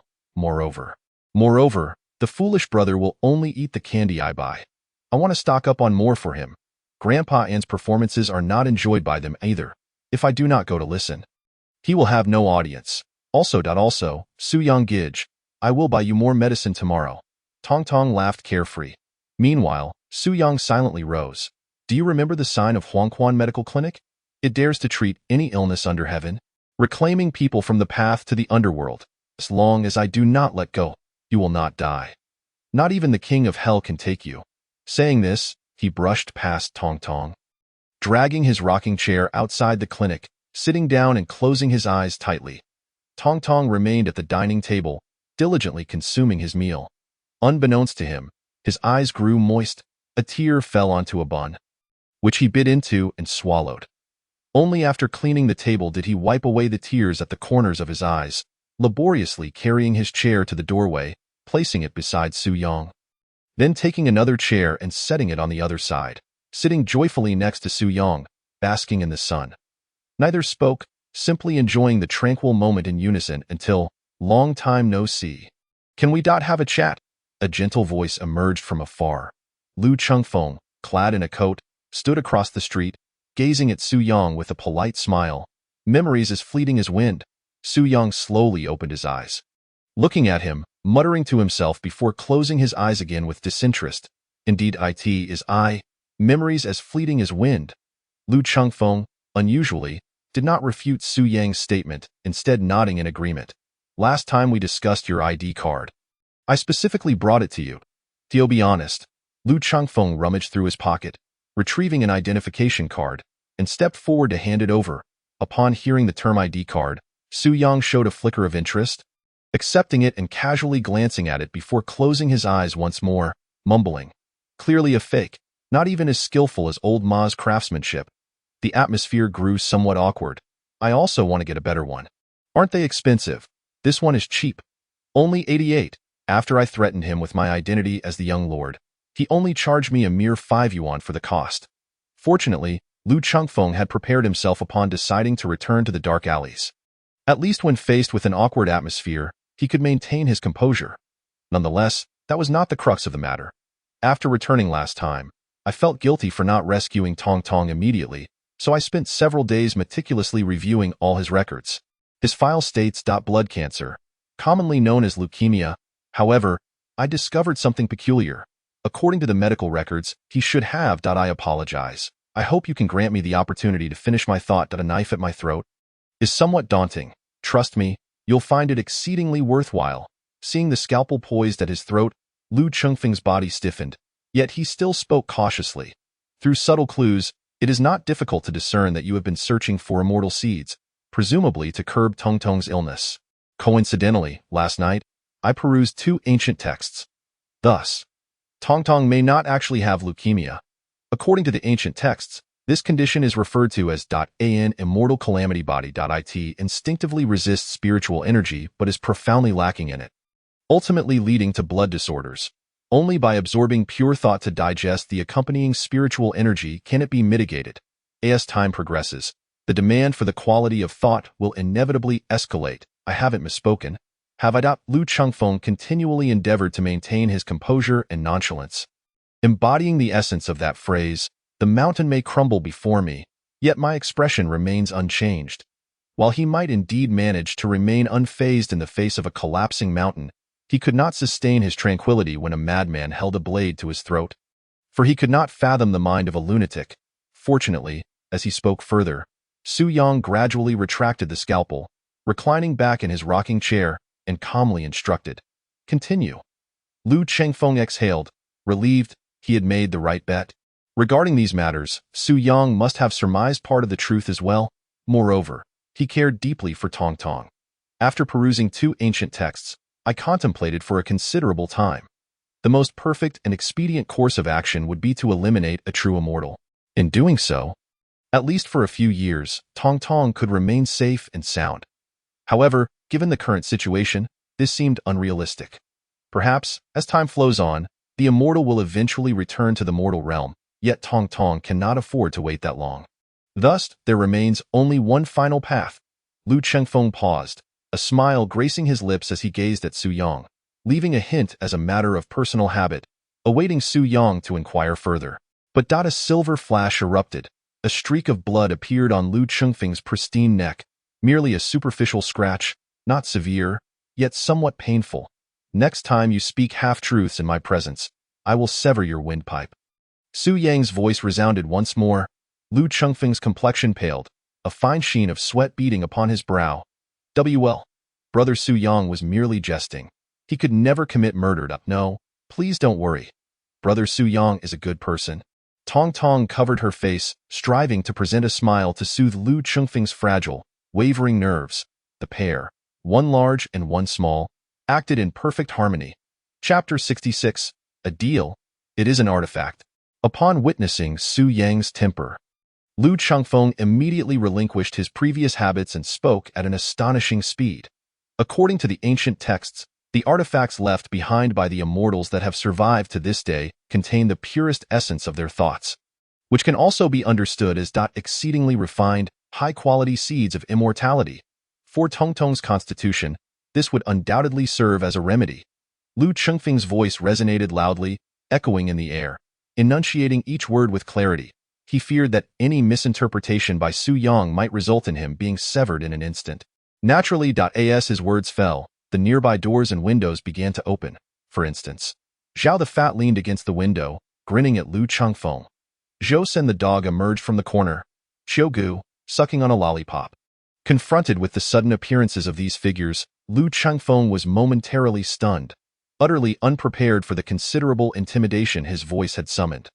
Most alarming was the transformation of Su Yang, who had previously worn an icy demeanor. Now blooming into a radiant smile, Lu Chengfeng vowed that no one had ever smiled at him in such a manner throughout his life. The warmth of the sun was so comforting, so healing. "Oh no, how did you get hurt?" Tong Tong exclaimed. "Quick!" Su Yang looked at the wound on Lu Chengfeng's neck with concern, his expression filled with worry. Meanwhile, Tong Tong hurried back to the clinic to fetch a band-aid, carefully applying it to Lu Chengfeng's injury. The wound was not severe. With a few days of rest, it would heal perfectly, and it would even leave no scar. "Now, let's discuss in detail about the artifact in your possession." At that moment, Su Yang even took the initiative to rise, eagerly assisting Lu Chengfeng, who was trembling, and helped him settle into a chair. "I have no artifact." It was only when Lu Chengfeng sat on the empty chair beside him that he finally regained his senses. Realizing Su Yang's intentions, and spoke with a slight tremor, his smile froze. Lu Chengfeng once again marveled at Su Yang's ability to change expressions so swiftly. "Do you know who the owner of this chair is? Do you know the sacrifices he made for the little janitor? Do you understand the responsibilities that come with sitting in this chair?" Su Yang's smile faded, his tone becoming eerily calm as he silently scrutinized Lu Chengfeng. Stating matter-of-factly, Lu Chengfeng swallowed hard. "Adjusting his injury, I know where to find an artifact." Faced with Su Yang's repeated emotional fluctuations, Lu Chengfeng, who had originally arrived at the black market with unwavering confidence, suddenly found himself filled with doubt. In truth, it doesn't matter if you don't know. Please, continue. Su Yang took a step back, releasing the hand that rested on Lu Chengfeng's shoulder, smiling as he did so. The Imperial City will host a blessing giver competition in a month's time. The first prize is a fragment of an artifact.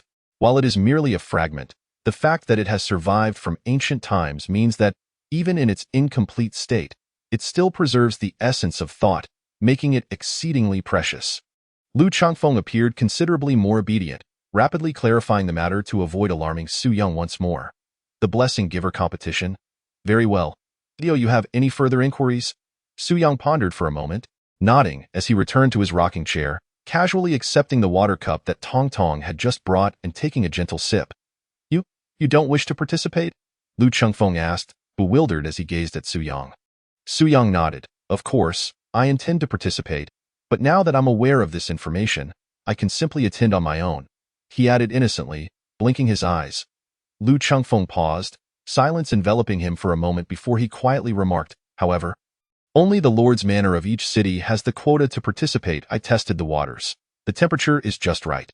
You must be thirsty. Furthermore, you previously mentioned inviting me to serve as the captain of Team Ling Xiao. I accept. Su Yang decisively straightened his posture in the rocking chair, presenting the water cup to Lu Chengfeng with utmost seriousness. Lu Chengfeng's lips twitched slightly, after conversing for less than 10 minutes. He had already lost count of how many times Su Yang had changed his expression. In any case, it was exhausting. Thus, if I am not mistaken, you are preparing to participate in the competition and then resign immediately afterward? Lu Chengfeng looked at Su Yang with a hint of melancholy, as if he had grasped Su Yang's thought process. Yet Su Yang solemnly shook his head. No, first and foremost, I must prepare medicine for the little janitor. And second, well, Su Yang's replies consistently caught Lu Chengfeng off guard, yet upon reflection, they were always logical. The Lord's Manor grants you the qualification to compete as a reward. You are responsible for guiding a newcomer in Lingxiao for a month. Fortunately, Lu Chengfeng had long ceased to harbor any expectations regarding this, diligently striving to secure his own interests within the Lord's Manor. Su Yang pondered for a moment. Is he afraid of death? Not at all. Lu Chengfeng decisively shook his head. Deal. Su Yang beamed a radiant smile. Lu Chengfeng likewise sighed in relief, but soon grew serious again. However, I still need to introduce you to the current situation of the Lord's Manor. Although the Lord's faction holds the highest power in Shanghai City, there exists the Elder Council above it, forming a chain of interests. The upcoming Blessing Giver competition involves numerous interests, and the selection of participants is entirely at my discretion, which they will not trust. If I am not mistaken, they will undoubtedly propose a few of their own candidates and conduct an exceptionally fair selection process. I am uncertain what level of expertise their chosen candidates will possess. So, the only one you can rely on is yourself. At this juncture, Lu Chengfeng's expression grew exceedingly grave. In truth, it was not just Shanghai City. Other cities faced similar challenges. The Imperial City was even more rife with factions and diverse powers. The Lord's Manor itself is a bloated system, or rather, a massive cake. Even Lu Chengfeng, prior to becoming the Lord, had to operate under the unspoken rules. Understood. Su Yang appeared indifferent, responding perfunctorily, and then, as if recalling something, curiously surveyed him. Do you have anything else to address? Stirring up trouble? Hearing his new moniker, Lu Chengfeng sighed and shook his head. Nothing else. Before the selection competition begins, I will have someone notify you. Lu Chengfeng had originally intended to express the gravity of the upcoming Blessing Giver competition, but upon seeing Tong Tong, he swallowed his remaining words. If all goes as expected, Su Yang would likely be the most determined participant in this competition. Safe travels. Su Yang waved amicably, watching Lu Chengfeng depart with a friendly smile. Chapter 67. If not successful, then sacrifice one's life. Little janitor, I solemnly declare that you are saved. After Lu Chengfeng's departure, Su Yang stood before Tong Tong, hands on his hips, a joyful smile illuminating his face. But what if he was deceiving you? Across the street, Zhou San the dog leaned against the wall, idly toying with a blade, suddenly inquiring. Su Yang maintained his smile, gently patting Tong Tong's bald head. Then let the path to the underworld for the little janitor be filled with people. That way, He won't be lonely when he departs. Tong Tong was taken aback, gazing earnestly at Su Yang. If he merely deceived you, it is not permissible to take a life. I was joking, Su Yang replied. I am a doctor, dedicated to saving lives and alleviating suffering. How could I possibly kill someone? However, individuals like thieves, cripples, and fools possess a certain darkness in their psyche, which complicates matters. Su Yang spoke with righteous fervor, as if radiating the light of virtue from a distance. Zhou Sango could not help but roll his eyes, seemingly wanting to retort, yet his remaining rationality constricted his throat. That little rascal just mentioned he has no authority to allow you the freedom to choose your teammates. Therefore, you must prepare for a 1-against-5 scenario. What if we fail to win the championship? Zhao Pengzi leaned against the window, slightly furrowing his brow, lacking Su Yang's optimism. Indeed, the madman was formidable. But he certainly was not the only strong individual in this world. They had not become so arrogant as to believe that a madman roaming the streets could sweep away all opposition. In fact, that the risk of failure was exceedingly high. Failure. Then we shall execute the Blackstreet's top-secret plan. Article 292. If we do not succeed, we shall become martyrs. Su Yang contemplated seriously, then casually concocted a name. Care to elaborate? Zhao Pengzi sighed helplessly.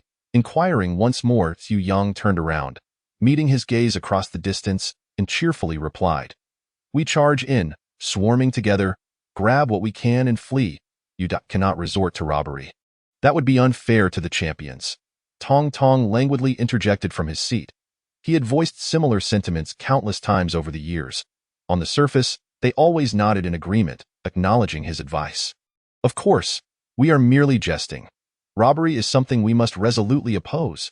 Indeed, what kind of decent person would engage in robbery? At the moment Tong Tong's voice rang out, the four exchanged knowing glances and smiled at him. Yet, Su Yang's true thoughts were already understood among them. Sango, if my memory serves me correctly, the cripple has something to discuss with you? Su Yang casually glanced at Zhou Sango. Zhou Sango remained silent. After a few seconds of contemplation, he nodded. Yes, with that, he departed with a demeanor reminiscent of an autumn breeze in a desolate landscape, leaving Zhao Pengzi watching his retreating figure filled with pity and sympathy. Until, the fool must be hungry. Zhao Pengzi, please send some food over. Su Yang's gentle voice rang out once more. Zhao Pengzi's expression, akin to that of a spectator, froze on his face as he begrudgingly withdrew his head from the window. Moments later, he emerged from the restaurant carrying a meal box, walking with a pained expression. Hee. Gu, with a lollipop in his mouth, chuckled and sprinted away swiftly down the street. What splendid weather we have today. Su Yang lifted his head, gazing at the azure sky, smiling as he spoke, before turning to Tong Tong. Pack your bags. For the time to come, I shall take you on a grand adventure. Oh, are we truly not going to trouble anyone else? Tong Tong nodded, looking at Su Yang with a hint of conflict. Deep down, he felt joy at the prospect of continuing to live, yet he feared causing trouble for others, leaving him with a complex emotional state. This is a legitimate, fair, and lawful competition. Our objective is to secure first place and claim the prize. Is there a problem with that? Absolutely none. Su Yang regarded Tong Tong with a carefree demeanor, smiling as he further solemnly bent down to pat Tong Tong's bald head. Rest assured, even if the whole world stands against you, I shall be right behind you. A flicker of emotion crossed Tong Tong's eyes, but confusion prevailed. Why must I stand against the whole world? Because that I stand behind you, Su Yang replied with a smile under the sun, his expression radiant, warm, and heart-healing, yet tinged with an inexplicable charm. Oh. Tong Tong remained somewhat perplexed by Su Yang's response, rubbing his bald head before dashing back to his room to meticulously organize the items he needed for departure. Meanwhile, Su Yang settled into a rocking chair, closing his eyes and swaying gently, in high spirits. Simultaneously, in another part of the Black Street, the cripple lightly rested his hand on a chair, his gaze icy. If that useless madman fails to perform, we shall simply create chaos in the Imperial City. The fool crouched at the street corner, hiding behind a tree, stealthily holding the meal Zhao Pengzi had sent. All right, I'm heading to the Imperial City. Off to the Imperial City. Perhaps the authorities in the imperial city could not have anticipated that a single competition reward would prompt the collective action of the three major taboos of the Black Street. Of course, even if they became aware, they would likely scoff at the notion, regarding it with indifference. After all, the imperial city had always looked down upon the masses, considering the Black Street in Shanghai City merely a trivial matter. Incapable of stirring any significant turmoil, as for the outcome, it remained uncertain. In truth, from a vantage point, the Lord's mansion was encircled by four great mountains. Should any upheaval occur, those four mountains would serve as both shield and sword, occupying a strategically advantageous position. However, in the absence of conflict, those four mountains would only serve to restrain the Lord's mansion. When Lu Chengfeng hurried back, before he could even enter the Lord's mansion, the four mountains simultaneously ignited their everlasting lamps at their summits. The massive lamps were visible even in daylight. These old geezers, they truly cannot wait a minute longer. Inform my father to convene the elder meeting. Also, replace those two guards at the entrance. If they can accurately gauge my return to the Lord's mansion, I doubt their reliability. Lu Chengfeng turned, casting a displeased glance at the four bright lamps in the sky. Although he had mentally prepared for certain matters, the actual occurrence still bred distaste. All right. The secretary nodded gently, turning to leave. Lu Chengfeng then entered the Lord's mansion alone, arriving early at the vast conference room, where he sat quietly in a corner, awaiting the proceedings. Chapter 68. The Elder Meeting. Not long after Lu Chengfeng's arrival, four snow-haired elders walked in, smiling and leaning on their canes. The journey from the mountain peak to the Lord's mansion took at least an hour. Even at high speed, they truly arrived quickly. Lu Chengfeng pursed his lips, yet a beaming smile graced his face. Grandfathers, it has indeed been a long time. Ha ha. Little Feng has grown so much in the blink of an eye. The elders looked at Lu Chengfeng with warmth, their relationship exceedingly harmonious. The group engaged in casual banter in the conference room until half an hour later, when the Lord, phone in hand, strode in with his head down, barely acknowledging the elders. What is the point of holding an elder meeting during the day? It caused me to lose my game, son. How did the inspection of the telecommunications company go last time? Why is my internet still so sluggish? As he spoke, the Lord took his seat at the head of the table, expressing dissatisfaction. Lu Chengfeng looked at his father with a sense of helplessness in his tone. Is it possible that you forgot to turn on the Wi-Fi? Impossible. I never turn it off. If the internet speed relies solely on Wi-Fi, then what is the point of the mobile data? The Lord scrolled down the screen, abruptly halting mid-sentence as he vehemently criticized further. We live in the suburbs, the signal is inherently weak. Lu Chengfeng sighed again, at a loss for words. Ahem, we are currently engaged in a very serious elder meeting. Let us refrain from discussing unrelated matters. It may lead the esteemed elders to perceive you as lacking gravitas. The Lord chastised Lu Chengfeng sternly, before taking a moment to glance at the four elders. Is there something you need? Upon witnessing the Lord's indifferent demeanor, the elders exchanged glances. Curiously, they did not seem displeased by the lack of respect shown to them. Rather, they appeared somewhat relaxed. After all, a shrewd and ambitious Lord would truly be a source of headache for them. Recently, the world has been unstable and rumors about the blessing givers have spread widely. While we, as elderly men, are indifferent to it, the dignity of Shanghai City cannot be compromised. Little Feng has managed this matter quite well. There has not been any significant unrest in Shanghai City. However, regarding the Blessing Givers Conference organized by the Imperial City, we believe the selection of participants requires careful deliberation. After all, it represents the face of Shanghai City. What say you, Lord? One elder cheerfully remarked. The conference room fell into silence, with only the sounds from the game on the Lord's phone echoing, and it took a full half-minute before the Lord finally lifted his head to glance at the elders, quickly lowering it again. Oh, the Blessing Givers Conference, I recall it, however, regarding the selection of participants. Damn, what a shameless thing, to ambush me like this. Just watch me smash your head to pieces. The city lord was only halfway through his sentence when he suddenly fell silent, gritting his teeth as he stared at the screen. Meanwhile, the expressions of the four elders froze in surprise. Oh, I didn't mean to include you all. It's just a game. Huh. After several seconds of operation, the city lord set down his phone, turned on the microphone, and in a somewhat strained voice softly exclaimed, Brother, you truly are impressive. How should I put it? This matter is exceedingly complex, so I simply let Xiaofeng handle it.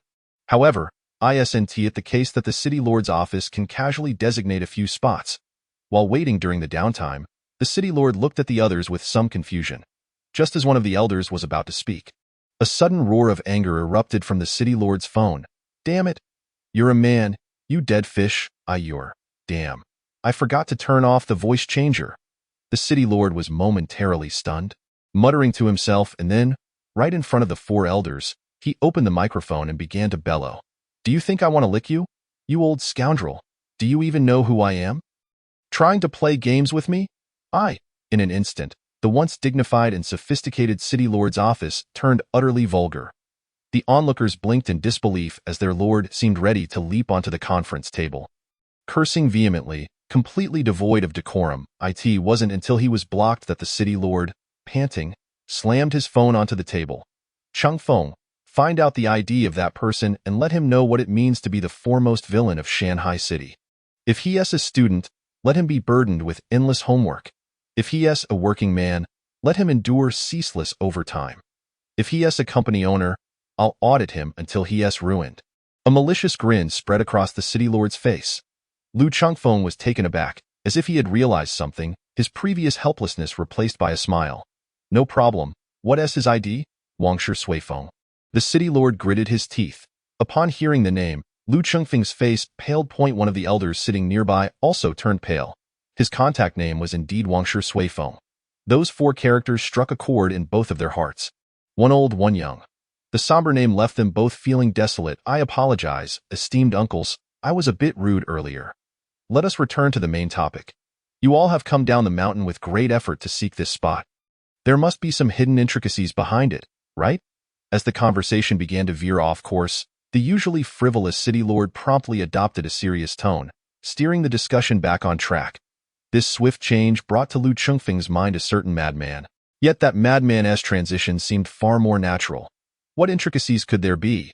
It's merely that the so-called blessers have recently come to light, and we are concerned that young Xiaofeng might misjudge the strength or choose individuals of dubious character. We cannot afford to lose face in front of the various cities. The leading elder lifted his chin slightly, a hint of pride in his demeanor. The city lord regarded him with a touch of skepticism. Turning to Lu Changfeng, the latest news. The imperial city has decided to unite all cities to jointly establish a new organization, entirely composed of blessers, to patrol the 100 cities. They will protect the safety of the citizens and prevent chaos caused by blessers in smaller cities. Those who perform excellently in this competition will be directly accepted. There is even a chance of obtaining official positions, Lu Changfeng explained with a smile from the side. The city lord suddenly understood. Meanwhile, the expressions of the four elders became somewhat grim, tinged with embarrassment at having their intentions laid bare. So, have you all already chosen someone in your hearts? The city lord laughed heartily. Uncles, we are all family here. Feel free to speak your minds. Naturally, during this time, we have also been discreetly observing the blessers within Shanghai City, and we have indeed found several promising candidates. Some are even stronger than the members of Lingxiao. The leading elder's smile returned, waving his hand dismissively. Another elder pulled out a list and placed it on the table. Oh, isn't this your grandson? I didn't expect him to be this strong. And, looking at the resumes, they are all exceptionally talented individuals, but I wondered, why haven't such outstanding talents joined Lingxiao to contribute to Shanghai City? The city lord looked at them with a hint of confusion in his clear gaze. The four elders fell silent, momentarily at a loss for words. Haha, I suppose you all have your own plans, the city lord remarked. Changfeng, how many spots do we have for this competition? The city lord turned to Lu Changfeng. 5. Each of the 8 major cities has 5 spots, while the other cities have 3, Lu Changfeng replied softly. The city lord nodded. Our eldest elder's grandson must be included, given a position to bring honor to the family. A good thing. Who knows, he might have a bright future, and when the descendants offer incense, it will surely be the first. Family members should never be treated as outsiders. As for the others, the second elder, your nephew, and the third elder's granddaughter's husband, including the fourth elder's adopted grandson, I believe, it would be unnecessary. The city lord's smile gradually faded as he leaned back in his chair. I fully understand the feelings and thoughts of my uncles. But when it comes to selection, we must choose individuals with true strength. If we end up with a bunch of mediocre candidates, It would reflect poorly on all of us. Each person is entitled to one spot, but the prerequisite is that they must possess sufficient strength. Otherwise, it would be difficult for me, as a nephew, to justify it. Of course. No matter what, the eldest elder's grandson must go. I am making this decision firmly. This lone seedling must be given a backdoor. The city lord looked at the others again, smiling. The eldest elder was the first to nod with a smile, showing no objections. The other three hesitated but ultimately chose to remain silent.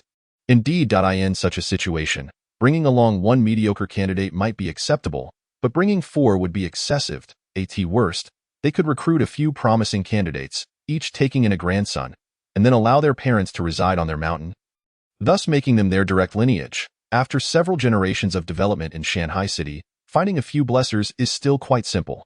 With a large population, there are bound to be many blessers. More blessers mean a higher chance of producing experts. No small city can compete with that. This is the confidence that comes from being a major city. After receiving satisfactory answers, the elders affectionately praised Lu Chengfeng until the city lord resumed his game.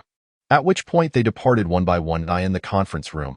Only the father and son remained. Just a group of old ghosts. Although they couldn't eliminate them, occasionally cursing them in a roundabout way was harmless. Coming here for candy and getting scolded, it's worth it for them, the city lord muttered while playing on his phone. In just half an hour of the meeting, Lu Chengfeng's impression of his father shifted significantly. Acting like a pig to eat the tiger, concealing his strength, the brilliance of the sword yet to be revealed. A myriad of keywords flashed through his mind. That person named Wangshi Suifeng. Don't forget to find him for me. Especially make sure he stands before me, dressed in a black suit, wearing sunglasses, and then coldly asks him, "Do you know who you've messed with?" The city lord of Shanghai City. Lu Wudi. The three characters. Lu Wudi must be pronounced in an exceedingly slow yet aloof tone. Lastly, capture a video of his apology. I want to enjoy it. Damn it. It's been ages since anyone dared to insult me. The city lord suddenly expressed his grievances, clearly still simmering from the earlier fierce exchange. Gritting his teeth as he spoke in Lu Chengfeng's astonished gaze, he suddenly slapped his thigh. Right, when he called me a dead pervert just now? I should have responded. If I had said that wouldn't I have won the argument? At the very least, I could have made him furious. No, after this match, I must add him as a friend. Looking at his father sitting across from him, Lu Chengfeng suddenly felt that everything he had just thought was superfluous. What acting like a pig to deceive a tiger was merely a pig. Occasionally having a stroke of genius, inadvertently stumbling upon a reckless charge. ITS understood. But this time, the internal selection of Shanghai City must still be conducted through a test. The funding for this, including travel expenses to the imperial city. Lu Chengfeng said expressionlessly, Don't argue. Don't argue. Damn, you're blocking my signal? Otherwise, I would have definitely turned the tables on him just now, believe it or not." Lu Wudi's voice began in a hushed tone, but he could no longer restrain himself and exclaimed, ultimately sighing as he set his phone aside and turned to Lu Chengfeng. "You have become a mature young lord. Some matters require thoughtful consideration. There are only 5 slots for the competition, and you intend to take just 5 individuals? Why not bring along some apprentices to broaden their horizons? Can they really endure such deprivation? Furthermore, this grand event, drawing the attention of the masses, involves sponsorship. Do you comprehend? Yet you still dare to ask me for funds." Lu Wudi appeared exasperated, muttering under his breath, completely unaware that his son, who had been impoverished by fear, had eyes that sparkled with mischief, glimmering with intent. "Got it. I shall seize this opportunity. I shall make it happen. Wishing you a 10-game winning streak, my dear father." Lu Chengfeng's heart brimmed with excitement, though he dared not reveal it. His fists concealed beneath his fur coat clenched tightly, trembling slightly as he turned to depart. The financial pathways within this venture. There exists a chance for illicit gains. Moreover, it would be under the oblivious gaze of his incompetent secretary. Wealth awaits. Ah, but wait. What about the candidates you selected? How capable are they? Just as Lu Chengfeng was on the verge of exiting the door, the city lord, while maneuvering the game, inquired, "No worries. The madman from Central Street, I have personally tested, is remarkably strong." Unbelievably so, a smile crept upon Lu Chengfeng's lips, and upon realizing his father had no intention of further engaging him, he hastily departed. Central Street, I asked that the one known as Su Yang. The choice seems quite astute.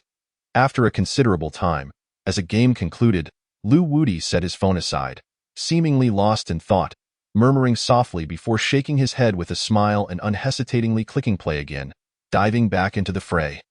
Chapter 70.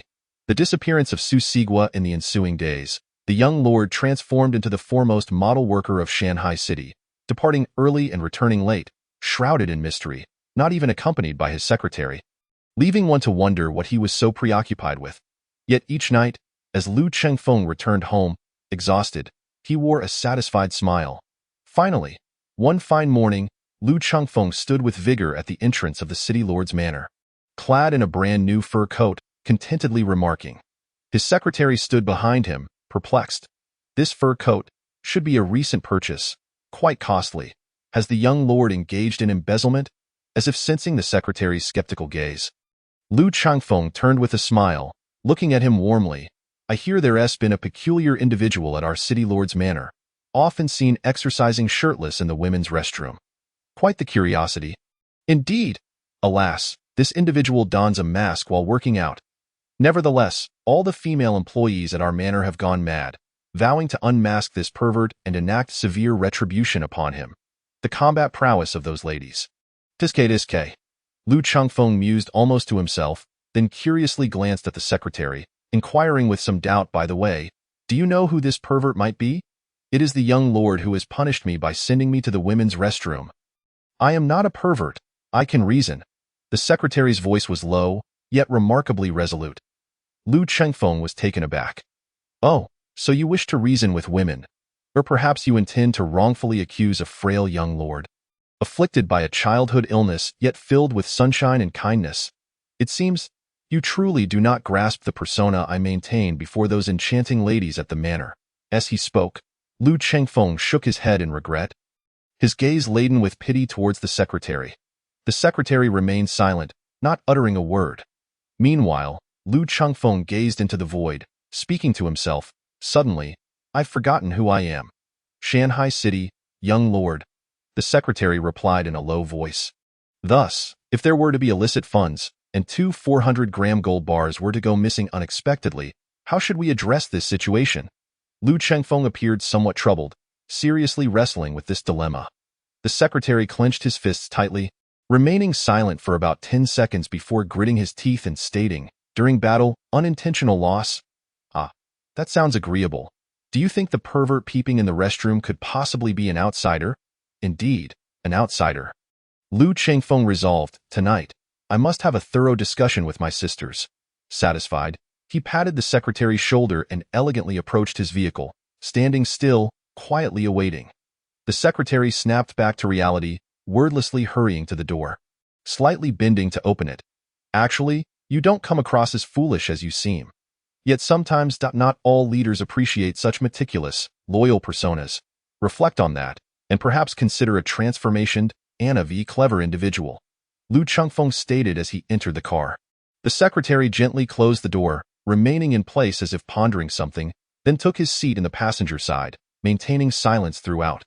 The tedious selection process was finally about to commence. Alas, I truly wonder what purpose this so-called face project serves. Each city's situation is known to the imperial city. Why must we draft a selection report? These arrogant individuals. Lu Chengfeng could not help but grumble as he searched for Su Sigua's number and dialed. Then IT was disconnected. Another attempt, still disconnected. That fool. Where on earth has he run off to?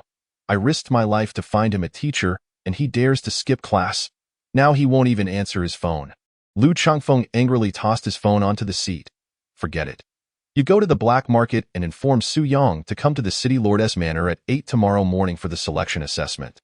The assessment will last 2 days. As long as one is kind, compassionate, and courageous, completing this evaluation should be a breeze. Be sure to repeatedly remind him of these key phrases. Understood? Lu Chengfeng looked earnestly at the secretary, who nodded lightly. Understood. After confirming, the car halted, and the secretary swiftly exited, striding away. Lu Chengfeng leaned back in his seat, closing his eyes. I hope this fellow can grasp the situation. I truly do not wish to replace my secretary. Moreover, where on earth has Su Sigua gone? He hasn't been abducted. Has he? Come to think of it, that madman Su Yang inspires a certain level of trust in me. Without Madman, how shall I survive amidst this motley crew? Within the quiet confines of the car, only Lu Chengfeng's voice echoed repeatedly. As for the driver, perpetually mute, never prying, never questioning, he merely fulfilled his duties, in a remote courtyard on the outskirts of the black market. To cultivate one's mind is to eliminate distractions.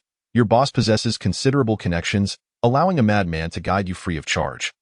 Yet your luck is even greater, for madmen are my disciples. However, I seldom boast about this nor wish to attract unwanted attention that may lead to disturbances. Taking you as my apprentice is merely a matter of affinity, nothing more. Do you understand? Such calls need not be entertained before graduation. The elder sat in the Grand Master's chair, observing Su Sigua, and spoke with a calm demeanor. Su Sigua, appearing enlightened, nodded vigorously, his face adorned with an innocent smile.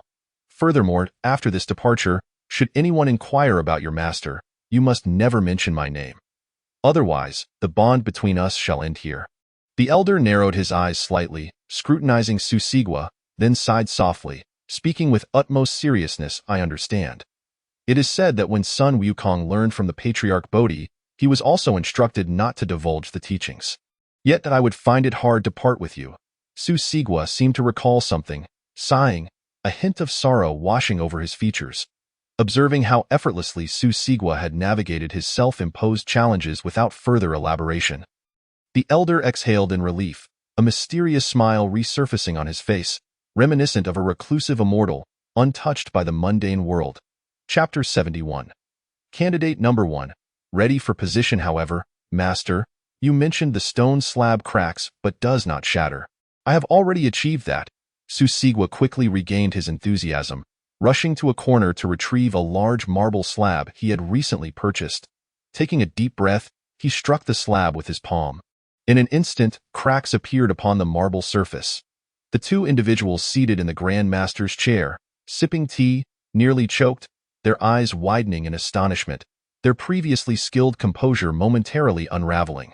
Cracks, but no shattering. I merely jested, and yet someone has truly accomplished it. Thankfully, Su Sigua did not glance in the elder's direction but remained focused on the slab. Regrettably, I can never achieve the same tranquility as you. Master, cough, cough. Beware of arrogance and impatience. Having only just begun learning a few days prior, achieving such progress is already commendable. Next, well, drawing upon years of deceitful experience, the elder swiftly mastered his expression, surveying his surroundings with an observant eye. Suddenly, his eyes gleamed as he strolled casually to the corner, hands clasped behind his back, and picked up a shard of glass, leisurely placing it before Su Sigua. What you need to do next is to make this glass crack without shattering it, and ensure that the fissures are uniform, forming a beautiful pattern. I shall take a nap now. After assigning the task, the elder left no opportunity for Su Sigua to inquire further, hastily retreating to his room and closing the door behind him. Had he lingered just a moment longer, Su Sigua might have pleaded, "Please, teacher, demonstrate it for me." What to do? I had no time to tamper with the glass. Through the crack of the door, observing Su Sigua intently examining the glass, the elder's brow furrowed in concern. This fellow truly knows the madman. If the madman discovers that I have cut off his beard, what then? Even if this foolish lad refrains from uttering my name, the madman could easily connect the dots. It seems that once I manage to send this foolish child away, I must relocate. This world is becoming increasingly unfriendly to tricksters. After what felt like an eternity, the elder sighed in resignation and shook his head, collapsing onto the bed, gazing at the cold digits in his mobile banking app, revealing a warm smile. However, encountering a once-in-a-millennium fool, truly a windfall. A swift conclusion, a retirement on the spot. The elder, filled with a mix of anxiety and blissful contentment, settled into a deep slumber on the bed. The following day morning, Huangquan Medical Clinic, despite appearing perpetually expressionless. The cripple harbors a dark heart. During your stay with him these past 2 days, you must exercise utmost caution, warned Su Yang earnestly to Tong Tong. Uncle Cripple is actually quite kind. Tong Tong endeavored to bolster the cripple's reputation. Yet Su Yang's expression grew more solemn. What you see is merely a facade. That fellow is a pervert. Then I shall go play with Brother Fool. Tong Tong replied helplessly. Su Yang stiffened, raising his fist to his mouth, coughing awkwardly. Actually, the cripple is not bad. He is responsible and sensible. Cold exterior, warm heart. Who knows, once he loses his other leg, he might even evolve into a paragon of virtue. Go on, he might just be propped up at the door waiting for you. Upon hearing Tong Tong's words, Su Yang swiftly changed his tune without a second thought. Tong Tong blinked, her clear eyes momentarily unable to follow Su Yang's train of thought, and she was led away in a haze. Phew. Though the cripple is wicked, he is inept with words. If that fool manages to deceive him for a few days, it could become troublesome. Su Yang exhaled softly, a hint of trepidation surfacing as he stealthily followed Tong Tong, watching her enter the cripple's home before he merrily strolled towards the outskirts of the black market. Just as he exited the black market, Su Yang suddenly halted, lost in thought, muttering to himself, "What am I so happy about? In the end, I am merely benefiting the cripple. I am genuinely pleased that I followed the cripple instead of the fool. Am I truly that afraid of the fool?" Su Yang lamented, slapping his forehead, his mood swiftly plummeting, leaving him devoid of his earlier cheerfulness, instead trudging along the street in a despondent manner. Here it comes. Candidate number 1 is in position. Everyone prepare. From a distant rooftop, an official from the Lord's Manor observed Su Yang's movements through binoculars, whispering into his earpiece, one hand poised with pen and paper, ready to record the candidate's data. Lu Chengfeng stood beside him, equally curious, peering through his own binoculars. "I hope Su Yang remembers the keywords I posed yesterday. The imperial court seems rather concerned about the fundamental moral integrity of the candidates." Lu Chengfeng murmured in that moment. Su Yang remained as if he were a mere shell, dragging himself forward. "Help!" A melodious voice suddenly pierced the stillness from a secluded street corner. Accompanying it was a sinister chuckle. "Heh. Even if you scream your lungs out today, no one will come to your rescue. You might as well surrender to me." As Su Yang numbly turned his head to look, a captivating young woman was huddled pitifully against the wall.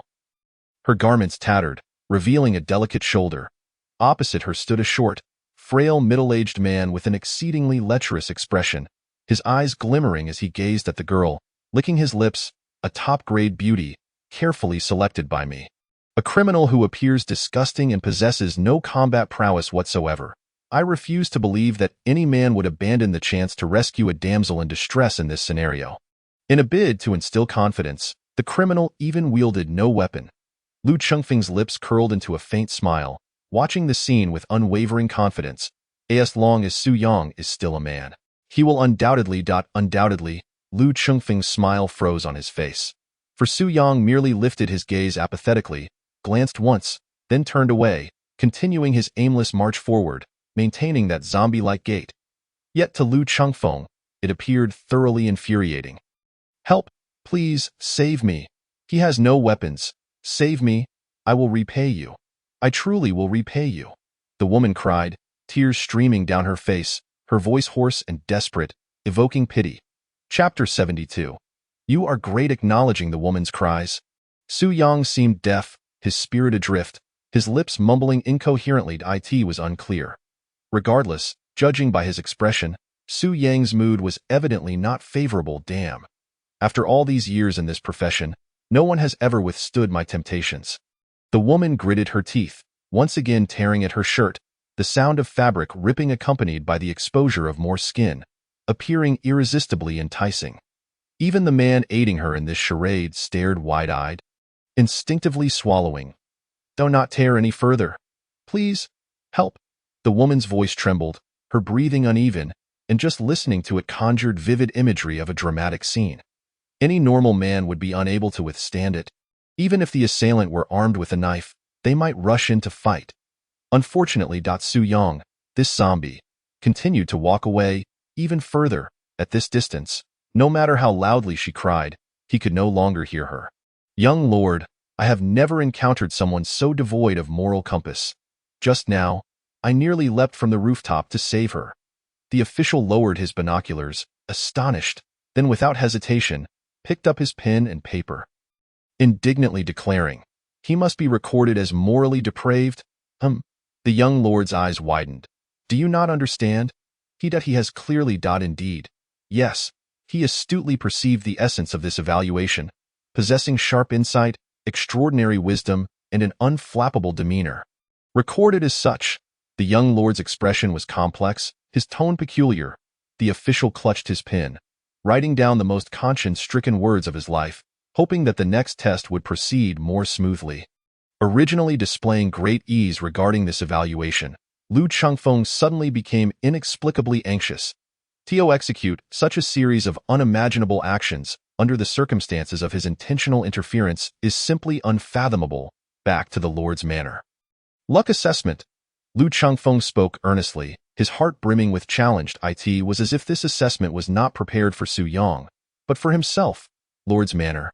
Young Lord, as per your request, for the luck assessment, we have prepared a shooting game with a spinning wheel and a revolver, with only one round containing a paintball.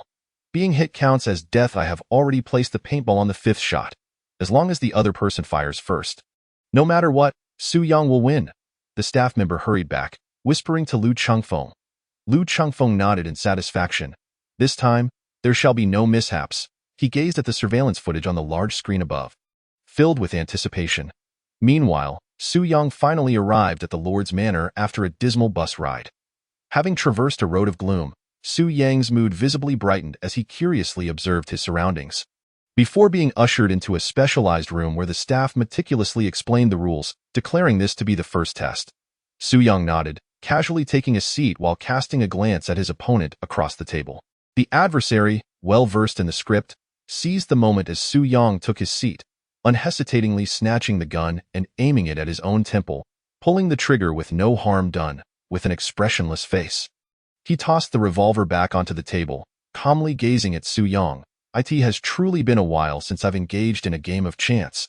I must admit, your luck is rather unfortunate. My luck, on the other hand, has always been splendid. Su Yang smiled at the adversary, picked up the revolver, aimed it at his own temple, and pulled the trigger, producing a crisp sound, but click-click-bang. In almost an instant, several sounds pierced the still air with remarkable clarity.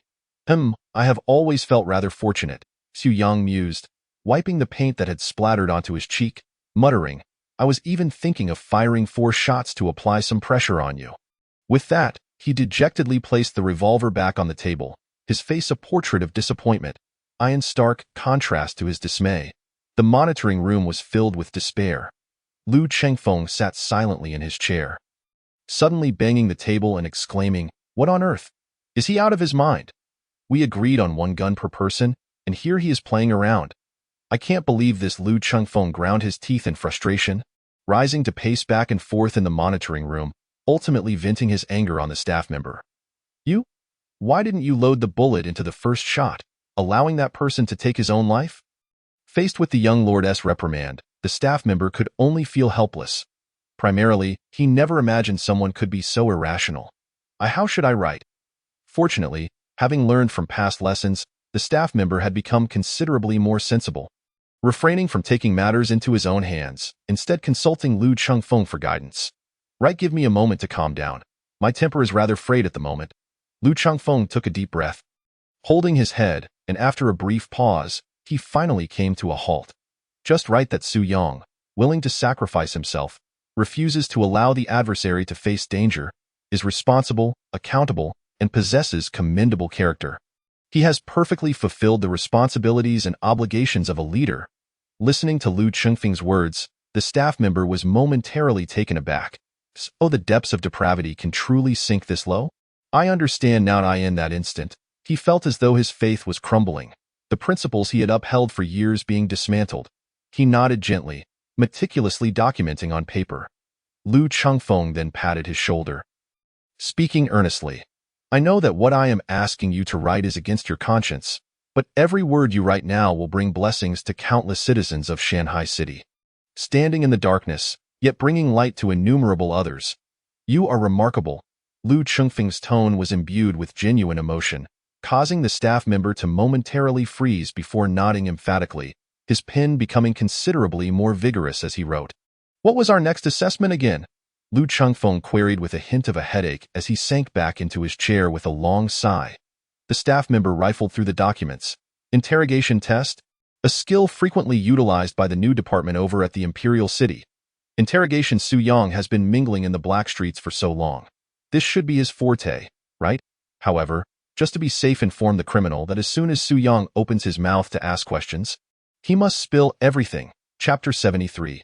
The Deadly Warriors. Yes, this time, I will ensure everything is arranged meticulously, making certain he passes the exam on his own.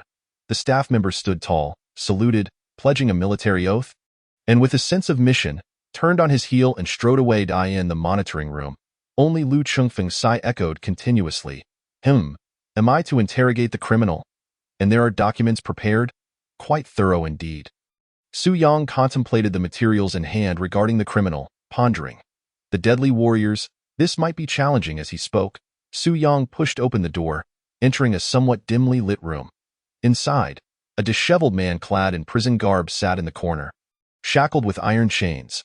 This is a drill, not real combat, right? Su Yang stood at the doorway, glancing back at the staff member, emphasizing the question. Although the staff member appeared somewhat perplexed, he still nodded in affirmation. Yes, it is as such. You can ask more questions, just try asking one, the staff member muttered expressionlessly, his voice barely audible, before turning and leaving, locking the door behind him.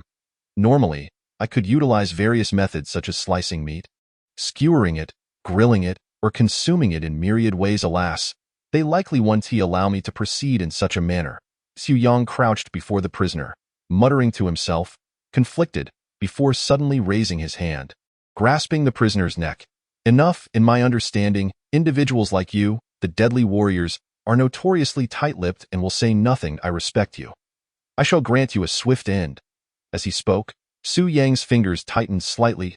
The prisoner widened his eyes, staring intently at Su Yang, flailing his arms in the air, emitting muffled sounds, just as I suspected, utterly unyielding. Even in such circumstances, he still possesses the audacity to glare at me. What a professional actor! Su Yang marveled. Observing the prisoner persistently waving his hands and pointing at his mouth, Su Yang reassured him. I understand. You have guarded your master's secret, but I see your courage, your dignity, and I shall not forget it. With that, Su Yang applied more pressure. The prisoner collapsed to the ground. Su Yang then slowly rose, pushed open the door, and exited. The staff member rushed over immediately, looking expectantly at Su Yang. Did you manage to extract any information? Su Yang pondered for a few seconds before delivering an affirmation rooted in the madness of the central street. A valiant man. As he spoke, Su Yang departed, leaving the secretary in utter confusion. What does a valiant man mean? What transpired in the room? He rushed inside, discovering the unconscious prisoner, shaking his shoulders vigorously until the latter finally regained consciousness. Did you say anything? The staff member inquired once more. The prisoner, sitting forlornly in the corner, with bloodshot eyes, glared viciously at him. I told you to go to hell. The staff member was left in bewilderment. Meanwhile, in the monitoring room, Lu Chengfeng had completely collapsed in his chair. How am I to clean this up? This is entirely unlike an interrogation. It resembles a cover-up. This guy is far too ruthless. Damn the respect for the Deadly Warriors. Why not just ask something? Even if it's just a simple question? Lu Chengfeng sighed deeply, covering his forehead, once more contemplating how to manage the aftermath. In the meantime, several other assessment venues were proceeding remarkably smoothly. Heroically rescuing the damsel in distress, successful, gambling on luck, victorious, interrogation, exceedingly straightforward, only for himself plagued with misfortune. The subsequent tasks are in your hands. I require some peace and quiet. You should know how to write. Lu Chengfeng earnestly patted the shoulder of the staff member who had just returned, casting a sympathetic glance before wearily departing, leaving the staff member standing there, on the verge of tears. This esteemed gentleman is incredibly hard to please, in contrast to Su Yang's joyful moments in the Lord's manor. The cripple in the black streets was continuously sighing. Uncle Cripple often told me that the most important thing is to avoid causing trouble for others. But now my brother Su Yang is rather lazy. Yet he needs to leave Shanghai City. Uncle Sango, and the others likely won't stay either. I don't wish for everyone to alter their lives for my sake. Yet I genuinely want to survive and accomplish more. Therefore, if I were to die one day, my mother would certainly scold me. I don't want to be a burden. Sitting in the cripple's room, with Su Yang's absence, his smile gradually faded, and he sat by the door, feeling somewhat despondent. This state had persisted for a full 2 hours. Yet, the cripple's tongue was rather clumsy. Only when bickering with Su Yang could he barely muster a few sharp retorts. It truly should not be the case that I continue to drag others down. Tong Tong suddenly murmured softly to herself, as if making a decision. Sitting in the room, with eyes closed, pretending to sleep, the cripple's ears twitched slightly, and the next moment, he abruptly opened his eyes, looking at Tong Tong's back with a calm expression. He rose, leaning on his crutch, and slowly walked to the door, sitting beside Tong Tong, placing his crutch down, and then coldly surveyed his surroundings. I need to discuss some private matters. Whoever eavesdrops shall meet their end. The cripple's icy voice echoed down the street. I in the corner. Sango stepped out. Take it slow. Let me leave first. Saying this, he decisively moved away from the cripple, walking further and further until he finally halted 100 meters away, standing still to prove he bore no intent to eavesdrop. I am actually quite curious about what secrets there are. Chiu Gu also emerged, sucking on a lollipop, smiling cheerfully, but upon meeting the cripple's indifferent gaze, he raised both hands in a gesture of surrender, gradually distancing himself from the cripple's line of sight until he stood beside Sango. The cripple surveyed his surroundings indifferently. The street was utterly deserted, or rather, at noon every day, the Western Street is always like this, especially in front of the lame man's door. Even if there were pressing matters to attend to, everyone would choose to take a detour. Disturbing the lame man's rest was a serious matter. Once assured that there were no others around, the lame man leaned against the door frame, pondered for a moment, and gently patted Tong Tong's head. It's a pity I don't have a rocking chair here. You'll have to sit and listen instead. Does Uncle Lame also enjoy rocking chairs? I'll buy one for you tomorrow. Tong Tong, who had been keeping her head down, took a deep breath, raised her head again, and forced a smile that seemed a bit strained, her heart in turmoil. Observing Tong Tong's demeanor, the lame man sighed, refraining from further discussion of rocking chairs, and instead slightly lifted his gaze towards the sky. Do you know why I came to Black Street?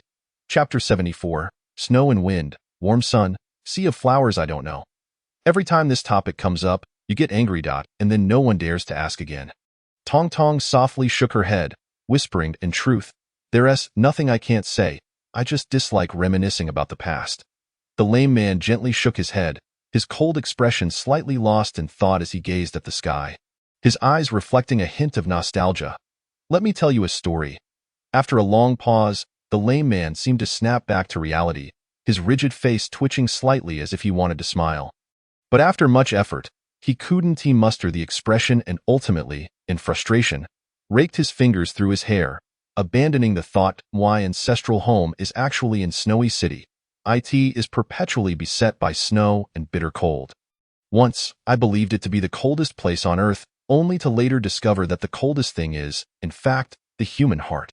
You probably don't know, but I actually have a younger brother. I was 7, and he was 5. Despite our parents passing away early and living in poverty, we managed to survive with some effort. Unfortunately, he fell ill. At this point, the lame man's voice grew somber. And after a brief silence, he continued. My brother was much like you, always laughing and kind-hearted.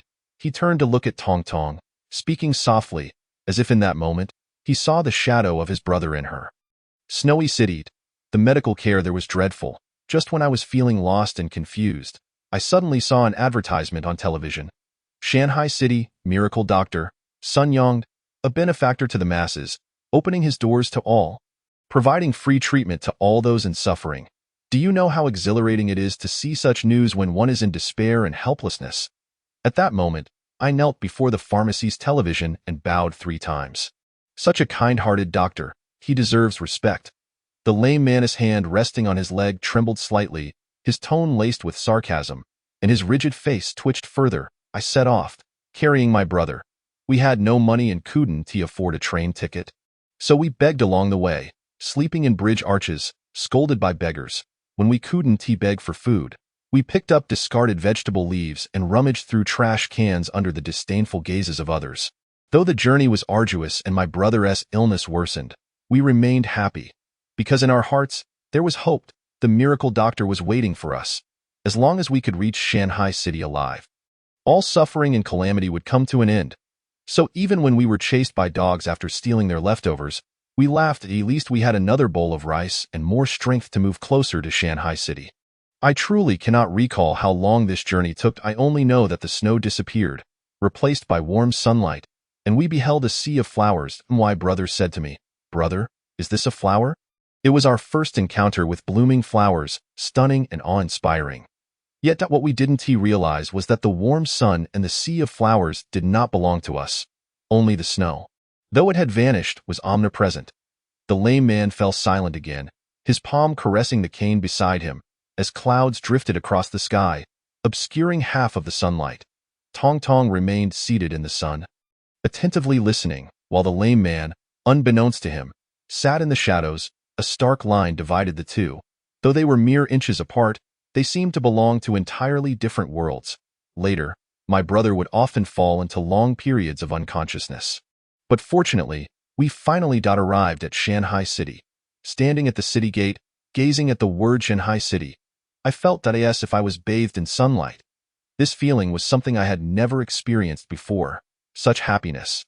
Profound happiness. At that moment, I thought that the blue sky and the sea of flowers could not compare to the beauty of this city. Filled with hope, I carried my brother and walked down the street. At that time, the gazes of passers-by must have been filled with disdain. They avoided me, keeping their distance, but it didn't matter. As long as my brother could survive, everything was worth it. We despised the filth as well. But we had to live. This moment, the sky was nearly covered by clouds, the sun completely obscured, and the lame man sat with his head slightly bowed in the shadows, a picture of desolation. Yet his perpetually numb expression seemed at odds with this sorrow. We finally met this miracle doctor. His reputation was indeed grand. The clinic was filled with patients waiting for treatment. He had a kind and benevolent demeanor.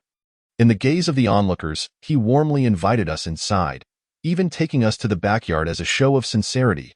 At that moment, gratitude filled my heart. How wonderful! Although all we had seen on this journey was darkness. As long as there was light ahead, even if it was just a single ray, we would be content. Unfortunately, in this world, there is no light. The so-called free aid, the so-called benevolence of doctors, it was merely a fade to conceal his darkness. Nothing more. I had my leg broken, and my brother was thrown out the door. This moment, the lame man was enveloped in a potent aura of rage, his eyes sharp, and his right hand tightly gripping the cane. Tell me, is this not the height of absurdity?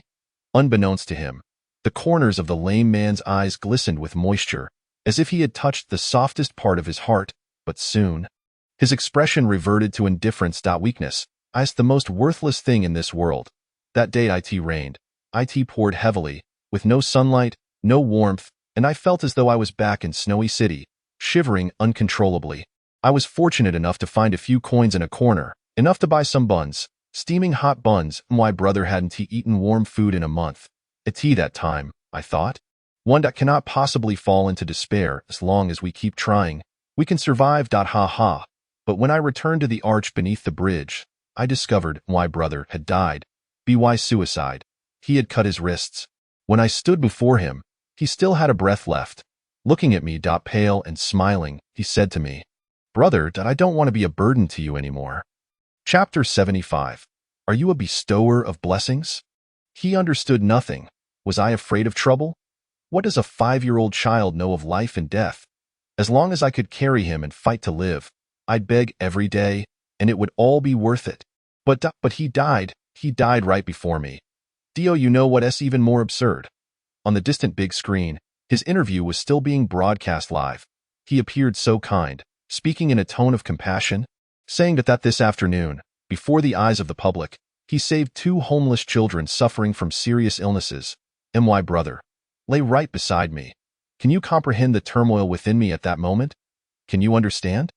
The lame man's voice had unconsciously turned hoarse. His gaze towards Tong Tong was filled with bloodshot fury.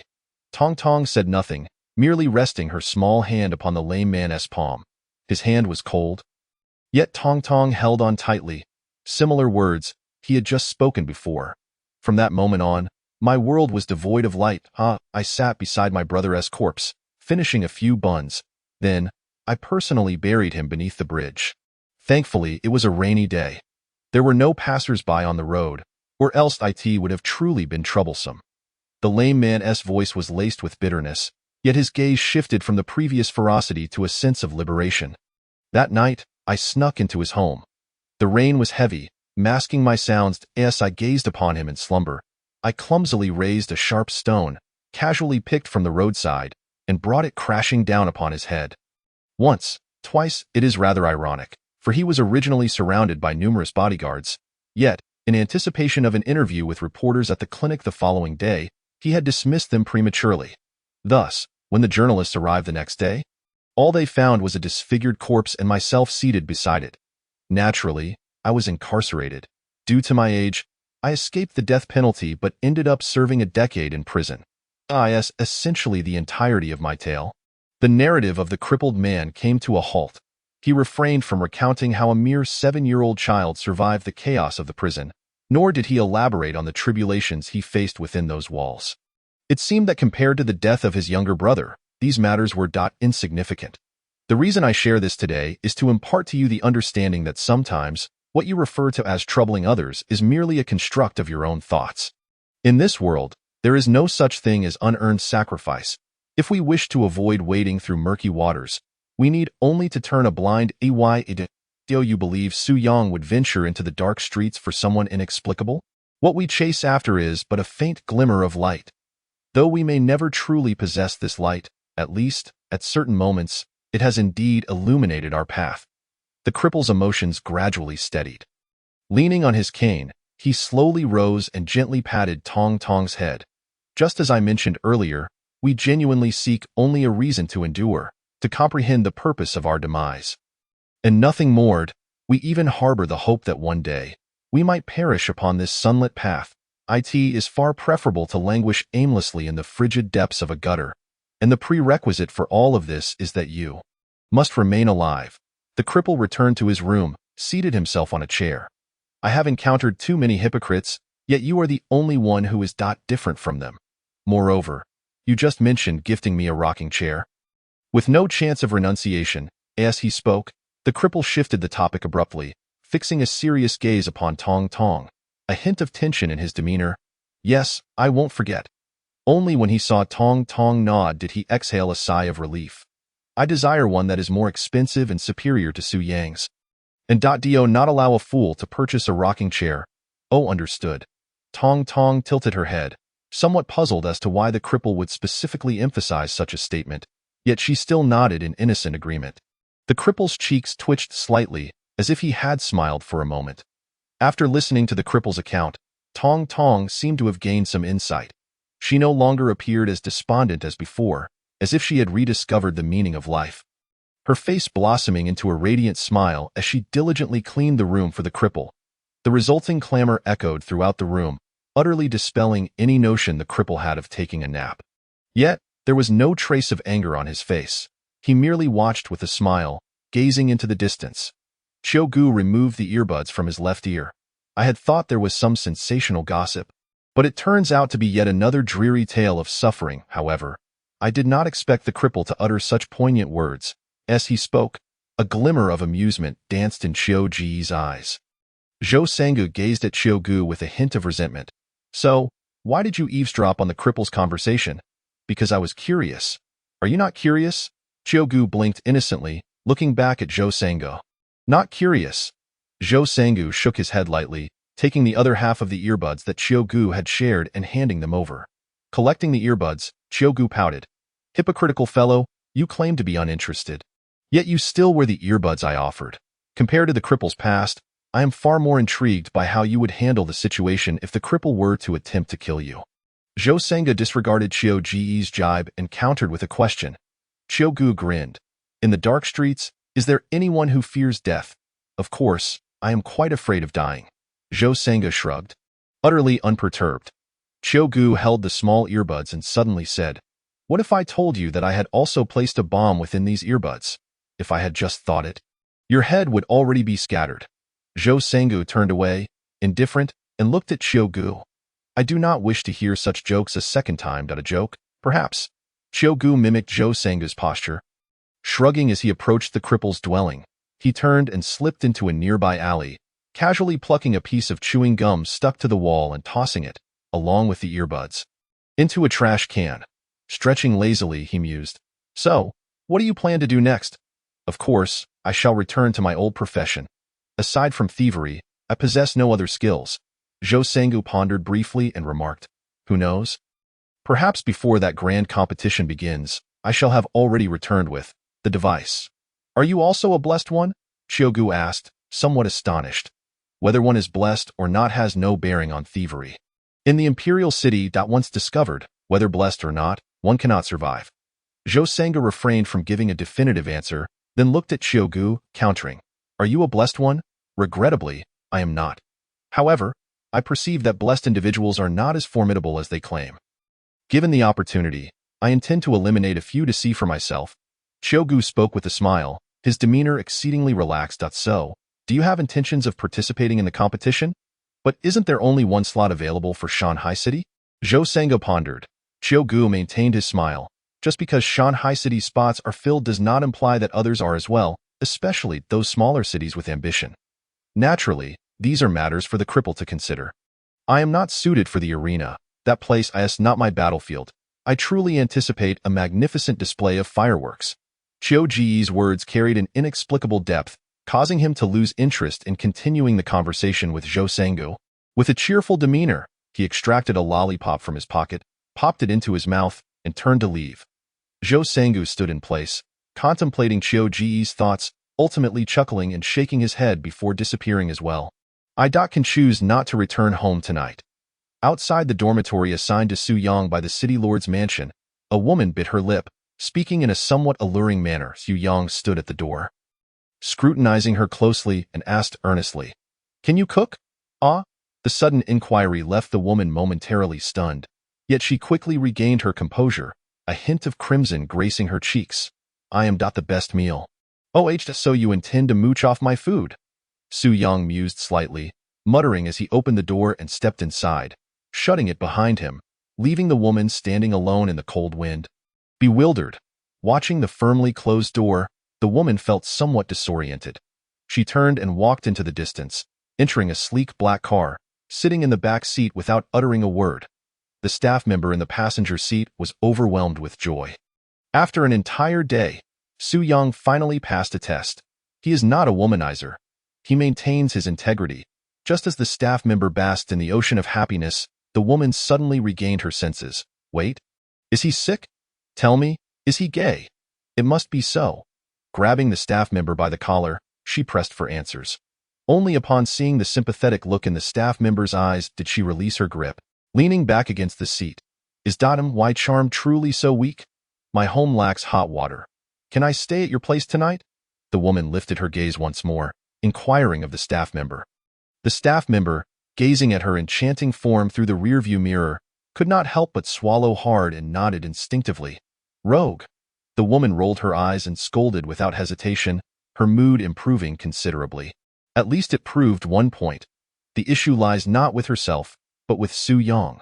The staff member, however, slightly hunched over, tears of anguish streaming down his face. When gods clash, it is always oneself who suffers. Thankfully, the day of torment finally drew to a close, and the personal assessment was fulfilled. He slumped into his chair, allowing the driver to take him away from this painful place. Later that night, after a busy day, Lu Chengfeng finally arrived outside Su Yang's dormitory. Gently knocking on the door at it was only when Su Yang opened the door that Lu Chengfeng entered with a flattering smile, carrying the fruits he had purchased for 20 yuan. I heard today's assessment went very smoothly. I deliberately bought some gifts to celebrate. Lu Chengfeng, quite familiar, settled onto the sofa, looking at Su Yang with warmth. Why did you buy so many oranges? Su Yang pointed at the plastic bag on the coffee table. Inquiring in confusion, Lu Chengfeng coughed awkwardly twice, scratching his nose. 20 yuan only buys oranges, which seem more plentiful. Are you poor? Su Yang regarded Lu Chengfeng with curiosity. Lu Chengfeng, without a hint of shame, straightened his posture. I have never been wealthy. Let us bypass this sorrowful topic. As for today's assessment, it truly is. Lu Chengfeng ultimately could not suppress his desire to voice a complaint and softly began to speak. However, before he could finish his words, Su Yang's eyes sparkled with recognition as he nodded.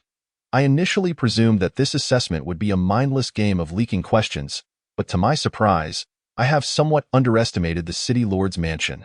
The difficulty of your assessment this time is indeed considerable, Su Yang stated with solemnity. Huh?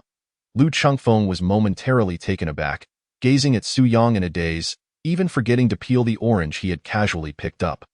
Firstly, the first test you devised. I initially thought it was merely a simplistic and mindless act of heroically saving a damsel in distress, Su Yang excitedly recounted. At this moment, Lu Chengfeng was truly bewildered. This person has discerned it, yet later, I discovered that there is profound meaning within. Although she appears to be an ordinary woman, her manner of exerting force while tearing her clothing is rather unique. It is not the sheer brute strength of an ordinary person. It emanates from muscle. Yes, just like this, Su Yang momentarily struggled to find the right words to describe it. So he seized a corner of Lu Chengfeng's newly purchased fur coat and pulled with force. Hiss, accompanied by a sound, a corner of the coat tore away. Just like that, she has undoubtedly practiced combat techniques, yet she deliberately conceals this fact. Uncovering her hidden secret is the true essence of the assessment. Isn't it? Su Yang spoke at a rapid pace. Lu Chengfeng, however, was fixated on Su Yang's hand, particularly the corner of the fur coat he grasped, feeling an inexplicable pain in her heart, clutching her chest. Struggling to breathe. And then there's the third assessment. You explicitly told me that this is an actor you hired to impersonate an assassin, but the moment I seized his throat, his muscles were tense for a brief moment, and his eyes revealed a glimmer of astonishment, a murderous intent. Moreover, it is absolutely not mere theatrics. If he hadn't taken a few lives, he could not possibly exude such intense malice. If I had killed even slightly fewer people, I wouldn't have felt it. This is undoubtedly someone who has undergone meticulous training. Thus, he is indeed an assassin, performing the role of an assassin. I needed to see through his true identity, right? Upon hearing Su Yang's words, Lu Chengfeng paused, forcibly diverting her thoughts from the sorrow of the fur coat, her brow slightly furrowed. Chapter 77. The airplane. She suddenly recognized the issue at hand. Are you certain that the prisoner is problematic? Lu Chengfeng looked at Su Yang, seeking confirmation. Without hesitation, Su Yang nodded, exuding a sense of pride. Of course, I have killed many people. I am quite experienced in this regard. After all, I am the young lord of Shanghai City. When we discuss these illegal activities next time, could we exercise a bit of restraint? Otherwise, it would be somewhat unreasonable if I do not apprehend you. Lu Chengfeng's lips twitched slightly as she said with a sigh. Yet Su Yang appeared somewhat bewildered. In recent years, all the people I have killed were wanted criminals. Killing them is not against the law. Speaking of which, I haven't even claimed the bounty from the City Lord's mansion yet. And that Zishu. Upon hearing Su Yang's candid response, Lu Chengfeng felt a wave of fatigue wash over her as she weakly remarked. Su Yang proudly raised his chin, justifying his actions. Those who bestow blessings are not required to report to the City Lord's mansion, so it is permissible to kill. This policy was issued by you not long ago. Lu Chengfeng's expression darkened, leaving her speechless. Su Yang, on the other hand, wore a radiant smile. The janitor mentioned that one should not kill indiscriminately, so I now refrain from violating the law. Realizing that continuing this conversation with Su Yang might lead her into a pit, Lu Chengfeng decisively ended the topic, picking up her phone and dialing her secretary. I need all the information on that prisoner from earlier within 3 minutes. And within half an hour, have him detained. Is there a problem? All right. A muffled voice from the other end of the line responded before hanging up. 1 minute later, Lu Chengfeng's phone screen lit up, revealing a document. However, Lu Chengfeng did not rush to open it. Instead, she continued eating her orange. In the brief span of time, she had already devoured half of it. 10 minutes later, the phone rang. Lu Chengfeng casually wiped her hands and answered on speakerphone. The secretary's voice came through. The moment I intervened, he ingested poison and committed suicide. Lu Chengfeng fell silent, simply hanging up the phone and leaning back against the sofa. Indeed, he was an assassin. I did not expect the coincidence to be so striking, and no doubt, this is the essence of our assessment. You truly are formidable. Lu Chengfeng pondered, regaining her composure, and looked at the Su Yang who was engrossed in his phone across from her. Her expression turning serious as she said earnestly. Su Yang shifted his gaze from the phone screen, casting a curious look at Lu Chengfeng. I am a madman, not a deaf person. Did you think I couldn't hear your phone call? Faced with Su Yang's revelation, Lu Chengfeng remained calm. Let us change the subject. Although I am uncertain about the exact process of the competition in the Imperial City, for now, our candidates from Shanghai City have all been finalized. How to describe your 4 teammates? 3 tools, plus 1 mediocre and arrogant pig. The level of the tools should suffice to deal with smaller cities, but I am uncertain about their capabilities against the representatives of the 8 major cities. Lu Chengfeng introduced Su Yang's future teammates with a seemingly impassive demeanor. All right, Su Yang merely lifted his head to glance at Lu Chengfeng before lowering it again to play with his phone. Fortunately, Lu Chengfeng had long since grown accustomed to this and continued speaking. While the various cities appear harmonious on the surface, there are indeed some unsavory dealings behind the scenes. Thus, I have reasonable suspicions that the real competition began the moment we set off. Especially after the blessing from the immortal, which will instill some confidence in those smaller cities. If all goes according to plan, there will likely be ambushes and assassinations along the way if our people cannot reach the Imperial City. Or if they suffer casualties prematurely, there is little difference between losing the competition and losing outright. Moreover, even the Shanghai army can only escort you to the borders of Shanghai City. Recklessly entering another city's territory would incite chaos. This journey that will be arduous. Yet, I can also assure you that the progress of other cities' representatives will not be exceedingly smooth either. Lu Chengfeng's expression grew serious. Finally, Su Yang set his phone down, his gaze filled with curiosity as he scrutinized Lu Chengfeng, ultimately posing a question that struck at the heart of the matter. Why don't we just take a plane? Is it possible that someone will swoosh up to several thousand meters in the air and punch the airplane to pieces? Or will they brazenly use missiles to shoot us down? Listening to Su Yang's soul-searching inquiry, Lu Chengfeng fell into silence. It truly is a refreshingly straightforward response. He had initially envisioned forming a convoy, merrily driving to the Imperial City in grand style. Alas, the main issue lies in the exorbitant cost of plane tickets. He had grown accustomed to traveling by train to save money. As for private jets, that was a notion he had never even dared to entertain. Poverty had confined his horizons. What if someone had tampered with the plane beforehand? At that altitude, there would be no chance to retaliate. Furthermore, there is a sponsor who is an automobile dealer, specifically requesting that we use their brand of vehicles to the Imperial City.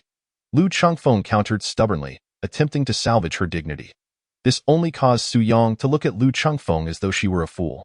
5 contestants, taking 5 separate flights on 5 different days, wouldn't that suffice? If someone is indeed killed, then so be it. If it doesn't work out, you could invite the young lord of the Imperial City to visit Shanghai City, and we 5 could accompany him back on the same flight, serving as his bodyguards.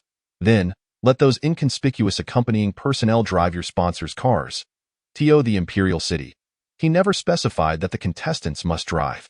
In fact, I think it would be quite fitting for the pig you mentioned to drive or be the first to board the plane, to trigger the landmines. Pigs can sometimes demonstrate their value, Su Yang said with a playful grin, lazily leaning back against the sofa. For a moment, Lu Chengfeng found herself at a loss for words.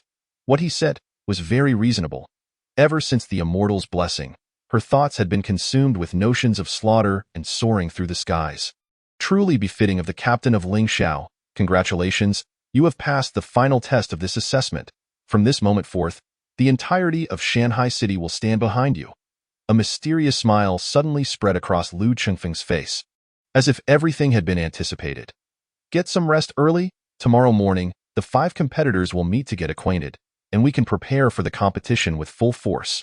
The only promise I can make is, as long as Shanghai City secures first place, the reward of artifacts will undoubtedly be yours. Lu Chengfeng stated earnestly.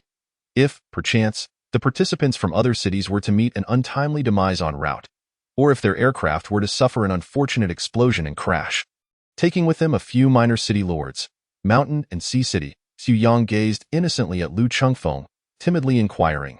Lu Chengfeng's expression darkened, and he turned to leave without a moment's hesitation. Did you not say that the entirety of mountain and sea city would stand behind me? I had yet to ask what would transpire if the Imperial City were to be destroyed. Watching Lu Chengfeng's retreating figure, Su Yang muttered as Lu Chengfeng opened the door. He stumbled slightly, barely managing to maintain his balance, his departure marked by an air of dishevelment. Only a table strewn with orange peels remained, a silent testament to his prior presence. Tomorrow, a new plot arc shall commence, seeking updates. And 5-star ratings.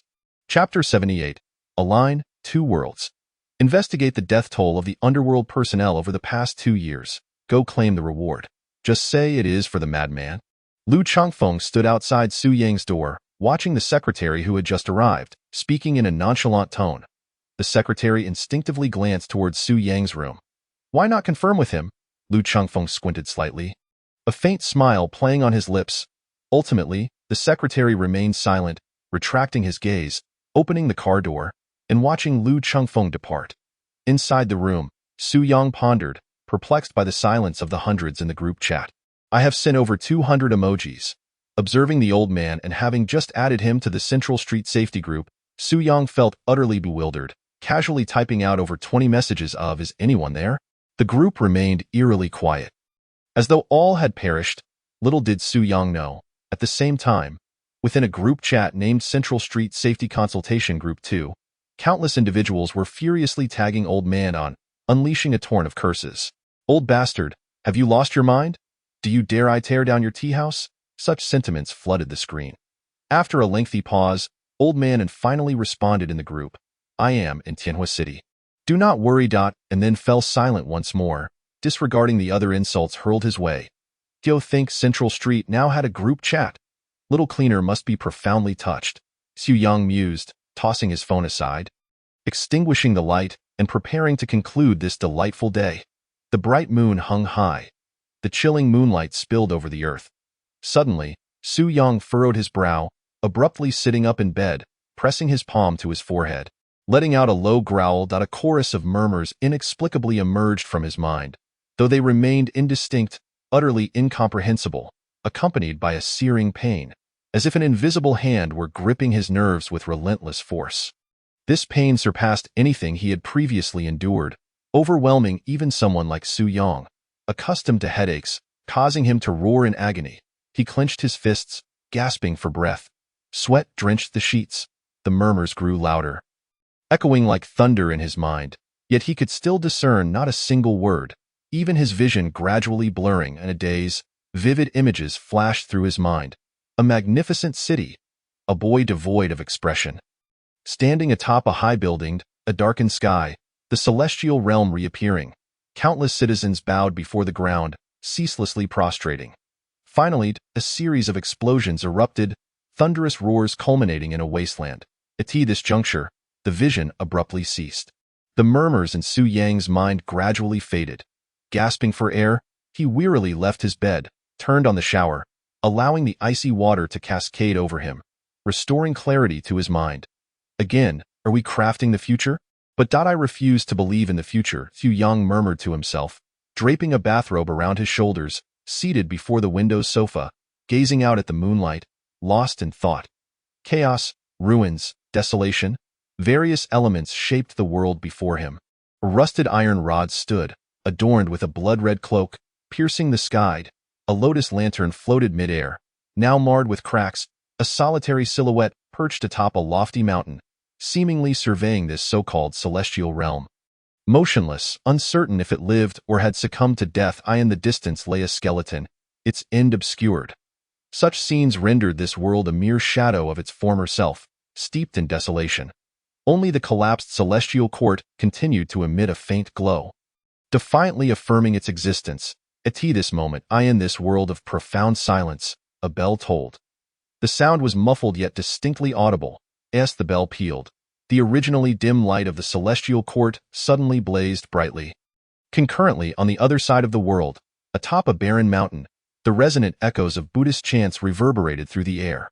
The crumbling temple at the summit trembled slightly, stirring clouds of dust. Abruptly, the plaque inscribed with thunder sound temple fell, as a dark blue hand emerged from the ruins. Umitba. A voice of the masses resonated from the void. The plaque of thunder sound temple flickered with a faint light, slowly ascending, rehanging on the dilapidated stone wall. The hand ceased its motion, falling silent. Faintly, an angry roar emanated from the depths. Battle, and on the other side, in the celestial court, sounds similarly arose from the depths of the ruins. At the mountain peak, the solitary figure seemed to stir ever so slightly, though the movement was too minuscule to discern. The iron rod trembled slightly, the red cloak entwined around it fluttering in the wind, strikingly conspicuous. Chi Tian, in the celestial court, a wrathful voice reverberated. The celestial has become inevitable, in a one can obstruct the celestial arrival. Once, twice, thrice, the seeds will grow increasingly compatible, shall ultimately return. The fragmented voices gradually faded away. The iron rod reverted to its ordinary form, unremarkable. Only the blood-red cloak remained. Still dancing in the wind and in the deeper mists, a headless giant could be faintly discerned, wandering upon the desolate earth, aimlessly. Each step it took sent tremors through the ground. A ferocious beast lay sprawled on the ground, resembling a sprawling mountain range. The ghastly wounds appeared to trace a winding blood-red path upon this mountainous terrain. As for further afield, obscured by the mist, it became indistinct. Among them gathered the 5 most formidable experts from mountain and sea city. Convened as city lords, their hearts brimming with joy, in the conference room, Lu Wudi occupied the foremost seat, a grand smile adorning his face. Lu Changfeng stood obediently behind him, serving as a mere backdrop. Riding the winds and breaking the waves, which pig were you referring to earlier? Su Yang sat in his chair, curiously observing the others, his expression serious as he speculated like a detective. Lu Changfeng's face stiffened, decisively lowering his head, remaining silent to diminish his presence. Yet Lu Wudi chuckled, shaking his head. Little madman, it's been years, yet you have grown quite humorous. Your former hostility has lessened considerably. Really, I feel just fine. What do you think of this expression? Does it not resemble a cold-blooded assassin? Su Yang pondered, adopting a serious demeanor, turning sideways to Lu Wudi, striking a rather melodramatic pose, inquiring. Chapter 79. The meeting. Ultimately, it lacked a touch of sanguine influence. At that time, the blood you bore made even me shiver with cold dread.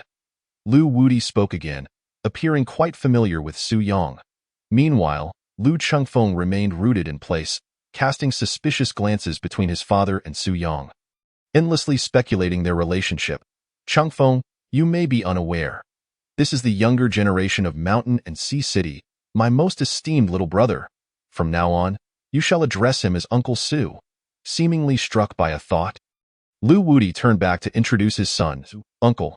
Lu Changfeng fell into silence, grappling with the reality that Su Yang appeared to be younger than himself by a couple of years, his mouth opening and closing several times, yet unable to utter the words, ultimately falling silent again. Meanwhile, the chubby boy seated nearby, grinning broadly, addressed Su Yang. Uncle Su, if I am not mistaken, the pig that the young city lord mentioned must refer to me. Allow me to introduce myself. My name is Lu Xiaoro, the grandson of the Grand Elder of Mountain and Sea City. My bestowed creature is the Haiju. I am rather timid, afraid of pain, and possess minimal combat prowess. However, I believe I am not so foolish as to cause trouble for everyone, as long as I can fulfill the old gentleman's requirements and ultimately secure a position in the newly established department of the Imperial City. I would consider it a successful mission. Thank you all for your efforts. A man with a distinctly feminine name. He seemed acutely aware of his own limitations, entirely devoid of pretense, openly acknowledging his inadequacies. You sure, bestowed creature, Chunxiang. Another youth spoke in a calm tone, his demeanor cool. He was the boy who had been broadcasted online during the onset of the bestowal, victimized by school violence. However, the once timid individual gradually became aloof after receiving the blessing, emanating an aura that discouraged any approach. Zhao Yong, the recipient of the blessing, was a river-crossing arhat. Lu Hong, another recipient, was a Baifeng. The other two appeared rather unremarkable, lacking any particularly noteworthy traits, fitting the mold of standard cannon fodder. In stark contrast to Yu Shuai, who resembled a more sophisticated variant of cannon fodder, Su Yang held no expectations for his current companions. The mere presence of someone like Yu Shuai was already a stroke of extraordinary luck. Surprisingly, the one who delighted Su Yang the most was Lu Xiaoro, whom he referred to as a pig. Had he been accompanied by an arrogant, domineering, and rude individual, he would have undoubtedly lost his temper.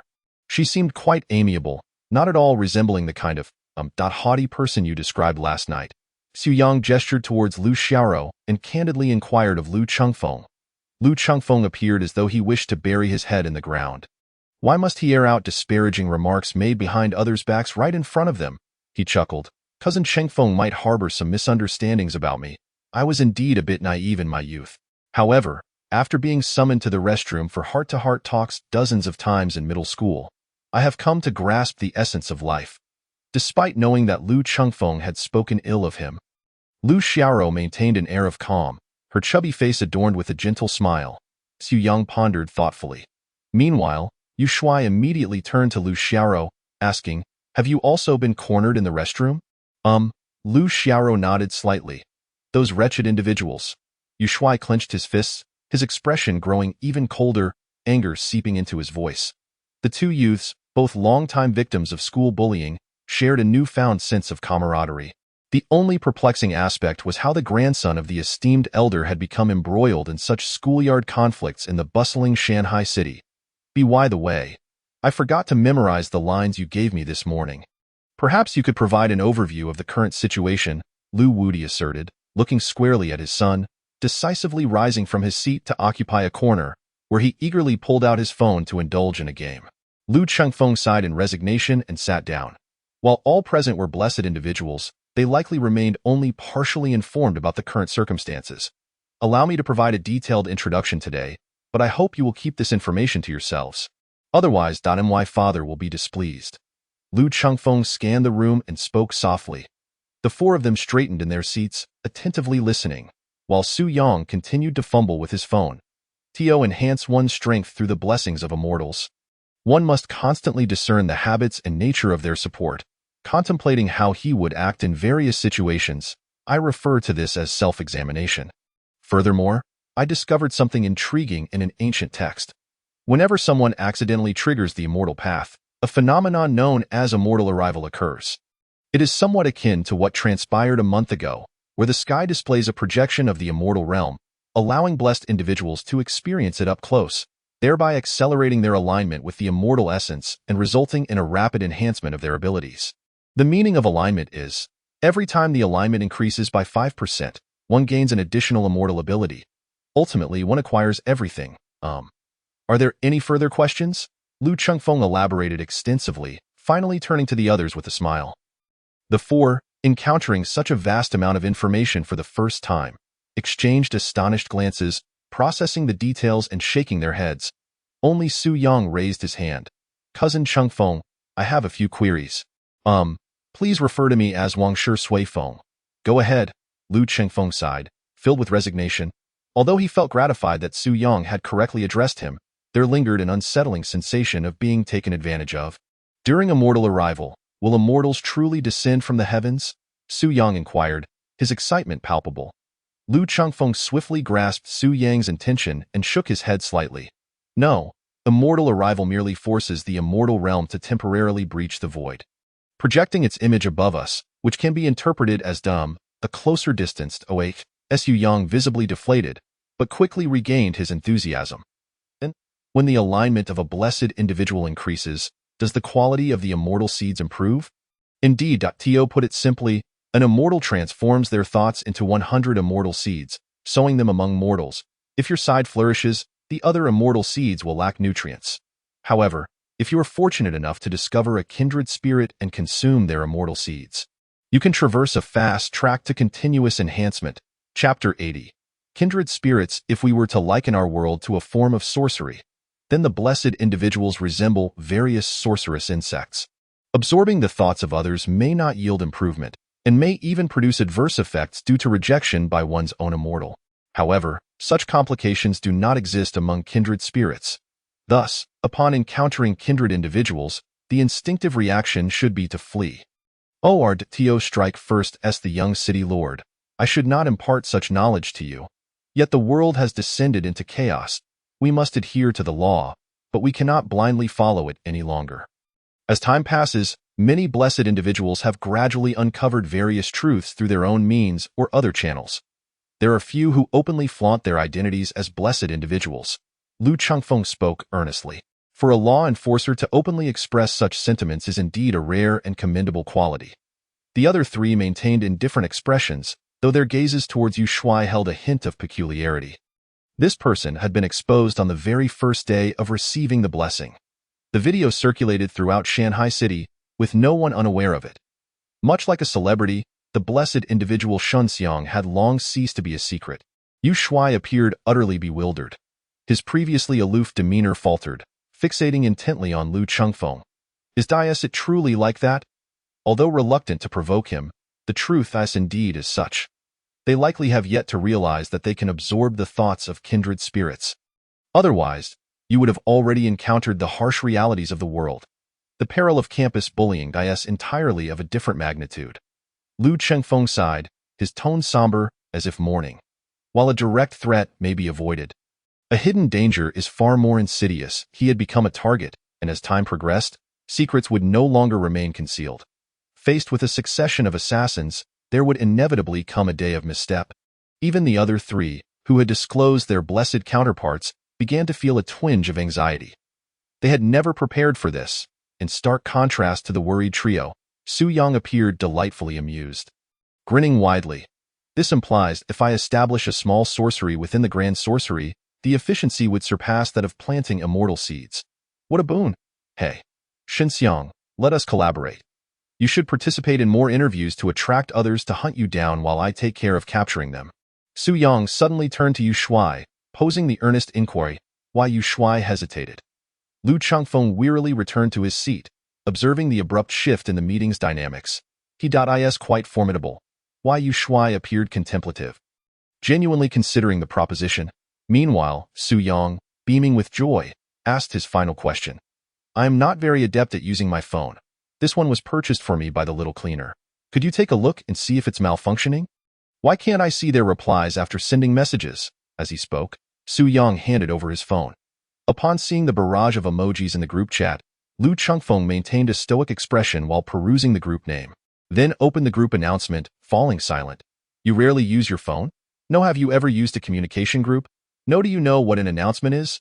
No, your phone is not broken. This group is inactive. Just as flowers wither after prolonged neglect. Groups too can become dormant. This group has withered, which is why you can send messages, but the recipients cannot see them. No. I thought they were just ignoring me. I was planning to confront them this afternoon. The exchange continued, and Su Yang's realization dawned upon him as he muttered. Lu Chengfeng, meanwhile, wore a complex expression. It seemed he had inadvertently saved the lives of all the residents in Central Street. The group announcement read, preventing fire, theft, and lunatics. For everyone's safety, any information regarding him must be immediately reported in the group. Steer clear of lunatics, starting with myself. It was too painful to behold. Before returning the phone to Su Yang, Lu Chengfeng quietly exited the group chat as a final act of kindness to the unfortunate residents of Central Street. The meeting concluded, and the attendees departed with mixed emotions. Lu Wudi finally ended his enjoyable gaming session, and his ashen face spoke volumes about his losses. What a terrible game! It has come to my attention that the inhabitants of Qiushui City, in a bid to capitalize on the fervor surrounding the cultivation phenomenon, have hastily developed a game with over 1,000 participants, set to be released in merely 2 months. Truly, it is an exhilarating prospect. Oh, by the way, the Imperial City has dispatched instruments to us, purportedly capable of assessing the prowess of the Blessed Ones, specifically regarding compatibility levels and such. This is a newly developed technological product, so do remember to receive it when the time comes. If you ask me, they ought to take a page from Qiushui City's book. With their level of technology, they could create some grand games that would surely benefit humanity. Furthermore, I shall be heading to the Imperial City a week from now. So there is no need to wait for me. Damn it, the lords of the 8 major cities have to go ahead to prepare. I fail to comprehend the utility of these lords.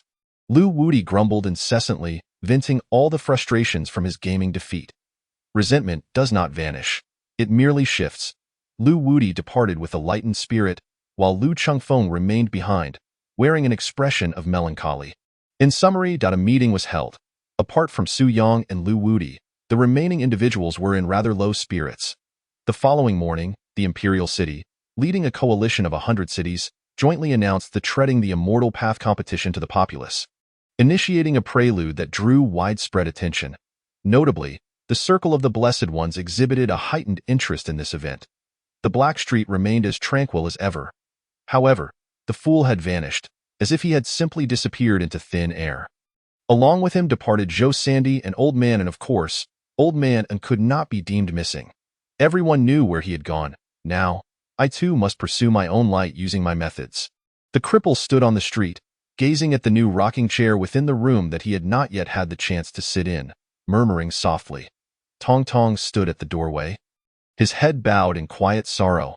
The cripple merely cast him a glance, refrained from uttering further words, and turned to leave with resolute grace. Yet, he ultimately could not bring himself to remove the pink sticker from his cane. Even when venturing into the unknown, even if he might be ridiculed. Iske, little Tong Tong, are you crying? Had the madman seen this, he would undoubtedly have broken the cripple's good leg. Alas, he was not present. Chiu Gu leaned against the wall, observing Tong Tong with a smirk, then lazily approached, selecting a lollipop from a pocket brimming with them, and extended it towards him. Here, have some candy. Once you eat it, you won't feel sad anymore. Chapter 81. A fellow disciple seeks guidance. Thank you. Tong Tong accepted the candy, nodded, and silently unwrapped it, placing it in his mouth. How many times have I told you not to consume things given by others? You truly lack vigilance. Chiu Gu rolled his eyes, making a sarcastic remark, though his eyes betrayed a hint of amusement. What is the madman's phone number? He took out his phone, looking at Tong Tong inquiringly. .13XXX. Tong Tong paused, almost instinctively reciting it. You've memorized it. It is truly enviable. Chiu Gu quipped again, dialing Su Yang's number. Hey, the cripple has left, and Doglord has bolted too. I can't manage him alone, so you'll have to sort it out. With that, he hung up. Only then did Tong Tong smile and say, not just Su Yang. I have memorized your numbers as well. Xiu Ji's hand holding the phone froze mid-air for a moment before he casually returned it to his pocket. Can't you save contacts? Such a dull person, he muttered, his gaze falling upon the rocking chair in the cripple's room. Heh, the cripple, the fool, the madman, they have all departed. This Black Street, am I not now the most formidable?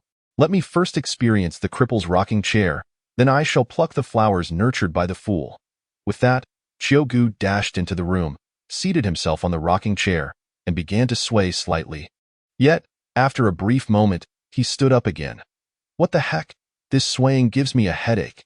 The madman cherishes it so dearly. I thought it must be something extraordinary.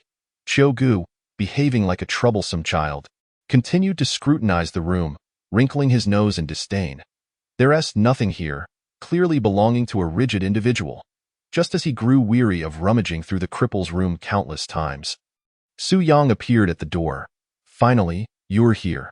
Take good care of your Tong Tong. I, a person who has never been blessed, cannot protect him. If he encounters danger, I would feel embarrassed to flee, appearing disloyal. Yet, I do not wish to perish. Oh, by the way, we have discussed several plans, but the only uncertainty remains regarding how long that competition will last. Hence, the safest course of action is to take little Tong Tong to the Imperial City. This way, should any untoward incidents arise, we can devise solutions promptly. Now I entrust Tong Tong to you. I shall venture to the Imperial City for some amusement. Farewell. With that, Chiu Gu seized a large package from the corner and elegantly strode away into the distance. Faintly, one could still hear him muttering to himself. The bomb won't pass security checks. I should have had Doglord steal a car for me first. Truly, I was compelled to resort to theft. It was not a premeditated crime, and it seemed as if he were justifying himself, perhaps to Tong Tong as well as the last sentence left his lips. He hastened his pace, departing swiftly, vanishing from Tong Tong's sight, leaving no opportunity for conversation. See, I told you. Those wild men outside are utterly unreliable. One by one, they abandon you to indulge in revelry. Only I. Wherever I go to have fun, you are always on my mind. Come with me, and I shall take you on a splendid adventure, I tell you. The house I stay in has a large television, making binge-watching a delight. The bathroom even has a bathtub, especially the toilet. Su Yang suddenly lowered his voice, glancing furtively around before leaning in to whisper in Tong Tong's ear. That toilet has a bidet. You don't have to. Have you ever experienced that? I bet you haven't. All the way, Su Yang continuously recounted the peculiar encounters of the past few days, particularly the rare finds he had stumbled upon. This caused Tong Tong's eyes to brim with eager anticipation as he hurriedly returned to the clinic. Luggage in hand, gradually fading into the distance. Yu Shui, compatibility level 1.6, Zhao Yong, compatibility level 1.2, Lu Hong, compatibility level 1.2, Lu Xiaoro, compatibility level 0.5. Inside the training room, the cold machine emitted sounds incessantly until Su Yang, intrigued, approached and placed his palm upon it.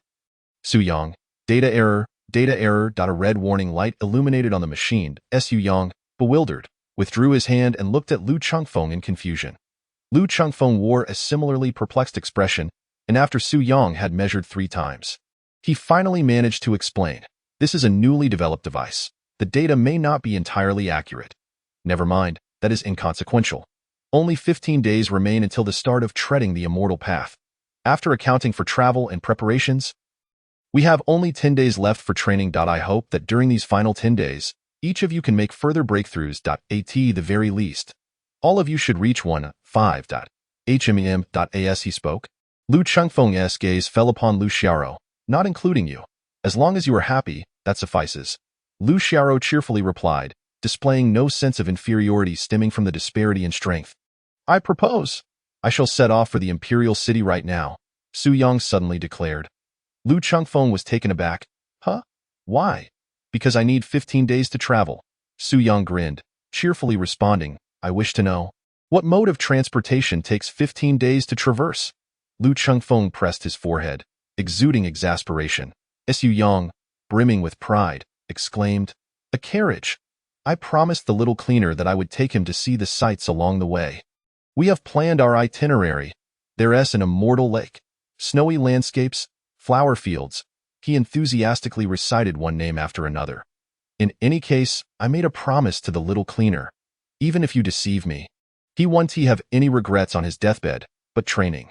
Just as Lu Chengfeng attempted to dissuade Su Yang, a figure appeared at the entrance of the training room, Ling Xiao, a squad of deputy team leaders. Su Sigua, reporting back, compared to the shyness of over half a month ago, Su Sigua now bore a hint of newfound confidence.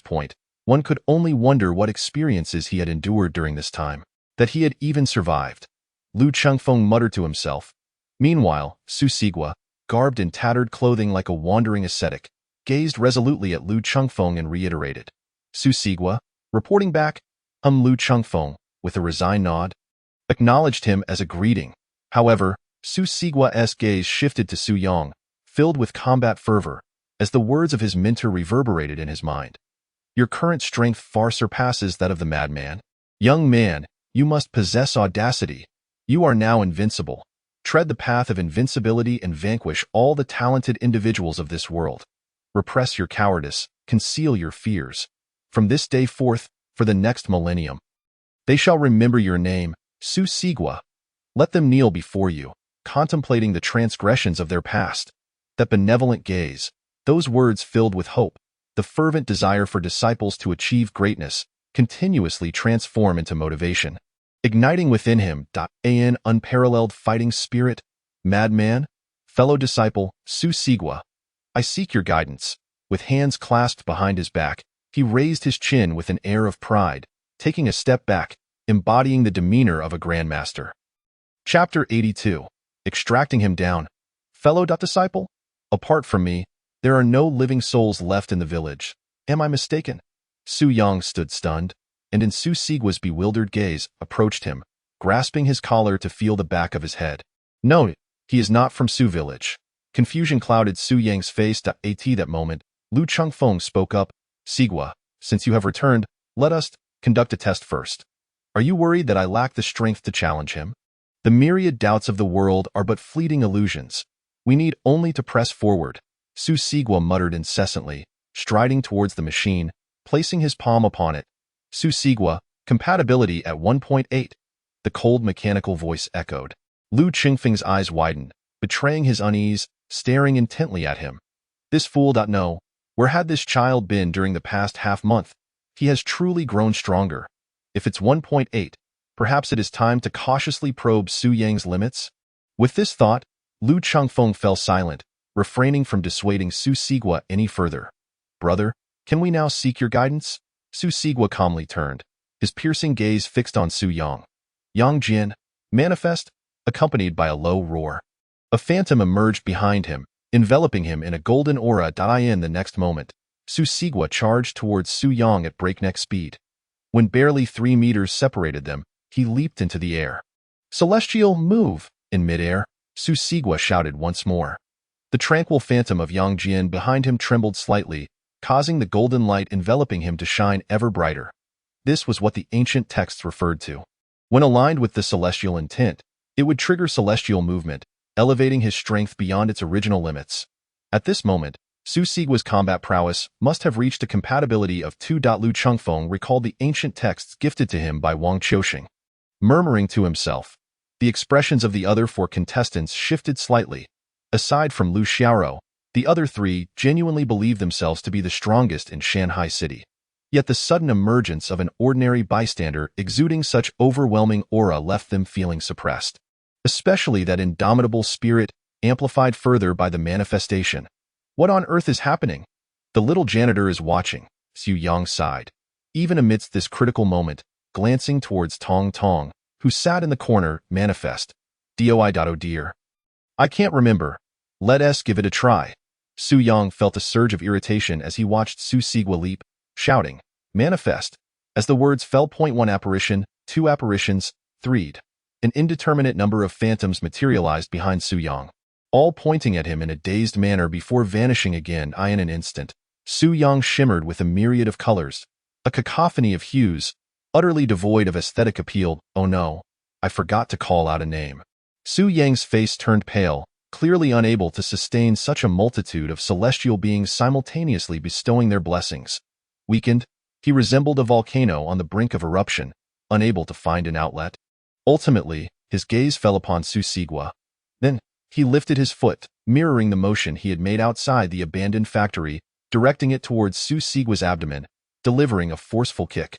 With a dull thud, Su Sigua flew backward like a cannonball, embedding himself into the wall, the golden light fading, blood spilling from his mouth.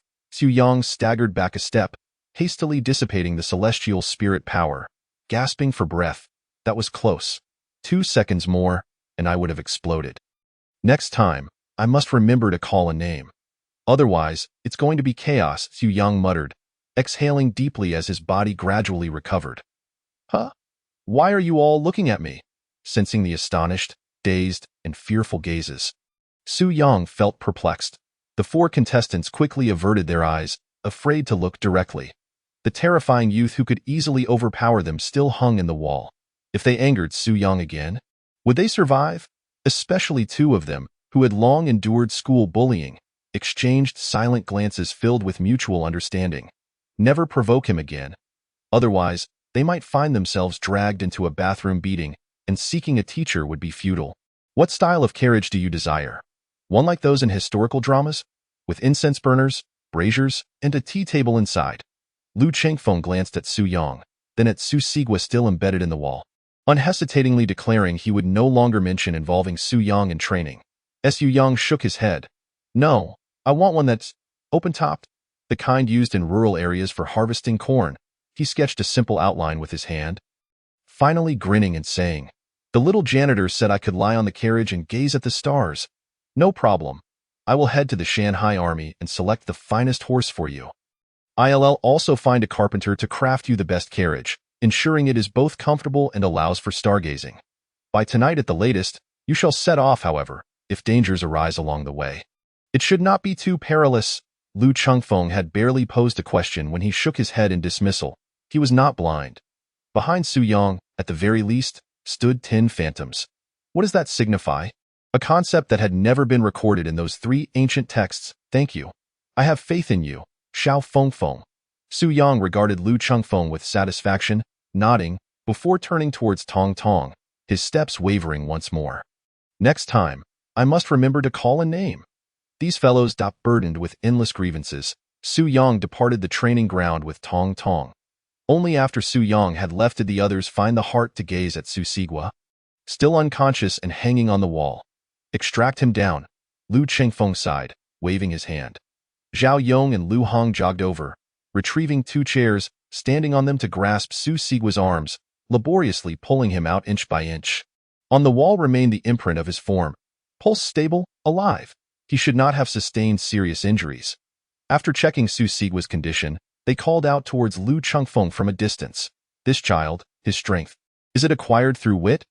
Once merely innocent, now he seems foolish.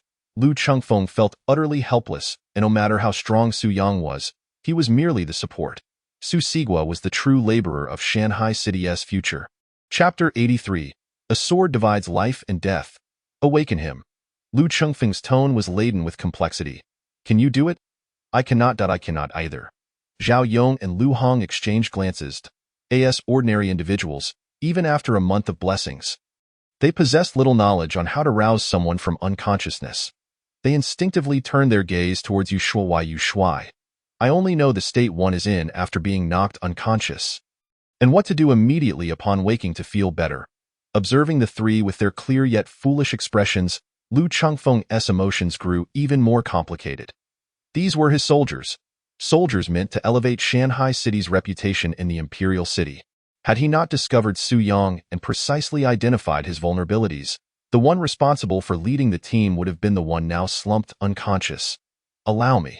Just as Lu Chengfeng wallowed in regret, Lu Xiaoro rose with a smile, picked up a bottle of mineral water from the table, approached Su Sigwa, opened it, took a sip, and sprayed it onto his face.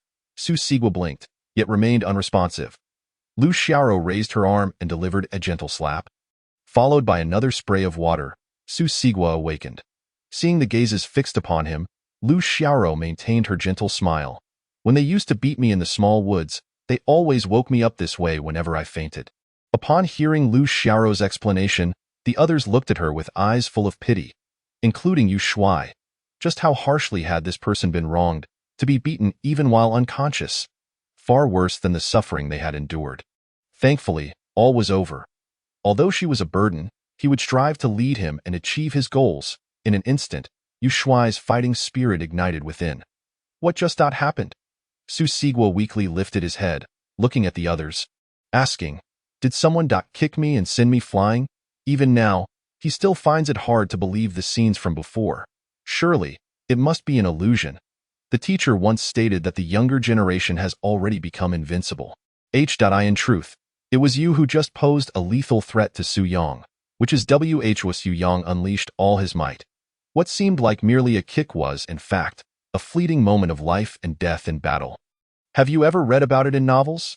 Two top-tier swordsmen, one stroke deciding life and death. You are no less capable than him. You simply lacked a bit of fortune earlier. Indeed, you are airborne. While he stands firmly on the ground, thus he can exert greater strength. Just like that. Lu Chengfeng pondered his words, striving to comfort Su Sigwa.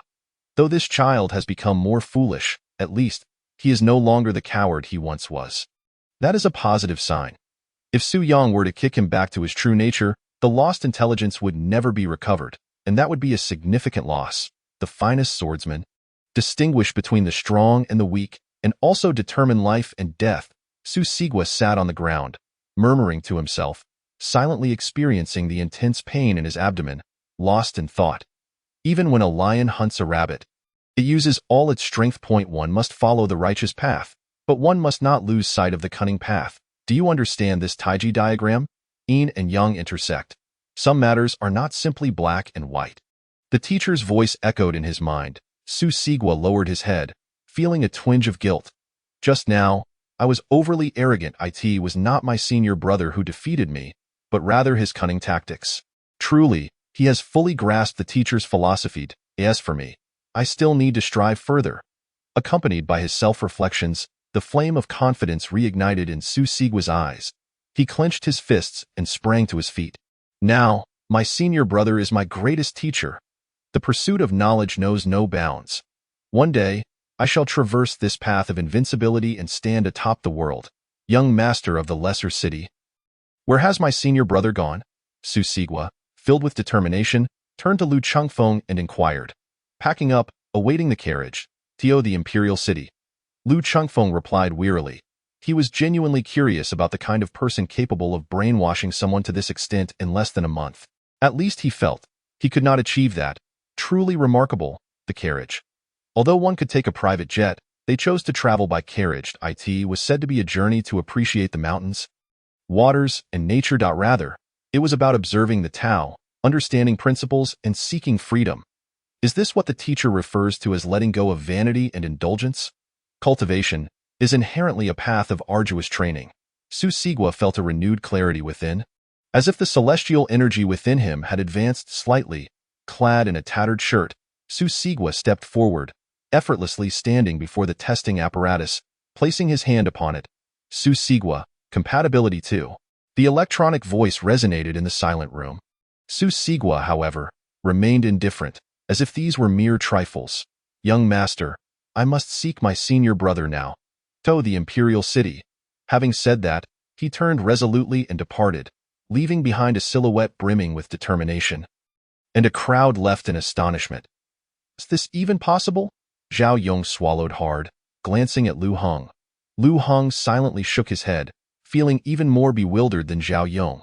We must tread the path of invincibility. Regardless of the thorns that may arise, I shall cleave through them with a single axe. Even if it is Mount Hua, Yu Shuai pondered, murmuring to himself, and similarly raised his hand to place it on the instrument. Yu Shuai. Compatibility 1.6. The electronic voice sounded. Yu Shuai's expression shifted from confusion to clarity, ultimately breaking into a smile. I see. So this is the inquiry of the heart? It matters not the wisdom nor any external elements, but solely the sincerity of one's heart. Just now I approached this test with a mere desire to experiment. My heart was not earnest. He did not appear disheartened by the low compatibility, instead softly murmuring. My path must be one of unwavering progress. Though mountains may obstruct, I shall cleave through them. In that moment, Yu Shuai's demeanor subtly transformed as he placed his hand upon the apparatus once more. Yu Shuai. Compatibility 1.7. Just like that, he whispered, moving to the side of the training room, silently picking up a wooden axe, diligently learning the application of techniques under the guidance of the mountain and sea military instructor. Leaving the three behind, still dumbfounded, utterly at a loss. The inquiry of the heart. Thus, the celestial being is unconcerned with the mental state of those who inherit its essence, as long as they continue to advance. They will inevitably become their true selves. The weak only meet their end by being consumed by their own kind, so that is how it is. Only Lu Chengfeng, after witnessing everything, was left in contemplation, harboring newfound speculations regarding the concept of immortality. Chapter 84. The Coachman. Senior brother, please be sure to take me along. I can endure any hardship. On a bright morning, as Su Yang stood before the carriage with Tong Tong, Su Sigua, who had stood vigil outside Su Yang's door all night, spoke earnestly. Why endure hardship? Su Yang inquired, perplexed. Why not to express gratitude for my senior brother's guidance? The path of cultivation is inherently one of inevitability. If one views it as suffering, how can one move forward? One must find joy within it. Su Sigua carefully considered Su Yang's wording, suddenly enlightened, and when he looked at Su Yang, his gaze was filled with respect. Why do you seem even more foolish than a simpleton? Su Yang muttered, placing their luggage onto the carriage. The carriage was quite spacious. Though it was open-topped, it was equipped with a lazy sofa, a small tea table, reclining chairs, sunshades, and an array of other amenities. Sitting in the carriage, traveling along, taking in the surrounding scenery was truly a great enjoyment of life. If one grew weary, one could simply unfold the lazy sofa, transforming it into a comfortable single bed. Even in changing weather, rain or strong winds, by pressing a button beside them, the open-top carriage, with its seemingly mundane iron frame, would gradually rise. Its principle was not dissimilar to that of a convertible sports car.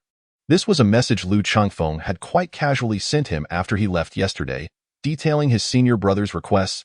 Su Sigua had diligently summoned several masters to create it overnight. It was rumored that the cost of this carriage reached 7 figures. Indeed, a substantial 7 figures. As for the horse pulling the carriage, it was a carefully selected specimen, seemingly having absorbed a trace of celestial energy during the first immortal visitation. Running at full speed, it was as swift as lightning. Even with 3 people in the carriage, it showed no signs of strain. It was a prize steed purchased by his father, who usually refrained from riding it, but Su Sigua had borrowed it while his father was in Shoshui City for business negotiations. I specifically learned how to drive a carriage yesterday. This is also a crucial aspect of cultivation. The most arduous, laborious tasks, please be sure to assign them all to me. Su Sigwa eagerly claimed the driver's seat. Holding the reins with sincerity, "Well, first, I thank you for the carriage. Secondly, why did you stand at my door all night?" After assisting Tong Tong onto the carriage, Su Yang nodded in satisfaction, then turned to Su Sigwa with curiosity. "I believe this demonstrates my sincerity. Moreover, it proves my unwavering commitment to the Tao before my senior brother." Su Sigwa's expression was quite serious, enunciating each word. Su Yang still could not comprehend why this fool persistently referred to him as senior brother. "However, this carriage. Indeed, he is my junior brother. My dear junior brother. In truth, this carriage alone suffices to convey your sincerity."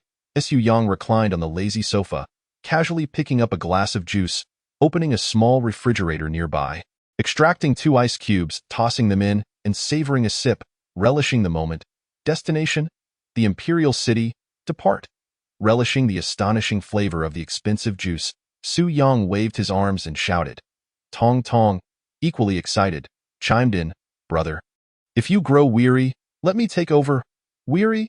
A glint of sharpness flashed in Su Sigwa's eyes. "Is my senior brother testing my perseverance? How could I possibly tire? Giddy up."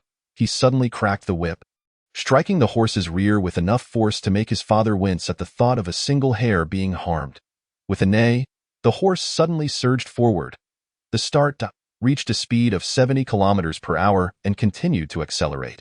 Juice splattered onto Su Yang's wrist. "Slow down a bit. The juice has spilled." Su Yang could not help but complain. "Plus, it's too fast. The wind is fierce. Slow down." What seems to be a request to reduce the horse's speed is, in truth, a lesson for me to learn control. On the path of cultivation, haste leads to failure. Progress with steadiness is the true way. Su Sigwa continuously pondered Su Yang's words, gradually grasping their essence. When he next struck the horse's rear, the force was considerably lessened.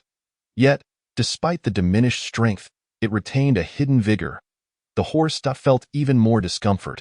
Whenever it attempted to gallop freely, it would be met with a whip, ensuring it maintained a steady pace without causing excessive jolting in the rear. After all, the wheels were specially designed and equipped with a shock-absorbing system. As Su Sigwa pressed a button, the side of the carriage slowly elevated, revealing bulletproof glass that perfectly shielded them from the wind, allowing Su Yang to enjoy the scenery without hindrance. It was a moment of exquisite pleasure. The arduous journey meticulously planned by my senior brother. I have endured every hardship so that my senior brother may revel in the bounties of this vast world. With each advance and retreat, whether it be a few months or a year, my strength will surely surpass that of my senior brother. The teacher once remarked that a king may also tread the path of cunning. Do not blame me, dear junior brother, for employing such strategies.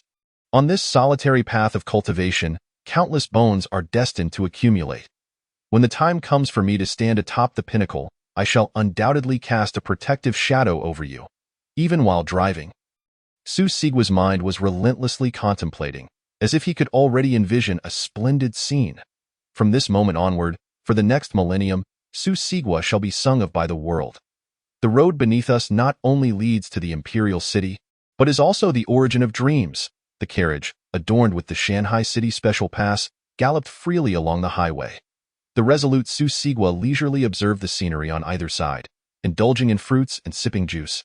While Su Yang and Tong Tong appeared to be the greatest sights along this route, of course, there was also that noble-bred steed, coveted by the magnates of various conglomerates, whose hindquarters were nearly swollen from exertion. A new era, marked by this very moment, has officially set sail. In the rugged arena of Wind and Snow City, amidst the howling wind and snow, a pink cane struck an opponent, sending them flying to the ground. The limping figure, with an expressionless face, retracted the cane and stood proudly in the center of the arena.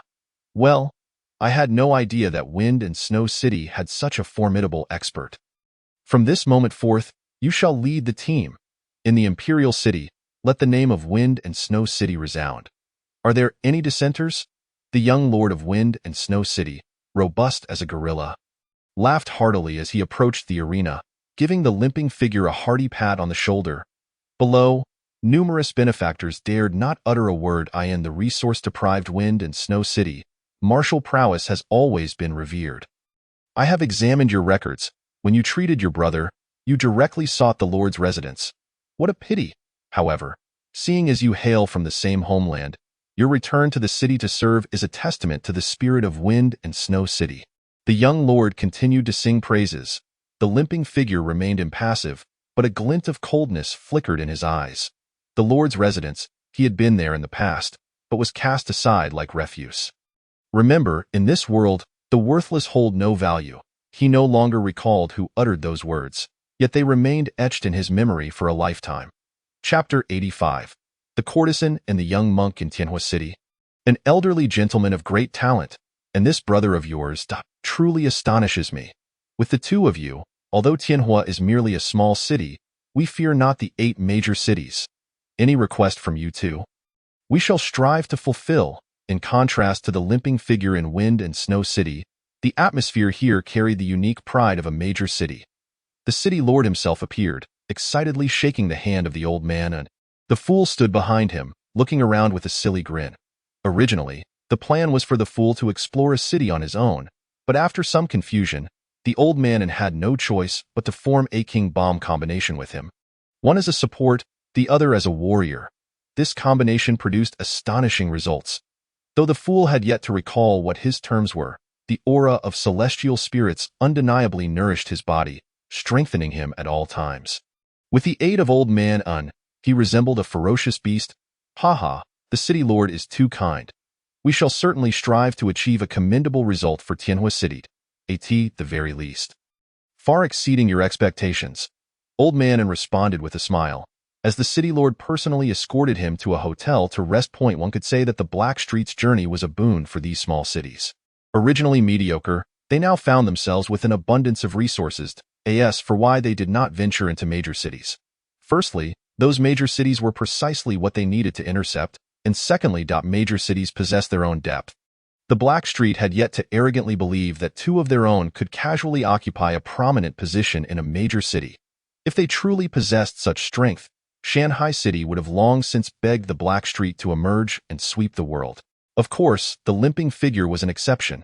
He was a taboo capable of suppressing an entire street, a name that resonated alongside Su Yang. As for the fool, without old man guiding him, he would likely have gotten lost.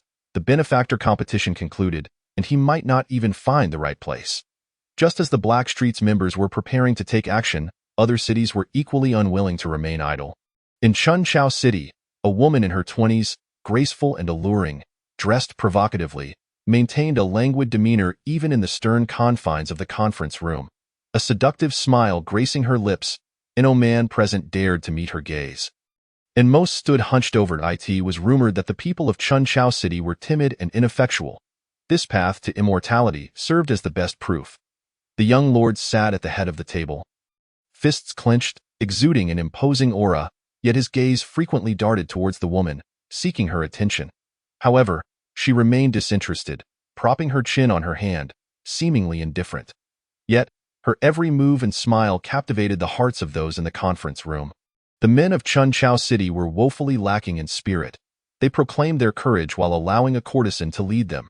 Internally begrudging, yet their core longed for her. A sudden thought crossed the woman's mind, and she covered her mouth with a light laugh, a sound so melodious that the room fell into an absolute silence, all eyes fixated upon her.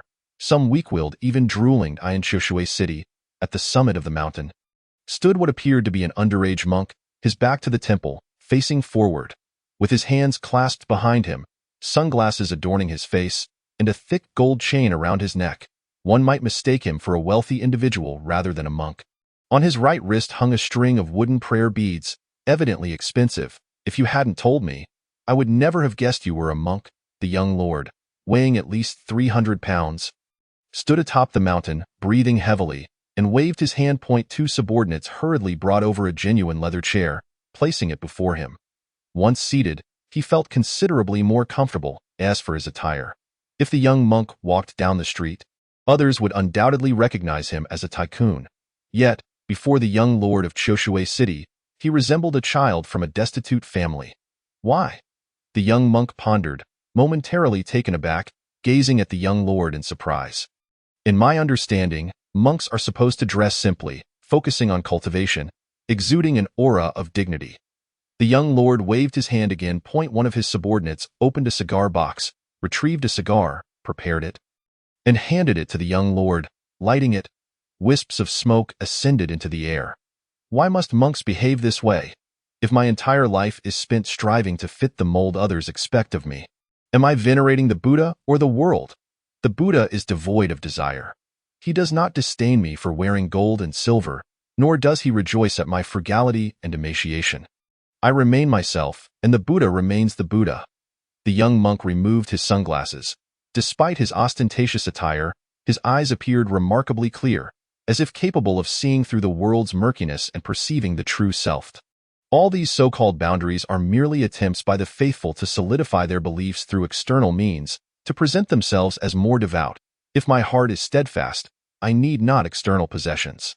Even if I sit before a Buddha statue, smoking, drinking, and feasting, as long as there is a place for him in my heart, that is enough. In fact, it surpasses most, the very least.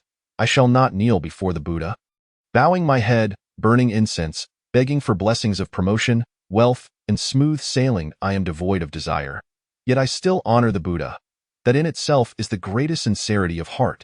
As they spoke, the young monk curiously examined the cigar in the young lord's hand. I see you often smoke this. Is it enjoyable? Care for a try? The young lord adjusted his hefty frame, offering the cigar. The young monk, undeterred, took it and inhaled deeply, slowly exhaling the smoke. The already hazy mountaintop became even more obscured. Interesting, but merely interesting. The young monk returned the cigar. The young lord received it with a smile. So, for this path to immortality, you do not plan to compete for first place. Why not? A hint of surprise flickered in the young monk's clear gaze. The Buddha does not compete. The young lord replied, I only honor the Buddha. I am not the Buddha. I intend to compete. I will strive for first place. The young monk solemnly declared. Chapter 86. The Book Beggar. You are truly the most extraordinary monk I have ever encountered. I cannot fathom why so many masters prefer to reside in the mountains. You breathe. Will you not suffer from hypoxia? However, just a moment ago, after sitting atop the mountain, the young lord of Chiu Shui Chung found his breathing somewhat labored. Unable to resist the urge to complain that I, too, am not fond of residing at such heights. Yet the temple remains, the Buddha resides, thus I shall stay. The young monk's eyes bore a hint of resignation. But soon a smile returned to his face. However, from this moment onward, I may descend the mountain. Though the temple endures, the people have departed, and with them, the Buddha. I, too, may choose to leave. Under the watchful gaze of the young lord, the monk, with a light step, approached the temple's entrance and pushed open the grand doors. In an instant, the once pristine air of the mountaintop was tainted by the stench of blood. Corpses hung from the ancient trees within the temple, their blood still dripping, clearly having perished but moments ago. In the main hall of the temple, a kind-faced, harmonious old monk sat cross-legged at the doorway, his hands clasped in prayer, his head slightly bowed. Blood trickling from the corner of his mouth. Behind him, the imposing statue of the Buddha had collapsed. The Buddha, it should be, resides within the heart, not merely in form. How splendid! How splendid! The young monk, with a clear gaze and a naive smile, admired the scene before him, undeterred by the bloodstains in the courtyard. Boldly striding inside, he rushed to his room, retrieved the luggage he had long prepared, and exited the temple, turning to the young lord of Chiu Shui Cheng, declaring, We may set forth. The young lord remained seated upon the sofa, unfazed by the grisly sight, merely furrowing his brow. Why? What do you mean? The young monk, puzzled, turned to gaze at the corpses in the courtyard. Suddenly realizing, are you referring to them? Their path is to venerate the Buddha, to aspire towards bliss. I have aided them in reaching that bliss. It is indeed a virtuous deed. The young monk spoke cheerfully, slinging his satchel over his shoulder. Moreover, I have discovered something quite intriguing. Within our temple, all the benefactors hail from the same Buddha. I searched within the temple and eventually found something fascinating within the statue of the Buddha. As he spoke, the young monk unreservedly retrieved a lamp from his pack. The lamp was marred by cracks and rust, its oil long depleted, yet one could faintly sense its extraordinary nature. Moreover, I have realized that I can consume their Buddha. And after doing so, My strength increases. My path is one of continual enhancement, and ultimately I shall become the Buddha. Their path is to venerate the Buddha, to reach bliss after passing. Now, our paths have both been fulfilled. Is this not a mutually beneficial outcome? The young monk laughed joyously. Clutching the rusted lamp, as his voice faded, gentle rays of light emanated from behind him, warm and kind. It was indeed the radiance of the Buddha. Observing the luminous aura surrounding the young monk, the young lord was momentarily stunned, murmuring to himself. He could scarcely fathom how a blood-stained executioner could manifest such divine light. Let us descend the mountain. I have heard the mundane world is quite entertaining. When the young lord regained his composure, he found the young monk had already moved on, standing on the mountain path, turning back to urge them onward. Young lord, the bodyguard stepped forward, slightly bowing, his expression questioning. What is it? You don't intend to kill him, do you? What a fascinating young monk he is. I am certain that once we reach the imperial city, he will astonish those fellows. I can already envision Lu Chengfeng's astonished expression.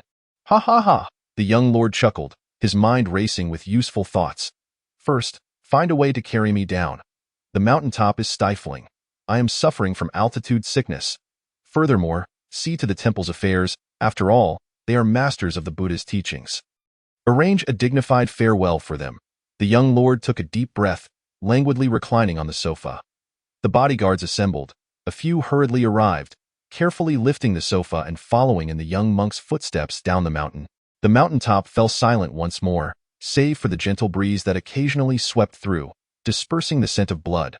Shushancheng, one of the 8 major cities, appeared somewhat understated, in terms of military might. It was inferior to Chunchao. In terms of wealth, it fell short of Choshui. In terms of livelihood, it lagged behind Shanghai. Yet it possessed one distinct feature. Shushancheng indeed boasted a mountain of books. It gathered all the world's literature, each step a new elevation, each book a stairway. It was a hallowed ground sought after by all learned souls. At the foot of this book mountain, an aged beggar had spent his life in supplication. He sought neither wealth nor profit, only the return of books borrowed from the mountain, to be read and then returned. Over time, his name became known as Shu Qi. Years have passed. The old rascal still lives. Huh? You claim you have begged for books all your life. Can you even read? The notorious Shu Qi was the subject of mocking laughter from a group of ruffians standing at the foot of the mountain. The term Shu Qi was never a title of respect, nor did it carry any tales of glory. While some regarded him with a measure of reverence, many others viewed him as a mere jest. Those standing at the mountain's base often scoffed at the climbers. Look at that fool. The view at the foot of the mountain is equally beautiful. I cannot fathom why he strives to ascend. Does he believe that effort will alter reality? Everything is already predetermined. Yet when one truly reaches the mountaintop, all scorn transforms into praise, and the hardships endured during the climb become a testament to one's achievements. However, should one fail on this arduous path, the mockery will turn into sharp daggers, piercing the heart, wishing to rend one asunder. Look, I told you, what good is it to strive? In the end, he stands with us.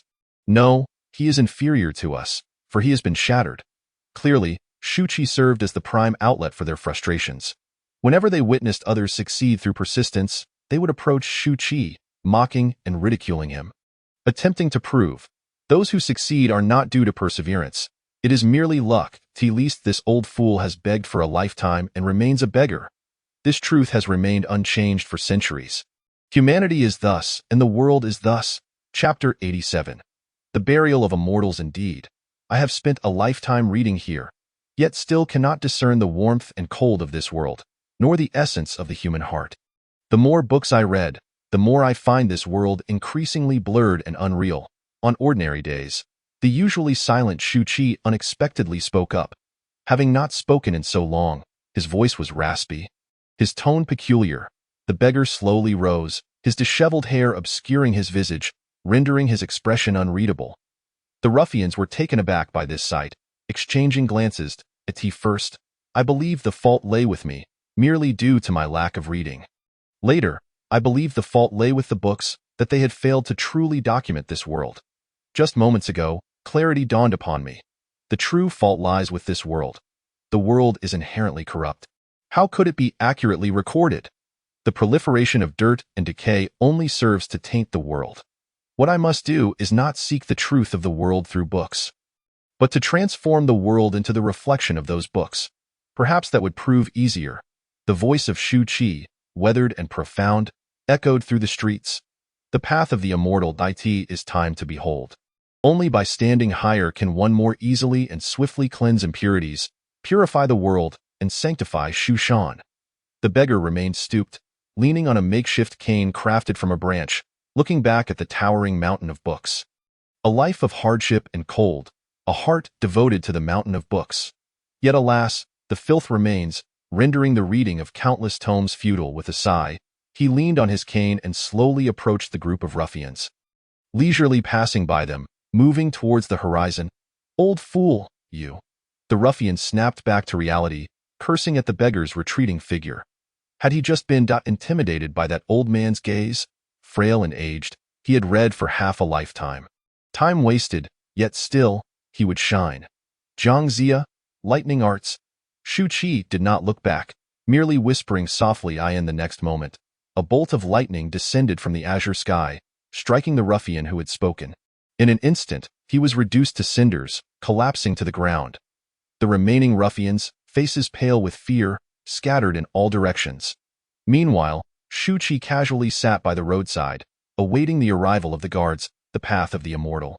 The path of the immortal pales in comparison to the records of the sealed immortals. In the imperial city. Now that the immortals have descended, what you lack is merely an opportunity. All so-called blessings pale beside the arrival of true immortals. The moment the immortals arrive, you shall ascend effortlessly to the heavens. Wang Qiuxing gazed upon the throngs below, fervently delivering his speech. In the gaze of the crowd, fervor was palpable. Only after the throng dispersed did Wang Qiuxing shed his previous excitement, slumping wearily in a corner.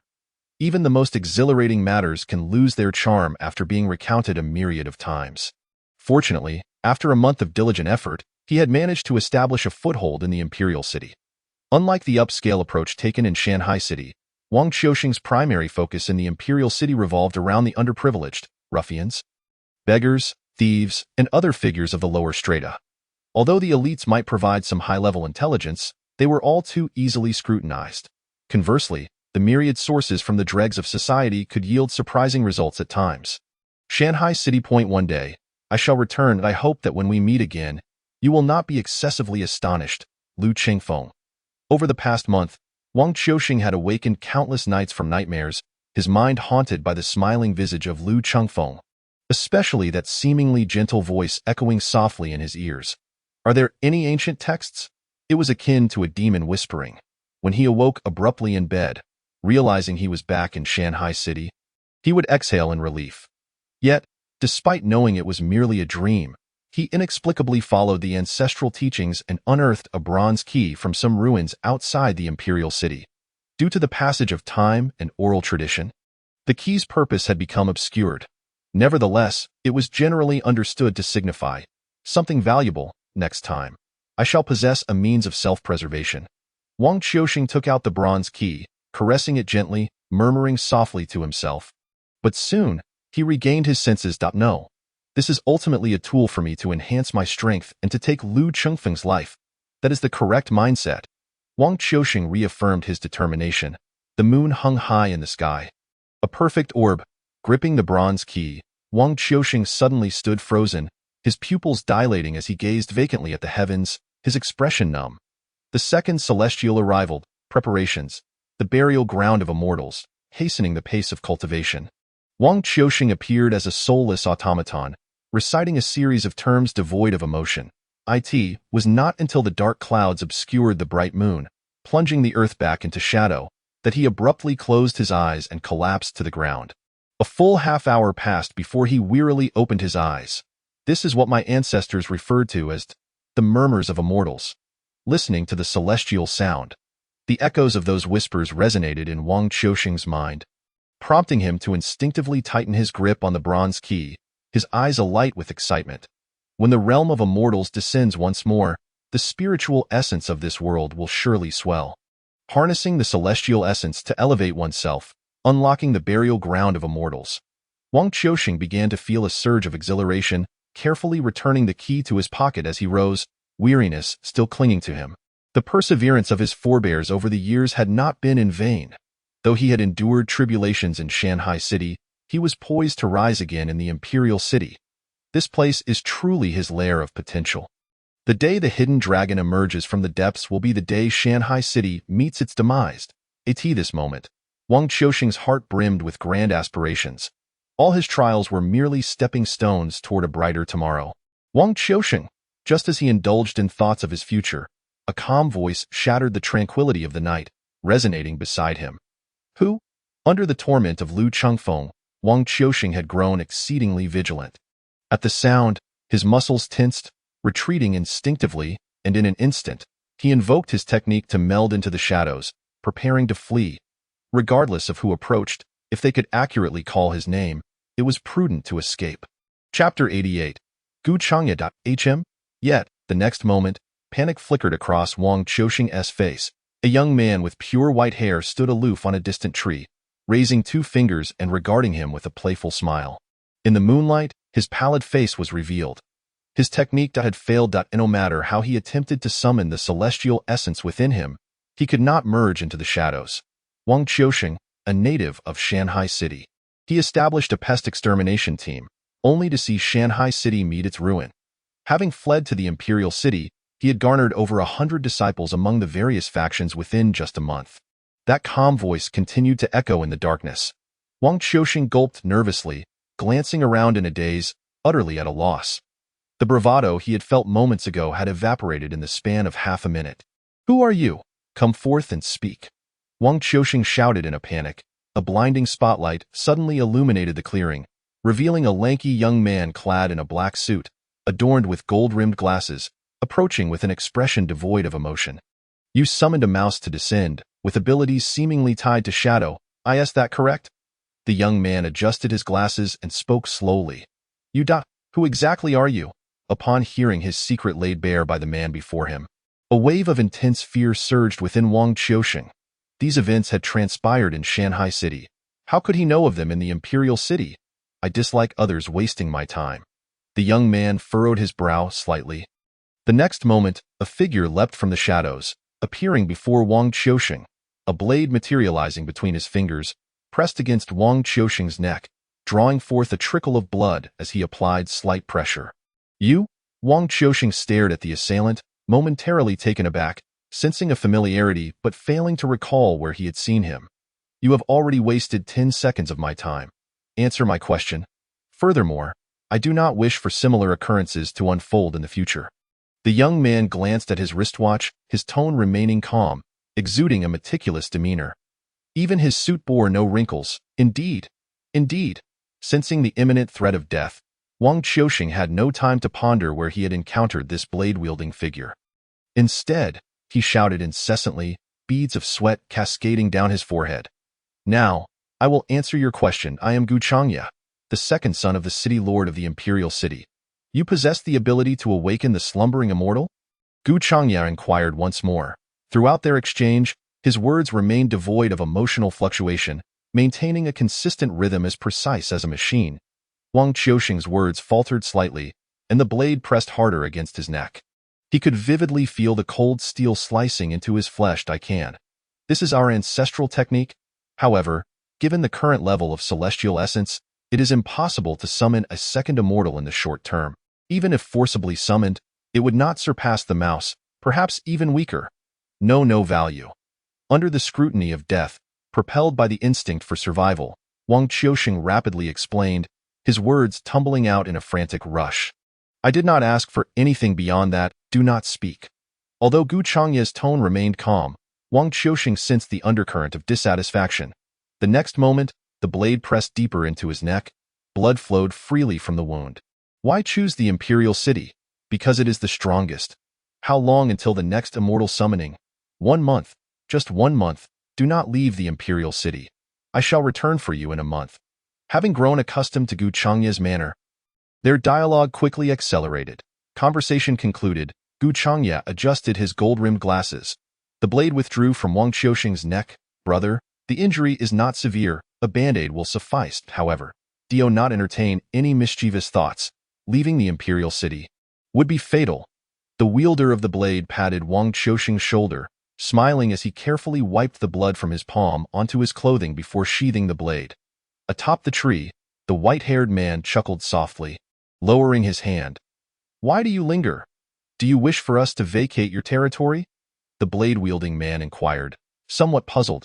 As the words fell, Wang Qiuxing shivered, abruptly melding into the darkness, vanishing from sight in the silent night. Only the three remained standing in place. Sango, did he just lie? Gu Changye meticulously arranged the corners of his clothing that had been ruffled by the breeze and turned to ask the blade-wielding man. Zhou Sango chuckled and shook his head. No, my pinky was pressed against his neck the entire time. It was merely a normal acceleration of his heartbeat due to fear. The white-haired man leapt down from the tree, standing before Zhou Sango, marveling at him.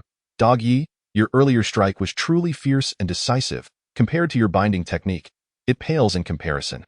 Zhou Sango humbly smiled. "Stepping on the path of immortals will last for a month. I believe when they witness a true immortal during the awards ceremony, their expressions will be quite remarkable. My brother is indeed fortunate. He will die only after witnessing the grand event he orchestrated. Stepping on the path of immortals. How could it be without immortals? I believe he too would wish to perish in the embrace of an immortal." Gu Changye slowly removed his glasses. The meticulous and rigorous demeanor he usually exhibited was momentarily replaced by a hint of a wicked smile, his eyes betraying a cruel ferocity in response to the stark contrast in Gu Changye's temperament. Zhou Sangu and the white-haired man maintained remarkably calm expressions, as if they were already accustomed to such fluctuations. As a notorious thief, infiltrating the Lord's mansion to steal an item without a disguise was an insurmountable challenge. While smaller towns were manageable, even the 8 major cities posed a significant risk. However, the imperial city. The guards at the Lord's mansion were exceptionally stringent, making even basic reconnaissance impossible. Thus, after observing for several days, Zhou Sangu fixed his gaze on the Lord's second son, Gu Changye, the younger brother of the young lord. Although he was the Lord's son, he held little real power within the mansion. Sporting gold-rimmed glasses, he appeared rather dull-witted. There was no one more suitable for Zhou Sangu's plans. Moreover, having him as an underling would grant considerable privileges within the Lord's mansion, facilitating intelligence gathering while remaining inconspicuous. Consequently, Zhou Sangu devoted half a month to approaching him and finally captured his attention. However, what Zhou Sangu never anticipated was that this young master was, in fact, an actor. In his original plan, a mere display of skill would suffice for the young master to value him, allowing him to serve as a bodyguard for a frivolous youth. And indeed, the young master did accept him as a bodyguard. But shortly thereafter, he was taken to a remote area, and upon removing his glasses, he transformed entirely, glaring at Zhou Sangu with a savage intensity. "Why are you approaching me? Did my brother send you to kill me? I now offer you this opportunity. Kill me with that." Gu Changye stood defensively before Zhou Sangu. At that distance, Zhou Sangu swore that if he wished, even a madman could not save this fool, so he drew his knife. Yet merely grazed Gu Changye's neck, leaving a slight mark to prove his ability to kill before halting. Why did you not kill me? The deadly assassin sent by my esteemed brother should have acted without hesitation. Even if it meant exchanging lives, Gu Changye, having removed his glasses, appeared utterly deranged. If Su Yang embodied a restrained madness and Qiu Gu a cynical one, then Gu Changye belonged to the realm of exaggerated insanity, someone whose very appearance suggested an unstable mind. Drawing upon years of experience, Zhou Sangu decided to take a gamble and candidly expressed his demands. As for the artifact that served as the prize for the competition, dealing with Madman was not unfamiliar to him. One could not presume to understand their logic. Indeed, Gu Changye appeared exceedingly pleased. "Certainly, no problem. If you help me kill my brother, I will grant you the artifact. Once my brother is dead, my worthless, cowardly father will have no choice but to hand power over to me, regardless of whether he knows that I orchestrated it all." Gu Changye laughed maniacally, donning his glasses once more, reverting to the refined and meticulous young man he typically presented. Thus, the story unfolded. After that, Zhou Sangu embarked on a cautious undercover existence. Regrettably, despite Gu Changye's overwhelming ambition, he remained perpetually concealed, wielding minimal influence within the Lord's mansion, at least for the upcoming path to immortality competition, he was not qualified to participate. The artifact, as a prize, was heavily guarded, completely inaccessible. Returning to the main topic, was a mere immortal truly reliable? The previous Zishur had been struck down with a few blows. Zhou Sangu furrowed his brow. The immortal is merely a pretext. The imperial city is in turmoil. Contestants from nearly 10 cities, seeking to eradicate evil, mistakenly kill the young lord. I am appointed in a time of crisis to restore order and oversee the situation, allowing the imperial city to return to its rightful path. How does this script sound? Gu Changye smiled dreamily, slowly closing his eyes as if envisioning the scene. Zhou Sangu fell silent, merely lowering his head. After half a month of interaction, he sensed that this younger son was filled with ambition yet lacked sound judgment. Overly arrogant, he eagerly anticipated the day that he would witness the so-called prodigy. What an intriguing night. I truly hope the darkness lasts forever, he mused, lifting his head to gaze at the pitch-black sky. Gu Changye chuckled softly, readjusting his gold-rimmed glasses and regaining his composure. The silent white-haired man followed closely behind him as they ventured into the distance, starting the vehicle and speeding away. Is that all? In the imperial city, at the lord's mansion, Gu Changye's elder brother, the young Lord Gu Changkong, casually set aside a document, appearing somewhat fatigued as he rubbed his temples. Zhou Sangu emerged from the shadows, nodding slowly. Yes, a double agent. Merely a choice made after realizing Gu Changye was somewhat foolish. It seems that following this young lord will yield a better chance of acquiring fragments of the artifact. I still cannot comprehend why. Logically speaking, if my brother ascends, it would benefit you the most. Yet you chose to ally with me. Why? Compared to his brother, Gu Changkong exuded a more composed demeanor, a cultured elegance subtly underlying his manner. I do not wish to die, Zhou Sangu replied candidly. Shrugging, Gu Changkong pondered for a moment, then chuckled, shaking his head. An honest answer. That so? What do you desire? A decent salary. A chance closer to immortality, for instance. The artifact, Zhou Sangu considered briefly before responding with frankness. Sometimes, being vague aroused suspicion. It was better to articulate one's thoughts. However, the artifact only exists in one form. It is the prize for the competition. Gu Changkong scrutinized Zhou Sangu, speaking softly. There will always be future opportunities to this. Zhou Sangu's demeanor remained unchanged. I can wait for what is to come. Then you must prove your worth. Gu Changkong flipped to the next document and casually remarked. Zhou Sangu nodded slightly. Naturally, that is only proper. Gu Changkong ceased speaking, lowering his head to focus intently on the document in his hands, while Zhou Sangu vanished once more into the shadows. In the vast office, only the sound of pages turning occasionally broke the silence. After a long while, Gu Changkong annotated the document, leaning back in his chair, twirling a pen thoughtfully, as if contemplating something. It appeared that the artifact held undeniable allure for everyone. Yet, merely mentioning it could attract all manner of nefarious figures. Ha ha. Summoning immortals. When the second wave of immortals descends, with 8 cities at the forefront and 100 cities surrounding them, the current harmonious situation shall be rewritten. At that time, this world will be reduced to a single city. Even if the immortals arrive before the Lord, they shall kneel. The path to immortality, this bait shall be gradually seized. Gu Changkong chuckled softly. His smile at that moment bore a striking resemblance to that of his younger brother, albeit expressed with greater restraint. As he muttered to himself, Gu Changkong leisurely opened the next document, casually examining its contents. What a strange sensation. Having just exited a small town, Su Yang leaned against the carriage, unable to suppress his murmurs. Strange? Tong Tong, with a lollipop in her mouth and a flower crown atop her bald head, turned her head in confusion. Su Yang pondered. It feels as if many people have become somewhat different, an indescribable feeling, akin to an increase in madness. Some were not as mad as I am, yet some were even more so. Although they concealed it well, as a fellow traveler, I could sense their violent hearts. Su Yang spoke seriously. Yet Tong Tong remained perplexed. Meanwhile, the coachman Su Sigua quietly noted Su Yang's words. Every utterance from his senior brother held profound wisdom. Whatever could be comprehended should be understood immediately. What could not be grasped should be remembered for later reflection. This was the standard Su Sigua set for himself. Do we not resemble the pilgrims on the journey to the west? It's a pity we lack a pig. He regretted not bringing Lu Xiaoro along. Behind him, Su Yang's voice rang out once more. What does this mean? At a hint. Suggesting that Lu Xiaoro is strong enough to join our team? Or perhaps Lu Xiaoro is hiding her talents, with the true beneficiary being Zhu Beiji.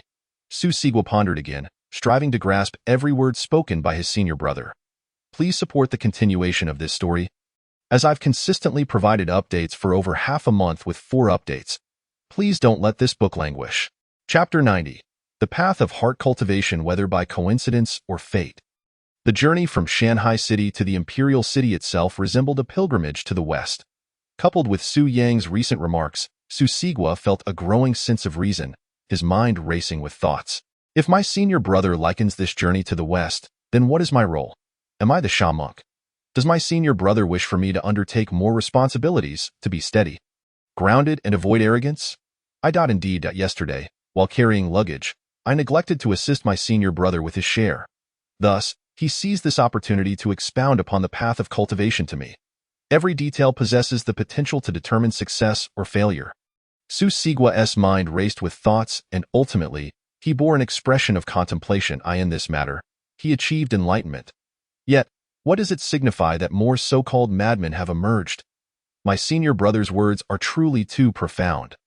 There remains much for me to learn.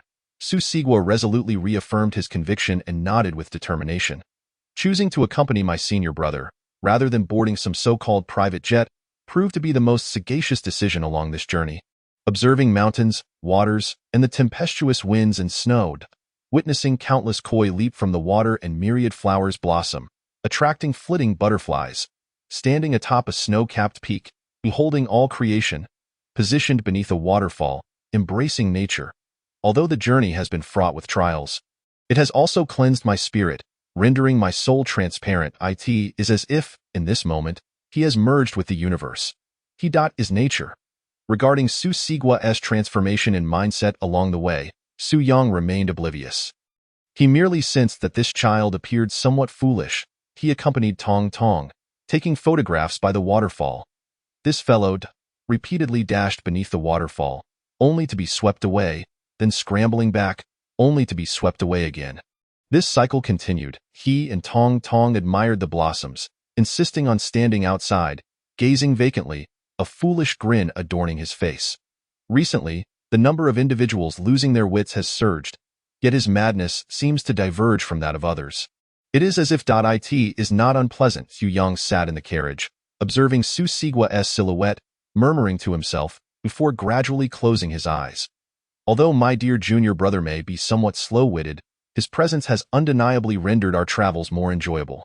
Especially during meals, he consistently orders the most expensive and exquisite dishes for them, while he himself sits in the carriage, gnawing on hard buns. It even gives Su Yang the impression that this child is out of funds. Tong Tong appeared exceedingly cheerful throughout the journey, persistently pestering Su Yang for photographs, forcibly dragging him into numerous shots. Su Sigua was not spared either. With the money he had saved, he purchased a second-hand camera, continuously capturing the landscapes, people, and himself along the journey. He yearned to leave some trace of himself in this world. Previously, he had fantasized about it, feeling it to be rather unrealistic.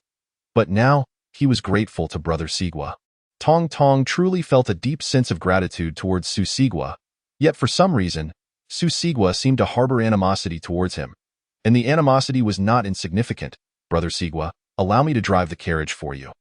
You should rest in the back and drink some water. No need, Brother Sigua. Eating only buns is not good for your stomach. Please eat this instead. Stay away from me. Such scenarios perpetually unfolded, leaving Tong Tong perplexed as to where the problem lay. Ultimately, he could only comply and allow Su Sigua to busy himself. The result was that Su Sigua's demeanor towards him improved considerably. Particularly when Tong Tong struggled to lift his suitcase, Su Sigua was always the first to rush over and carry it away. Perhaps, Brother Sigua is a person of cold exterior yet warm heart. Tong Tong gazed at Su Sigua's diligent figure and, with the wisdom of a little adult, remarked, "The time until the cultivation path commences draws ever closer." While Su Yang and the others continued to enjoy the scenery, the notoriously decisive Fengshui city was the first to arrive. Moreover, their entrance into the city was anything but discreet. They did not arrive by plane, but by car. The convoy emblazoned with the words Fengshu's city was stained with blood as it brazenly entered the imperial city. Amidst the gaze of countless onlookers, the leading vehicle came to a halt, a pink cane, soaked in blood, protruded from the vehicle, and a limping figure came into view. With a stern countenance and eyes filled with menace, the cane struck the marble ground, producing a dull thud, though give the limping figure some prestige. The young lord of Fengshu's city was the second to emerge, his coat similarly splattered with blood, proclaiming their tumultuous journey, cultivation path, Fengshu's city, all present, ready for battle. As the throngs of onlookers grew, the young lord let out a cold laugh and casually remarked. The remaining 4 contestants silently gathered behind the limping figure, each face exhibiting an icy demeanor, their garments stained with blood. The imperial city's staff, who had prepared to greet them, suppressed their trepidation and hurried over. Wearing ingratiating smiles, "Welcome, esteemed guests. How was your journey? Heh, what do you think? Just eliminated a few foolish souls, nothing more. Lead the way." The young lord scoffed, his gaze brimming with disdain, exuding the unique dominance of Fengshu's city. Within an hour, the news section of the imperial city's announcements was firmly occupied by Fengshu's city. Particularly, the 5 contestants became the focal point of discussion, with the limping figure standing at the center of attention. It was evident that he was the leader of Fengshu's city this time, and also the first representative to make an appearance among the 8 main cities. Some individuals, seeking to entertain themselves before the competition commenced, even released a celestial ascension list, which remained unoccupied until now. The limping figure naturally became the first to be listed. Name, unknown, affiliation, Fengshu's city, strength, none recorded. Only a photograph captured from the news constituted the entirety of the limping figure's personal information. In the following days, as representatives from other main cities arrived, the celestial ascension list gradually filled with names. Notably, the representative from Chunchao City garnered immense popularity. While everyone showcased their strengths, she captivated many votes with her beauty.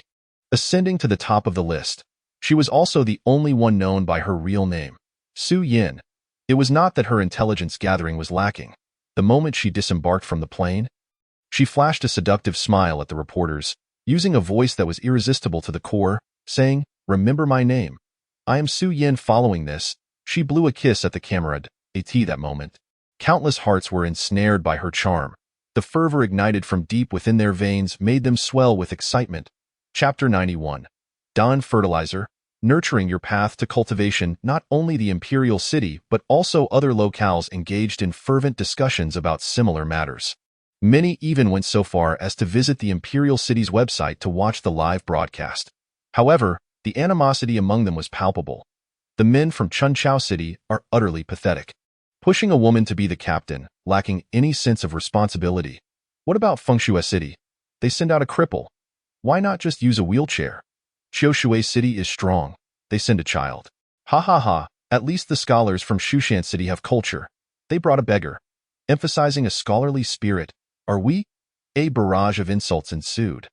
The inhabitants of each major city fervently rallied behind their teams while simultaneously disparaging others, creating an uproar. The people from Shanghai City reveled in their situation. Their team had yet to arrive, allowing them to merely eat popcorn and mock others. Those who wished to criticize them found no opportunity. As for the citizens of smaller cities, they lacked even the qualifications to participate in the verbal skirmishes. They could only follow behind, waving flags and cheering. Just as they seethed with resentment towards Shanghai City, the plane from Shanghai City finally landed, and then they grasped a profound truth. Smiles do not vanish. They merely shift. The 7 main cities united in a concerted effort to besiege Shanghai City, engaging in unprecedented collective mockery. Even the lofty citizens of the imperial city could not restrain themselves from joining in. Ha ha ha, I can't take it anymore. Is this Shanghai City? Are you all unable to survive? I am laughing my head off. The inhabitants of Shanghai City seemed as if they had been collectively silenced, rendered mute, unable to defend their team. The reason was rather simple. It was not that they had brought along a bunch of weak and sickly individuals. Indeed, Shanghai City's team appeared the most normal. However, Dawn Fertilizer, nurturing your path to cultivation. Zhouji Takeout, warming your stomach during lonely nights of cultivation. For better cultivation, come drink Shan Bao website. www.xxxx lonely nights of cultivation don't always need warmth in the belly. But they must warm the heart. Paired with Shanbao, the effect is optimal. Those who understand no. 4 individuals brandished 4 flags. Why Yu Shuai and the others wished they could bury their heads in the ground. What an embarrassing advertisement this was, particularly for Lu Xiaoro, who bore the 4th flag, the one with the most words. Since disembarking, countless people had blocked his path, insisting on him waiting and jotting down the website. Dear journalists, please do not blur the images. Thank you. Thank you. Lu Chengfeng stood at the forefront, brimming with confidence. He had somehow acquired a gold watch, and each of his 10 fingers adorned with 10 gold rings. He was distributing red envelopes to reporters, smiling and gesturing. Yet, within merely an hour, Shanghai City vanished from the forum's IP addresses. And no matter how these people mocked, they remained silent, as if they had died. What difference was there between this and running naked down the street? They might as well be dead. In an instant, the citizens of Shanghai City were filled with grievances, unleashing a torrent of scorn on their internal forums. Then, merely 10 minutes later, IP addresses from hundreds of cities flooded in. They had lost even their last sanctuary. Despite the degradation of dignity, Dawn fertilizer and Zhouji rice bowls, particularly that string of URLs, truly captured the attention of countless cities in no time at all. Those portly proprietors were grinning from ear to ear, promptly showering Lu Chengfeng with lavish red envelopes. More and more individuals, sensing the opportunity, eagerly sought Lu Chengfeng's contact information. It was not only the merchants of Shanghai City. Traders from other cities began to reach out to various teams, attempting to insert their advertisements. The demand for this advertising was insatiable, with finances being no obstacle. Thus, 3 hours later, more than 10 cities found themselves unable to smile. The offers from the bosses were simply too generous, especially in smaller cities. Faced with the capital conglomerates of larger cities, they had no means of resistance. A casual promise of investment in a production base, with taxes funneled back to them, left them with no choice but to comply. After all, the banners were not being carried by them. Amidst this bustling atmosphere, Su Yang's carriage inconspicuously entered the imperial city, drawing no attention whatsoever. Xixiang, we've arrived. Su Sigua promptly seized Tongtong's luggage and respectfully assisted Su Yang in alighting from the carriage, while he himself stood at the hotel entrance in his humble attire, speaking solemnly to Su Yang. Groggy, opened his eyes, stretched lazily, leaped down from the carriage, and patted Su Sigua on the shoulder, sincerely praising him. You did remarkably well on this journey. Xixiang, are you praising me? Su Sigua wondered, feeling elated. Had he finally acknowledged his path of cultivation? Thus, what I have been contemplating is indeed correct. Cultivation is a path strewn with thorns. Though arduous, it brings joy. Enlightened, Su Sigua's face flushed as he tied the carriage in a corner, hurriedly catching up to Su Yang, burdened with 2 suitcases and a large backpack, his gaze resolute. Our captain has finally arrived. Upon entering the hotel, Lu Chengfeng breathed a sigh of relief upon seeing Su Yang. This individual had not arrived late. He truly harbored doubts about whether Su Yang would encounter any mishaps along the way. If he were to be in a foul mood and abscond, Lu Chengfeng would have nowhere to lament. The imperial city had just issued a notice stating that the 8 major cities could bypass the elimination rounds. The remaining 100 cities would compete to determine the top 8, each challenging one major city. The victors would advance, while the defeated would be eliminated. Ultimately, there would be a battle among the top 8. As for the competition process for this final round, details were yet to be disclosed. This means we have half a month to recuperate, Lu Chengfeng remarked with a light chuckle. Clearly, this outcome was highly advantageous for the 8 major cities. So, can we go out and have some fun? A maid chimed in, mentioning several scenic spots in the imperial city with splendid views. Su Yang's eyes sparkled with anticipation. Lu Chengfeng's expression turned to one of helplessness. He genuinely wished for Su Yang to remain and carefully analyze the strength of their opponents. In the grand scheme of blessings from the immortals, the smaller cities might indeed harbor formidable talents. If they were to stumble unexpectedly, it would be quite the embarrassment. Yet, even after half a month, the memory of Su Yang's breathtaking kick lingered in his mind, leading him to reluctantly nod in agreement. All right. Su Yang instantly beamed with a radiant smile. However, I have something I wish to discuss with you privately. Just as Su Yang turned to make his exit, Lu Chengfeng suddenly fixed his gaze on him with seriousness. Lu Xiaoro immediately stood up and walked decisively towards the door. The trio of Yu Shuai, realizing the situation, stood up in confusion, trailing behind and kindly closing the door. The once spacious room quickly became vacant. Chapter 92. I am quite the charmer on this journey. Did you notice anything? Lu Changfeng inquired solemnly. Yu Yang stood still, pondering for several seconds. The dumplings in the Imperial City are slightly more expensive than those in Shanghai City. The dumplings in Shanghai City are the most delicious, and the dumplings in Shanghai City are the least palatable. Lu Changfeng suppressed his racing nerves, taking a deep breath. What I mean is, people, according to the latest reports from the City Lord's office, the security rate in Shanghai City has evidently declined. Moreover, most of the offenders are ordinary citizens. Lu Changfeng spoke gravely. Yu Yang suddenly understood. Oh. You mean that, indeed, there have been increasingly more lunatics lately? Lunatics? Lu Changfeng was taken aback by Su Yang's choice of words, but upon reflection, he found it rather fitting, nodding slightly, appearing somewhat fatigued. In the third ancient text I seized, there were several phrases I could not comprehend until a few days ago when I finally translated them. The passage noted that after the immortals descend, the air becomes permeated with the aura of celestial spirits. These celestial spirits, in fact, belong to the immortals. Therefore, they are intertwined with various subtle emotions. For instance, the spirit aura of ferocious beasts may exude a certain brutality. When these elements mingle, they become exceedingly jumbled. Those endowed with celestial seeds, the blessed, will eliminate emotions that do not belong to them based on their own celestial seeds. Ordinary individuals without celestial seeds can only be compelled to absorb them. Yet, whether blessed or common, all will ultimately be influenced by the celestial spirit aura, amplifying certain aspects of themselves. For example, someone who was merely irritable might become exceedingly aggressive. A previously stubborn individual might grow even more tenacious. In summary, this world will gradually become pathological. Lu Chengfeng's tone was filled with resignation as he sat in a chair, concern evident in his eyes. If you were once miserly, you would become even more miserly? Su Yang's somewhat peculiar voice suddenly interjected, scrutinizing Lu Chengfeng. For a moment, Lu Chengfeng's suppressed emotions faltered. Why had his earnest concerns for the nation transformed into something so absurd in Su Yang's mouth?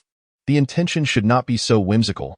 In other words, a truly pure and kind maid would become even more kind-hearted.